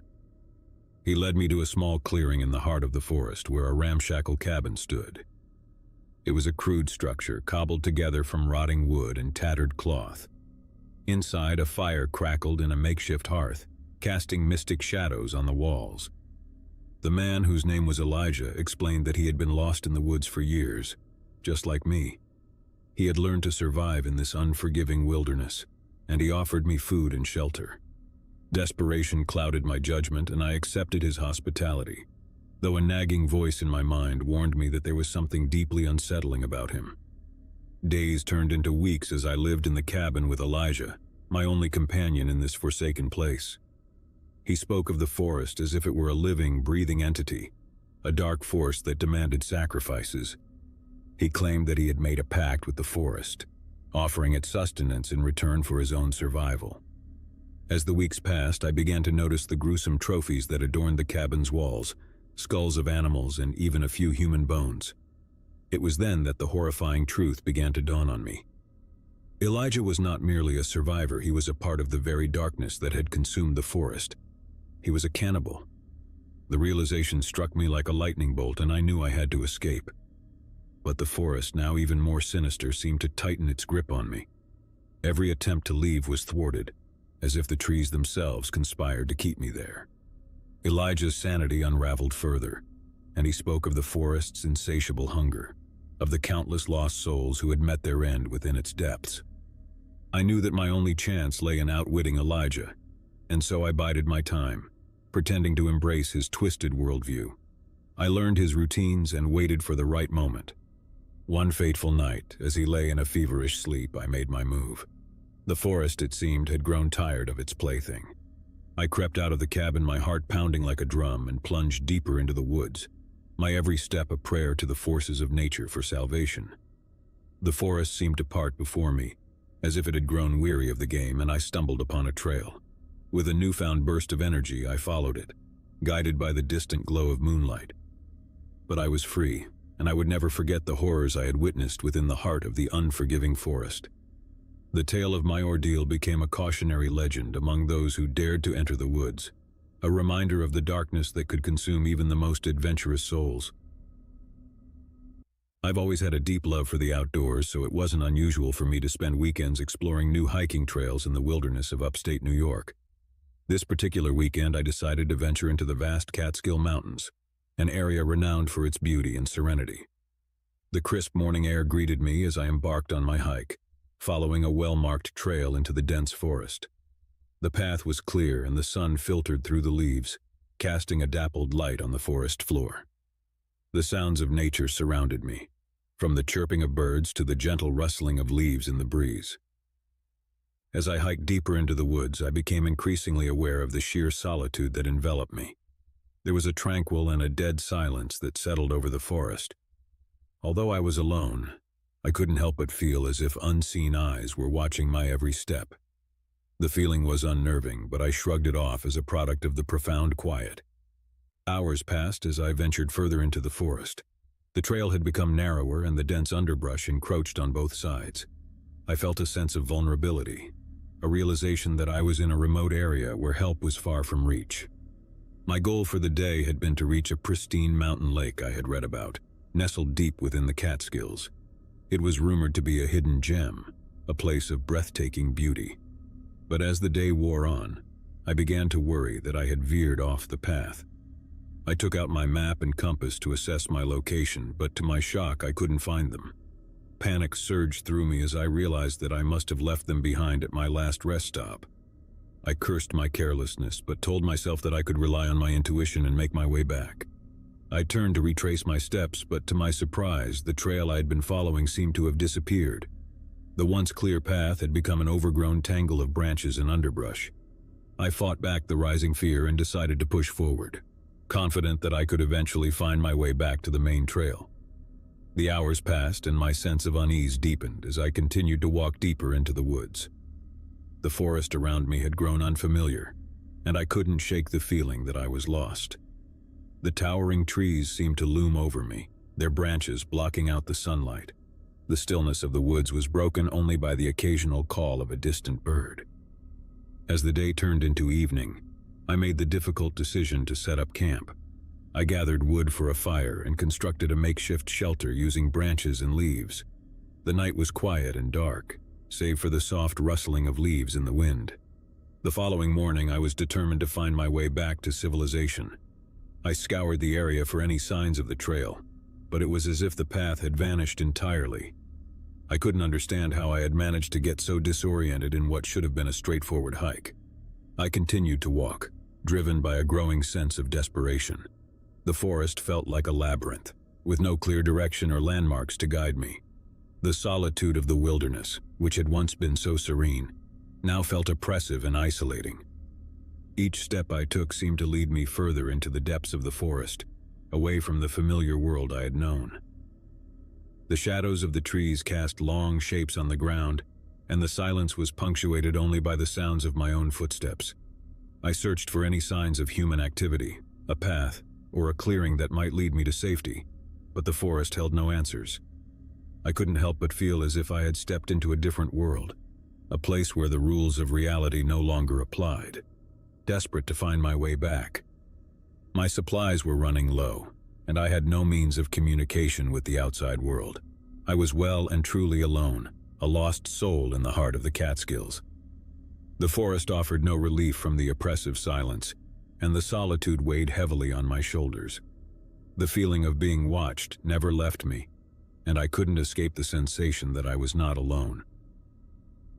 In my desperate search for a way out, I stumbled upon a small, decrepit cabin deep in the woods. It was an unexpected discovery, a structure that seemed out of place in the heart of the wilderness. I approached cautiously, the cabin's weathered walls casting long, creepy shadows in the fading light. Inside, I found the remnants of a life long gone. Old furniture, rusted cookware, and faded photographs covered the cabin's interior. It was as if time had stood still, frozen in a moment from the past. I couldn't help but wonder who had lived in the cabin and what had become of them. The place seemed abandoned, but there was an unsettling feeling of being watched, as if the walls themselves held secrets. I spent the night in the cabin, sheltered from the elements. The hours passed slowly, the darkness outside growing more oppressive. I couldn't escape the feeling that the forest was closing in around me, that I was a mere intruder in a place that did not belong to me. The following morning, I continued my journey through the woods, determined to find a way out. But the forest seemed intent on keeping its secrets. I came across strange symbols carved into the trees, intricate patterns that seemed to form a trail of their own. I followed them, hoping they would lead me to safety, but they only seemed to take me deeper into the wilderness. The sense of isolation and despair deepened with each passing day. I couldn't shake the feeling that I was being drawn deeper into the heart of the forest, as if it had a scary will of its own. I fought to keep my hope alive, clinging to the belief that I would one day find my way back to civilization. The forest had become my prison, a place of fear and uncertainty, and I was a lost soul in a realm of shadows and enigma. In the end, I couldn't escape the feeling that I had ventured into a world where time had no meaning, a place where the boundaries between the known and the unknown had blurred and merged. The forest had become a place of isolation and fear, and I was forever lost in its depths. My ordeal in the wilderness had been a descent into the unknown, a journey into a realm of solitude and desperation. The forest had revealed its enigmatic and unforgiving nature, and I had emerged from the experience forever changed. I had returned from the depths of the wilderness, but the memories of my time lost in the woods would continue to haunt me, a reminder of the beauty and the dangers that exist in the natural world. I've always been a nature enthusiast, and hiking has been a passion of mine for as long as I can remember. It was a sunny Saturday morning when I decided to embark on a solo hiking adventure in a remote and less traveled part of the Rocky Mountains. The idea was to find tranquility, to escape the bustling city life and reconnect with nature. The trail I chose led into an uncharted territory, a region that had been rarely explored by hikers. It was an area rich in dense forests, rolling hills, and breathtaking vistas. The promise of solitude and a genuine wilderness experience excited me. The day began with optimism and a sense of adventure. The early morning sun cast long shadows through the trees as I hiked deeper into the woods. The trail was marked, but it became increasingly overgrown and less maintained as I progressed. It was clear that few had ventured this far, but that only added to the appeal. The songs of birds and the rustling of leaves underfoot accompanied me. As the day wore on, I paused by a tranquil creek to refill my water bottle. The sun dappled the water's surface, and I could see small fish darting in the clear stream. I was in awe of the untouched beauty of the place. My goal was to reach a high ridge from which I'd have a panoramic view of the surrounding wilderness. I knew I would need to make camp up there for the night. With each step, I felt more disconnected from the outside world and more attuned to the wilderness that enveloped me. As the sun began to set, I found the perfect spot on the ridge to set up my campsite. I pitched my tent near the edge where I'd have a clear view of the sunrise. I sat by the fire, cooking a simple meal, and watching the stars twinkle above. But as night fell, the forest around me came alive with strange sounds. Owls hooted in the distance and the leaves rustled in the breeze. It was the kind of experience I had yearned for, and I was fully in my element. However, it was during the night that my journey took an unsettling turn. I awoke to a cold, chilling howl that echoed through the trees. It was unlike any sound I had ever heard, a low and mournful cry that sent shivers down my spine. My heart raced as I listened to the haunting howl. It was followed by more, as if a pack of unseen creatures were communicating through the night. Fear gripped me, and I realized that I was not alone in the wilderness. I had been trained to handle encounters with wildlife and knew that some animals could be territorial or curious, but this felt different. The howling continued, drawing nearer to my campsite. The sensation of being watched grew stronger, and I began to question whether this was a natural occurrence or something more ominous. With a flashlight in hand, I unzipped the tent and peered into the darkness. I couldn't see anything beyond the circle of light, but the howling was closer now, echoing from the surrounding trees. My instincts told me to remain in the tent, but curiosity and fear pushed me to investigate. I cautiously made my way to the edge of the ridge, where the forest below was obscured by shadows. The howling grew louder, and I began to make out the silhouettes of creatures moving through the underbrush. Their eyes gleamed with a scary, phosphorescent glow in the dim light of my flashlight. It was a pack of wolves, their silvery fur illuminated by the beam of my flashlight. They moved with a fluid grace, circling my campsite, their eyes locked onto me. My heart pounded in my chest as I watched the pack. It was a mesmerizing and terrifying sight. I had encountered wolves before, but I had never seen them behave like this, so close to a human presence. The leader of the pack, a massive silver-coated wolf, approached the edge of the ridge and locked eyes with me. Its gaze was intense and unwavering, as if it held a deep intelligence. I knew better than to run or make any sudden movements. For what felt like an eternity, I and the wolf maintained our silent standoff, each assessing the other. The howling of the pack had ceased, and the forest was still. The moment was surreal, a connection between man and beast in the heart of the wilderness. Then, with a subtle nod of its head, the wolf turned and led the pack back into the darkness of the forest. The dark phosphorescent glow of their eyes faded into the night, and the howling resumed, echoing through the trees as they disappeared from view. I was left with a profound sense of wonder and a touch of fear. The wilderness had a way of revealing its secrets, and I had just witnessed a spectacle that few could claim to have experienced. The following morning, I awoke to the sound of birdsong and the warmth of the rising sun. The wolves were gone, leaving only their footprints and the memory of their haunting presence. I continued my hike, my perspective on the wilderness forever changed. I marveled at the untamed beauty of the land and the mysteries that it held. It was a reminder that even in the most remote corners of the world, we are not truly alone. As the days passed, I trekked deeper into the uncharted woods, exploring landscapes that few had laid eyes on. The trail had become less defined and the forest more untamed, but I continued on, driven by a sense of adventure and the allure of the unknown. The solitude of the wilderness surrounded me, and I embraced it as a kind of sanctuary. I couldn't help but feel that the forest had revealed a side of itself to me, a realm that few would ever have the privilege to witness. But as time passed, I began to realize that I was venturing deeper into uncharted territory, away from the well-trodden paths of civilization. The forest had a way of distorting time and space, and the sense of isolation grew stronger with each passing day. I continued my journey, searching for the next breathtaking vista, the next uncharted wonder. My supplies were dwindling, and my encounters with wildlife became more frequent. In the end, I couldn't help but wonder if the uncharted woods held a truth that was beyond my comprehension, a realm of solitude and fascination that would forever remain a mystery. My journey had been a descent into the unknown, a venture into a realm of fear and wonder, and I had emerged from the experience forever changed.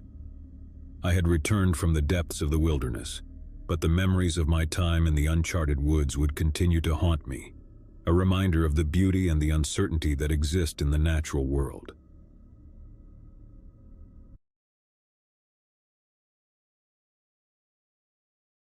As I sit here alone in this forgotten room, the memories of that fateful summer flood back, like a relentless tide of darkness. I never thought I'd be entangled in something so sinister, so surreal. But here I am, recounting my story, hoping that it serves as a cautionary tale. It all began innocently enough. I had recently graduated from college, eager to embark on the adventure of adult life. The world stretched out before me, full of possibilities. I had moved to a new city and was slowly settling into my job. But something was missing. A sense of belonging, a community. Little did I know that longing would lead me down a path I could never have imagined. One sunny afternoon, while sipping coffee at a local cafe, I noticed a flyer on the community board. It was an invitation to a gathering promising enlightenment and inner peace. The group called themselves the Cult of the Silent Shadows. The flyer showed a serene, masked figure bathed in moonlight, holding a candle. It piqued my curiosity, and with nothing to lose, I decided to attend their meeting. The address led me to an unassuming building on the outskirts of town. I entered a room filled with people of all ages, races, and backgrounds. The atmosphere was warm and inviting, and I felt an immediate sense of camaraderie. It seemed like the community I had been searching for. Their leader, a charismatic man named Gabriel, took the stage. He was a tall figure with piercing blue eyes and an air of magnetism that was impossible to ignore. He spoke eloquently about the struggles of modern life, the chaos of the world, and the need for inner tranquility. "We are the Silent Shadows," he proclaimed, "and we offer you a path to serenity, away from the noise and distractions of the outside world." His words resonated with me as they did with everyone else in the room. Gabriel spoke of meditation, mindfulness, and the power of silence in a world filled with constant chatter. It all sounded so appealing, so simple. Over the next few weeks, I attended the Silent Shadows gatherings regularly. The teachings became the anchor of my life. Gabriel's charisma and the sense of belonging I found within the group were addictive. I was not alone in my devotion, many others were equally captivated. As the days turned into months, the group's activities grew more intense. We were encouraged to immerse ourselves fully in their teachings. I began spending more time with my fellow members, often at the cult's secluded retreat deep in the woods. It was during one of these retreats that I began to notice something strange. The teachings, once focused on meditation and mindfulness, had taken a darker turn. Gabriel spoke of the need to shed our former selves, to become shadows of our former lives. He preached the power of silence, not just as a form of meditation, but as a way of life. The group started practicing silence for days at a time, communicating only through gestures and writing. We were discouraged from contacting our families and friends outside the cult, as they were seen as distractions from our true purpose. I began to feel a growing unease, but my attachment to Gabriel and the community kept me from questioning too deeply.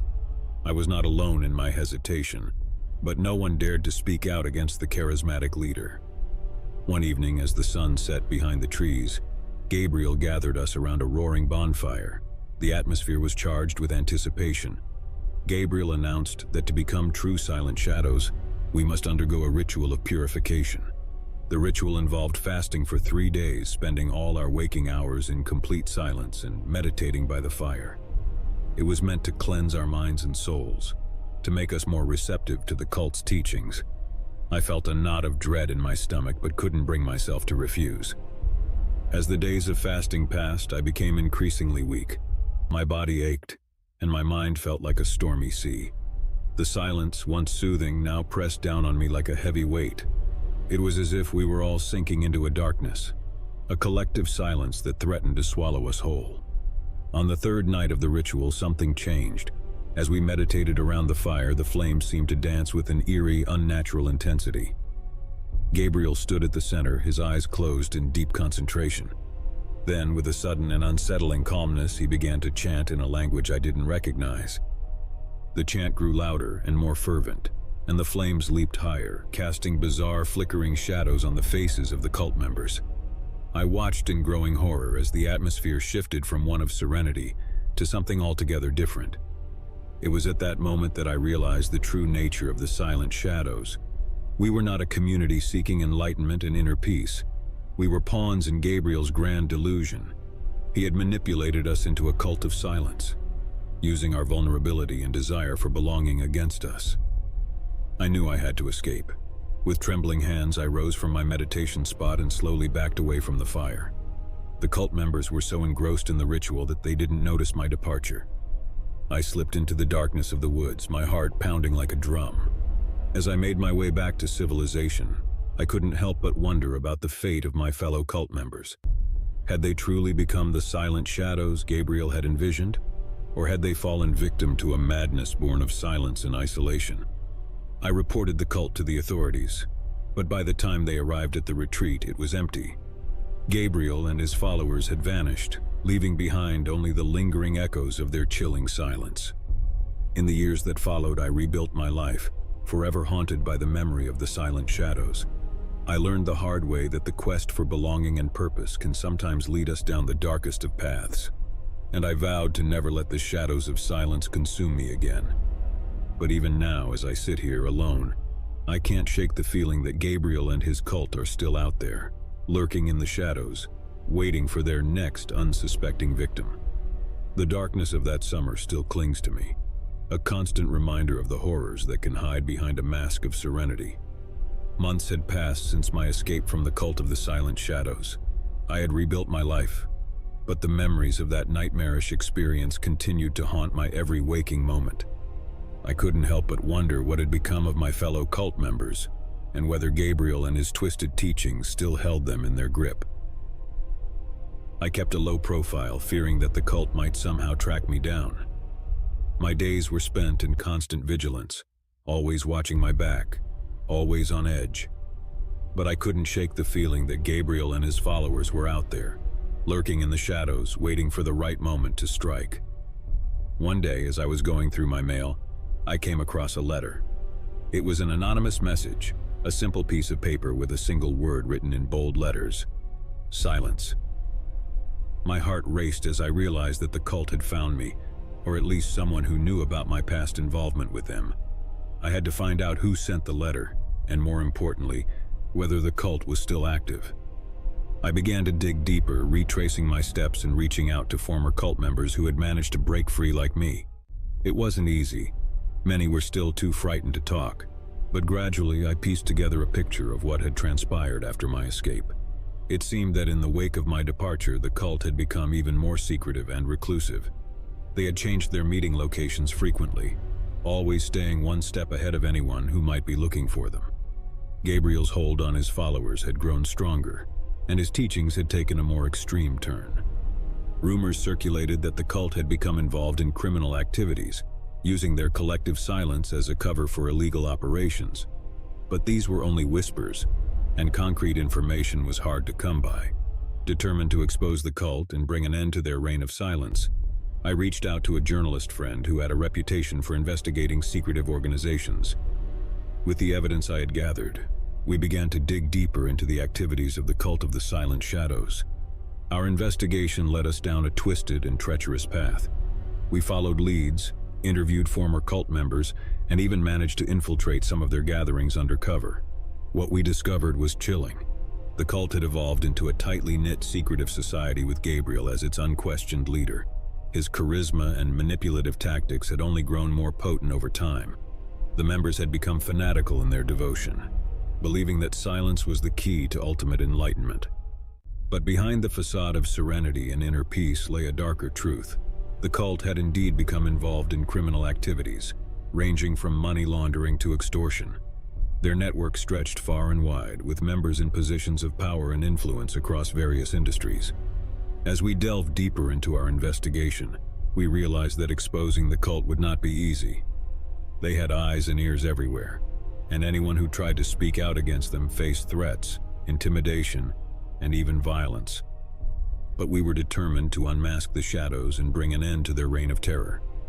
We compiled our findings, collected evidence, and prepared to blow the lid off the cult of the silent shadows. Our investigative report was set to be published in a major newspaper, promising to expose the cult's criminal activities and the dangers they posed to society. But as the publication date drew nearer, I couldn't shake the feeling that we were walking into a trap. My fears were realized on the night before the report was scheduled to be released. I received another anonymous message, this time more ominous than the first. It was a simple warning: silence is golden. I immediately contacted my journalist friend, and we decided to go public with the threats we had received. We believed that the cult would think twice about taking any drastic action if their actions were brought to light. The next day, as the report hit the headlines, the cult's reaction was swift and brutal.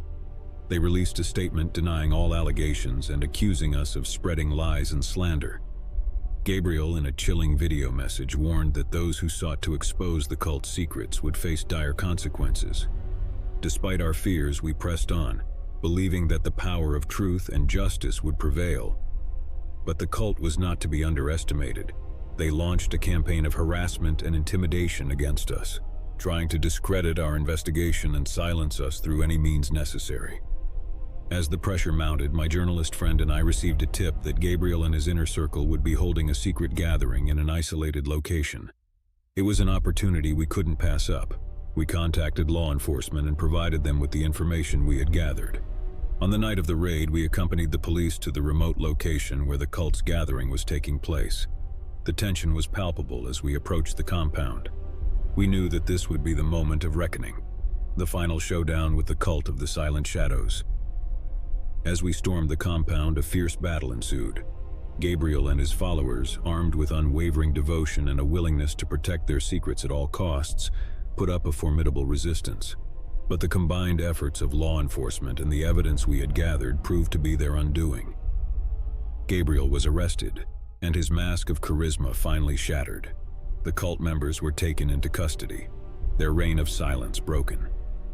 The truth about their criminal activities was exposed for the world to see. In the aftermath of the raid, I couldn't help but reflect on the journey that had led me from a naive seeker of belonging to an unwitting victim of a dangerous cult, and finally to a crusader for justice. The cult of the Silent Shadows had been dismantled, its darkness brought into the light. But the scars it had left on my psyche and the lives of its former members would never fully heal. I had learned the hard way that the search for meaning and community could sometimes lead to places of unimaginable darkness. The experience left me with a profound sense of caution and a determination to be vigilant against the allure of charismatic leaders and their promises of enlightenment. As I looked back on the long and harrowing journey, I couldn't help but wonder if the shadows of the cult would ever truly fade away, or if they would continue to haunt me, like a lingering echo of silence in the darkest corners of my mind. My name is Sarah, and I grew up in a quiet suburban neighborhood with my loving parents, David and Linda, and my younger brother, Michael. We were an ordinary family, leading an ordinary life. Our days were filled with school, work, and the occasional family outing. But that all changed one fateful day. It was a crisp autumn afternoon when we first encountered the cult. David had taken us to the local farmers market, a place we often visited on weekends. As we strolled among the stalls, sampling fresh produce and enjoying the vibrant atmosphere, a woman approached us. She was dressed in simple robes, her demeanor calm and serene. "Hello," she said with a warm smile. "I couldn't help but notice your family. You seem like kindred spirits." We exchanged pleasantries, and the woman introduced herself as Emily. She spoke of a community called the Tranquil Souls, a group of like-minded individuals seeking inner peace and enlightenment. Emily's words were captivating, and we found ourselves drawn to her presence. Over the following weeks, Emily became a frequent visitor to our home. She brought with her the teachings of the Tranquil Souls, a philosophy centered around mindfulness, meditation, and a simpler way of life. She spoke of finding tranquility in a chaotic world, and her words resonated deeply with my family. One evening, as we sat around the dinner table, Emily proposed that we attend one of the Tranquil Souls gatherings. "It's an opportunity to experience our community firsthand," she said, "to see if it aligns with your desires for inner peace." We were hesitant at first, but the allure of tranquility and the sense of belonging that Emily offered were too enticing to resist. With her guidance, we made the decision to visit the Tranquil Souls. Our first gathering with the Tranquil Souls was held in an idyllic rural setting. A small group of people dressed in robes similar to Emily's welcomed us with open arms. They exuded an air of serenity that was both captivating and unnerving. The teachings of the Tranquil Souls revolved around meditation, minimalism, and the renunciation of worldly possessions. At first, it seemed like a path to inner peace, a way to simplify our lives and find a sense of purpose. but as time went on, the teachings became increasingly extreme. We were encouraged to sever ties with our old lives, to let go of our possessions, and to embrace a life of austerity. The cult members spoke in hushed tones about the need to transcend the material world and reach a higher state of consciousness. My family and I became increasingly isolated from our friends and extended family as the tranquil souls became the center of our lives. Emily, once a mere acquaintance, had become our de facto leader. Her charisma and unwavering devotion to the cult were impossible to resist. As the cult's grip on our family tightened, I began to notice disturbing changes in my parents and brother. They had become increasingly distant, their eyes vacant and hollow. The cult's teachings had taken a darker turn, emphasizing the need for complete submission and the rejection of individuality. I tried to reason with my family, to convince them that we were headed down a dangerous path, but my words fell on deaf ears. They saw me as an outsider, a threat to their newfound sense of purpose.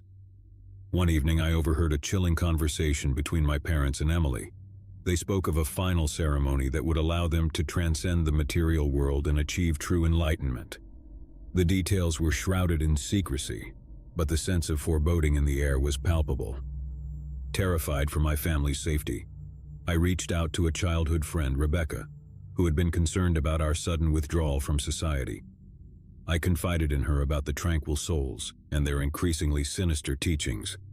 Rebecca, now a journalist, took it upon herself to investigate the cult. She uncovered a trail of disappearances, financial irregularities, and allegations of mind control associated with the tranquil souls. It became clear that the cult was not what it appeared to be. Together, we devised a plan to rescue my family from the clutches of the tranquil souls. We contacted law enforcement, providing them with the evidence Rebecca had gathered. It was a race against time to stop the impending final ceremony. As the authorities prepared to raid the cult's compound, Rebecca and I infiltrated the tranquil souls in disguise. We attended one of their gatherings, where the atmosphere was tense with anticipation. The cult members, dressed in their robes, gathered around a massive bonfire. Emily stood at the center, her eyes closed in deep concentration. The cult's teachings had culminated in this moment, and I feared what would happen next.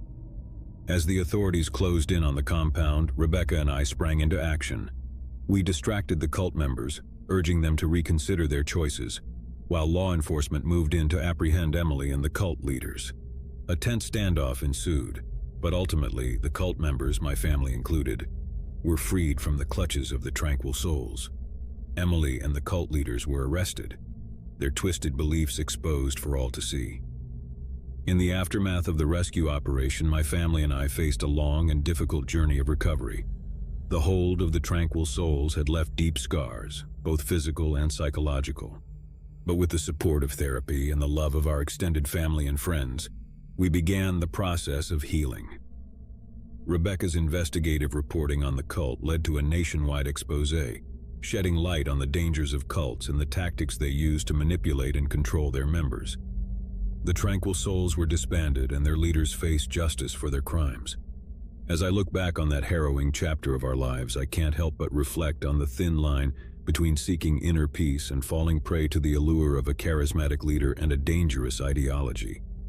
My family and I emerged from the darkness stronger and wiser, with a newfound appreciation for the importance of critical thinking and the bonds of love that hold a family together.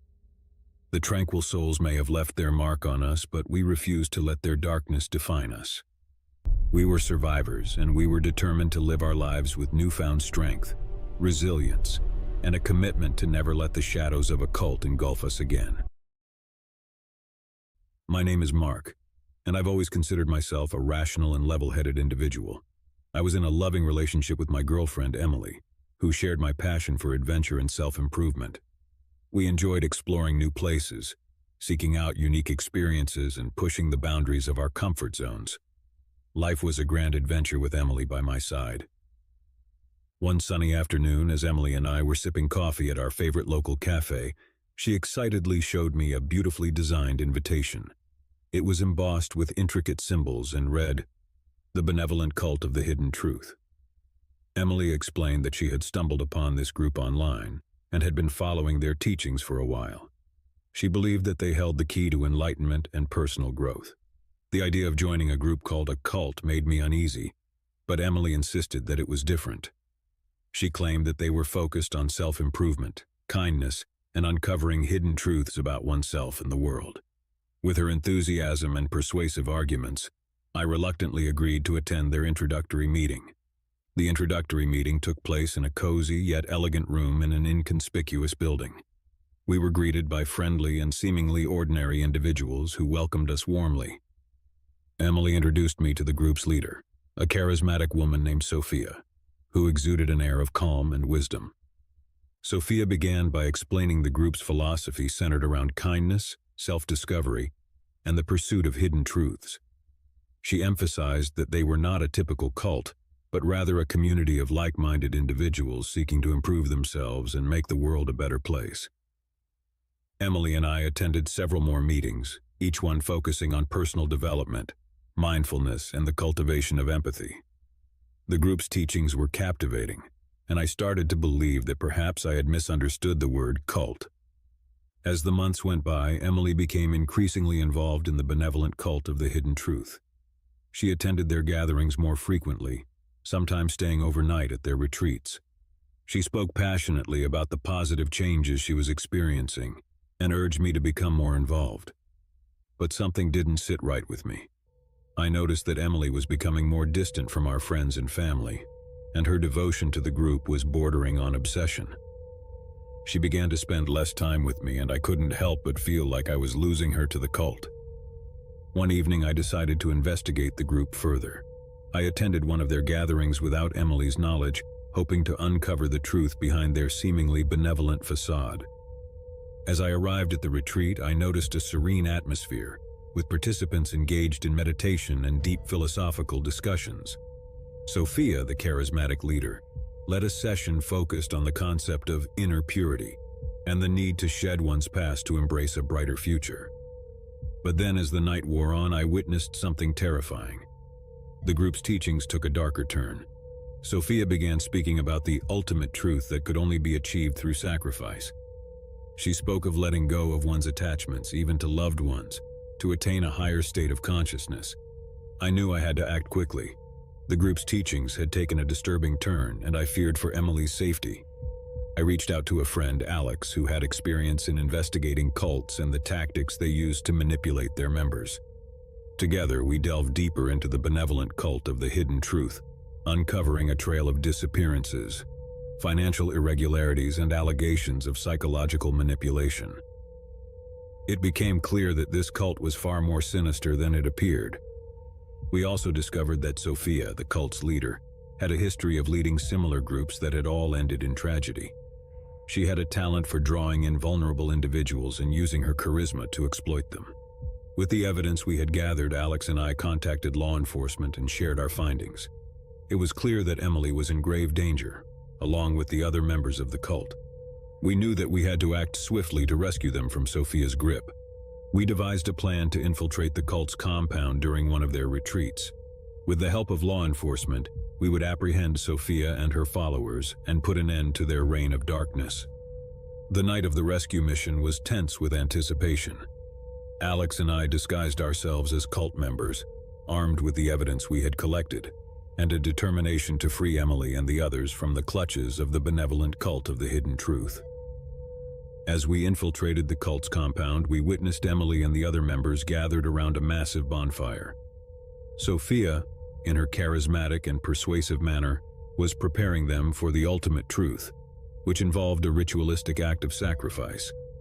With law enforcement at the ready, we began to confront the cult members, urging them to reconsider their choices and the darkness that had enveloped their lives. Sophia, however, was not easily swayed. A tense standoff ensued, with cult members torn between their loyalty to Sophia and the evidence of her dark intentions.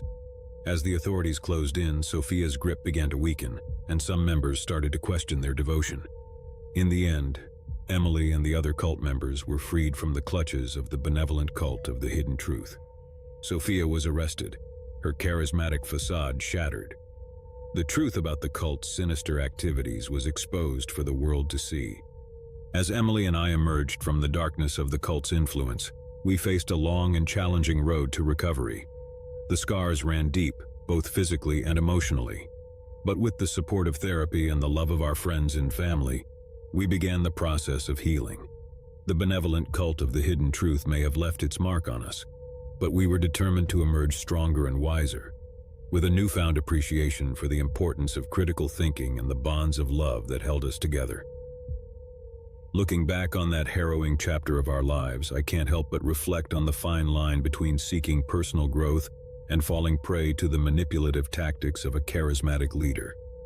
Emily and I emerged from the darkness stronger and more resilient, committed to living our lives with newfound wisdom and a determination to never let the shadows of a cult engulf us again. The benevolent cult of the hidden truth may have temporarily ensnared our lives, but it ultimately failed to extinguish the light of reason and love that guided us back to the truth.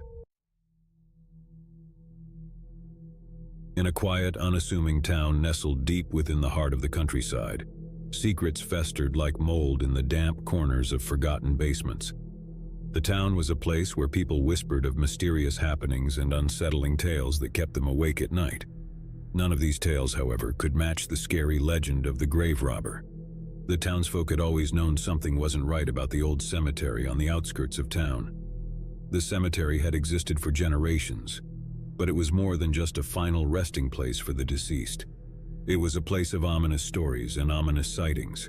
For many, it was nothing more than a place they visited during daylight hours, never daring to linger once the sun began to dip below the horizon. The townspeople knew the grave robber's name but dared not utter it aloud for fear that even mentioning it would summon his dark presence. He was known as Elias Thorne, a man with a shadowy past and a reputation that would crack even the hardest of men of those who whispered about him. Elias had a penchant for lurking in the shadows, his gaunt face concealed by a tattered hood and his bony fingers clutching an old rusty spade. The grave robber was no common criminal. He was driven by a morbid obsession, a compulsion to unearth the secrets that lay beneath the ground. He wasn't interested in valuables or riches. Instead, he sought something more sinister. No one could quite understand his motives, but it was clear that he was on a relentless quest to unearth the past. The townspeople were haunted by the unsolved mystery that surrounded Elias Thorne. Whispers of his late-night visits to the cemetery had spread like wildfire. Some claimed to have seen him, his hunched figure silhouetted against the pale moonlight, while others spoke of creepy sounds and restless spirits. But these tales were always hushed, never reported to the authorities, for fear of retribution from the enigmatic grave robber. As the years passed, the mystery deepened. No one could explain why Elias chose to disturb the graves, why he unearthed the dearly departed, and what he did with them. The townspeople grew more and more wary, and some believed that he was conducting a sinister experiment, perhaps searching for a long-lost treasure buried in the depths of the cemetery. One crisp autumn evening, as a harvest moon hung low in the sky, a brave soul decided it was time to uncover the truth about Elias Thorne. Matthew Dawson, a local investigator with a relentless curiosity, had heard enough rumors and could no longer bear the weight of uncertainty. Dawson began researching the history of the cemetery, poring through old records and archives. He discovered that the cemetery was much older than anyone had suspected, dating back to the town's founding in the 18th century. It was said to be the final resting place of a long-forgotten family, the Wraithmoors, whose dark history was entwined with the town's own. As Dawson delved deeper into his research, he unearthed a disturbing connection between Elias Thorne and the Wraithmoors. It was rumored that Elias was a distant relative of the family, a black sheep who had been cast out due to his twisted obsessions. The Wraithmoors had been known for their bizarre rituals, and it was said that they had been practitioners of dark magic. Dawson's investigation led him to conclude that Elias Thorne was seeking something hidden in the depths of the Wraithmoor family crypt. It was believed that the crypt contained not only the remains of the family but also a repository of forbidden knowledge and arcane artifacts. Armed with his newfound knowledge, Dawson decided to confront Elias Thorne on a fateful night when the moon was at its zenith. He knew that he needed to reveal the truth and put an end to the grave robber's reign of terror. Dawson ventured to the cemetery, shrouded in darkness, and approached the Wraithmoor family crypt. There he found Elias Thorne hard at work, his spade clinking against the cold stone surface. Dawson watched in horror as Elias uncovered the heavy crypt lid, revealing a chamber filled with ancient tomes and arcane relics. With a voice trembling with fear, Dawson demanded answers from Elias. The grave robber's eyes, hollow and devoid of emotion, met Dawson's gaze. In a voice that sent shivers down Dawson's spine, Elias spoke of his obsession with the Wraithmoors, of the dark knowledge hidden within the crypt, and the power he sought to harness. Elias confessed to practicing the same dark arts as his ancestors, believing that the secrets contained within the crypt held the key to ultimate power. He spoke of the restless spirits that he had awakened, trapped within the cemetery's boundaries, and how he intended to use them to achieve his sinister goals. Dawson knew he had to put an end to Elias Thorne's madness. He pleaded with the grave robber to reconsider his actions, to let go of his obsession, but Elias would not be swayed. With a chilling grin, he reached for a cursed amulet from the crypt, a relic said to grant dark powers. As Elias raised the amulet, Dawson lunged forward, knocking it from his grasp. A struggle ensued, with the two men locked in a desperate battle for control of the sinister artifact. The ground beneath them seemed to tremble as the amulet crackled with unholy energy. The amulet's power was unleashed in a cataclysmic burst of energy. The ground shook and the earth itself seemed to rebel against the dark forces at play. The crypt crumbled, burying Elias Thorne beneath its rubble, and sealing the ancient secrets within. Dawson managed to escape the collapsing crypt, but the cemetery had changed forever. The restless spirits that Elias had awakened were finally put to rest, and the town was free from the malevolent presence of the grave robber. The mystery of Elias Thorne was buried along with him, and the old cemetery became a place of quiet reflection once more. The townspeople never spoke of Elias Thorne again. The legend of the grave robber faded into obscurity, and the dark history of the Wraithmoors remained a buried secret.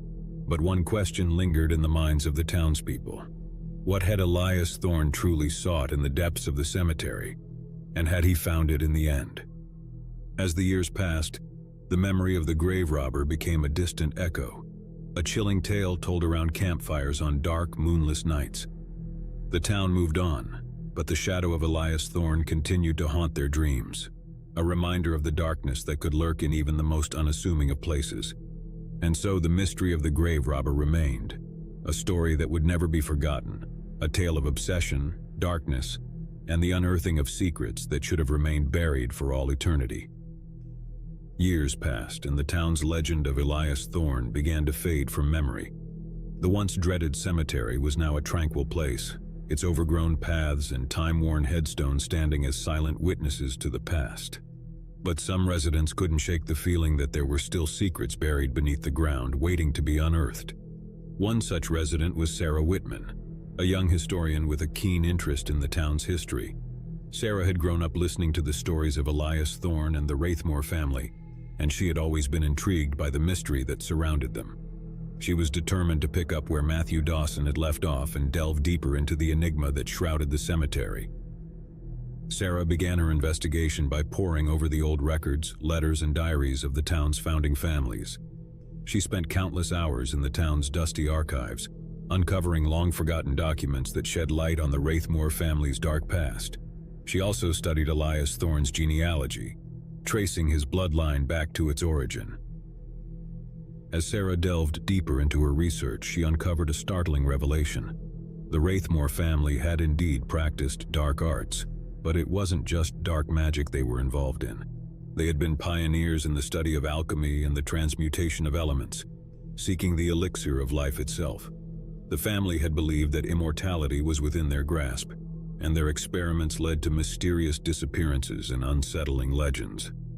Sarah's research revealed that Elias Thorne's obsession with the Wraithmoors had been driven by a belief that they had discovered the key to eternal life hidden within the crypt. He believed that the crypt's contents held the final piece of the puzzle, the culmination of centuries of experimentation. The Wraithmoors' experiments were nothing short of alchemical madness, and the secrets they had sought were both tantalizing and horrifying. Sarah couldn't help but wonder if Elias Thorne had succeeded in his quest, or if he had met a fate worse than death in his relentless pursuit. Sarah was haunted by the story of the cursed amulet that had caused the cataclysmic showdown between Elias Thorne and Matthew Dawson. she decided to revisit the wreckage of the family crypt, hoping to find clues that had been overlooked. Among the rubble and broken stones, she discovered a shard of the amulet, still emanating in dark energy. As she touched the fragment, Sarah felt a rush of unearthly sensations. Visions of the Wraithmoor's experiments, their twisted pursuits, and the restless spirits they had awakened flooded her mind. She knew that the shard held a connection to the family's cursed past, and that it held the power to reveal the truth behind Elias Thorne's obsession. Sarah's quest for answers took her deeper into the dark history of the Wraithmoors and their experiments. She was able to piece together a chilling account of their alchemical pursuits, their belief in the elixir of life, and the horrifying results of their experiments. It became clear that Elias Thorne had indeed unearthed the crypt's secrets. In his relentless quest for power and immortality, he had discovered the elixir the Wraithmoors had sought.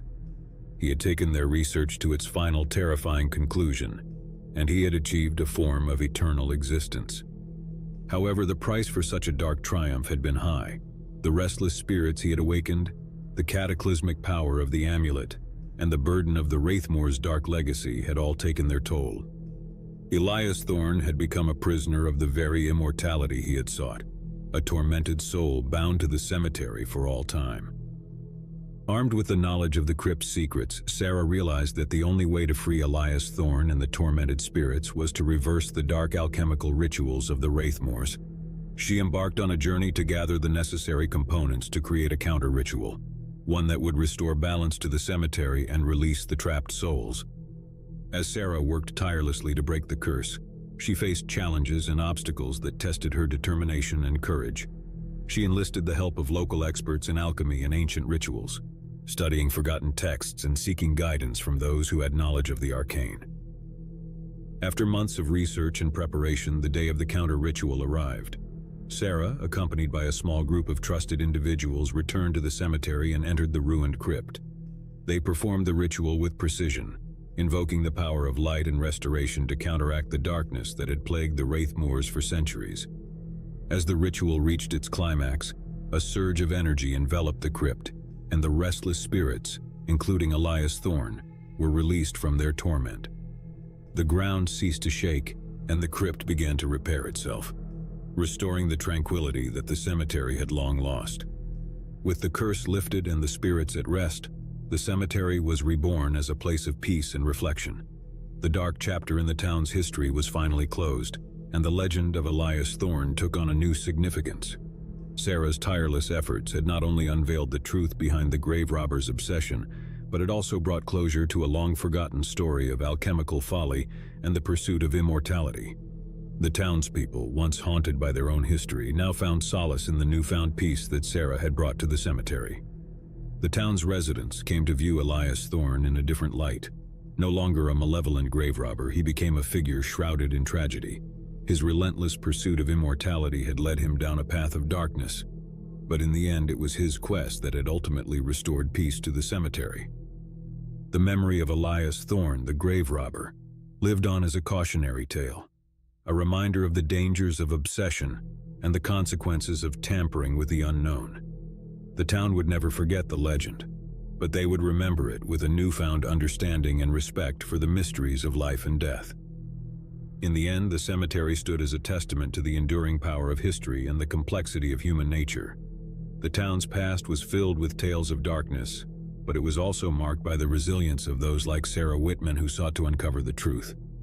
The legacy of the grave robber lived on in the form of stories, whispered secrets, and the undying curiosity of those who were drawn to the enigmatic cemetery. And as the years passed, new mysteries and legends would continue to surface, each adding another layer to the town's rich tapestry of history. So the tale of the grave robber Elias Thorne remained a haunting mystery, a story of obsession, redemption, and the unending quest to unravel the secrets.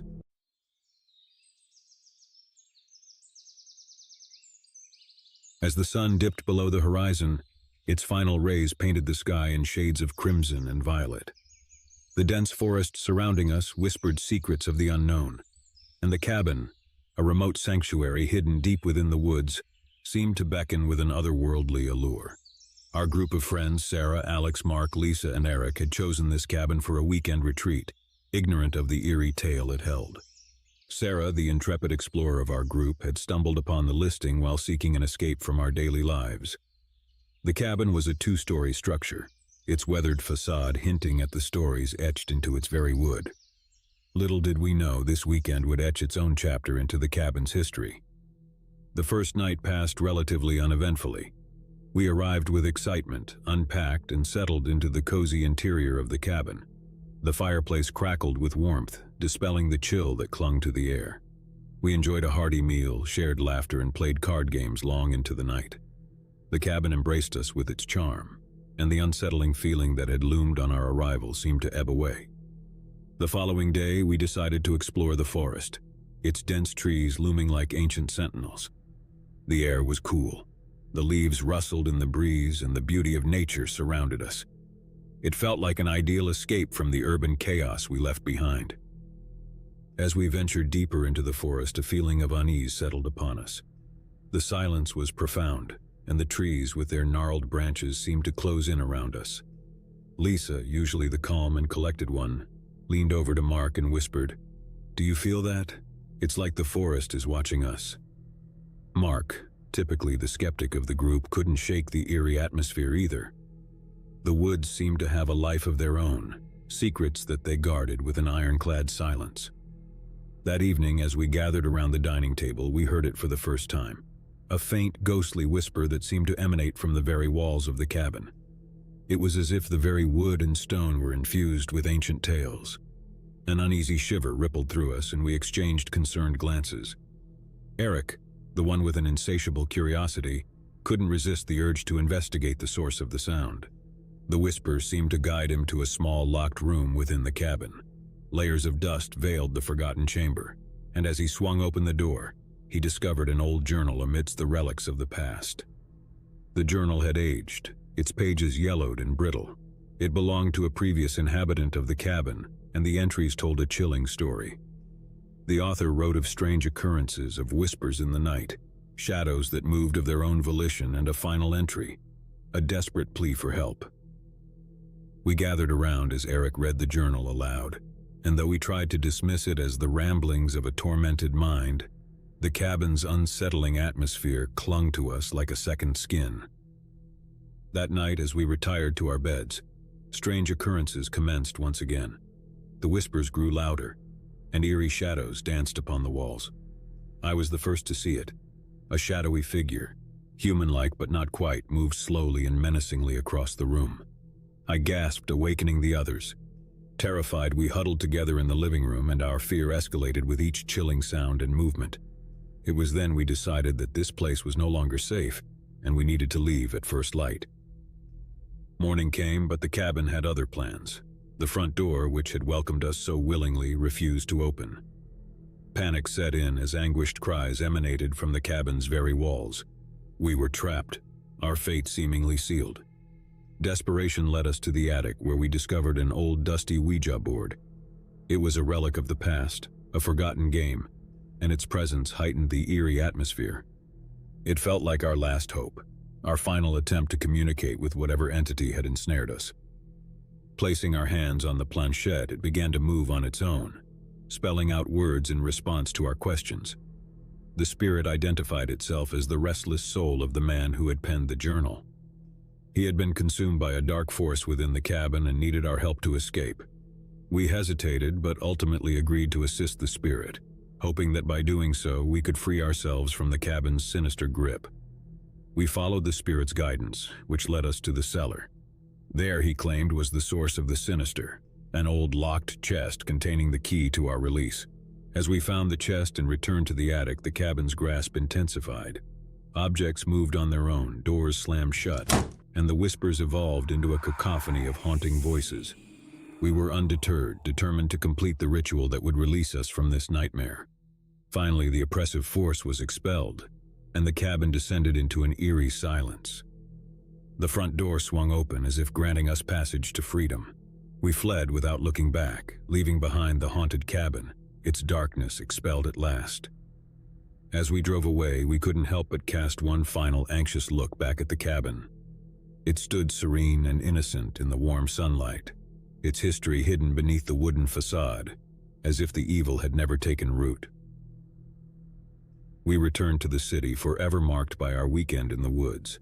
The memory of the cabin would stay with us, a constant reminder that some places, no matter how charming, should remain untouched by human curiosity.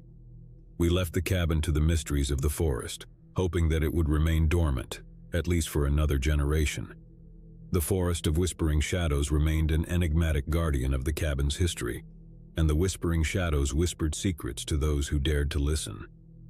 It was a tale we'd carry with us, a story of survival against the unknown, a memory of a weekend none of us would ever forget. The memories of our haunting weekend at the Whispering Shadows cabin remained etched in our minds long after we returned to the familiarity of city life. We tried to move forward, but the eerie events of that retreat were not so easily forgotten. It was as if the cabin's history had left an indelible mark on our souls, and as time passed, that mark only grew more pronounced. Sarah, the one who had originally found the cabin, bore the burden of that experience more than anyone else. She couldn't let go of the feeling that something remained unresolved, a story left incomplete. Her determination to unveil the cabin's dark history became an obsession, a mission to confront her own fears and put an end to the secrets that haunted that secluded place. As she delved deeper into the cabin's history, Sarah uncovered a trail of stories and tragedies that had unfolded over the years. The cabin had changed hands multiple times, each owner leaving behind tales of unexplainable occurrences and bizarre accidents. The most recent owner, a reclusive scholar of the occult, had mysteriously vanished, leaving behind an unfinished manuscript that hinted at a mysterious presence residing in the cabin. The book contained cryptic rituals meant to bind the being, but it was incomplete, leaving the entity unrestrained. Sarah became convinced that the key to ending the cabin's curse lay in completing the ritual and sealing the entity. Her determination was unwavering, and she believed that our group, bound by the memories of that fateful weekend, owed it to the cabin's lost souls and to future visitors to confront our fears and put an end to the malevolence. Despite the reservations of the group, we agreed to return to the Whispering Shadows cabin, driven by a mixture of curiosity, determination, and lingering dread. The closer we got to our destination, the more the unease we had felt before seemed to wrap itself around us once more. As we arrived at the cabin, an eerie silence greeted us, as if the forest itself held its breath. The cabin stood before us, its history shrouded in shadows, and it seemed to welcome us back with an unsettling sense of anticipation. We crossed its threshold not as unsuspecting visitors, but as individuals haunted by memories we couldn't forget. The moment we entered, the whispers began anew, soft and forlorn, as though the cabin itself yearned for release. We descended into the cellar, the incomplete manuscript in hand, determined to complete the ritual that had eluded its former owner. As we followed the ritual steps, the cabin seemed to resist. Objects moved on their own, doors slammed shut, and the whispers grew more insistent. The atmosphere became tense and threatening, as though the cabin itself fought to protect the entity that dwelled within. But we pressed on, united by our shared goal, determined to complete the ritual and bring an end to the cabin's terror. The final steps of the incantation were heavy with foreboding, and the air crackled with an unseen force. As the last words left our lips, the cabin let out a chilling scream, its walls seemingly protesting the expulsion of the dark presence. In that moment, the cabin itself seemed to wither and age, as if the very life force that had sustained it was being drained away. We left the cabin for the final time, the forest surrounding it now echoing with a newfound stillness. The cabin had changed. Its once haunting presence had lost its malevolence, and it stood silent and unassuming in the light of day. As we departed, we couldn't help but cast one final apprehensive look at the cabin. It stood there, serene and tranquil, its history hidden beneath the wooden facade, as if the darkness had never existed. Returning to the city, the memories of our haunted retreat began to lose their sharp edges, but they remained a part of us, forever etched into our shared history. The Whispering Shadows cabin had lost its ominous reputation, and we left it to the secrets of the forest, with the hope that it would remain undisturbed for years to come. The Whispering Shadows forest continued to whisper its tales, But the cabin had become just another story, an echo of the past. It was a reminder that some places held secrets that were better left undisturbed.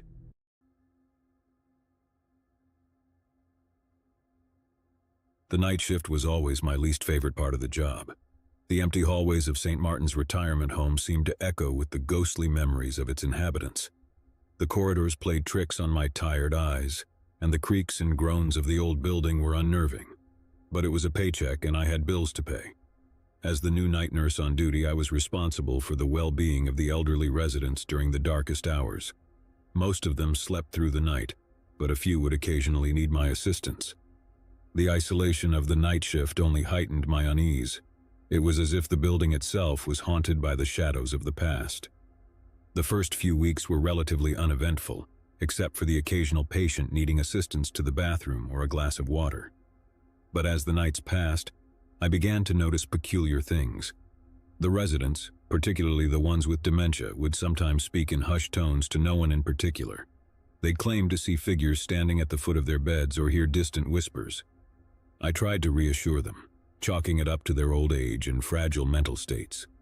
But deep down, their stories sent a cold feeling down my spine. And then there was Mrs. Henderson. Mrs. Henderson was an elderly woman who lived in room 212. She was sharp for her age, a former librarian who still possessed a wealth of knowledge. But as the weeks went by, I noticed she became increasingly agitated during my shifts. One night as I entered her room to check on her, she grabbed my arm with surprising strength. Her eyes were wide with fear as she whispered, "They're watching. Don't you see them, dear? They're always there." I followed her gaze, but there was nothing to see.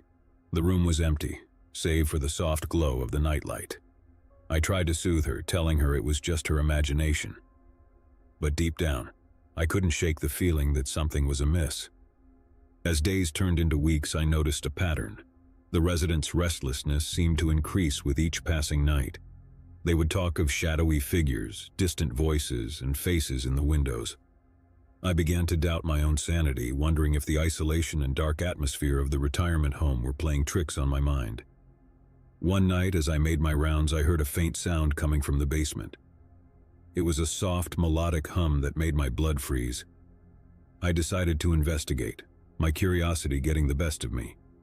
I descended the creaky stairs, and as I reached the bottom, the humming grew louder. The basement was a labyrinthine maze of storage rooms and long-forgotten furniture. The source of the humming seemed to be coming from one of the rooms at the end of the corridor. The door was slightly ajar, and a pale, eerie light seeped through the crack. As I pushed the door open, I was met with a scene that froze me in my tracks. In the center of the room, a group of elderly residents sat in a circle, their faces twisted with a strange mix of fear and ecstasy. They were chanting in a language I couldn't comprehend, their voices rising and falling in an unsettling rhythm. In the center of the circle was Mrs. Henderson. Her eyes rolled back in her head, her frail body swaying to the haunting melody.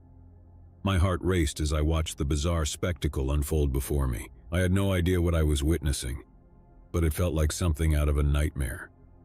I couldn't move, couldn't speak as the chanting continued. It was as if time had stopped, and I was trapped in this surreal, otherworldly moment. I finally mustered the courage to step back and quietly close the door, retreating to the safety of the narrow corridor. My mind raced with questions and fear. What were they doing? What was the purpose of that strange ritual? I decided to consult my supervisor in the morning, hoping for an explanation. The morning couldn't come soon enough. I rushed to my supervisor's office, my heart pounding with anxiety. I explained what I had witnessed in the basement, expecting shock and disbelief. But to my surprise, my supervisor's face remained unnervingly calm. "That's nothing to worry about," he said with a dismissive wave of his hand. "Sometimes they just do strange things at night. It's part of their condition." I tried to protest, to convey the urgency of the situation, but he brushed it off as the ramblings of confused elderly residents. I couldn't help but feel as though there was more to the story than he was letting on. That night, I couldn't get the image of the basement ritual out of my mind. I felt a growing sense of unease, a gnawing fear that there was something sinister lurking in the shadows of St. Martin's retirement home. As I made my rounds that evening, I couldn't help but notice the tension in the air. The residents seemed more restless than ever, their eyes darting around as if they were constantly on edge. It was as if the retirement home had become a pressure cooker ready to burst at any moment. And then it happened. As I entered Mrs. Henderson's room, I found her lying in bed, her eyes wide with terror. She pointed a trembling finger towards the window, her voice barely more than a whisper. "They're here," she said, her voice quivering. "The watchers in the night. They're waiting for you." I turned to look out the window, half expecting to see some malevolent presence lurking in the darkness. But there was nothing, just the same empty courtyard and the distant glow of streetlights. I tried to calm Mrs. Henderson, but her fear was palpable. She clutched my arm and begged me not to leave her alone. I decided to stay with her, hoping to provide some comfort in the face of her overwhelming terror. As the night wore on, Mrs. Henderson's fear only intensified. She spoke of the watchers in the night, of the things they had seen and the terrible secrets they held. It was a chilling narrative that creeped me out. Suddenly, the lights in the room flickered and dimmed, casting mysterious shadows on the walls. Mrs. Henderson's grip on my arm tightened, and she gasped in terror. I turned to look at the window, and that's when I saw them. Figures, dark and indistinct, stood outside the window. They were tall and featureless, their outlines shifting and swaying in the night breeze.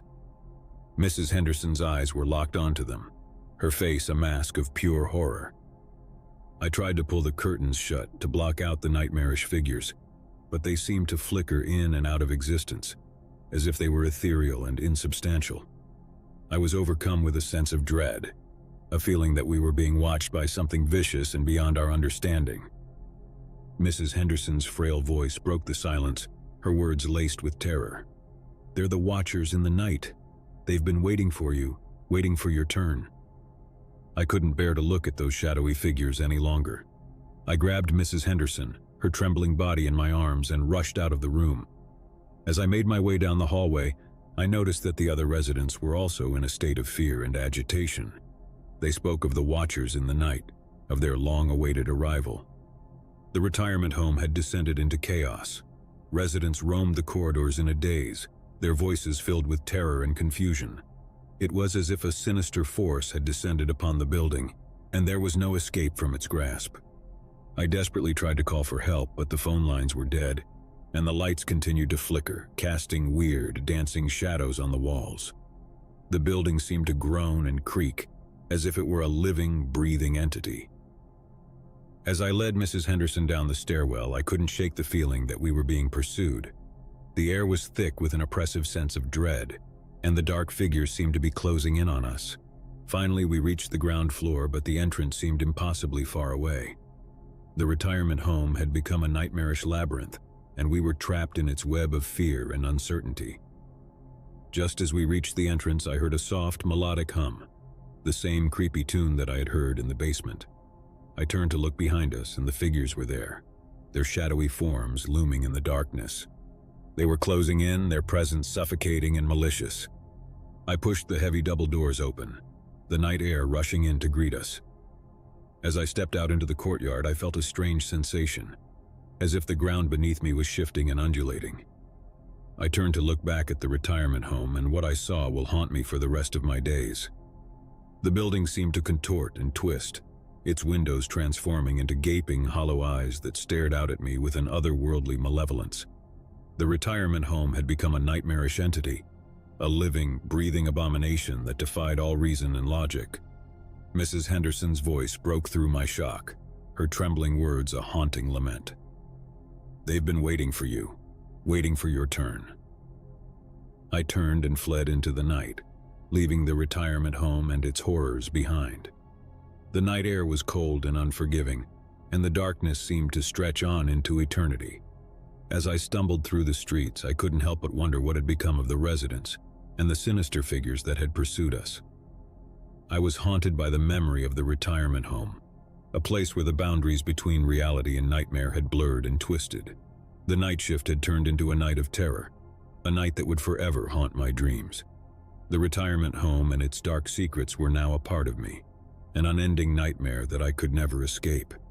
And as I walked through the cold, unforgiving darkness, I couldn't help but wonder if the retirement home was still there, waiting for its next victim, waiting for my turn to come. Working the night shift in a small research facility was always a creepy experience.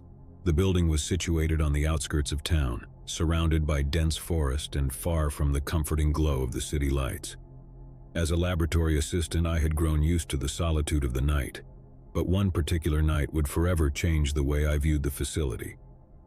My shift began like any other. The research facility specialized in studying rare plants and their potential medicinal properties. Most nights, the silence was broken only by the soft hum of the air conditioning system and the distant chirping of crickets. But that night was different. As I made my rounds, checking on the various experiments, I noticed something odd. In one of the isolated containment chambers, a peculiar plant had grown much larger than it should have. It was a rare species known as luminaris, with phosphorescent leaves that emitted a soft, eerie glow. But this plant had exceeded its normal size and now filled the chamber. I approached the containment chamber, my curiosity piqued. The soft green glow of the luminaris leaves cast a surreal, almost otherworldly light on the surroundings. I reached out to touch the leaves, but before my fingers could make contact, a voice behind me said, "Don't touch it." Startled, I spun around to see Dr. Eleanor Weber, the head researcher. She was known for her reclusive nature and rarely ventured into the facility during the night. Her face was pale, and her eyes held a mixture of fear and fascination. "What's going on, Dr. Weber?" I asked, bewildered by the strange occurrence. "Why has this plant grown so large?" She didn't answer immediately, her eyes fixed on the luminaris. Finally, she spoke, her voice barely more than a whisper. "It's not just the size, it's the rate of growth. I've never seen anything like it." We both watched in silence as the luminaris continued to expand, its leaves pulsating with a strange light. Dr. Weber's fear was palpable, and I couldn't help but feel a growing sense of unease. As we left the containment chamber, she explained that the luminaris had been a subject of intense research for years. Its unique properties made it a potential game-changer in the pharmaceutical industry. But its cultivation was notoriously difficult, with growth rates measured in millimeters over months, not inches and hours. Dr. Weber believed that something extraordinary had occurred, something beyond our comprehension. She was determined to find answers, and as the night progressed, we delved deeper into the anomaly. Our investigation led us to the main research lab where the luminaris seeds were stored. To our shock, the seeds had begun to germinate, their tiny shoots pushing through the soil. It was as if an invisible force was propelling their growth. Dr. Weber took a sample of the anomalous plant, and we returned to her office to examine it under the microscope. What we discovered was beyond belief. The plant cells showed signs of accelerated growth, as if they had been subjected to some unknown force. As the night wore on, we became increasingly absorbed in our research, forgetting about the time. The luminaris anomaly was unlike anything we had ever seen, and it held a dark, magnetic allure. At around 3 a.m., while we were engrossed in our research, a low, guttural sound echoed through the facility. Dr. Weber and I exchanged worried glances. The sound was unnatural, a discordant blend of whispers and growls. We decided to investigate, following the sound to its source. It led us to a remote section of the facility that housed the staff quarters. As we approached, the strange noises grew louder and more unsettling. It was as if the building itself was alive with a sinister presence. Inside one of the quarters, we discovered a horrifying scene. The room had been torn apart, furniture scattered, and the walls were covered in strange symbols. At the center of the room was the facility's janitor, Mr. Ramirez. He was huddled in a corner, his eyes vacant, and he muttered incoherently.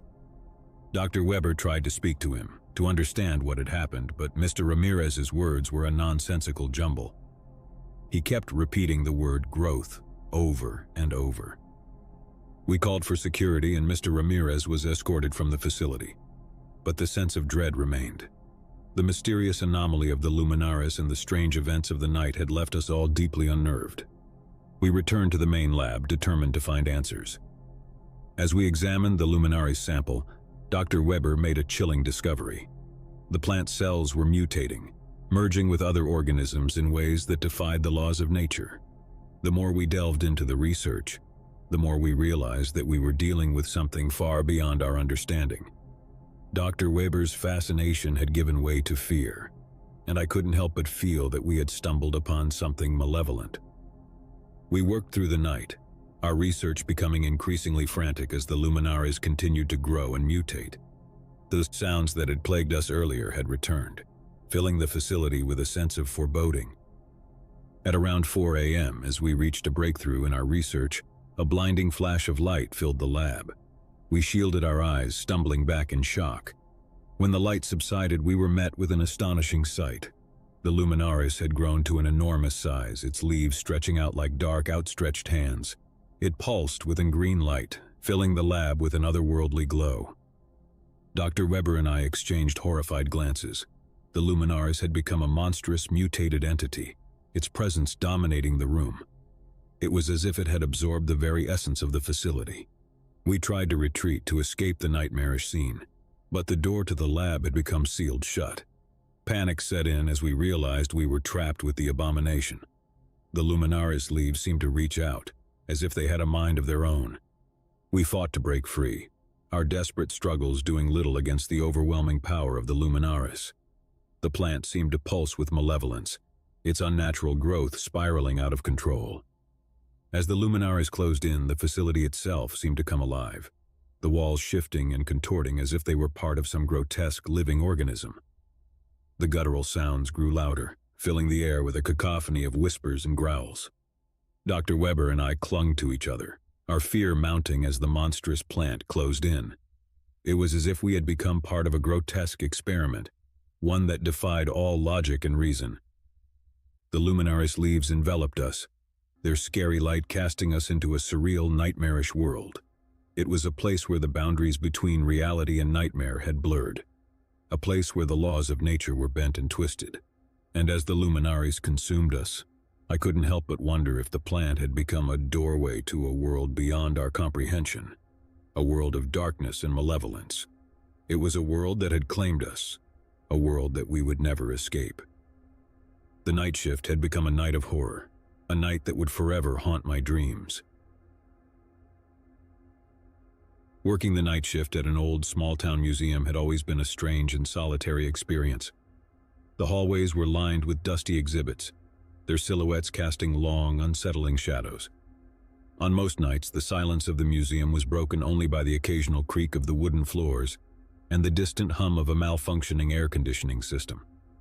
But one night, as I soon discovered, held something far more sinister beneath its seemingly mundane surface. I had been the night security guard at the Hamilton Historical Museum for years, tasked with keeping watch over the priceless artifacts and ensuring the security of the building. It wasn't a glamorous job, but it paid the bills, and the quiet nights allowed me time to work on my novel. One particular evening, as I settled into the monotonous routine of my shift, I couldn't shake the feeling that something was amiss. The usual stillness of the museum felt different. I checked the locks on the main entrance, but they were secure. I dismissed the feeling as mere paranoia, a side effect of the solitude of the night. As I made my rounds through the museum, my flashlight beam danced over the glass display cases, revealing a treasure trove of antiques and relics. Ancient weapons, old photographs, and delicate porcelain figurines seemed to watch me as I passed. I couldn't help but feel that the artifacts held stories of their own, secrets that the passage of time had failed to erase. One exhibit in particular drew my attention. It was a display of Victorian-era dolls, their porcelain faces frozen in a lifelike expression. The dolls had always unnerved me, and I never lingered near them for long. However, on this night I noticed something unusual. One of the dolls had shifted position, its porcelain head now turned to face me. I approached the display, my heart pounding. I had been the only person in the museum all night, and I was certain I had locked up securely. But there it was, the doll, its tiny, lifeless eyes seemingly following my every move.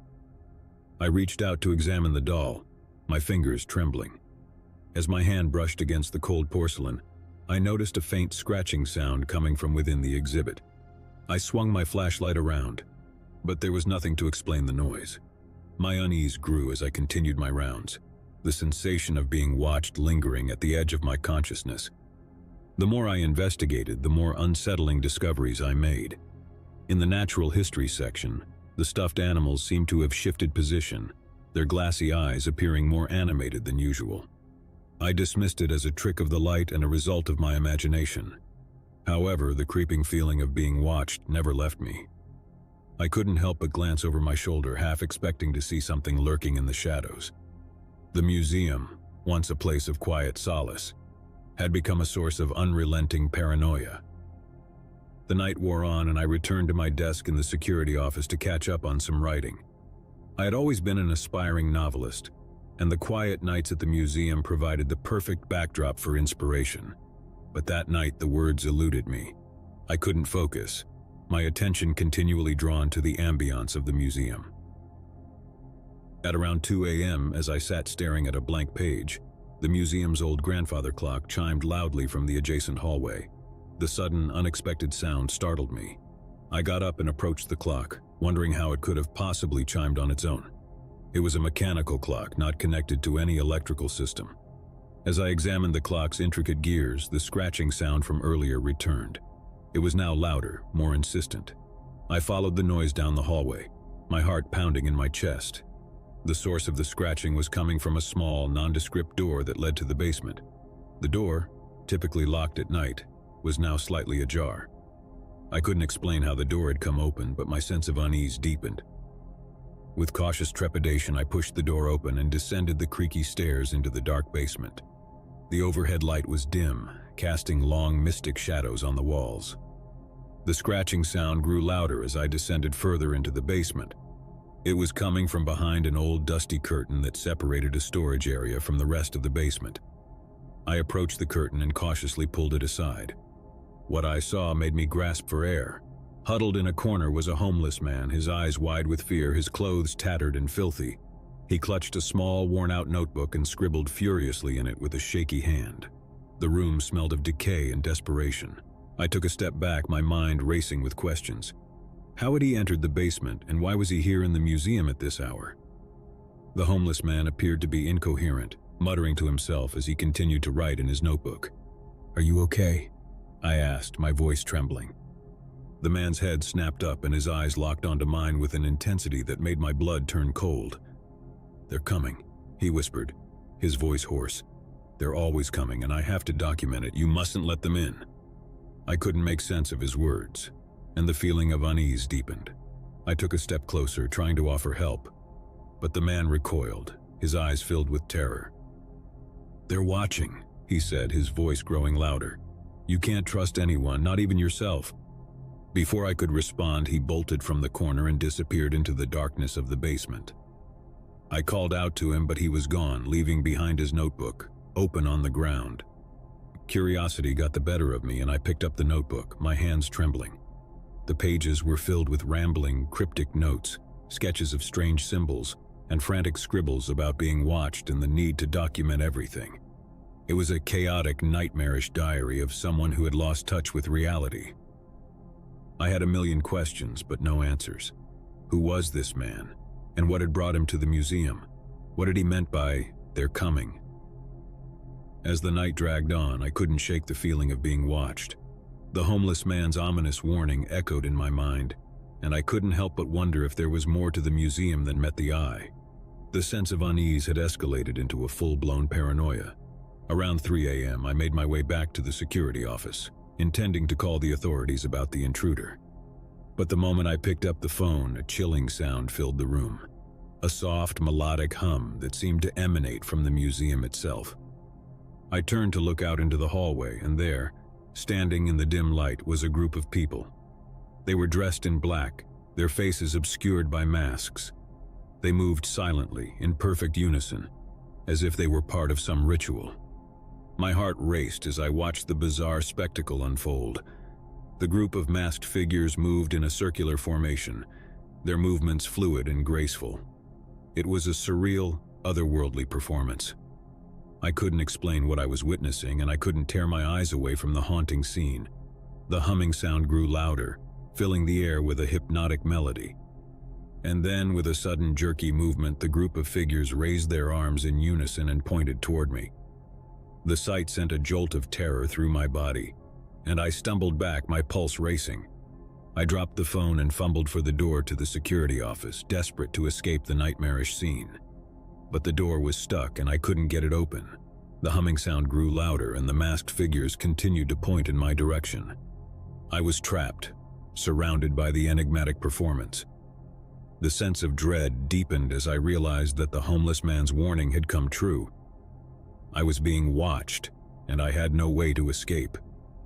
As the figures closed in, their masks devoid of expression, I couldn't help but wonder what their intentions were and what secrets the museum held. The night shift had taken a surreal, nightmarish turn, and I was left with an overwhelming sense of dread, my every instinct screaming at me to run, to escape the bizarre, sinister spectacle unfolding before my eyes. But the figures advanced, their hands reaching out, and the world around me began to warp and distort.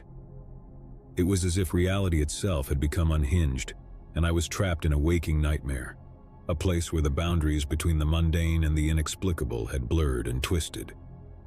And as the figures closed in, their masks a chilling mask of indifference, I couldn't help but wonder if I would ever escape the enigmatic grip of the night shift, if I would ever uncover the truth behind the museum's eerie and unsettling mysteries.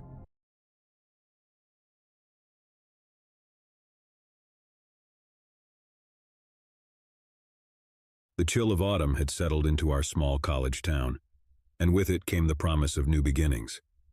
I was excited to start my freshman year at Crestwood University, eager to make friends and explore the world beyond my hometown. Little did I know that the darkest, most unsettling chapter of my life was about to unfold within the walls of my dormitory.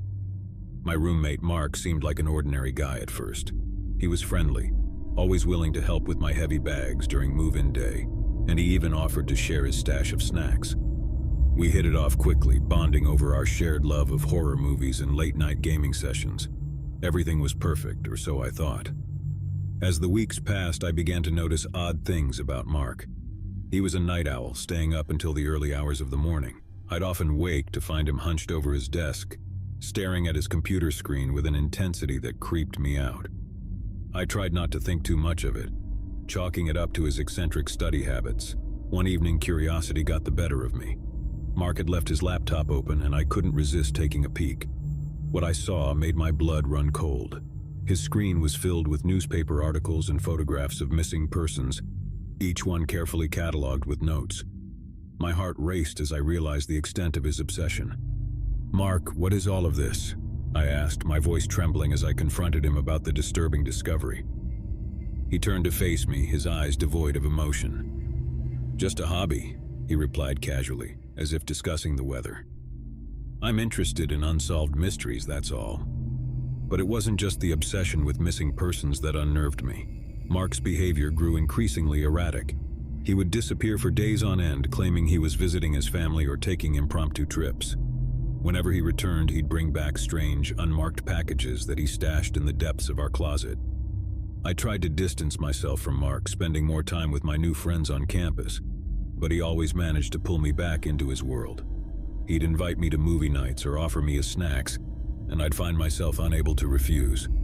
It was as though he had some strange power over me, a magnetic pull I couldn't resist. One evening after a particularly long gaming session, I couldn't hold back my questions any longer. "Mark, what are those packages you keep bringing back? And why do you always leave in the middle of the night?" He grinned a chilling, predatory smile. "I have a secret," he whispered, his voice laced with menace. "But I can't tell you just yet. You'll find out soon enough." I should have run then, fled from the darkness that seemed to envelop my roommate. But fear held me captive, and I couldn't tear myself away from the web he'd woven around me. Weeks turned into months, and the campus buzzed with rumors of missing students. It was as if our peaceful college town had become a breeding ground for tragedy. I couldn't help but connect the dots, wondering if Mark's obsession with missing persons had taken a sinister turn. One night, as I lay in bed unable to sleep, I heard the creaking of our closet door. My heart pounded in my chest as I watched in horror as Mark emerged, carrying one of the mysterious packages. He didn't notice me, too consumed by whatever dark purpose drove him. I watched in terror as he unwrapped the package, revealing a collection of photographs, all of them featuring me. Each image had been taken without my knowledge, capturing intimate moments from my life. Fear gripped me as I realized that I was at the center of his obsession. "Mark, what the hell is this?" I screamed, my voice trembling with rage and fear. He turned to face me, his eyes filled with a manic intensity. "You see, I have a secret and you're a part of it," he hissed. I knew I had to escape, to run as far away from Mark as possible. I leaped out of bed and bolted for the door, but he was faster, tackling me to the ground. We grappled on the floor, my fear-fueled strength matching his desperation. As we struggled, Mark's words spilled out in a frenzied confession. He had been responsible for the disappearances on campus, luring unsuspecting students into his twisted web.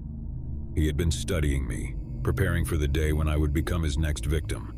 With every ounce of strength, I managed to break free from his grip and make a run for it. I dashed out of the room, the chilling echo of his maniacal laughter following me down the dormitory hallway. My mind raced as I fled, knowing that I had narrowly escaped a fate worse than death.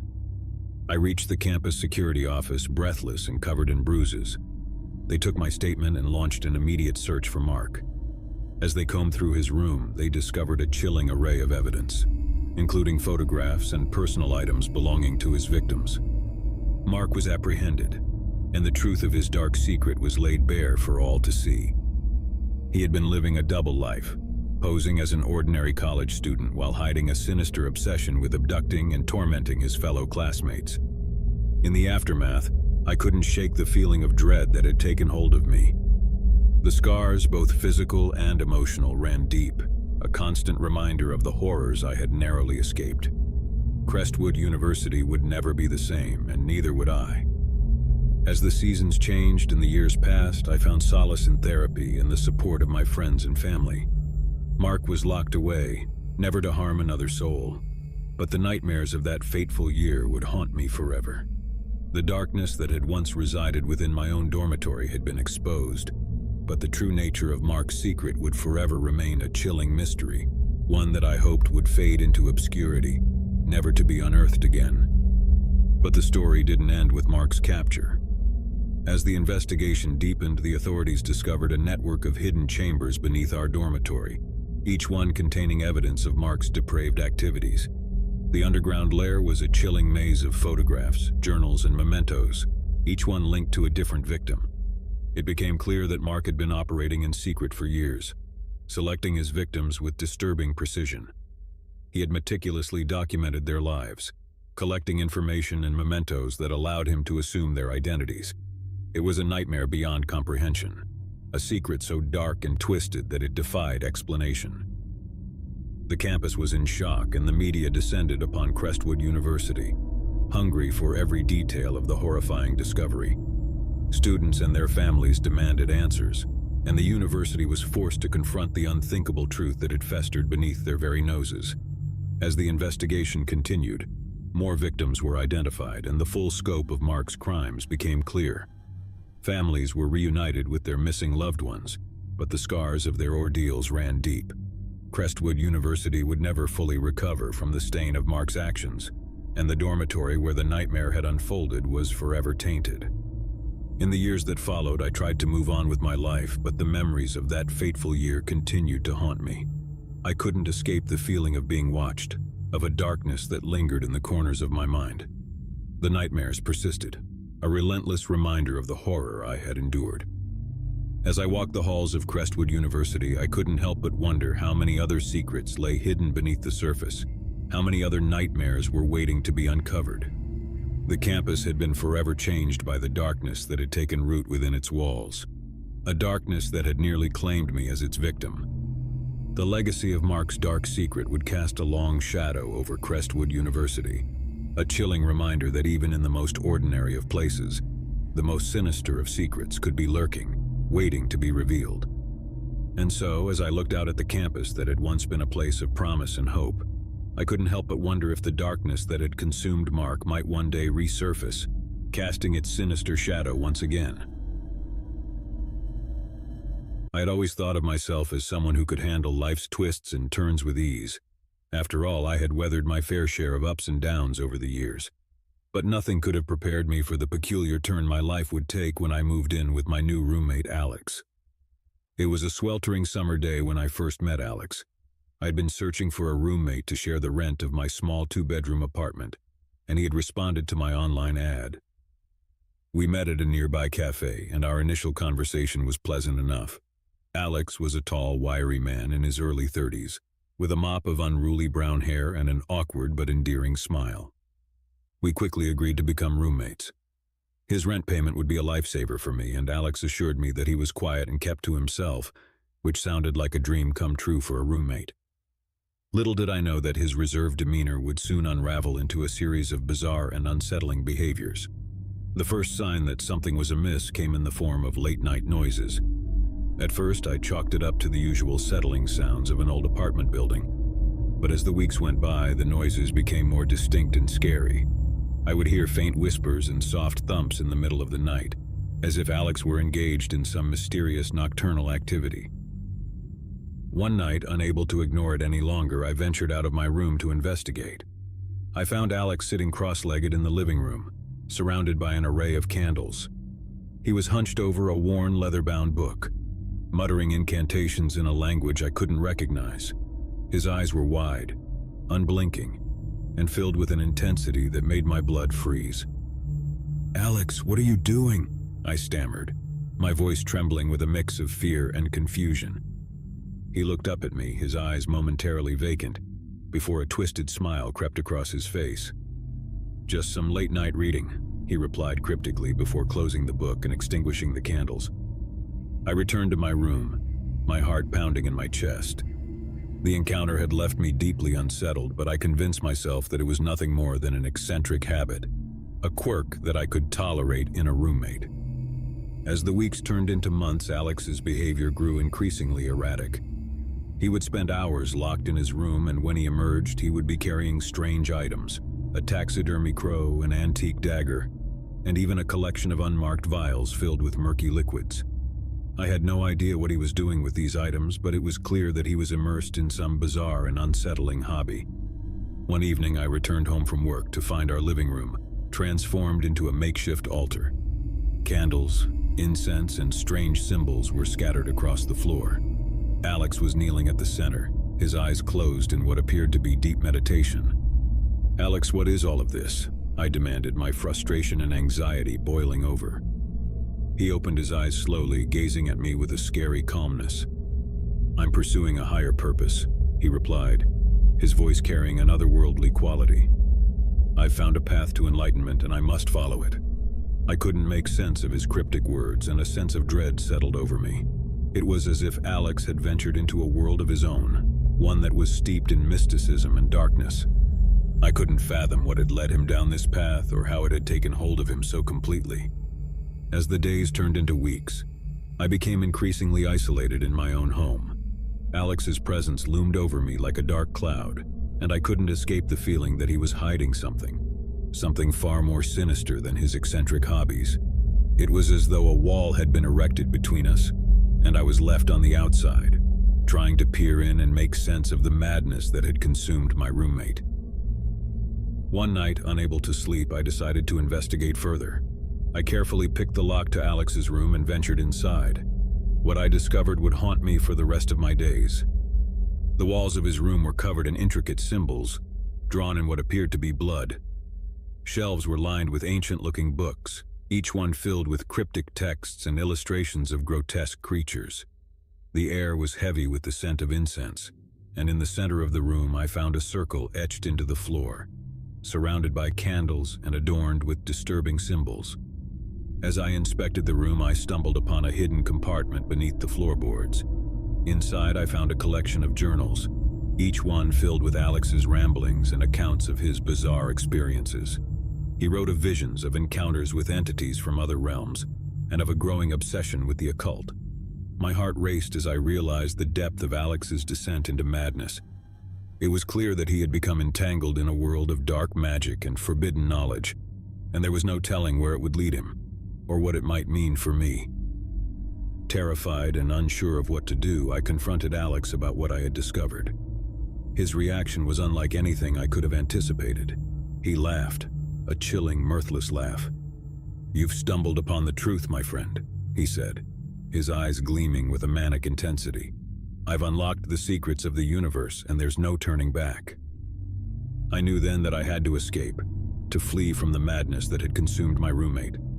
I packed my belongings hastily and made plans to move out. But as I prepared to leave, I couldn't shake the feeling that Alex's dark obsession would follow me, that I had become entangled in a web of darkness that would never let me go. As I settled into my new apartment far away from the nightmare of my old life, I couldn't help but wonder what had become of Alex. Had his obsession with the occult consumed him completely, or had he found some semblance of peace? I would never know the answers, but the memory of those eerie nights in our shared apartment would haunt me forever. I had learned a valuable lesson about the darkness that can lurk within the hearts and minds of those we think we know. It was a lesson that would stay with me, a reminder that sometimes the most unsettling and inexplicable mysteries can be found closer to home than we ever imagined. In the years that followed, I tried to put the nightmare of my former roommate behind me, to move on with my life and leave the darkness that had consumed him far behind. But I couldn't escape the feeling that some part of that darkness had latched onto me, that I had become a part of a story that was far from over. And so, as I looked out at the world, I couldn't help but wonder how many other individuals were hiding their own dark secrets, how many others were on the brink of a descent into madness and obsession. The line between reality and the unknown was thinner than I had ever imagined, and I couldn't help but fear what lurked on the other side. Living with roommates was nothing new to me. In fact, it had been a significant part of my adult life since graduating from college. The shared rent, responsibilities, and the occasional company of fellow housemates had always seemed like a reasonable arrangement. But when my new roommate, John, introduced me to his girlfriend, Sarah, our home dynamic took a turn into uncharted territory, revealing a dark secret that would forever change my perspective on shared living. John had moved in about a month ago, taking over the room across the hall from mine in our cozy two-bedroom apartment. He was a friendly, easygoing guy, always ready with a joke or a helping hand when needed. He had mentioned his girlfriend, Sarah, a few times in passing, but I hadn't had the chance to meet her until one fateful Friday evening. I was relaxing in the living room, engrossed in a book, when I heard the front door swing open, followed by the muffled sound of conversation. I looked up as John and a woman entered the apartment. She was petite, with a cascade of jet black hair and an air of mystery that seemed to envelop her. "Hey, this is Sarah," John said with a warm smile. "Sarah, meet my roommate, Alex." Sarah extended her hand and I shook it, offering a polite greeting. There was something about her that piqued my curiosity, a sense that there was more to her than met the eye. But I dismissed it as mere intrigue, thinking that perhaps it was just my overactive imagination. As the weeks went by, Sarah became a regular presence in our apartment. She and John spent most evenings together, cooking dinner, watching movies, and sharing stories of their day. On the surface, they appeared to be the picture-perfect couple, deeply in love and genuinely happy. However, I couldn't help but notice that Sarah had a certain aloofness about her. She would often retreat into herself, lost in thought as if carrying a weighty secret. I tried to respect their privacy and dismissed it as a personal quirk, but a growing unease began to gnaw at me. One evening, I found myself alone in the kitchen with Sarah. John had gone out to run some errands, leaving us in an awkward silence. I decided to break the ice. "So Sarah, how did you and John meet?" I asked, trying to keep the conversation light. Her eyes flickered with a shadow of something I couldn't quite place, a mixture of sadness and fear. "We met at a support group," she replied, her voice barely above a whisper. "A support group?" I asked, intrigued and concerned by her answer. Sarah hesitated for a moment before continuing. "Yes, it's a group for people who have experienced trauma," she said, choosing her words carefully. I could sense that Sarah was holding something back, something dark and painful. I didn't want to pry, but my curiosity got the better of me. "Trauma?" I asked gently, hoping she would open up a little more.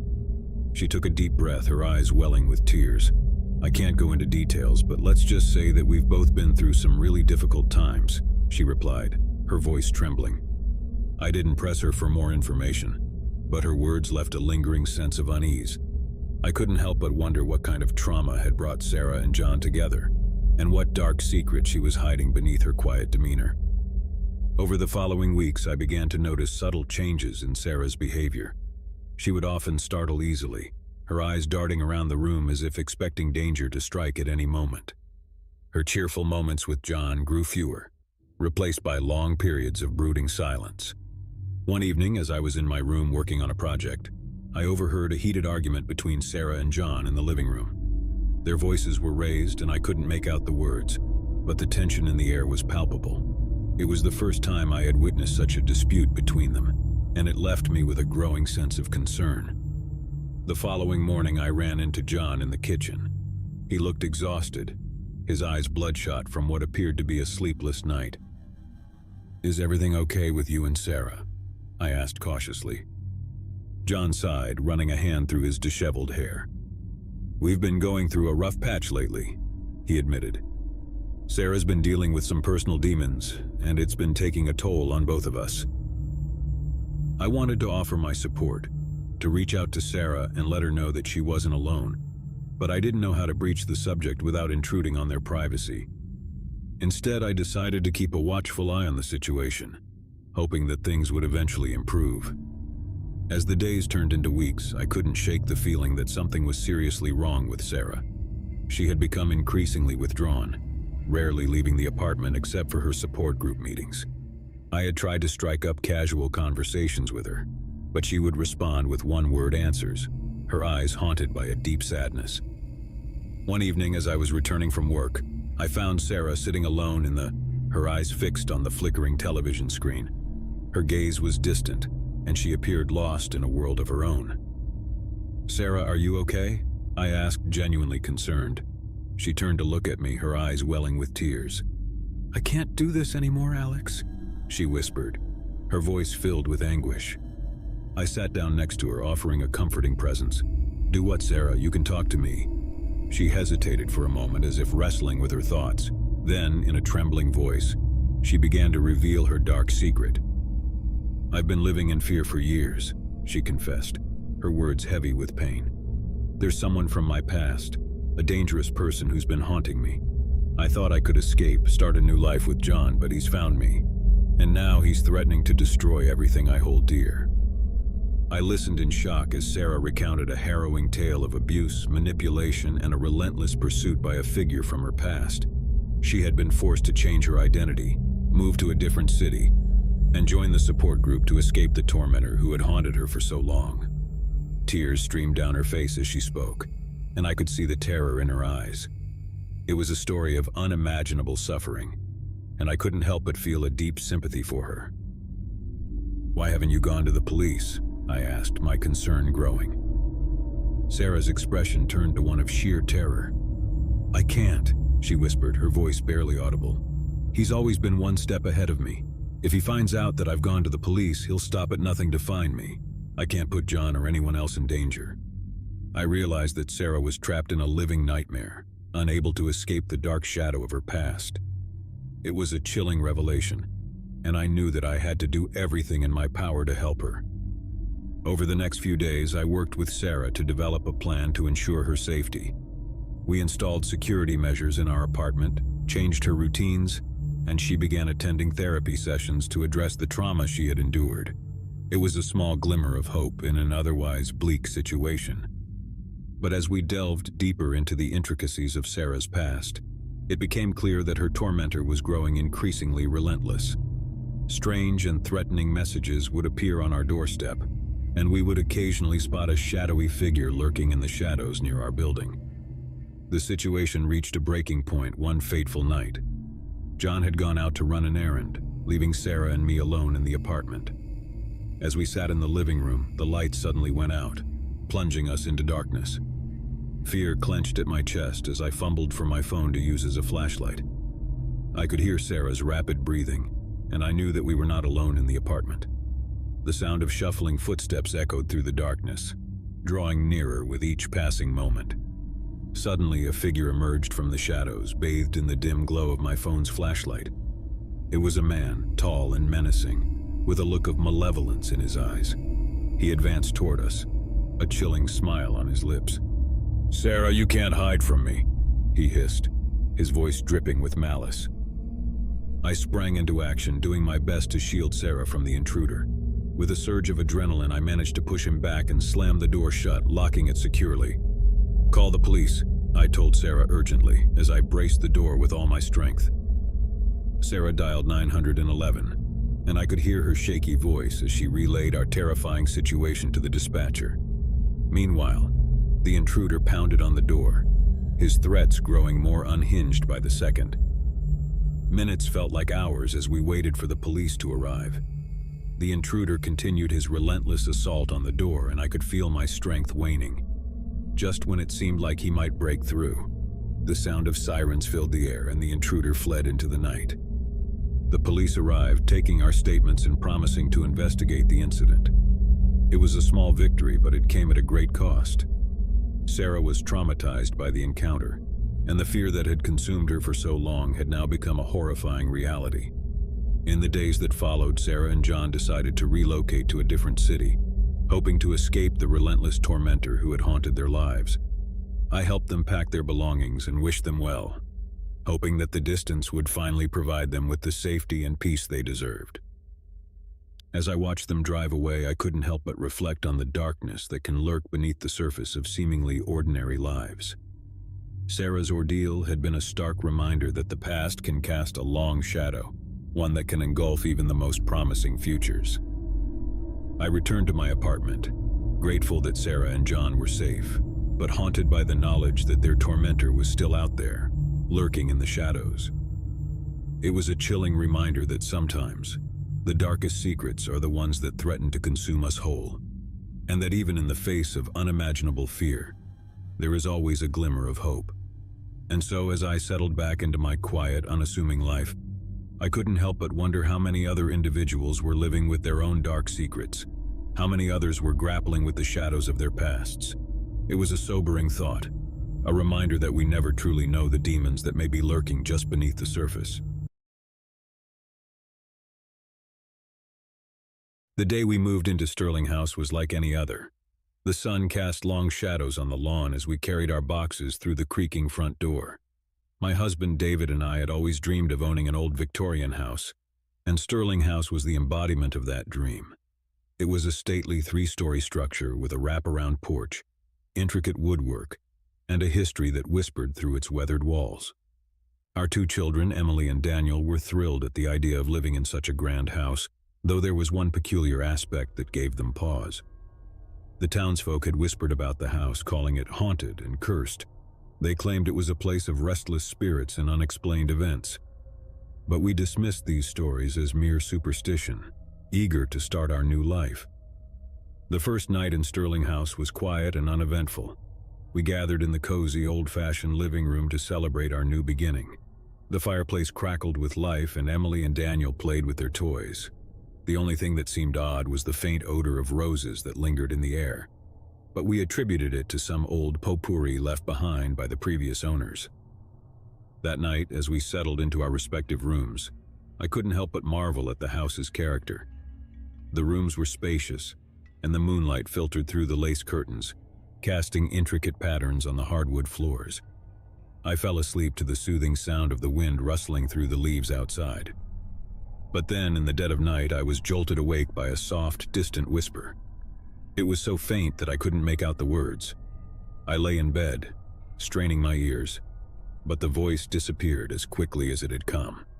I shook off the cold feeling, blaming it on my imagination running wild. Over the next few weeks, strange things began to happen. Emily started having vivid nightmares, waking up in tears, speaking of a dark figure at the foot of her bed. Daniel claimed he saw his toys move on their own and heard whispers in the hallways. I too experienced the whispered voices at odd hours, and the scent of roses became more pronounced. David, ever the skeptic, brushed off our concerns, attributing it to stress and our overactive imaginations. He urged us to embrace the house's charm and history, rather than fear its supposed hauntings. One day, while I was cleaning out the attic, I came across a stack of old, dusty journals. They were filled with the handwritten thoughts and experiences of previous residents. The entries were a mix of mundane daily life and accounts of strange occurrences that mirrored our own. One sentence from the year 1923 stood out. "The whispers persist, and I can't bear to sleep in the master bedroom anymore. The scent of roses lingers, and I often feel a cold presence by my side. I know not what haunts this house, but I am certain it is not of this world." The journal was filled with similar stories, and it sent a cold breeze down my back. I shared my discovery with David, who, despite his skepticism, couldn't deny the scary connection between our experiences and those of the previous residents. As our unease grew, we decided to investigate the house's history. We discovered that a family named the Sterlings had lived in the house for generations until it was sold to the family we had purchased it from. The Sterlings had been prominent in the town, known for their wealth and power. Rumor had it that the family had a dark side, dabbling in the occult and dark practices. Determined to put an end to the unsettling occurrences, we decided to contact a local historian to learn more about the Sterling family's past. The historian, Mrs. Anderson, was a frail elderly woman with a wealth of knowledge about the town's history. She invited us to her home to share her findings. Mrs. Anderson's living room was filled with ancient books and dusty tomes. She began to recount the history of the Sterlings, explaining that they had been obsessed with the occult and the afterlife. They were rumored to have performed dark rituals within the house, and it was said that they had communed with the dead. The Sterlings were searching for something beyond the realm of the living, Mrs. Anderson said. They believed that the house held a gateway to another world, and their experiments were their attempt to bridge the gap between life and death. As she spoke, I couldn't help but wonder if the strange occurrences we'd experienced were somehow linked to the Sterling family's obsession with the supernatural. Mrs. Anderson offered to help us cleanse the house and rid it of any lingering negative energy. She explained that we needed to perform a ritual that would break the connection between our world and the other side. That night we gathered in the living room, the hearth crackling with a warm fire. Mrs. Anderson led the ritual, guiding us through each step.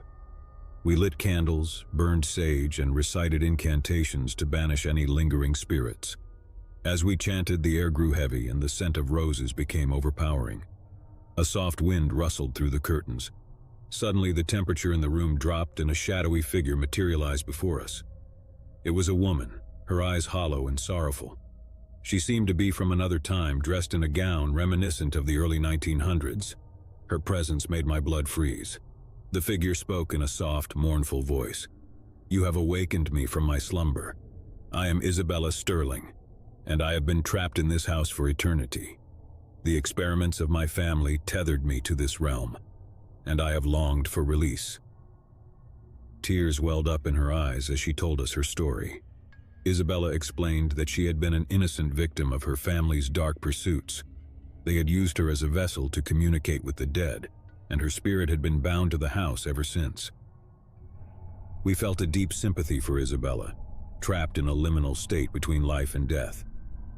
Mrs. Anderson continued the ritual, beseeching Isabella to find peace and move on to the afterlife. Isabella's form began to waver, and her voice faded as she gradually disappeared into the ether. The room grew still and the scent of roses lifted. It was as though the weight of centuries had been lifted from Sterling House. We completed the ritual, ensuring that Isabella's spirit had found the release it had longed for. In the days that followed, the house felt different. The air was lighter, and the unsettling occurrences ceased. Emily and Daniel's nightmares subsided, and the whispers that had haunted us for weeks disappeared. It was as if the house had been cleansed of its dark past. Sterling House, once a place of fear and uncertainty, had become a warm and welcoming home. Isabella's presence no longer lingered, and the history that had whispered through its walls was now a distant echo. We had finally found peace in our new home. As the years passed, we cherished our time in Sterling House. It had become a place of happiness, where our family had grown. My name is Alex Holloway, and I never believed in ghosts until I moved into Hollywood House. I had inherited the old Victorian mansion from a distant relative I'd never met. The news of my sudden inheritance came as a shock, but the prospect of living in such a grand, historic house excited me. Little did I know that the house came with a history that would test the very limits of my skepticism. I had always considered myself a rational, level-headed person. I was an engineer by profession, and I approached life with a practical and analytical mindset. Ghost stories were nothing more than tales told around campfires designed to scare and amuse. But that was before I set foot in Hollywood House. The mansion sat atop a hill overlooking the sleepy town of Hollywood. The exterior was a sight to behold, with its ornate architecture, towering turrets, and sprawling gardens. It was a place that seemed to belong to a different era, and the townsfolk whispered about its dark past. The house had stood empty for as long as anyone could remember, and its imposing presence cast a shadow over the town. My first night in Hollywood House was a surreal experience. As I walked through the echoing hallways with a single flickering candle, I couldn't help but wonder about the stories I'd heard. People claimed to have seen figures in the windows at night, heard unexplained footsteps in the empty corridors, and witnessed lights flicker and doors open and close on their own. These were the tales that had earned the mansion its haunted reputation. I settled into one of the spacious bedrooms on the second floor, the large canopy bed and heavy drapes making me feel like I'd stepped into a period drama. As I lay in bed, I tried to dismiss the unease I felt. The wind whistled through the old windows and the house seemed to sigh with its own ancient history. That night, as I drifted off to sleep, I heard it, a faint, distant whisper. I dismissed it as a trick of the wind or my own overactive imagination. But the whisper persisted, growing louder and more distinct. It was as though a voice from the past was trying to communicate with me. I strained my ears and the words became clearer. "Help me," the voice pleaded, soft and trembling. My heart raced as I sat up in bed, my breaths coming quick and shallow. The voice sounded desperate, like a soul in torment. I leaped out of bed and searched the room, but there was no one to be found. The windows were shut tight and the doors were locked. I had heard the voice, there was no doubt about it, but its source remained a mystery.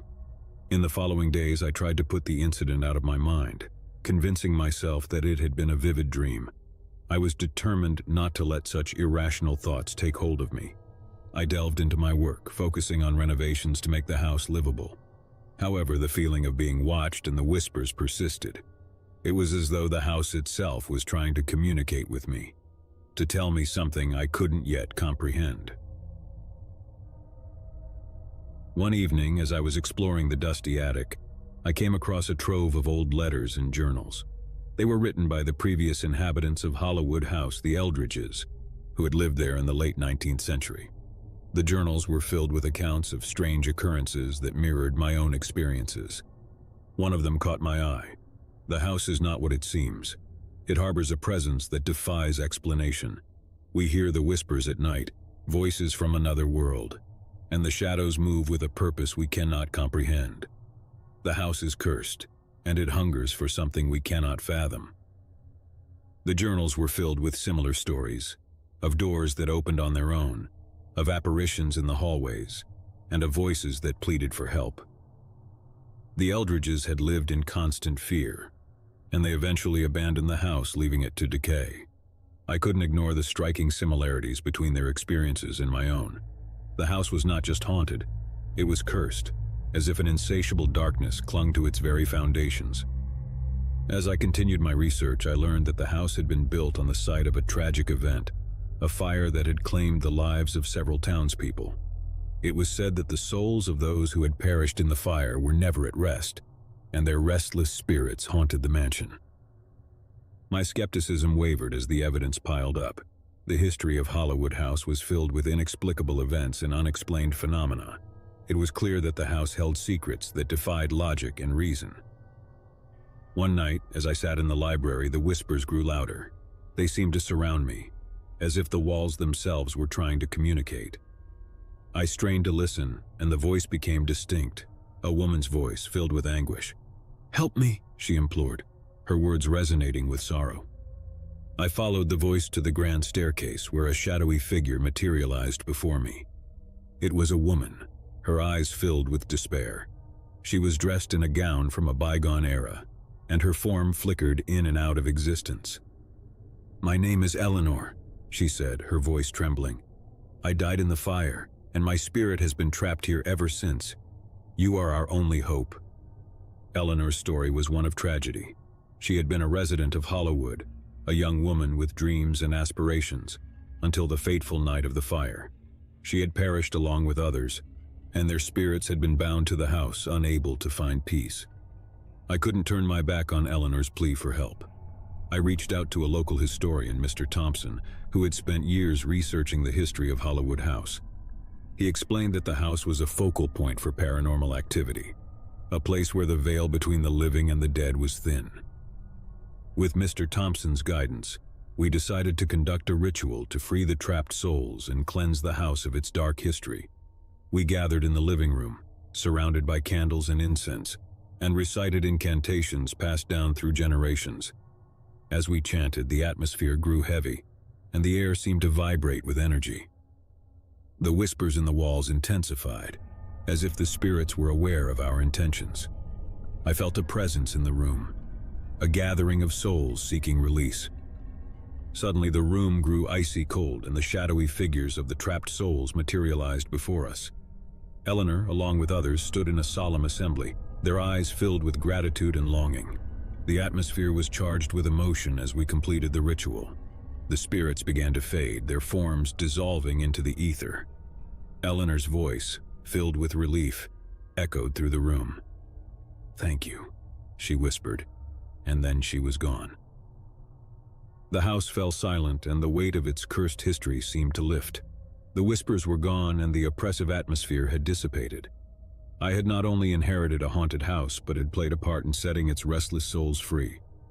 In the weeks that followed, Hollywood House no longer felt haunted. It was a place of serenity, with no whispers or unexplained phenomena. The history of the mansion had changed from one of darkness to one of redemption. As I continued my life in Hollywood, I couldn't help but reflect on the mysteries of the house. I had learned that sometimes the unexplainable defied the rational mind. The spirits that had haunted the house were not malevolent, but trapped souls seeking release from their torment. I had been a part of their liberation, and the experience had forever altered my perception of the supernatural. Hollywood House, once a place of fear and uncertainty, had become a sanctuary of peace and redemption. Its history no longer whispered of despair, but of the resilience of the human spirit and the power of compassion and understanding. And as I looked out at the town of Hollywood from the mansion's grand windows, I knew that the house had found its own peace, and so had I. And as I looked out at the town of Hollywood from the mansion's grand windows, I knew that the house had found its own peace, and so had I. I had always imagined that the first year of marriage would be full of love, laughter, and adventure. My husband John and I were excited to begin this journey together. Little did we know that our adventure would take us to a place shrouded in mystery and darkness, a house with a history that had the townsfolk filled with fear. The house stood at the end of Willow Street, an imposing Victorian structure that loomed over the neighborhood. The moment we laid eyes on it, we fell in love. The high, arched windows, the ornate wooden details, and the sprawling garden in the back. Everything about the house was perfect.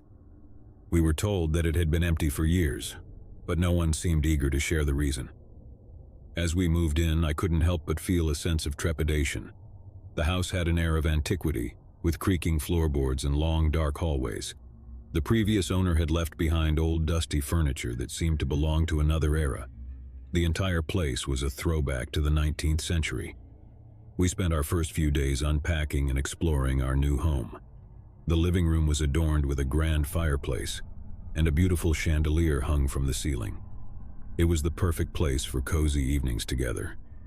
The kitchen, though outdated, had a charming feel, and I couldn't wait to cook our first meal there.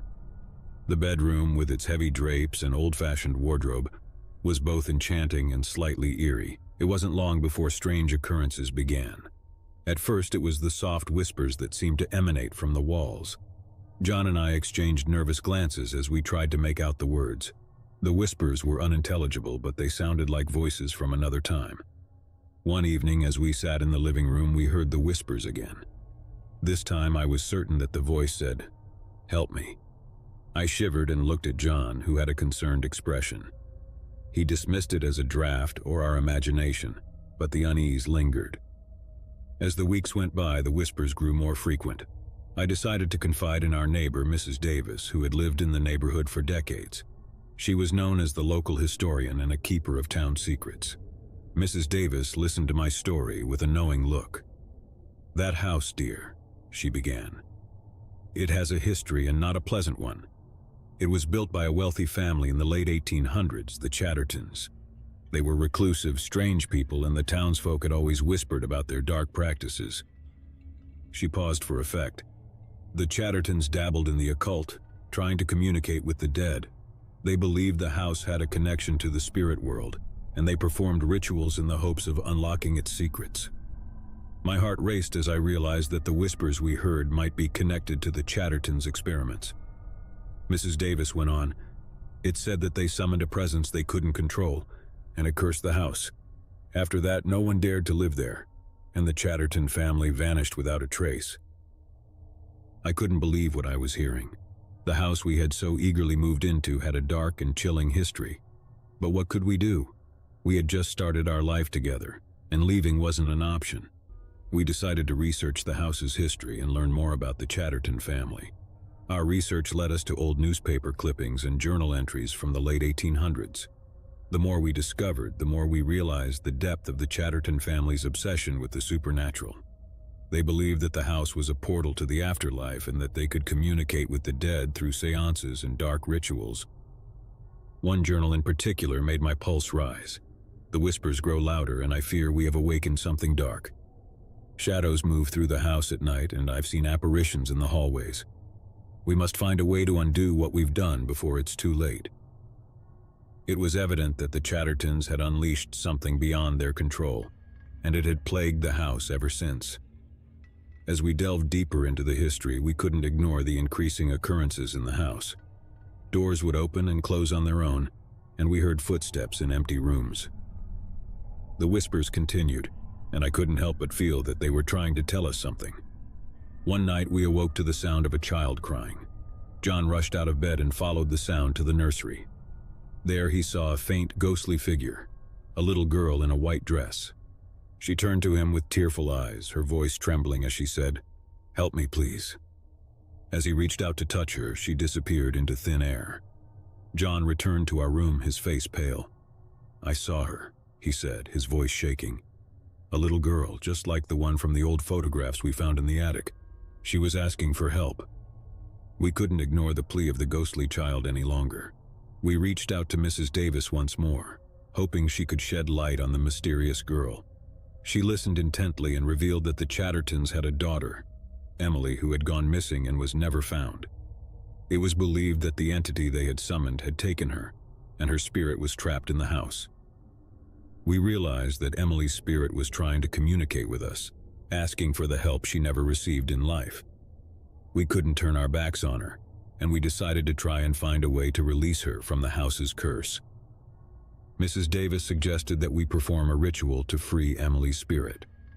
She explained that it would be a way to break the connection between the Chattertons' experiments and the trapped souls. We were hesitant but desperate to bring peace to the house. With Mrs. Davis's guidance, we gathered the necessary materials and prepared for the ritual. The air grew heavy as we lit candles, burned sage, and chanted incantations. The whispers in the walls grew louder and more frantic, as if the spirits were aware of our intentions. In the midst of the ritual, a chill filled the room and a shadowy figure appeared before us. It was Emily, her eyes filled with both fear and longing. She whispered, "Thank you," before slowly fading away, leaving behind an overwhelming sense of relief. As the ritual concluded, the house fell silent. The whispers were gone and the oppressive atmosphere lifted. It was as though the curse that had plagued the house for decades had finally been broken. We felt a sense of peace we had never experienced before. In the weeks that followed, the house no longer felt haunted. It was a place of warmth, and we could finally enjoy our marriage without the constant presence of restless spirits. Emily had found her release, and the darkness that had clung to the house had dissipated.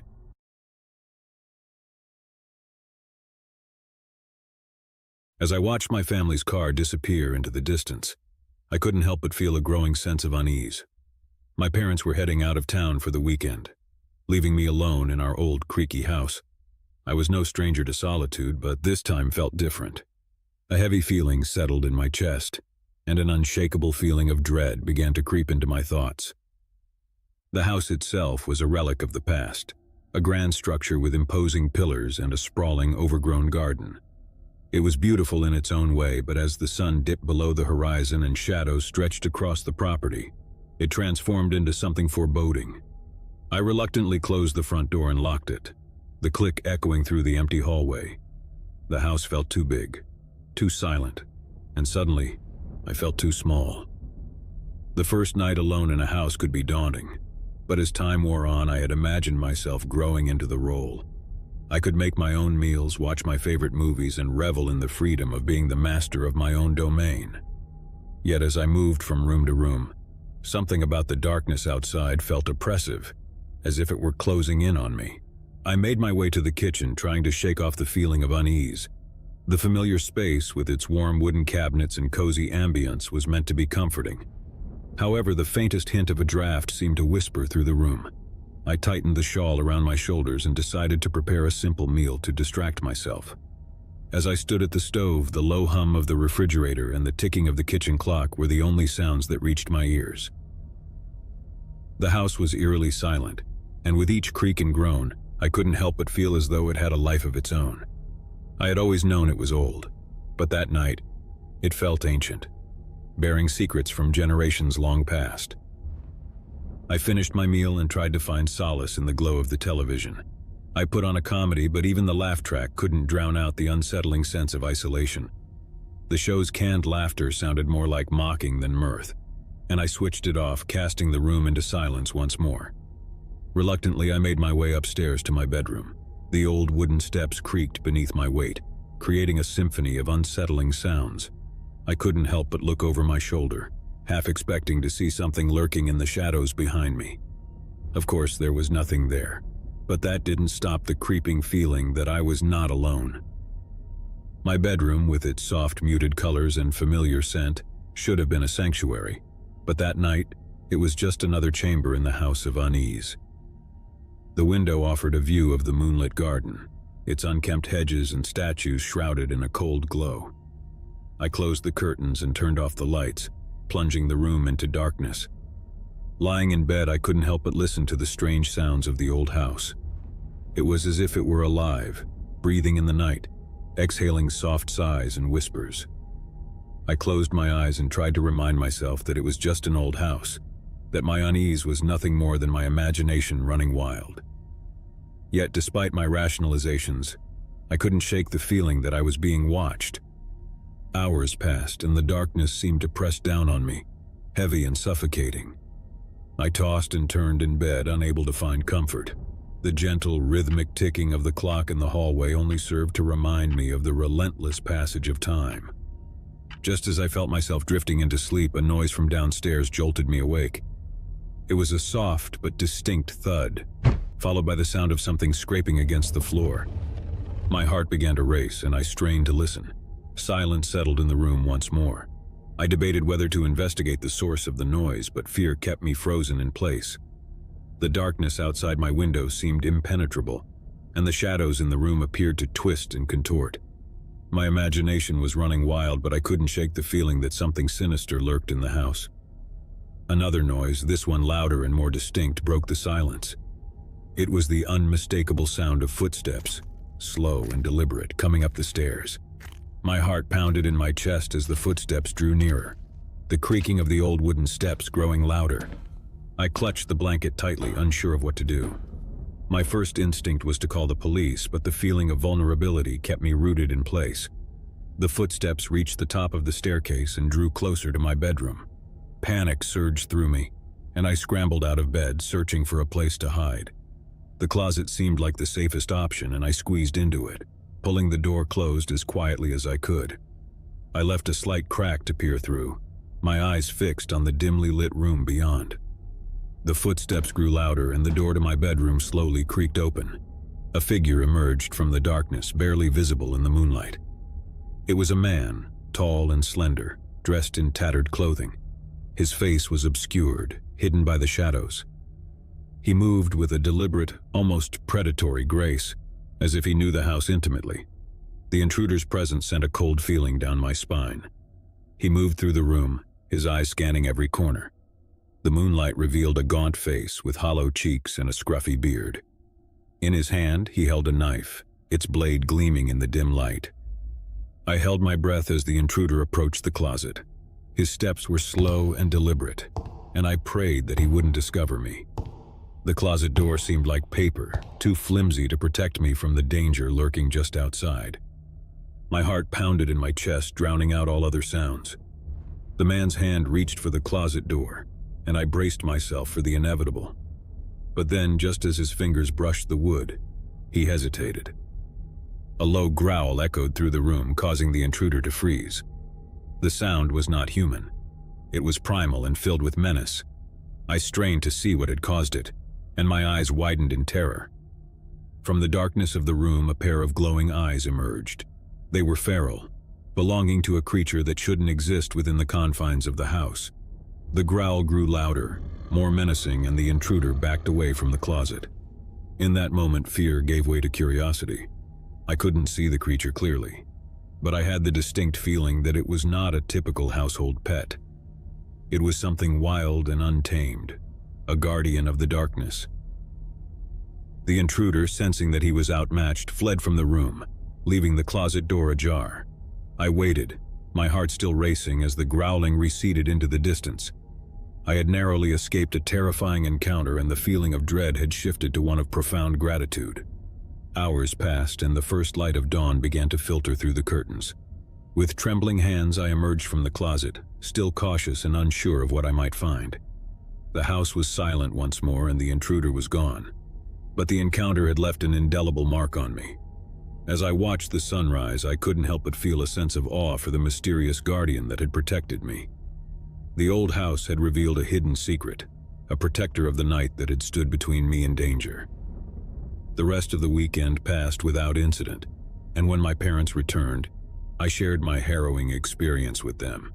They were understandably shocked and concerned, but we found no sign of the intruder, and the police were unable to determine his identity. In the following weeks, I began to research the history of the house, hoping to uncover the origins of the guardian that had saved me.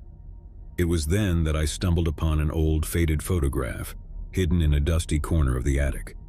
The photograph depicted a man, tall and slender, dressed in tattered clothing. His face was obscured, but I recognized the scruffy beard and gaunt features. He was standing in the overgrown garden, his gaze fixed on something beyond the frame. The photograph was dated more than a century ago. I couldn't explain the connection between the intruder and the man in the photograph, but it was clear that the old house held secrets that spanned generations. The guardian that had protected me was a mystery, a part of the house's history that had come to life in the darkest of moments. As time passed, the sense of unease in the old house began to fade, replaced by a feeling of reverence for the guardian that had watched over it for generations.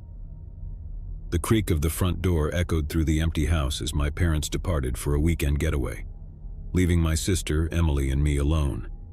At 17, I was no stranger to spending time on my own.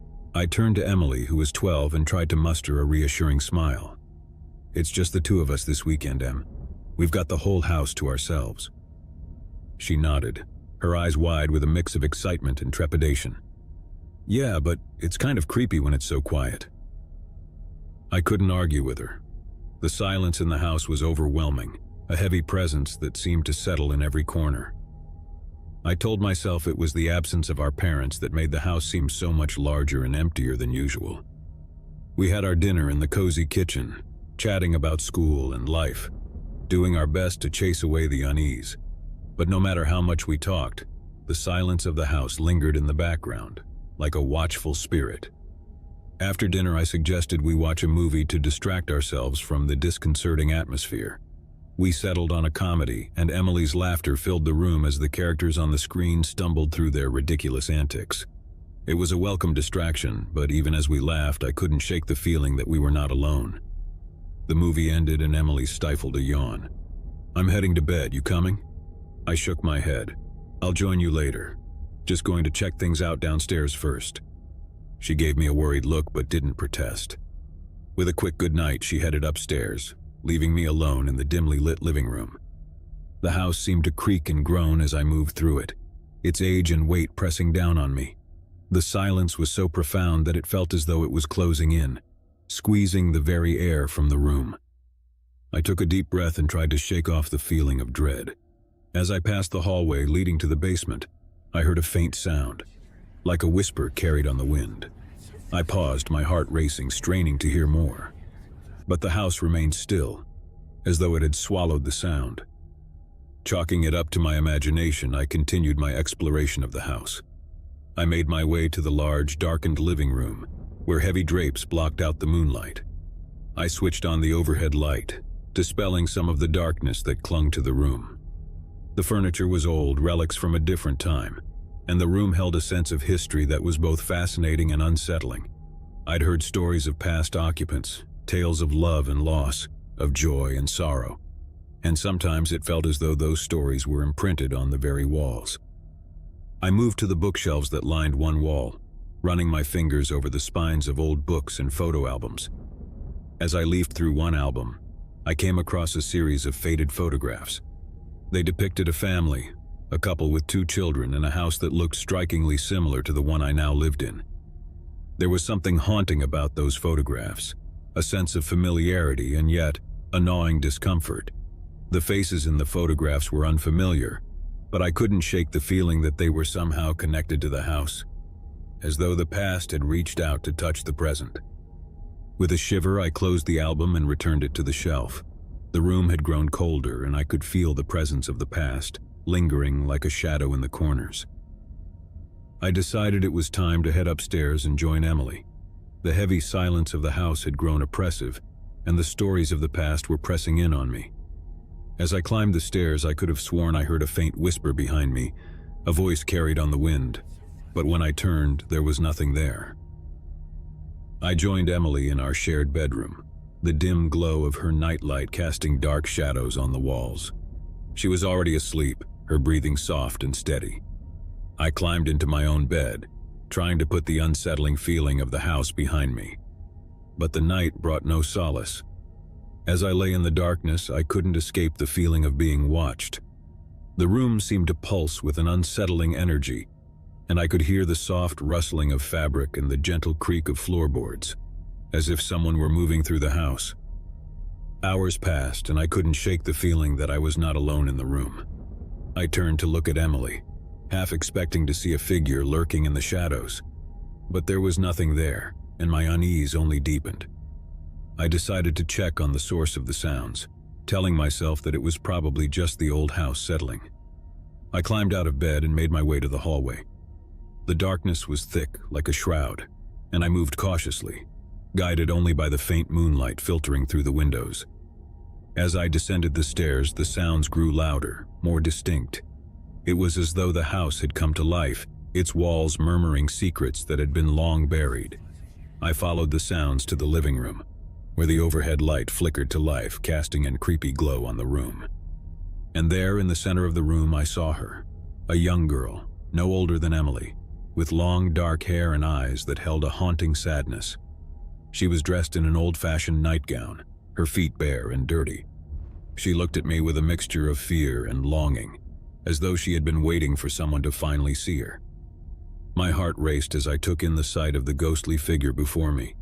I had heard the stories, tales of a young girl who had lived in the house long ago and had vanished without a trace.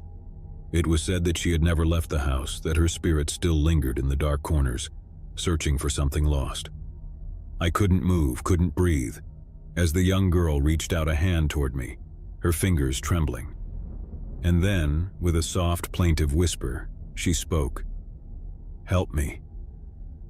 The sound was barely audible, a faint echo in the night, but it gave me a scary feeling. I knew I had to do something, to find out what had happened to this lost soul, to help her find peace. But as I took a step toward her, she faded away, dissolving into the shadows. The house fell silent once more, the only sound the thudding of my own heart. I returned to my room, my mind racing with questions and fear.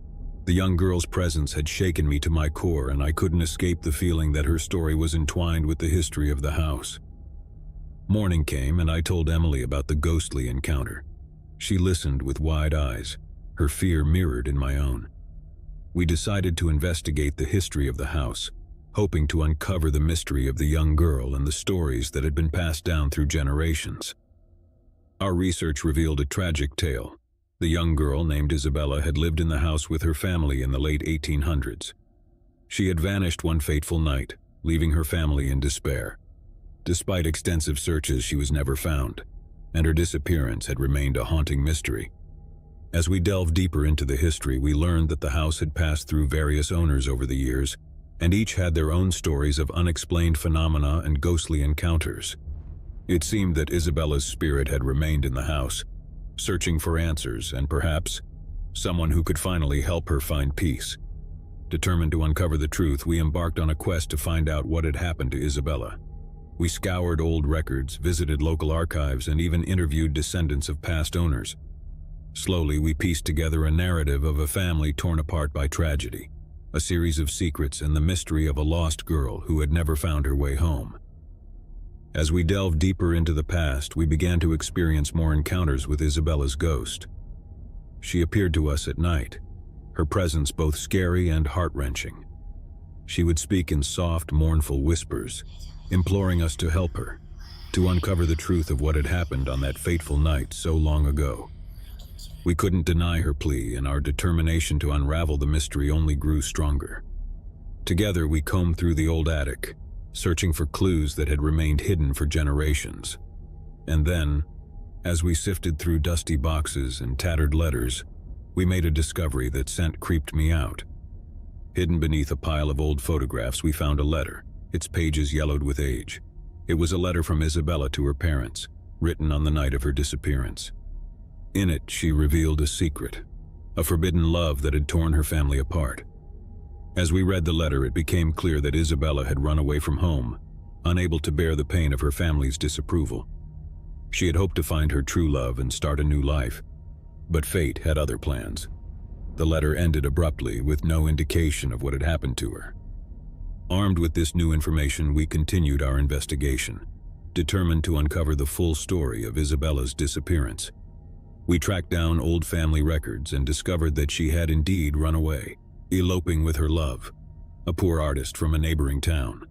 Their love had been forbidden and their families had disowned them. Isabella and her love had struggled to make a life together, but tragedy had struck.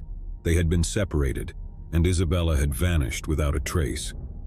Our research led us to a small, forgotten cemetery on the outskirts of town, where we found the final piece of the puzzle. Isabella's grave, a simple weathered headstone, marked her resting place. The date of her death was the same as the night she had disappeared. With heavy hearts, we realized that Isabella's ghost had been searching for closure, for someone to uncover the truth of her story. We had brought her one step closer to finding peace, but her presence in the house had not yet faded. We decided to hold a small private ceremony at Isabella's grave, a gesture of remembrance and closure. As we stood by her headstone, the air grew heavy, and we felt the weight of the past. Emily and I said our goodbyes to Isabella, thanking her for the lessons she had taught us about love, loss, and the enduring power of the human spirit. That night, as we returned to the house, we felt a profound sense of peace. Isabella's ghost, it seemed, had found the closure she had longed for, and the house was no longer filled with the haunting presence of the past. In the years that followed, the old house became a place of warmth and comfort, a sanctuary for our family. I sat alone in our old family home, the soft ticking of the antique clock on the wall the only sound to break the heavy silence. My parents had left for a week-long business trip, and I had volunteered to take care of our aging dog Max while they were away. I was 16, and spending a week on my own wasn't new to me. But as the evening sun dipped below the horizon and shadows stretched across the rooms, a feeling of unease crept in. The house, built in the early 1900s, bore the weight of its history, and every creak and groan seemed to carry with it a whisper of the past. Max, an old and arthritic Labrador, lay at my feet. His presence was comforting, a reminder of the familiar in this sea of uncertainty. I stroked his graying fur, my fingers finding solace in the soft rhythm of his breath. The first night alone in the house felt oddly disquieting. I made a simple dinner, and as I ate, the empty chairs around the dining table seemed to watch me, their emptiness unsettling. I turned on some music, hoping to drown out the silence, but it only seemed to echo through the empty rooms. After dinner, I took Max for a short walk in the garden, the chilly evening air offering a welcome break from the stifling quiet of the house. As we made our way back inside, the soft rustling of leaves in the garden seemed to carry secrets of their own. I shook off the feeling of unease and closed the door, locking it securely behind us. The evening passed uneventfully, and I settled in the living room to watch a movie. The flickering light from the screen cast shifting shadows across the walls, and for a moment I felt as if the house were holding its breath. I brushed the feeling aside and tried to immerse myself in the film. As the movie ended and the room plunged into darkness, I realized that it was time to head to bed. Max followed me upstairs, his slow, deliberate steps echoing through the hallway. The house was silent, and as I climbed into bed, I couldn't help but feel as though I were being watched. Sleep was elusive, and the silence seemed to grow heavier with each passing moment. I tossed and turned, my thoughts racing through the labyrinth of the dark. The old house felt like a living, breathing entity, its walls listening to secrets long buried.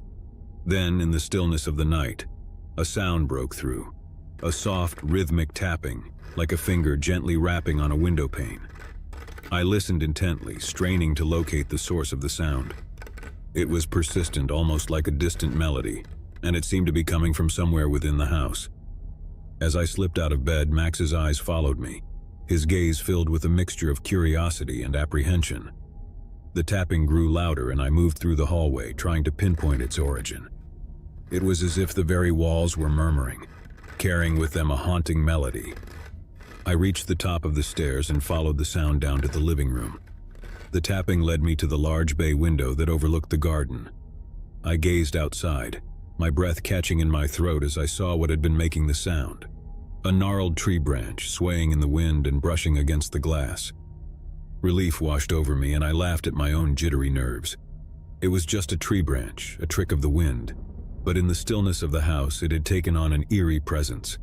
I made a mental note to trim the branch the next day and returned to bed. Max followed me, and with his reassuring presence, I gradually drifted off to sleep. The house settled into an uneasy quiet, and I thought I could hear the faint echoes of footsteps in the dark, but I brushed it off as the stuff of dreams.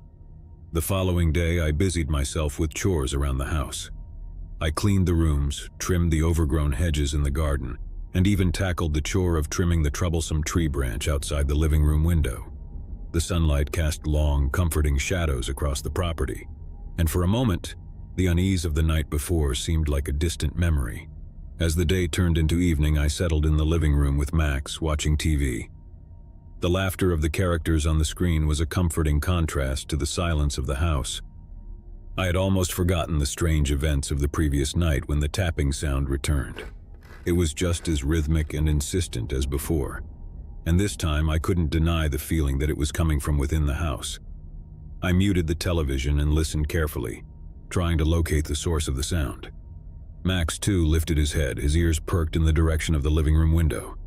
The tapping seemed to grow louder, more urgent, and I realized it was coming from the basement. I had never been particularly fond of the basement, with its old creaky stairs and dimly lit corners, but I couldn't ignore the persistent sound. With Max at my side, I made my way to the basement door, my heart pounding in my chest. The silence in the house had turned oppressive, and the tapping seemed to be a defiant challenge to that silence. I took a deep breath and descended into the dimly lit basement. The tapping grew louder as I reached the bottom of the stairs, and my eyes were drawn to a small narrow window set high in the basement wall. The window was covered by a tattered curtain, its fabric moving gently in the breeze.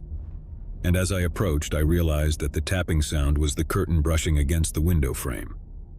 Relief washed over me and I chuckled at my own jittery nerves. It was just the wind, the same wind that had caused the tree branch to tap against the living room window the night before. I made a mental note to secure the curtain and headed back upstairs with Max. That night I settled into bed with Max at my side, trying to shake off the lingering unease from the previous nights. Sleep once again proved elusive, the silence of the house pressing in on me. I listened to the soft sound of Max's breathing, grateful for his presence. Just as I began to drift off, a sound broke through the stillness, a low, mournful howl. I sat up in bed, my heart racing. It was Max, his head tilted back, his eyes filled with a mixture of fear and confusion. The howl was not his own, but it seemed to be coming from somewhere within the house. I called out to Max, trying to calm him, but his howling continued. I could feel the unease from the previous nights returning, and the house seemed to pulse with an unsettling energy. I knew I had to investigate the source of the sound. With Max following closely, I made my way downstairs, my unease growing with each step. The howling was louder now, echoing through the house like a mournful lament. It seemed to be coming from the basement once again. I reached the basement door and descended the stairs, the howling growing more distinct. It was as though the sound was beckoning me, pulling me deeper into the darkness. I reached the basement window, the same one where I had discovered the tapping curtain the night before. But this time the curtain was still and the window was closed. The howling continued, its source elusive. I could feel Max's distress, his eyes fixed on the dark corners of the basement, as though he could sense something I couldn't. I called out once more, trying to calm Max and to dispel the unease that had settled over me. And then, just as suddenly as it had begun, the howling ceased. The house fell into silence once more, the only sound the soft ticking of the antique clock on the wall. I retreated from the basement, Max at my side, a sense of foreboding settling over me. I couldn't explain the source of the howling, but it was clear that the old house held mysteries that extended beyond its walls. As I climbed back into bed, I couldn't escape the feeling that the house itself was trying to communicate with me. Morning came and I decided to delve into the history of the house, hoping to uncover the mysteries that seemed to be lurking within its walls. I learned that the house had been built in the early 1900s by a prominent family, but their history was shrouded in secrecy. As I delved deeper, I uncovered a newspaper article from the early 1920s. The article described a tragic event, a fire that had claimed the lives of the family who had built the house. The fire had been a mystery, its cause never determined, and it had left the house empty and abandoned for years. I couldn't ignore the feeling of unease that settled over me as I read the article. It was as though the events of the past were reaching out to touch the present, their stories carried on the wind, in the tapping of branches and in the mournful howling that had filled the house. I decided to explore the basement once more, convinced that it held the key to the mysteries of the house. As I descended the stairs, the unease in the air grew heavier, and the basement seemed to shift and contort as though it were a place of secrets long buried. I made my way to the narrow window, the same one where I had discovered the tapping curtain. But this time as I approached, I noticed something strange. A soft, ghostly figure that seemed to be standing just beyond the glass. The figure was indistinct, its features blurred, and it was difficult to make out any details. But there was no denying the sense of a presence, a silent observer who had been watching from the shadows. With trepidation, I reached for the curtain, pulling it aside to reveal the basement window. The figure remained, its eyes fixed on me, and for a moment I felt as though I were looking into the past, into a world that had long since vanished. The figure's eyes held a haunting sadness, a plea for understanding, and it seemed to be reaching out to me, trying to convey a message. I couldn't explain the presence of the figure, but it was clear that it was connected to the mysteries of the house.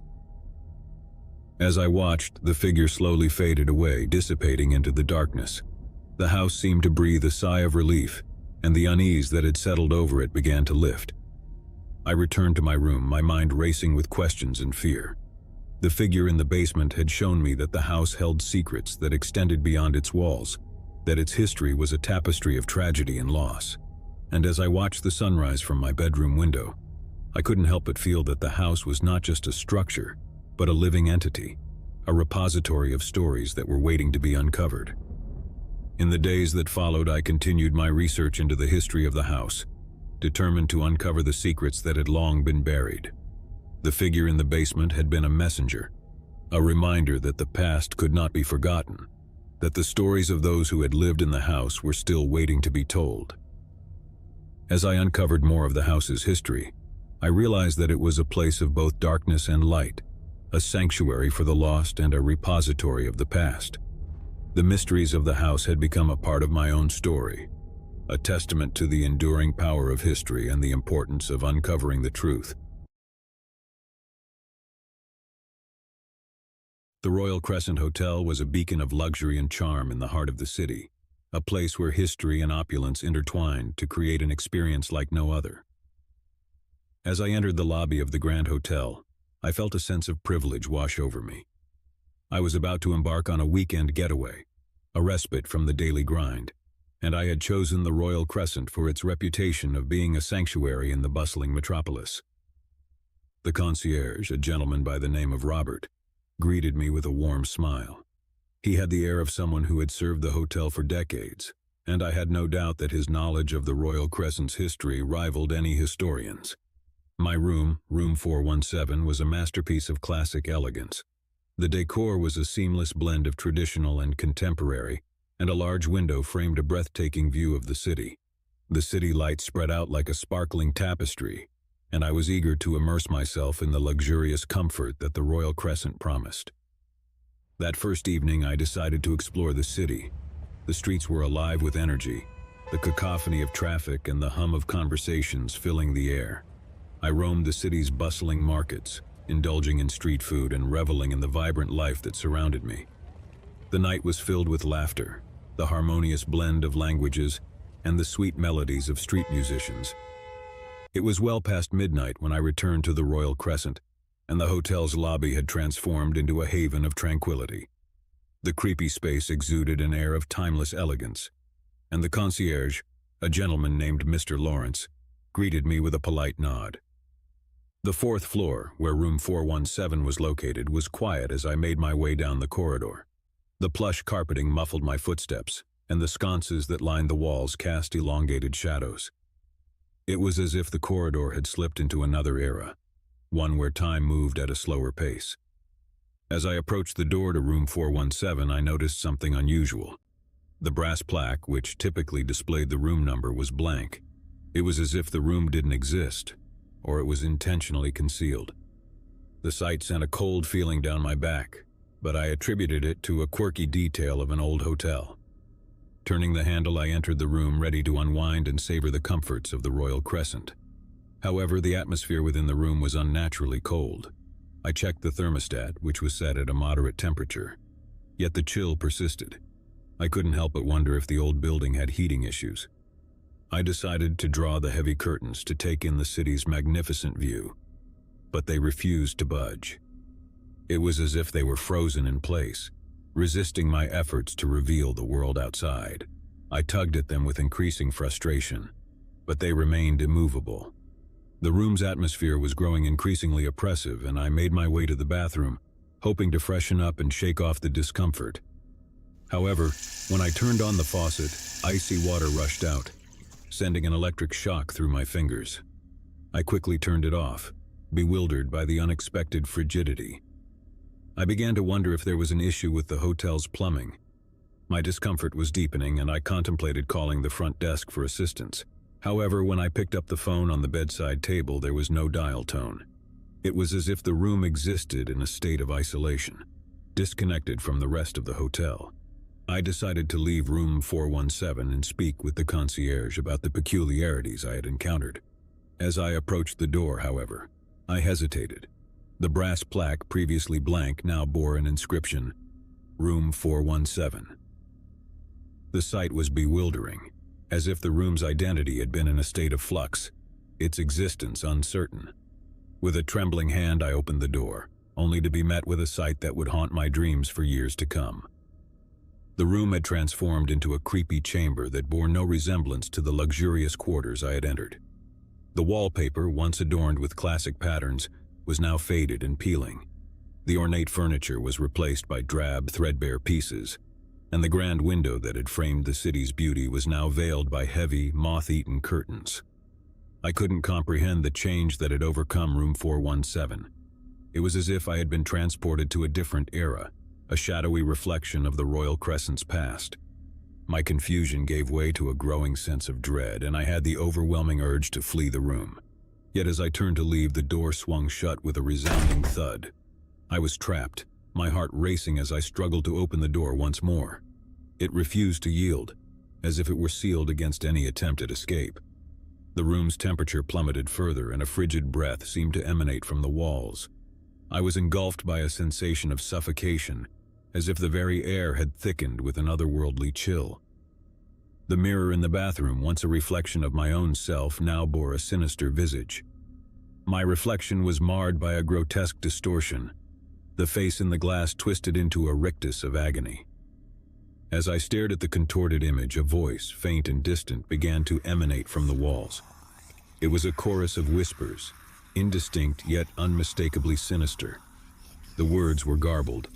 their meaning lost in the cacophony, but the malevolence of the voices was undeniable.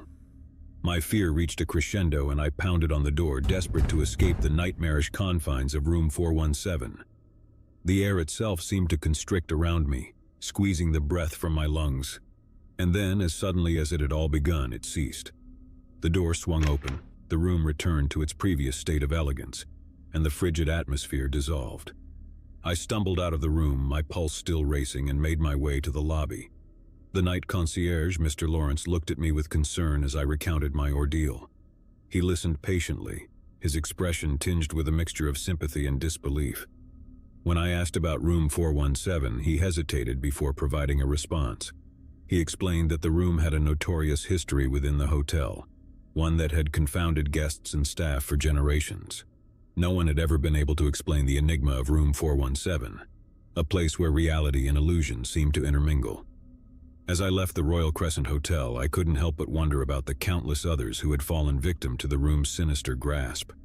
Its mysteries remained unsolved and its enigma endured, a chilling reminder that some secrets are meant to remain buried, hidden behind the walls of room 417. Over the years, I heard whispers of others who had encountered the room's scary transformation. Each account varied in detail, but the core experience remained the same: the room's sinister metamorphosis, the chilling voices, and the sense of entrapment. The enigma of room 417 continued to haunt the Royal Crescent, defying explanation and perpetuating its legacy of terror. The city's elite and curious alike would continue to check into the Royal Crescent, each guest tempting fate as they crossed the threshold of room 417. The room, with its history of enigmatic horrors, remained a dark secret within the Grand Hotel, a place where reality blurred with the supernatural, and where the line between the living and the dead grew thin. The end. Story 2. The small town of Willowbrook had always been a place shrouded in mystery. Tucked away in a remote corner of the countryside, it had a history rich with tales of unexplained phenomena and lingering secrets. It was in this enigmatic town that Sarah and Daniel had decided to spend a quiet weekend at the Willowbrook Hotel, a charming and rustic inn nestled among ancient oaks. The couple had come to Willowbrook in search of respite, a break from their busy lives in the bustling city. Sarah, with her fiery red hair and an insatiable curiosity, had a passion for history and a fascination with the unexplained. Daniel, on the other hand, was a pragmatic man, a software engineer who relied on logic and reason. The Willowbrook Hotel was a charming relic from another era, with creaking floorboards, antique furniture, and an air of nostalgia that enchanted its guests. It was rumored to have been a former convent and had a history dating back over a century. The hotel had been beautifully restored, and the couple found themselves enchanted by its timeless charm. Their first evening in Willowbrook was filled with the aroma of the nearby forest and the gentle hush of the river that wound its way through the town. They dined at the hotel's restaurant, savoring local delicacies, and then retreated to their room, which exuded an old-world charm. As the night settled in, Sarah's curiosity got the best of her, and she couldn't resist delving into the history of the hotel. She had read that there were whispers of a ghostly nun who was said to wander the halls at night, a figure from the hotel's mysterious past. Although Daniel dismissed the idea as mere folklore, Sarah couldn't help but be intrigued. Their room was adorned with an antique mirror, a relic from the convent's days. Sarah examined it closely, her reflection mingling with the hotel's rich history. She was convinced that she could see faint, ghostly images in the mirror, figures from a bygone era. Daniel, however, attributed it to the play of light and shadow. The night passed peacefully, and the couple awoke to the gentle rays of the morning sun streaming through their window. They spent the day exploring the town, taking leisurely walks through the lush woods, and enjoying the local cuisine at a nearby cafe. Willowbrook seemed to have an undeniable charm, and they were grateful for their escape from the city's bustling chaos.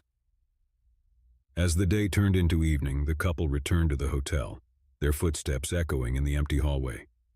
They had decided to spend the evening in their room, enjoying a quiet dinner in the comfort of their quarters.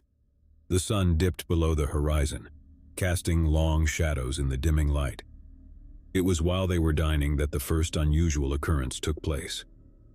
The lights in their room flickered and then dimmed, casting the chamber in a dark twilight. Sarah dismissed it as an electrical glitch, but a sense of disquiet settled over Daniel. The couple decided to retire for the night, the light of a single lamp illuminating their path. As they settled into bed, they couldn't shake the feeling that they were not alone. It was as if the room held a silent, watchful presence, and the air seemed charged with an unspoken history. Sarah, still intrigued by the tales of the ghostly nun, suggested conducting a séance, a playful attempt to connect with the past. She lit a few candles, and they held hands, closing their eyes. The room was filled with an expectant silence, broken only by the soft murmur of the nearby river. Suddenly the candles flickered and extinguished, plunging the room into darkness. An icy breeze seemed to sweep through the chamber, and the couple felt a strange presence enveloping them. Sarah's curiosity had quickly given way to fear, and she urged Daniel to stop the séance. The room seemed to respond, and the lights flickered back to life. Despite their unease, the couple attributed the bizarre experience to their imagination, heightened by the stories they had heard. They decided to sleep, hoping for a more peaceful night, but their night was anything but peaceful. As they lay in bed, a soft, ethereal voice filled the room. It was a whisper, barely audible but unmistakably present. The words were garbled like a forgotten language, and the voice seemed to resonate from the walls themselves. Sarah and Daniel exchanged nervous glances, their unease deepening. They couldn't pinpoint the source of the voice, and the air seemed charged with an otherworldly energy. As the whispering continued, it seemed to grow louder and more insistent. Suddenly, a shadowy figure materialized at the foot of their bed. It was a nun dressed in an antiquated habit, her face obscured by a veil. She was a phantom from the past, her form translucent and wavering. The couple watched in paralyzed horror as the ghostly figure extended a bony hand towards them. In a panic, Sarah and Daniel fled from their bed, their hearts pounding with terror. They rushed out of their room and into the hallway, their breathless flight taking them deeper into the hotel's ancient corridors. The corridor was poorly lit, and the flickering sconces cast mysterious shifting shadows. The couple found themselves in a labyrinth of hallways, their sense of direction muddled by the hotel's convoluted layout. The oppressive air seemed to close in around them, and the echoes of their footsteps reverberated through the silence. As they ventured further into the hotel, they encountered more spectral figures, each one a silent sentinel from the past. The ghostly nuns seemed to glide through the walls, their presence hauntingly real. The couple's fear was now mingled with a growing sense of disorientation. In the distance, they heard a soft, mournful chant, a haunting melody that seemed to beckon them. The voice, a chorus of ethereal nuns, echoed through the hallways, leading them deeper into the hotel's enigmatic heart. Sarah and Daniel couldn't resist the call, their curiosity overpowering their fear. They followed the haunting melody, their footsteps guided by an unseen force. The walls themselves seemed to pulse with a forgotten history, a narrative of secrets and regrets. The chant led them to a grand chamber, a place that seemed untouched by time. The room was bathed in a soft, ethereal light, and the walls were adorned with faded frescoes. At the center of the chamber stood a large, ornate mirror, its surface reflecting the ghostly figures that filled the room. The spectral nuns surrounded the mirror, their veiled faces turned towards its surface. As the couple watched in astonishment, the mirror seemed to come to life. Images from the past flickered across its surface, a montage of moments frozen in time. The mirror revealed the history of the convent, a tale of devotion and despair. It showed the nuns' lives, their dedication to their faith, and the sorrow that had enveloped them. The haunting images left an indelible mark on the couple, who now understood the hotel's dark secret. As the mirror's visions faded, the spectral nuns turned toward Sarah and Daniel, their gaze filled with a profound sadness. The couple could feel the weight of the nuns' unspoken stories, their presence a testament to a past that refused to be forgotten. The chant reached its crescendo, and the room seemed to vibrate with an otherworldly energy. Sarah and Daniel were caught in a maelstrom of history, their own lives entwined with the enigmatic past of the Willowbrook Hotel. In an instant, the room returned to its silent, timeless state. The spectral nuns faded into the walls, and the chamber fell into a profound stillness. The couple, their fear replaced by a sense of wonder, felt a deep connection to the hotel and its unexplained mysteries. They returned to their room, and as they lay in bed, they couldn't help but reflect on the events of the night. The enigmatic past of the Willowbrook Hotel had revealed itself, and the couple had become a part of its enduring history. The next morning, as they checked out of the hotel, they couldn't help but feel a sense of gratitude for their encounter with the spectral nuns. The experience had left an indelible mark on them, a reminder that some places held secrets that were meant to be shared with those who dared to seek the unknown. As they left Willowbrook behind, they carried with them a newfound appreciation for the mysteries of the world, and the knowledge that sometimes the most profound experiences could be found in the unlikeliest of places. The small town had revealed its enigmatic heart to the couple, and they would forever be bound by the echoes of the past. The end. Story 3. Emma Daniels was a seasoned businesswoman accustomed to the rigors of corporate life and the demands of the modern world. Her career had taken her to cities across the globe, from the bustling streets of New York to the tranquil charm of Paris. Yet amidst the constant flurry of meetings and deadlines, she yearned for a respite, a sanctuary to escape the cacophony of her fast-paced life. It was during a rare moment of self-indulgence that Emma stumbled upon the Sedgwick Hotel, an elegant establishment nestled in a picturesque town. Its Victorian charm and aura of quiet sophistication beckoned to her weary soul, and she couldn't resist the allure of its promise, a tranquil retreat away from the chaos of the corporate world. Upon her arrival, Emma was greeted by the warm smile of the hotel's concierge, a gentleman named Mr. Thompson. He was a true embodiment of old-world hospitality, his manner exuding a genuine warmth that instantly put her at ease. Emma's room, room 314, was a vision of timeless elegance, with its plush furnishings and a view of the verdant gardens that stretched beyond the hotel's windows. The Sedgwick Hotel seemed like the perfect haven for Emma, a place where she could escape the clutches of her demanding career and find solace in the simple pleasures of life. The town was a haven of tranquility, with its cobbled streets, charming boutiques, and friendly locals who greeted her with smiles. As the sun set over the town, Emma dined at the hotel's restaurant, savoring each exquisite dish that was presented before her. The flavors were a symphony for her senses, and she marveled at how this quaint town could hold such culinary treasures. After dinner, she retired to her room, eager to savor the quiet solitude it offered. As Emma settled into the plush armchair by the window, a sense of serenity washed over her. The room seemed to embrace her, its soothing ambience a balm for her weary soul. She decided to spend the evening lost in a good book, immersing herself in the world of fiction as the town's lights twinkled beyond her window. Yet as the night deepened and the town grew quiet, Emma became aware of a faint sound that seemed to echo through the walls. It was a soft, almost imperceptible noise, like a distant whisper that teased her senses. She paused, her book forgotten in her lap as she strained to discern the source of the sound. The noise seemed to emanate from the room next door, room 315. It was a barely audible murmur, indistinct yet persistent. Emma couldn't help but wonder if her neighbor had left a television or a radio on, its volume lowered to a mere whisper. As the minutes passed, the noise continued, its soft cadence growing increasingly unsettling. Emma could hear voices, muffled and hushed, as if a conversation was taking place in the adjacent room. Yet the words remained unintelligible, their meaning eluding her. Intrigued and perturbed in equal measure, Emma decided to investigate the source of the sound.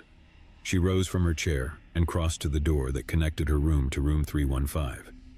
She hesitated for a moment, her hand poised to knock, but before she could do so, the noise ceased abruptly.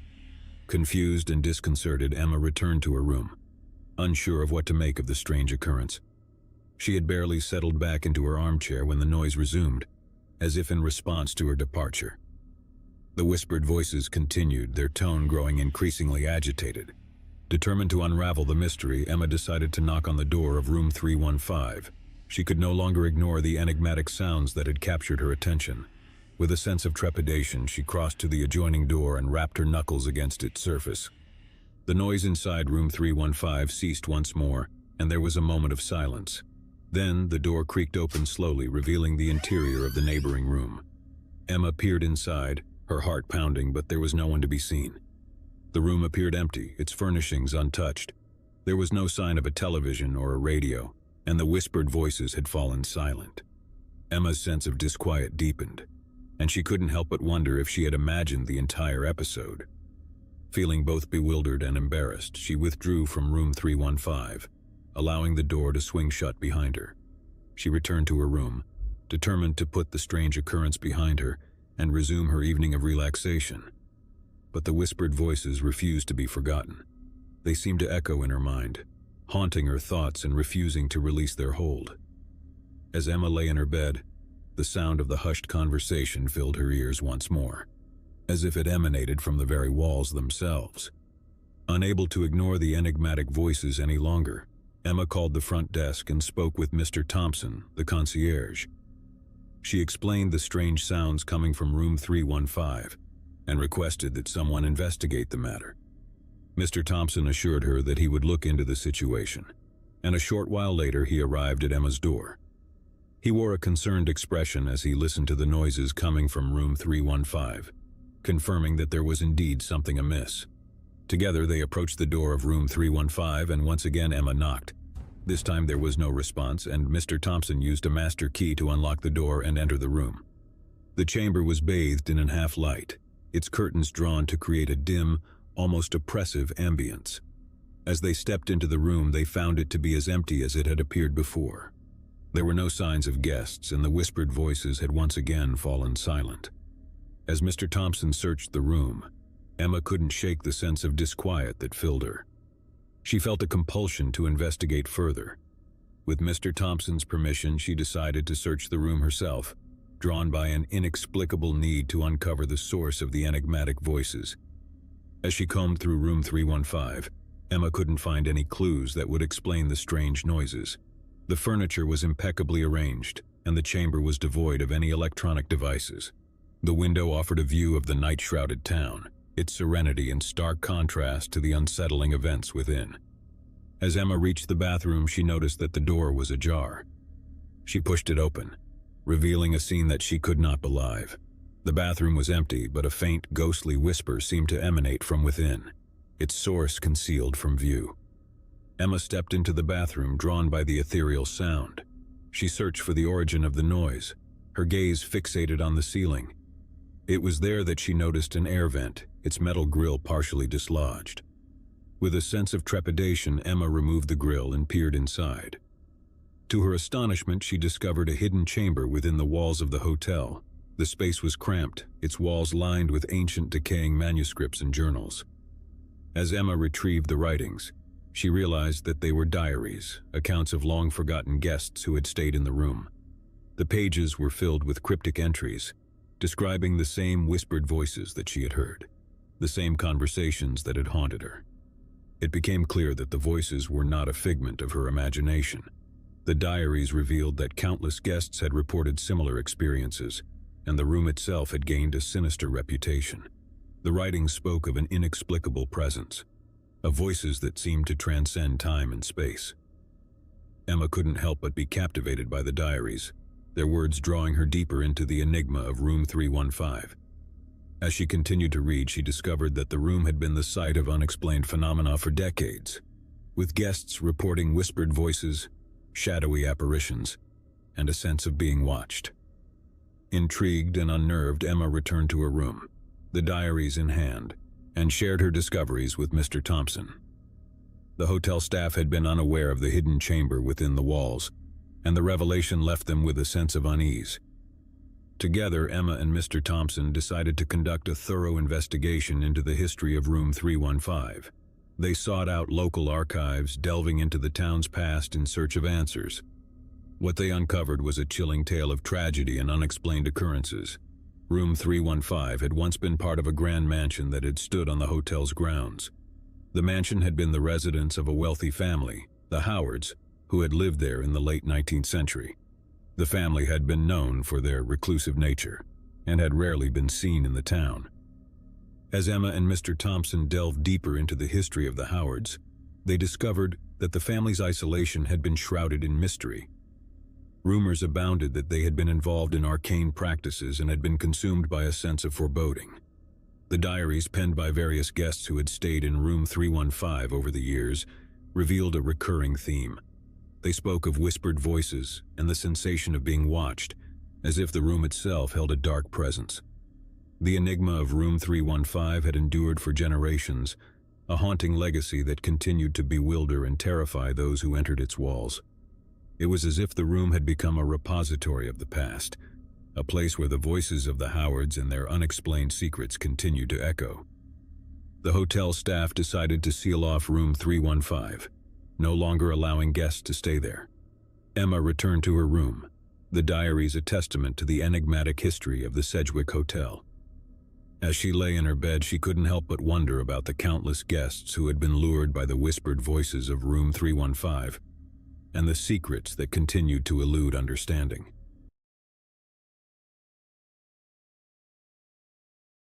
The soft murmur of chatter and the clinking of cutlery filled the elegant restaurant as diners indulged in fine cuisine. It was a place where laughter, romance, and exquisite dishes danced together, and the soft glow of candlelight cast an enchanting spell over the room. Sarah and Mark had chosen this restaurant for their anniversary, eager to celebrate their 2 years of love and devotion in a place known for its exquisite culinary delights.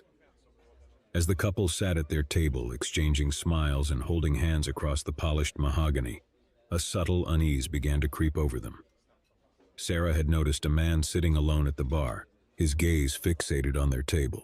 His dark, piercing eyes seemed to bore into her, making her skin prickle with discomfort. She nudged Mark and nodded subtly in the direction of the bar. "Mark, do you see that man at the bar?" she whispered, trying not to alarm the other diners. Mark turned to glance discreetly at the bar and saw the stranger. A shiver ran down his spine as he observed the man, dressed in a perfectly tailored suit that exuded an aura of affluence, yet his eyes were devoid of warmth. "Yeah, I see him," Mark replied in a hushed tone. "He's been staring at us for a while now. It's unsettling." Unsure of what to do, Sarah and Mark returned their attention to their meal, hoping the strange man would lose interest and move on. But his gaze remained unwavering, an unsettling presence that cast a dark cloud over their special evening. The hours passed, and the stranger's relentless stare continued to haunt them. Each time Sarah and Mark tried to catch his eye, he looked away, as if playing a sinister game. Their celebration had turned into an anxious ordeal, and they debated leaving the restaurant early. However, they were determined not to let this stranger ruin their special night. Eventually, the couple decided to confront the man, hoping that a polite inquiry would dissuade him. Mark excused himself from the table and approached the bar, where the stranger sat sipping a glass of red wine. With a forced smile, Mark initiated the conversation. "Excuse me, sir," Mark began, trying to sound nonchalant. "My wife and I couldn't help but notice that you've been watching us. Is there something you need?" The stranger turned to face Mark, his expression remaining cold and aloof. "Watching? I'm merely enjoying the ambiance of this fine establishment, as you are." Mark sensed an air of arrogance in the stranger's tone, but decided not to escalate the situation further. He returned to their table and whispered to Sarah, "I talked to him, and he claims he's just here for the ambiance. Let's finish our meal and go." But as they resumed their dinner, the creepy sensation of being watched persisted. It seemed as if the stranger had intensified his gaze, his unrelenting eyes now locked onto Sarah, who could feel his presence like a weight on her soul. In a last-ditch effort to defuse the situation, Mark summoned the restaurant manager and discreetly informed him of their discomfort. The manager approached the stranger and engaged him in a quiet conversation. However, the stranger's demeanor remained unchanged, and he merely waved the manager away. As their unease deepened, Sarah and Mark grew more anxious, feeling trapped in the clutches of an inexplicable nightmare. The stranger's relentless gaze had transformed into a malevolent force, causing their anniversary dinner to unravel into a nightmarish ordeal. With dessert untouched, they decided to cut their losses and leave the restaurant. As they stood up to depart, the stranger also rose from his seat, his unsettling smile curving into a sinister grin. It was clear that he had no intention of letting them escape his grip. They rushed toward the exit. The restaurant's ambiance that had once enchanted them now felt suffocating and sinister. Panic clawed at their throats as they reached the door, but to their horror, the stranger was right behind them. His cold fingers brushed against Sarah's shoulder as he whispered, "Leaving so soon? I've been waiting for this." In a heart-pounding moment, Mark shoved the stranger away and they sprinted out of the restaurant, leaving their unfinished anniversary dinner behind. They hailed a cab, but before they could drive away, they saw the stranger standing in the restaurant's entrance, watching them with those unnerving eyes. Over the next few weeks, Sarah and Mark's lives were plagued by an insidious terror. The stalker, whose name they still didn't know, made his presence felt at every turn. They received anonymous phone calls, where the caller breathed heavily into the receiver before hanging up. Their home was broken into, their personal belongings disturbed, but not stolen. The nightmare had become all-consuming. They sought the help of the police, who could do little without concrete evidence of a crime. The stalker was cunning, leaving no trace of his identity. Even their friends and family grew skeptical of their claims, suggesting it might all be a figment of their imagination. The stalker continued to torment them, sending cryptic letters and packages containing scary mementos of their anniversary night. The police investigation yielded no results, and the couple's desperation grew. One evening, as Sarah and Mark sat in their dimly lit living room, a chilling letter arrived. It read, "You can't escape me. I will always be there, lurking in the shadows. Your love will turn to fear, and your fear will consume you. Say goodbye to your peace, for I am your shadow." The couple was paralyzed with fear, realizing that their tormentor had invaded the sanctity of their home, their most private space. The police were called once again, but the stalker's cunning remained unmatched and they couldn't trace the source of the letter. As the nightmare dragged on, the couple's love began to fray.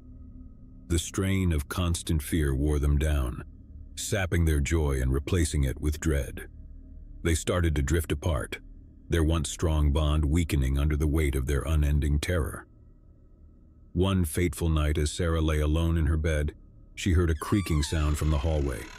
Her heart pounded as she clutched the covers, paralyzed by fear. The footsteps grew closer, slow and deliberate, and then a shadowy figure appeared in the doorway. It was the stalker, his face concealed in the darkness. "Sarah," he whispered, his voice a chilling echo. "You can't escape me." With a scream, Sarah tried to flee, but the stalker was upon her in an instant. The room became a battleground of terror and survival. She fought with every ounce of strength she had, desperately clawing, biting, and screaming for help. Mark, awakened by the commotion, rushed into the room and was met with a horrific sight. The stalker was on top of Sarah, his gloved hands gripping her throat, squeezing the life out of her. In a blind fury, Mark lunged at the attacker, and a brutal struggle ensued. The stalker fought fiercely, but Mark's love for Sarah and a surge of adrenaline gave him the upper hand. With one final desperate push, he managed to overpower the stalker, pinning him to the floor. The stalker's mask slipped off in the struggle, revealing a face twisted by madness and obsession. The police arrived just in time to apprehend the stalker, who had been unmasked as a man named Victor Rourke, a former acquaintance of Mark's from years ago. The motive behind his relentless stalking remained a mystery, as Rourke refused to speak about it. Sarah survived the attack, though she bore both physical and emotional scars from the ordeal. Mark's unwavering love and heroism had saved her life, but the trauma of the past months had left indelible marks on their souls. The end. Second story. In the heart of the bustling city, nestled amidst a row of quaint buildings, stood a charming little restaurant known as La Cuisson. With its warm ambiance and delectable cuisine, it had earned a loyal following of food enthusiasts who flocked there for an unforgettable dining experience. The restaurant's success was attributed to the talented and enigmatic head chef, Lucien Duval, whose dishes were nothing short of culinary masterpieces. Lucien had an air of mystery about him, always seen in the kitchen but rarely in the dining area. His tall, gaunt figure moved with strange grace, and his icy blue eyes held a secret that no one could decipher. His presence had a magnetic pull, drawing patrons from far and wide who were eager to savor the culinary delights he conjured. One such evening, a young couple, Alex and Julia, found themselves at La Cuisson. It was their anniversary, and they had heard raving reviews about the restaurant. The soft romantic lighting and the aroma of gourmet cuisine set the perfect mood for the occasion. The couple was seated at a cozy table near the window, each moment steeped in anticipation. As they perused the menu, Alex couldn't help but inquire about the elusive head chef. "Have you heard about this Lucien Duval, Julia? They say he's a culinary genius, but no one knows much about him."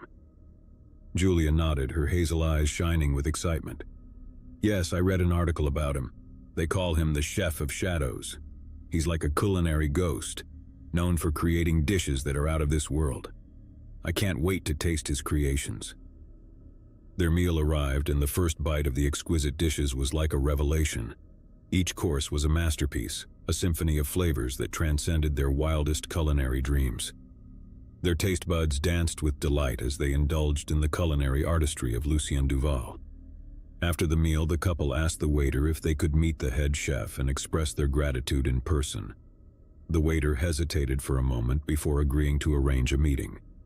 A few minutes later, Lucien Duval emerged from the kitchen, his tall, imposing figure casting a shadow across the dining room. "Ah, you wish to meet the elusive chef himself," Lucien said in a low, melodious voice that held an otherworldly quality. He approached their table with an enigmatic smile, his piercing blue eyes fixed on them. "I am pleased that you enjoyed your meal. It's not often that I come out to greet our patrons." Alex and Julia felt a cold feeling running down their spines as they gazed into Lucien's eyes. There was something in his gaze, an unsettling intensity that left them both feeling vulnerable and exposed. But his charm and the allure of his culinary prowess overshadowed their unease. The conversation flowed, and Lucien shared stories of his culinary journey and his inspiration behind each dish. He revealed that he was a man of few words, preferring to express himself through his culinary creations. Julia found herself drawn to him, unable to look away from his mesmerizing presence. As the evening drew to a close, Lucien handed Alex and Julia a small handwritten note. "A token of my appreciation for your visit," he said, his smile never wavering. They thanked him and left the restaurant, still captivated by the experience. Little did they know that their lives were about to take a dark and twisted turn. Over the next few weeks, Alex and Julia became frequent visitors to La Cuisine. Their obsession with Lucien's culinary creations deepened, and they found themselves enthralled by the enigmatic chef's presence. With each visit, they grew more infatuated with him, and their lives began to revolve around the restaurant. One evening after their meal, Lucien invited them to the kitchen to witness the magic behind his creations. Julia was thrilled, and Alex couldn't help but wonder if their fascination was becoming an obsession.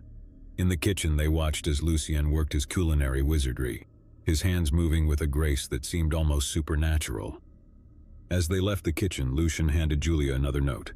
"A special gift for our most loyal patrons," he said with a sly smile. The note contained an invitation to a private dinner event hosted by Lucien himself at the restaurant. It was an opportunity they couldn't resist, and they eagerly accepted. The night of the private dinner arrived, and the couple was filled with excitement. They were among a select few guests seated at a long, elegantly decorated table. Lucien moved between tables, sharing stories and anecdotes, creating an intimate atmosphere. As the evening progressed, Julia noticed that some of the other guests seemed oddly subdued. Their eyes were glazed, and they spoke in hushed tones as if under a spell.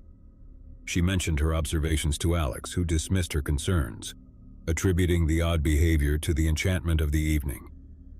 As the night wore on, the couple felt an increasing compulsion to please Lucien, to gain his favor. They hung on his every word, eager to meet his expectations. The intoxicating aura of the evening had them in its grip, and their obsession with Lucien deepened to a point where they would do anything to keep him happy. Finally, it was time for the pièce de résistance. Lucien unveiled a grand feast, an opulent display of culinary brilliance. Each course was a work of art, a fusion of flavors that transcended the boundaries of reality.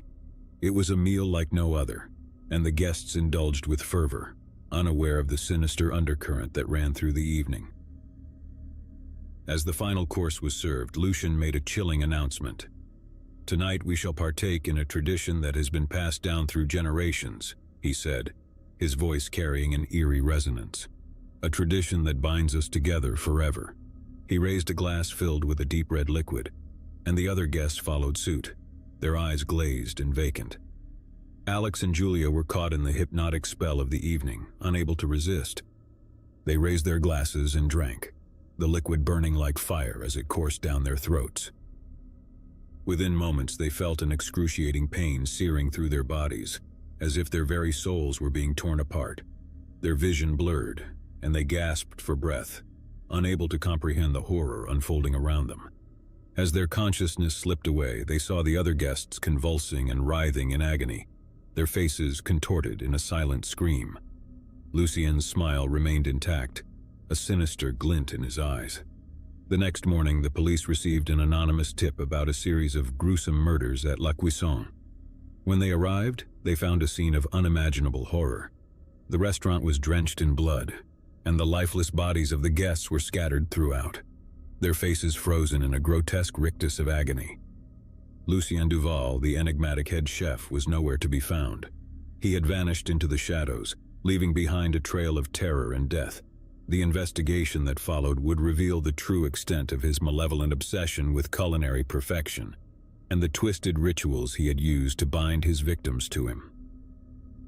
The horror of that night would haunt the city for years to come, a chilling reminder that even in the world of fine dining and gourmet cuisine, the line between obsession and madness could be razor thin.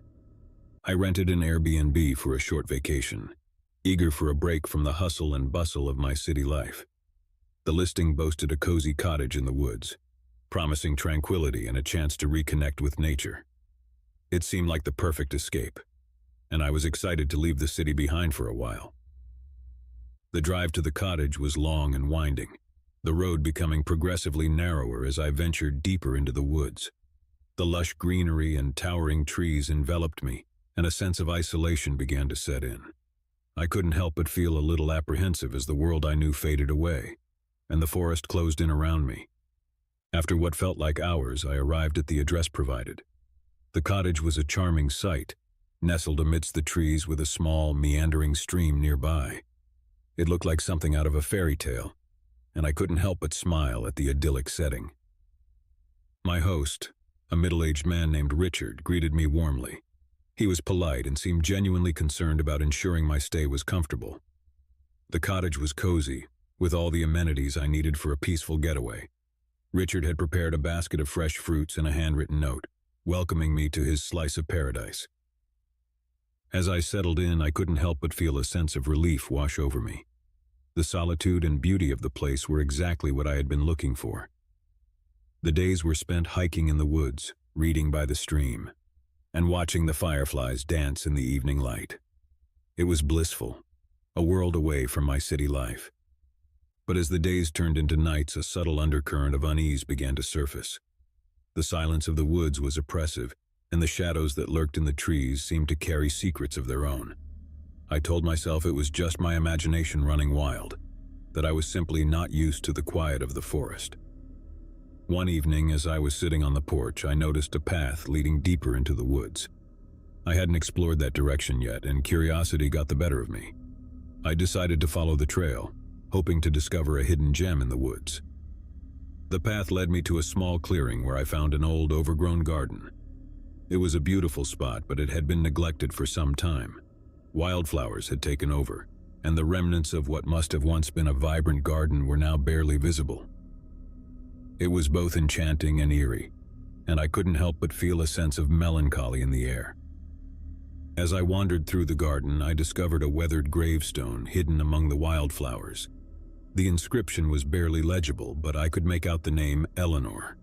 The gravestone seemed out of place in the garden, and I couldn't help but wonder who Eleanor had been. I returned to the cottage, my mind filled with questions. I asked Richard about the garden and the gravestone, and his demeanor changed subtly.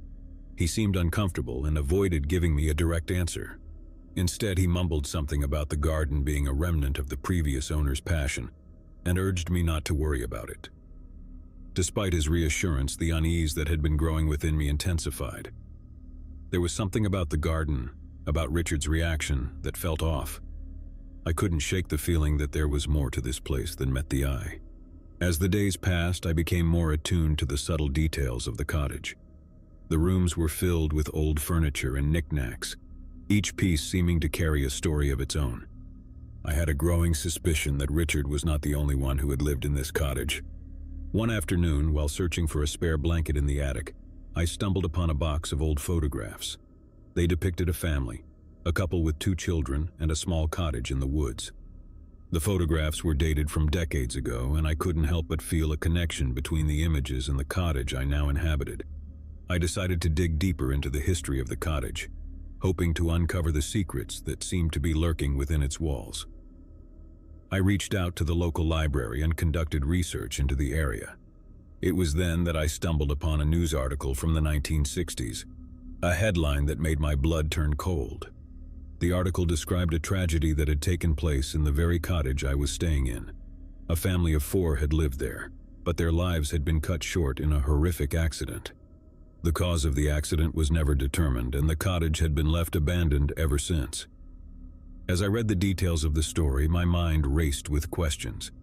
It seemed that Richard had not been entirely truthful about the cottage's history. I couldn't help but feel a sense of foreboding, as though the spirits of the past were reaching out to me, urging me to uncover the truth. One evening I decided to explore the garden again, drawn to the mystery of Eleanor's gravestone. The sun had dipped below the horizon, casting long shadows in the fading light. I reached the garden and stood before the gravestone, the air heavy with a sense of the past.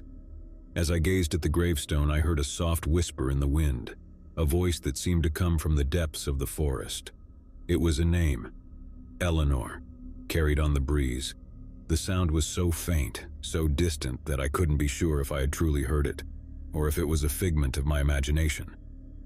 But I couldn't ignore the sensation that the cottage and the garden held a connection to the family from the past, that their story was entwined with the place I now called home. The unease that had been growing within me intensified, and I knew I had to uncover the truth. The next day, I decided to reach out to the local community for information about the family who had once lived in the cottage. I visited the nearby town and began asking questions, hoping to find someone who remembered the family from decades ago. It was a long and tedious process, but eventually I struck a breakthrough. An elderly woman in the town had known the family and remembered their tragic story. She told me about Eleanor, the youngest daughter who had died under mysterious circumstances. Eleanor had been a bright and lively child, the woman explained, but her death had cast a shadow over the family. It was believed that she had drowned in the stream near the cottage, but the circumstances surrounding her death had always been unclear. There were whispers of foul play, of secrets that had been buried with her. As I listened to the woman's story, my heart raced. The pieces of the puzzle were slowly falling into place. It seemed that the spirits of the past were reaching out to me, urging me to uncover the truth of what had happened to Eleanor. I returned to the cottage, my mind filled with a sense of determination. It was clear that Richard had been keeping secrets, that he knew more about the history of the cottage than he had let on. I needed to confront him, to demand answers about Eleanor and the family from the past. That evening, I found Richard in the living room, sitting by the fireplace. I could see the unease in his eyes as I approached, and I wasted no time in confronting him about the family's history. Richard hesitated for a moment, his gaze fixed on the flickering flames in the fireplace. Then he began to speak, his voice heavy with sorrow. He revealed that he was the sole surviving member of the family, that he had been a child at the time of Eleanor's death. He told me the truth about the family's history, about the darkness that had cast a shadow over their lives. It was a tale of secrets and tragedy, of a young girl's life cut short under mysterious circumstances.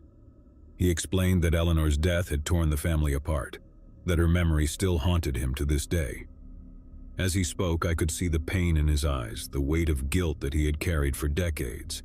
It became clear that Richard had chosen to keep the family's history hidden, that he had wanted to protect me from the darkness that lurked within the cottage. But the truth had a way of coming to light, and as Richard finished his story, I couldn't help but feel a sense of closure. Eleanor's spirit had reached out to me, urging me to uncover the truth, and in doing so I had helped to bring the family's story to light. The following days were filled with a sense of healing and understanding. Richard and I spent hours talking about the past, sharing our memories of the family and the cottage. It was a bittersweet experience, a chance to come to terms with the tragedy that had unfolded there. As I prepared to leave the cottage, I couldn't help but feel a sense of gratitude for the lessons I had learned. The spirits of the past had reminded me of the importance of uncovering the truth, of not letting the secrets of history remain buried. The cottage in the woods had been a place of beauty and darkness, a sanctuary for the lost, and a repository of the past. Eleanor's spirit had reached out to me, urging me to uncover the truth, and in doing so, I had helped to bring her memory to light. As I drove away from the cottage, I couldn't help but feel that Eleanor's presence still lingered, watching over the place she had once called home. The shadows of the past had been dispelled, and in their place there was a sense of peace and closure. The cottage in the woods had been a place of secrets and mysteries, but it had also been a place of healing and understanding. And as I looked back at the cottage one last time, I knew that its history would forever be a part of my own story, a reminder of the enduring power of the past and the importance of uncovering the truth.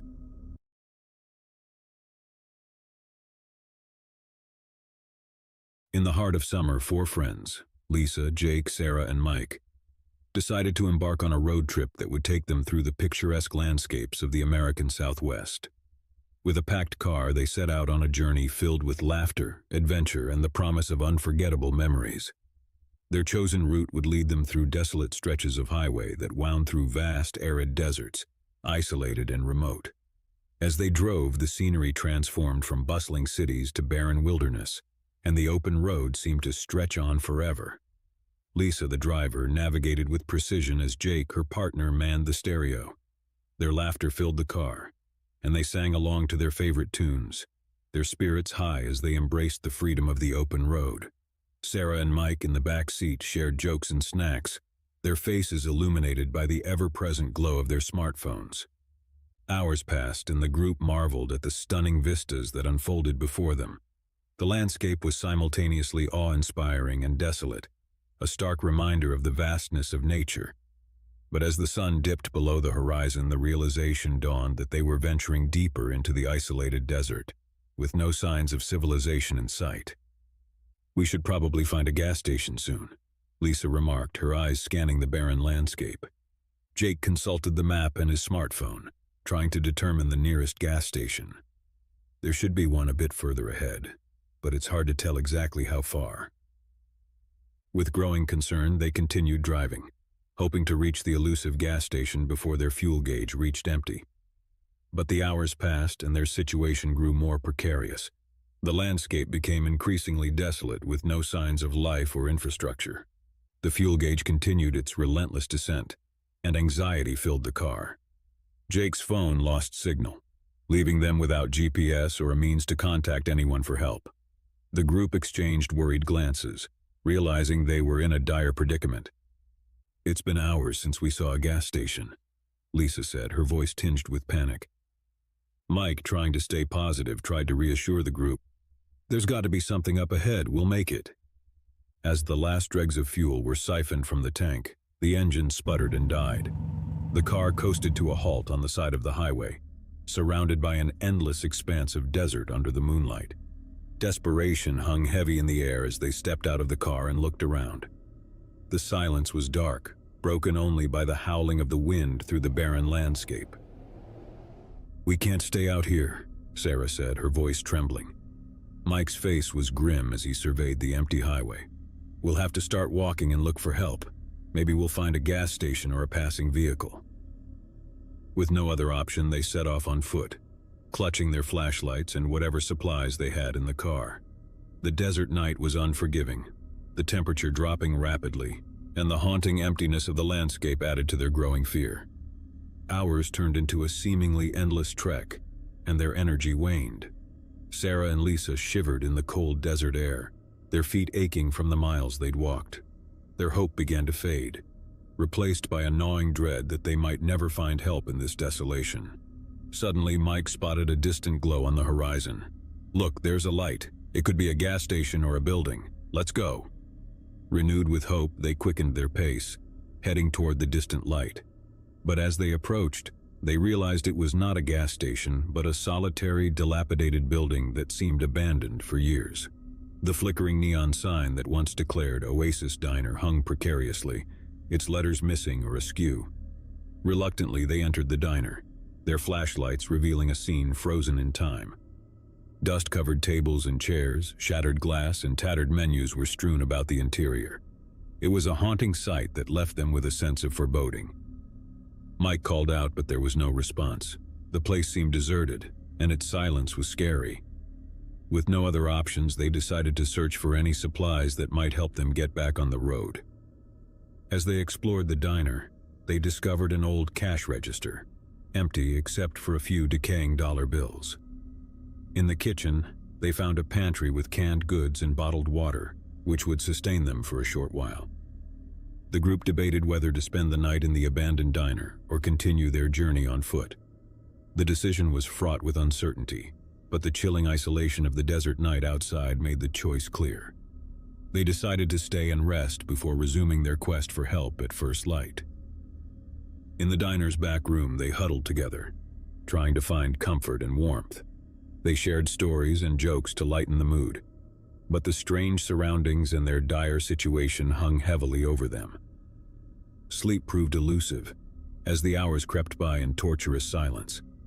The sense of isolation weighed on them, and their growing anxiety made each creak of the abandoned buildings seem like an impending threat.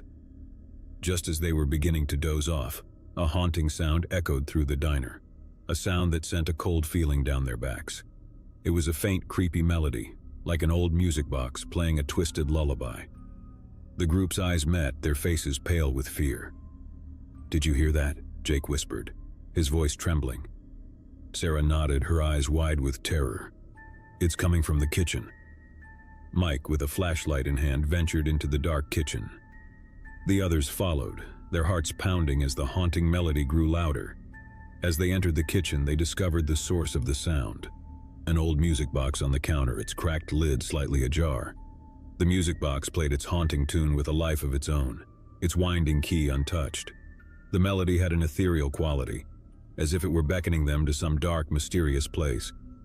Terrified and unable to comprehend the phenomenon, they watched as the lid of the music box slowly closed, its music fading into silence. Goosebumps covered their skin, and a sense of dread weighed heavily on their hearts. Before they could react, a figure emerged from the shadows of the kitchen, its presence sending shockwaves of fear through their bodies. It was a haggard, emaciated man, dressed in rags, his eyes hollow and empty. The man's voice croaked as he whispered, "You should have left when you had the chance." The group retreated in terror, their hearts racing as they realized they were not alone in the abandoned diner. The man's ghastly appearance and his cryptic words left them paralyzed with fear. Their instincts kicked in and they ran for the exit, fleeing the diner in a panic. The night had grown colder and the desert was an even more inhospitable place than they had thought. They were filled with a deep sense of dread, unsure of what horrors awaited them in the desolate darkness. As they ventured further into the desert, the echoes of the haunting melody and the spectral presence of the man lingered in their minds, haunting their every step. The night was unrelenting, and their fear grew with each passing moment. Their desperate journey seemed endless, and they were tormented by the belief that they were being pursued by an unseen force. The desert landscape stretched out before them, an unforgiving expanse that offered no solace. Just as exhaustion threatened to overcome them, they spotted the distant glow of headlights. A vehicle was approaching, and they waved their arms frantically, their voices hoarse as they cried for help. The vehicle slowed to a stop and a lone figure stepped out. It was a truck driver, a grizzled man with a weathered face who listened to their story with a mixture of concern and skepticism. "We ran out of gas and ended up in an abandoned diner," Lisa explained, her voice shaking. "We heard a music box playing by itself, and there was a man there who said we should have left." The truck driver's expression darkened and he glanced toward the horizon. "You're lucky I found you. That abandoned diner has a dark history. They say it's haunted by the souls of those who got lost in the desert and never found their way out." With a sense of urgency, the truck driver offered to take them to the nearest town, where they could get the help they needed.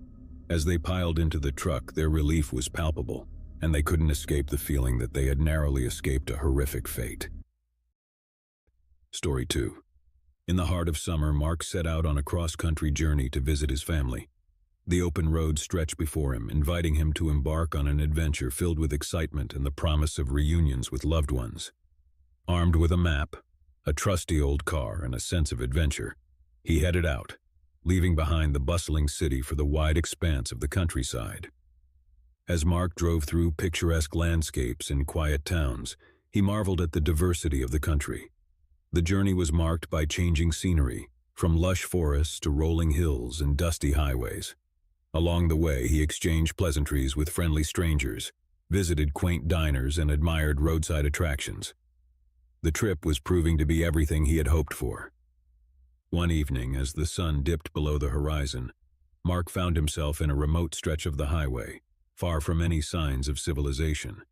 The desolation of the area was almost sinister, with miles of empty road surrounded by an expansive wilderness. As he drove, he noticed that his fuel gauge was approaching empty, and the nearest gas station was still miles away. Growing increasingly anxious, Mark kept an eye on the fuel gauge, hoping that he could reach the gas station in time. But as the needle inched closer to E, a sense of unease settled in. He knew he was in a remote area, and the idea of running out of gas in the middle of nowhere was unsettling. The car's engine sputtered, and Mark watched in dread as the fuel gauge finally hit E. The engine died, and he coasted to a stop on the side of the highway. Panic surged through him as he realized the predicament he was in, stranded in a desolate place with no one in sight. Mark's initial reaction was to call for help, but to his dismay, he discovered that his cell phone had no signal in the remote location. He felt a sense of isolation and vulnerability, and his mind raced as he tried to figure out what to do next. Just as he was considering starting the long walk to the gas station, a vehicle approached from behind. A pickup truck pulled up, and Mark watched with a mixture of relief and caution as a burly man in his 40s stepped out. The man wore a worn flannel shirt, and his face was obscured by a scruffy beard. He had a gruff appearance, and Mark couldn't quite read his intentions. "Car trouble?" the man asked, his voice a gravelly baritone. Mark nodded, trying to sound as composed as possible. "Yeah, I ran out of gas. I was just about to start walking to the gas station." The man's response was a slow, almost menacing smile that made Mark freeze. "No need for that, friend. I can help you out." Reluctantly, Mark accepted the man's offer of assistance. The stranger retrieved a gas can from his truck and began pouring the fuel into Mark's tank. As he worked, he engaged Mark in conversation, asking about his journey and his destination. Mark was polite but guarded, sensing something unsettling about the man. There was an air of intensity and a strange gleam in the stranger's eyes that made him uncomfortable. Still, he couldn't afford to turn down the help, especially in such a remote area. As the man finished refueling the car, Mark tried to offer him some money as a token of appreciation. The stranger waved it away with a dismissive gesture. "No need for that. I'm just glad I could help out a fellow traveler." Mark felt a growing sense of unease as the man returned to his truck. He thanked the stranger and got back into his car, eager to leave the desolate stretch of highway behind. However, as he pulled away, he noticed the stranger getting into his truck as well, and an uncomfortable feeling gnawed at his gut. Mark couldn't shake the sensation that he was being followed. He tried to rationalize it, telling himself that the man might be going in the same direction, but the unease persisted. The stranger's presence and the strange conversation they had shared haunted him as he drove on. Miles passed, and the highway seemed to stretch on forever. The stranger remained a constant presence in Mark's rearview mirror. Never too close, but never too far either. The paranoia grew, and he couldn't escape the nagging feeling that something was horribly wrong. To put his mind at ease, Mark decided to exit the highway at the next opportunity, hoping to lose the stranger on the back roads. He made a quick turn, leaving the main road behind, and tried to find a place to lay low. As he navigated the winding roads, he glanced in his rearview mirror, relieved to see that the stranger was nowhere in sight. Mark drove for several more miles, feeling a renewed sense of freedom.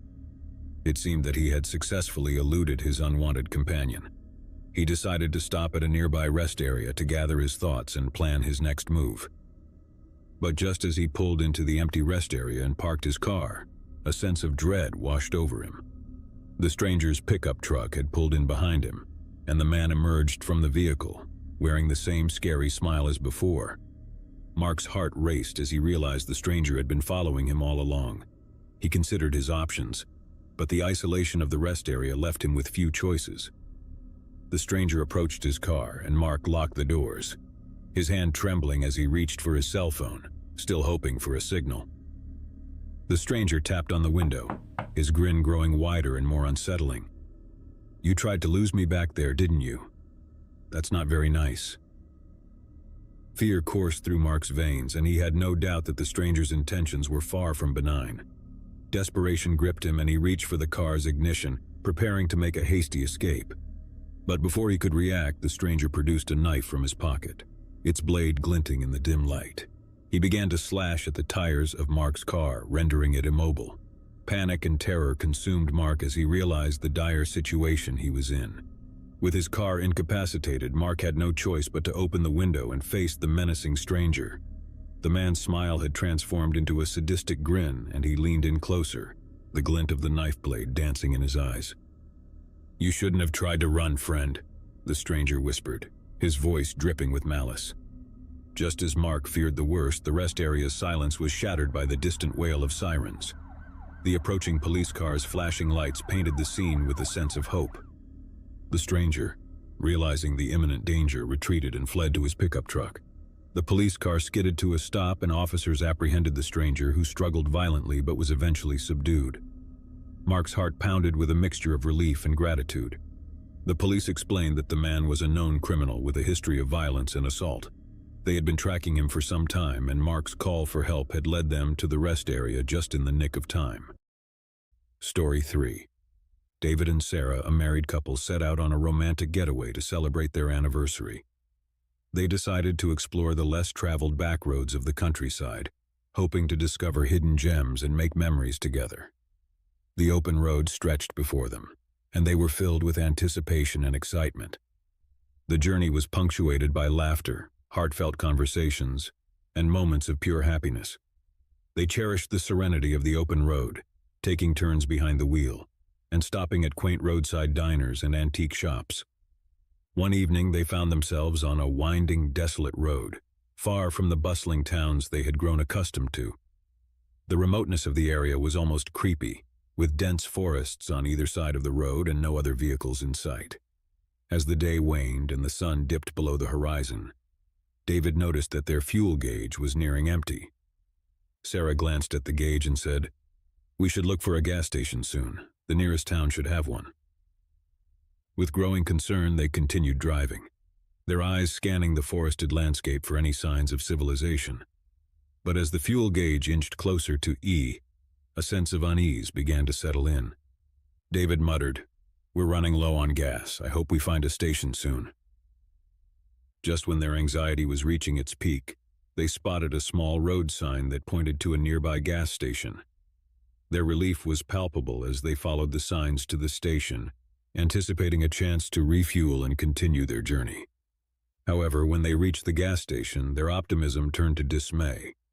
It was dark and abandoned, a relic from a bygone era. The pumps were old and rusted, with no sign of life around. It became clear that the station had been out of operation for years. With a heavy heart, David turned to Sarah and said, "It looks like we'll have to find another station. Let's hope there's one not too far away." As they continued driving down the winding road, the forest grew denser and the sense of isolation more pronounced. Sarah, peering at the map, suggested that there was another gas station a few miles ahead. But as they drove on, there was still no sign of civilization, and their fuel gauge inched perilously close to empty. The anxiety that had been simmering for some time began to boil over. David felt a growing sense of dread, but he didn't want to burden Sarah with his fear. Instead, he kept his eyes on the road, searching for any sign of hope. Just when they were beginning to lose hope, they spotted a small, secluded house nestled in the woods. A dim light glowed in one of the windows, offering a faint glimmer of hope. David decided to stop and ask for directions or help, thinking that maybe the residents would have a gas can or some information about the nearest station. As they approached the house, the atmosphere grew increasingly strange. The dense woods seemed to encroach upon the road, and the night was eerily silent. The sense of isolation was overwhelming, and it felt as if they were the only people for miles around. David parked the car in front of the house, and they hesitantly approached the front door. As they reached the porch, they could hear faint, muffled voices from inside, and the sound of clinking utensils and dishes. Sarah whispered, "It seems like a family dinner. Let's knock and ask for help." David agreed, and he raised his hand to knock on the door.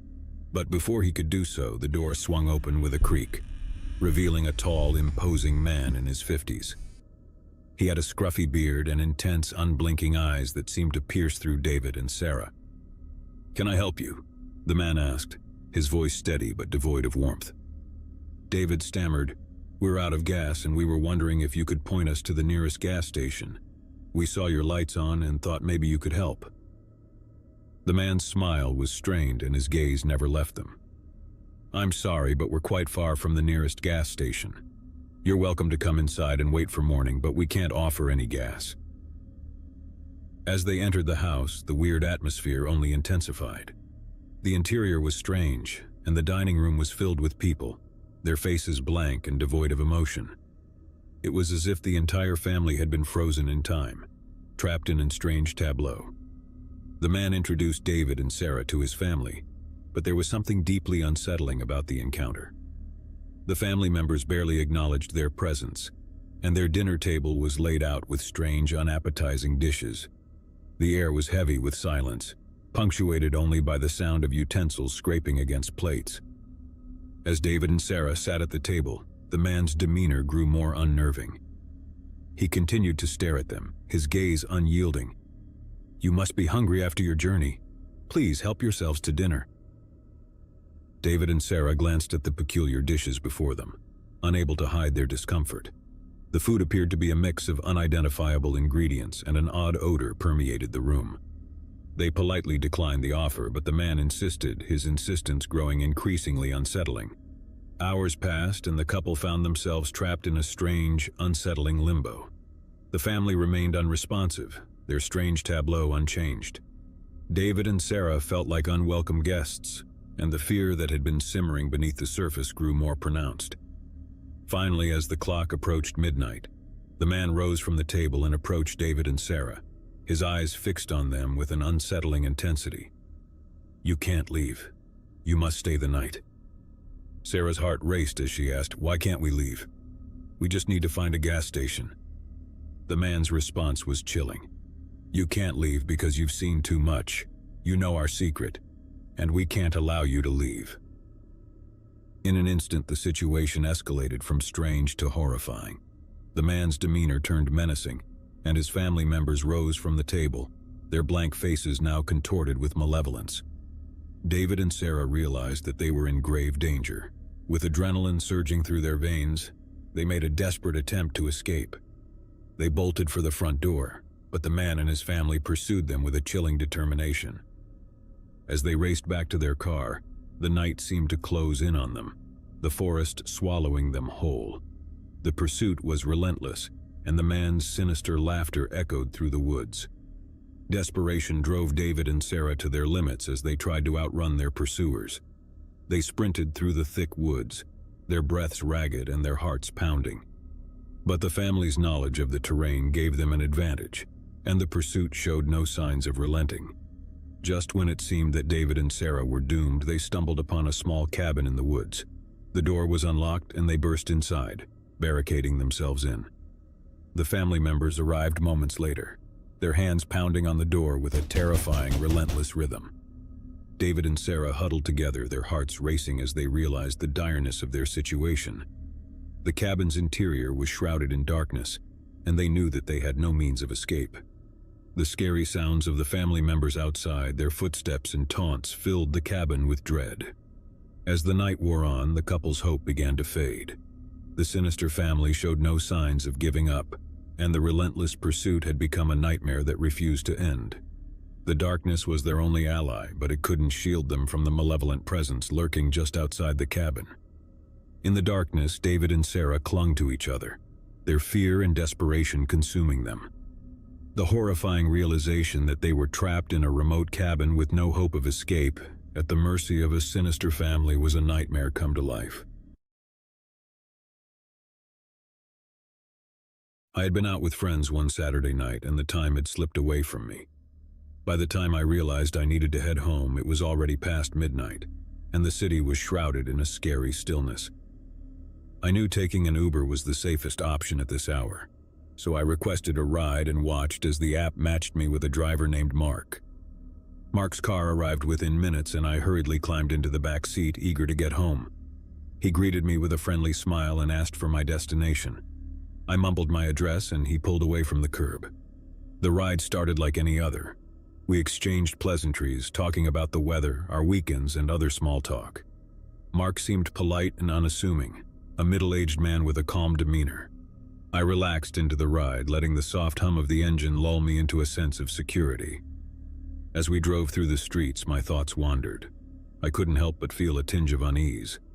The city looked different at night, its familiar landmarks casting long, dark shadows. I reminded myself that I was in an Uber, one of the safest ways to get around, or so I had always believed. My unease deepened when I noticed that Mark was taking a different route than usual. It was a longer, more desolate path that led through an industrial area. I questioned him, my voice trembling slightly. "Why are we going this way? Isn't there a quicker route?" Mark turned to me and his eyes seemed to glitter with an unsettling intensity in the car. "Oh, this is a shortcut, trust me. It'll save us some time." I wanted to believe him, but my instincts were screaming that something was wrong. I glanced at my phone, the GPS screen confirming that we were veering off the regular route. Panic began to churn in my stomach. I was about to protest again when Mark suddenly slowed down and pulled over to the side of the road. My heart pounded in my chest as I realized we were in a desolate industrial area with no signs of life around. The silence was oppressive, and the only light came from the street lamp above us. Mark turned off the engine and smiled, but it was a smile that freaked me out. "I think we should take a little detour." Panic washed over me and I fumbled for my phone, ready to call for help or dial 911. But Mark leaned closer, his breath hot on my neck, and his hand snaked out to grab my phone. "Where do you think you're going?" he hissed, his voice laced with malice.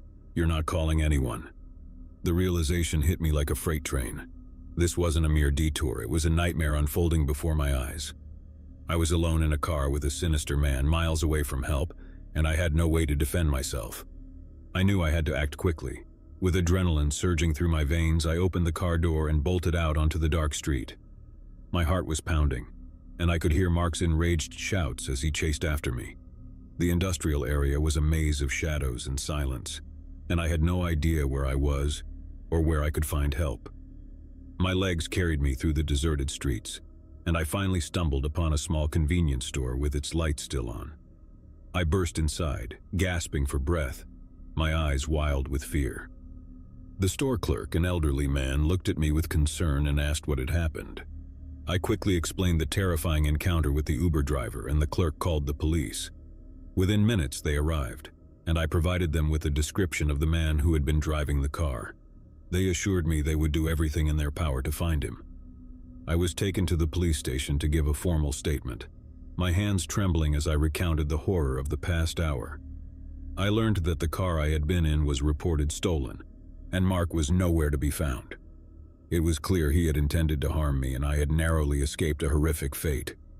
In the days that followed, the police conducted an extensive search for Mark, but he seemed to have vanished without a trace. I couldn't shake the feeling that he might still be out there, lurking in the shadows, waiting for another unsuspecting victim. Second story. My best friend Emily and I had decided to spend a girls' night out in the city. We painted the town red, dancing the night away at a local club. By the time the night was over, the city was shrouded in darkness. We knew it was time to call an Uber to get back home. The app quickly matched us with a driver, a man named Victor. We watched the little car icon on the screen approach our location, and when it finally pulled up in front of the club, we eagerly climbed into the back seat. Victor greeted us with a polite smile and asked for our destination. The ride began as expected. Victor was a middle-aged man with a kind, gentle demeanor. We engaged in friendly small talk, discussing our night out, the music, and our plans for the weekend. The warm, welcoming atmosphere in the car put us at ease, and we relaxed into our seats.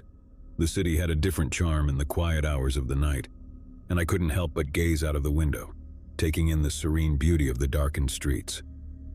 Emily and I continued to chat, laughing and sharing stories. As we ventured deeper into the city, I noticed that Victor was taking an unfamiliar route. I assumed it was a shortcut or an alternate way to avoid traffic.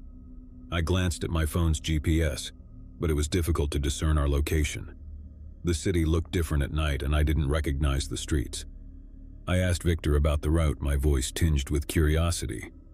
"Is this a new way to get to our destination? I don't remember this route." Victor turned to us, his eyes glinting with an unsettling intensity. His voice, once warm, had taken on a sinister tone. "Oh, I thought we could take a little detour, see some sights." My unease grew as I noticed the street signs passing by, confirming that we were veering off the regular route. I felt a sinking feeling in my chest, the initial warmth and security of the car replaced by a growing sense of dread. I was about to insist that Victor return to the original route when he suddenly slowed down and pulled over to the side of the road. My heart raced as I realized we were in a desolate, unfamiliar area with no signs of life around. The silence was suffocating, and the only light came from the street lamp above us. Victor turned off the engine and fixed us with a smile, but it was a smile that creeped me out. "I think we should take a little detour." Panic welled up inside me and I fumbled for my phone, ready to call for help. But before I could dial, Victor's hand shot out and snatched my phone from my grasp. "Where do you think you're going?" he hissed, his voice laced with malice. "You're not calling anyone." Emily and I exchanged fearful glances and we knew we had to act fast. As the car came to a stop at a deserted intersection, we seized the opportunity to escape. We flung open the doors and bolted out of the vehicle, our hearts pounding. We sprinted through the streets, our breaths ragged and our minds filled with fear. Victor's enraged shouts echoed through the scary silence of the night as he pursued us, his footsteps getting closer with every passing moment. Desperation drove us to keep running, our legs carrying us through the darkened streets. We had no idea where we were or where we could find help, but we knew we had to escape this nightmare. In the distance, we spotted a small convenience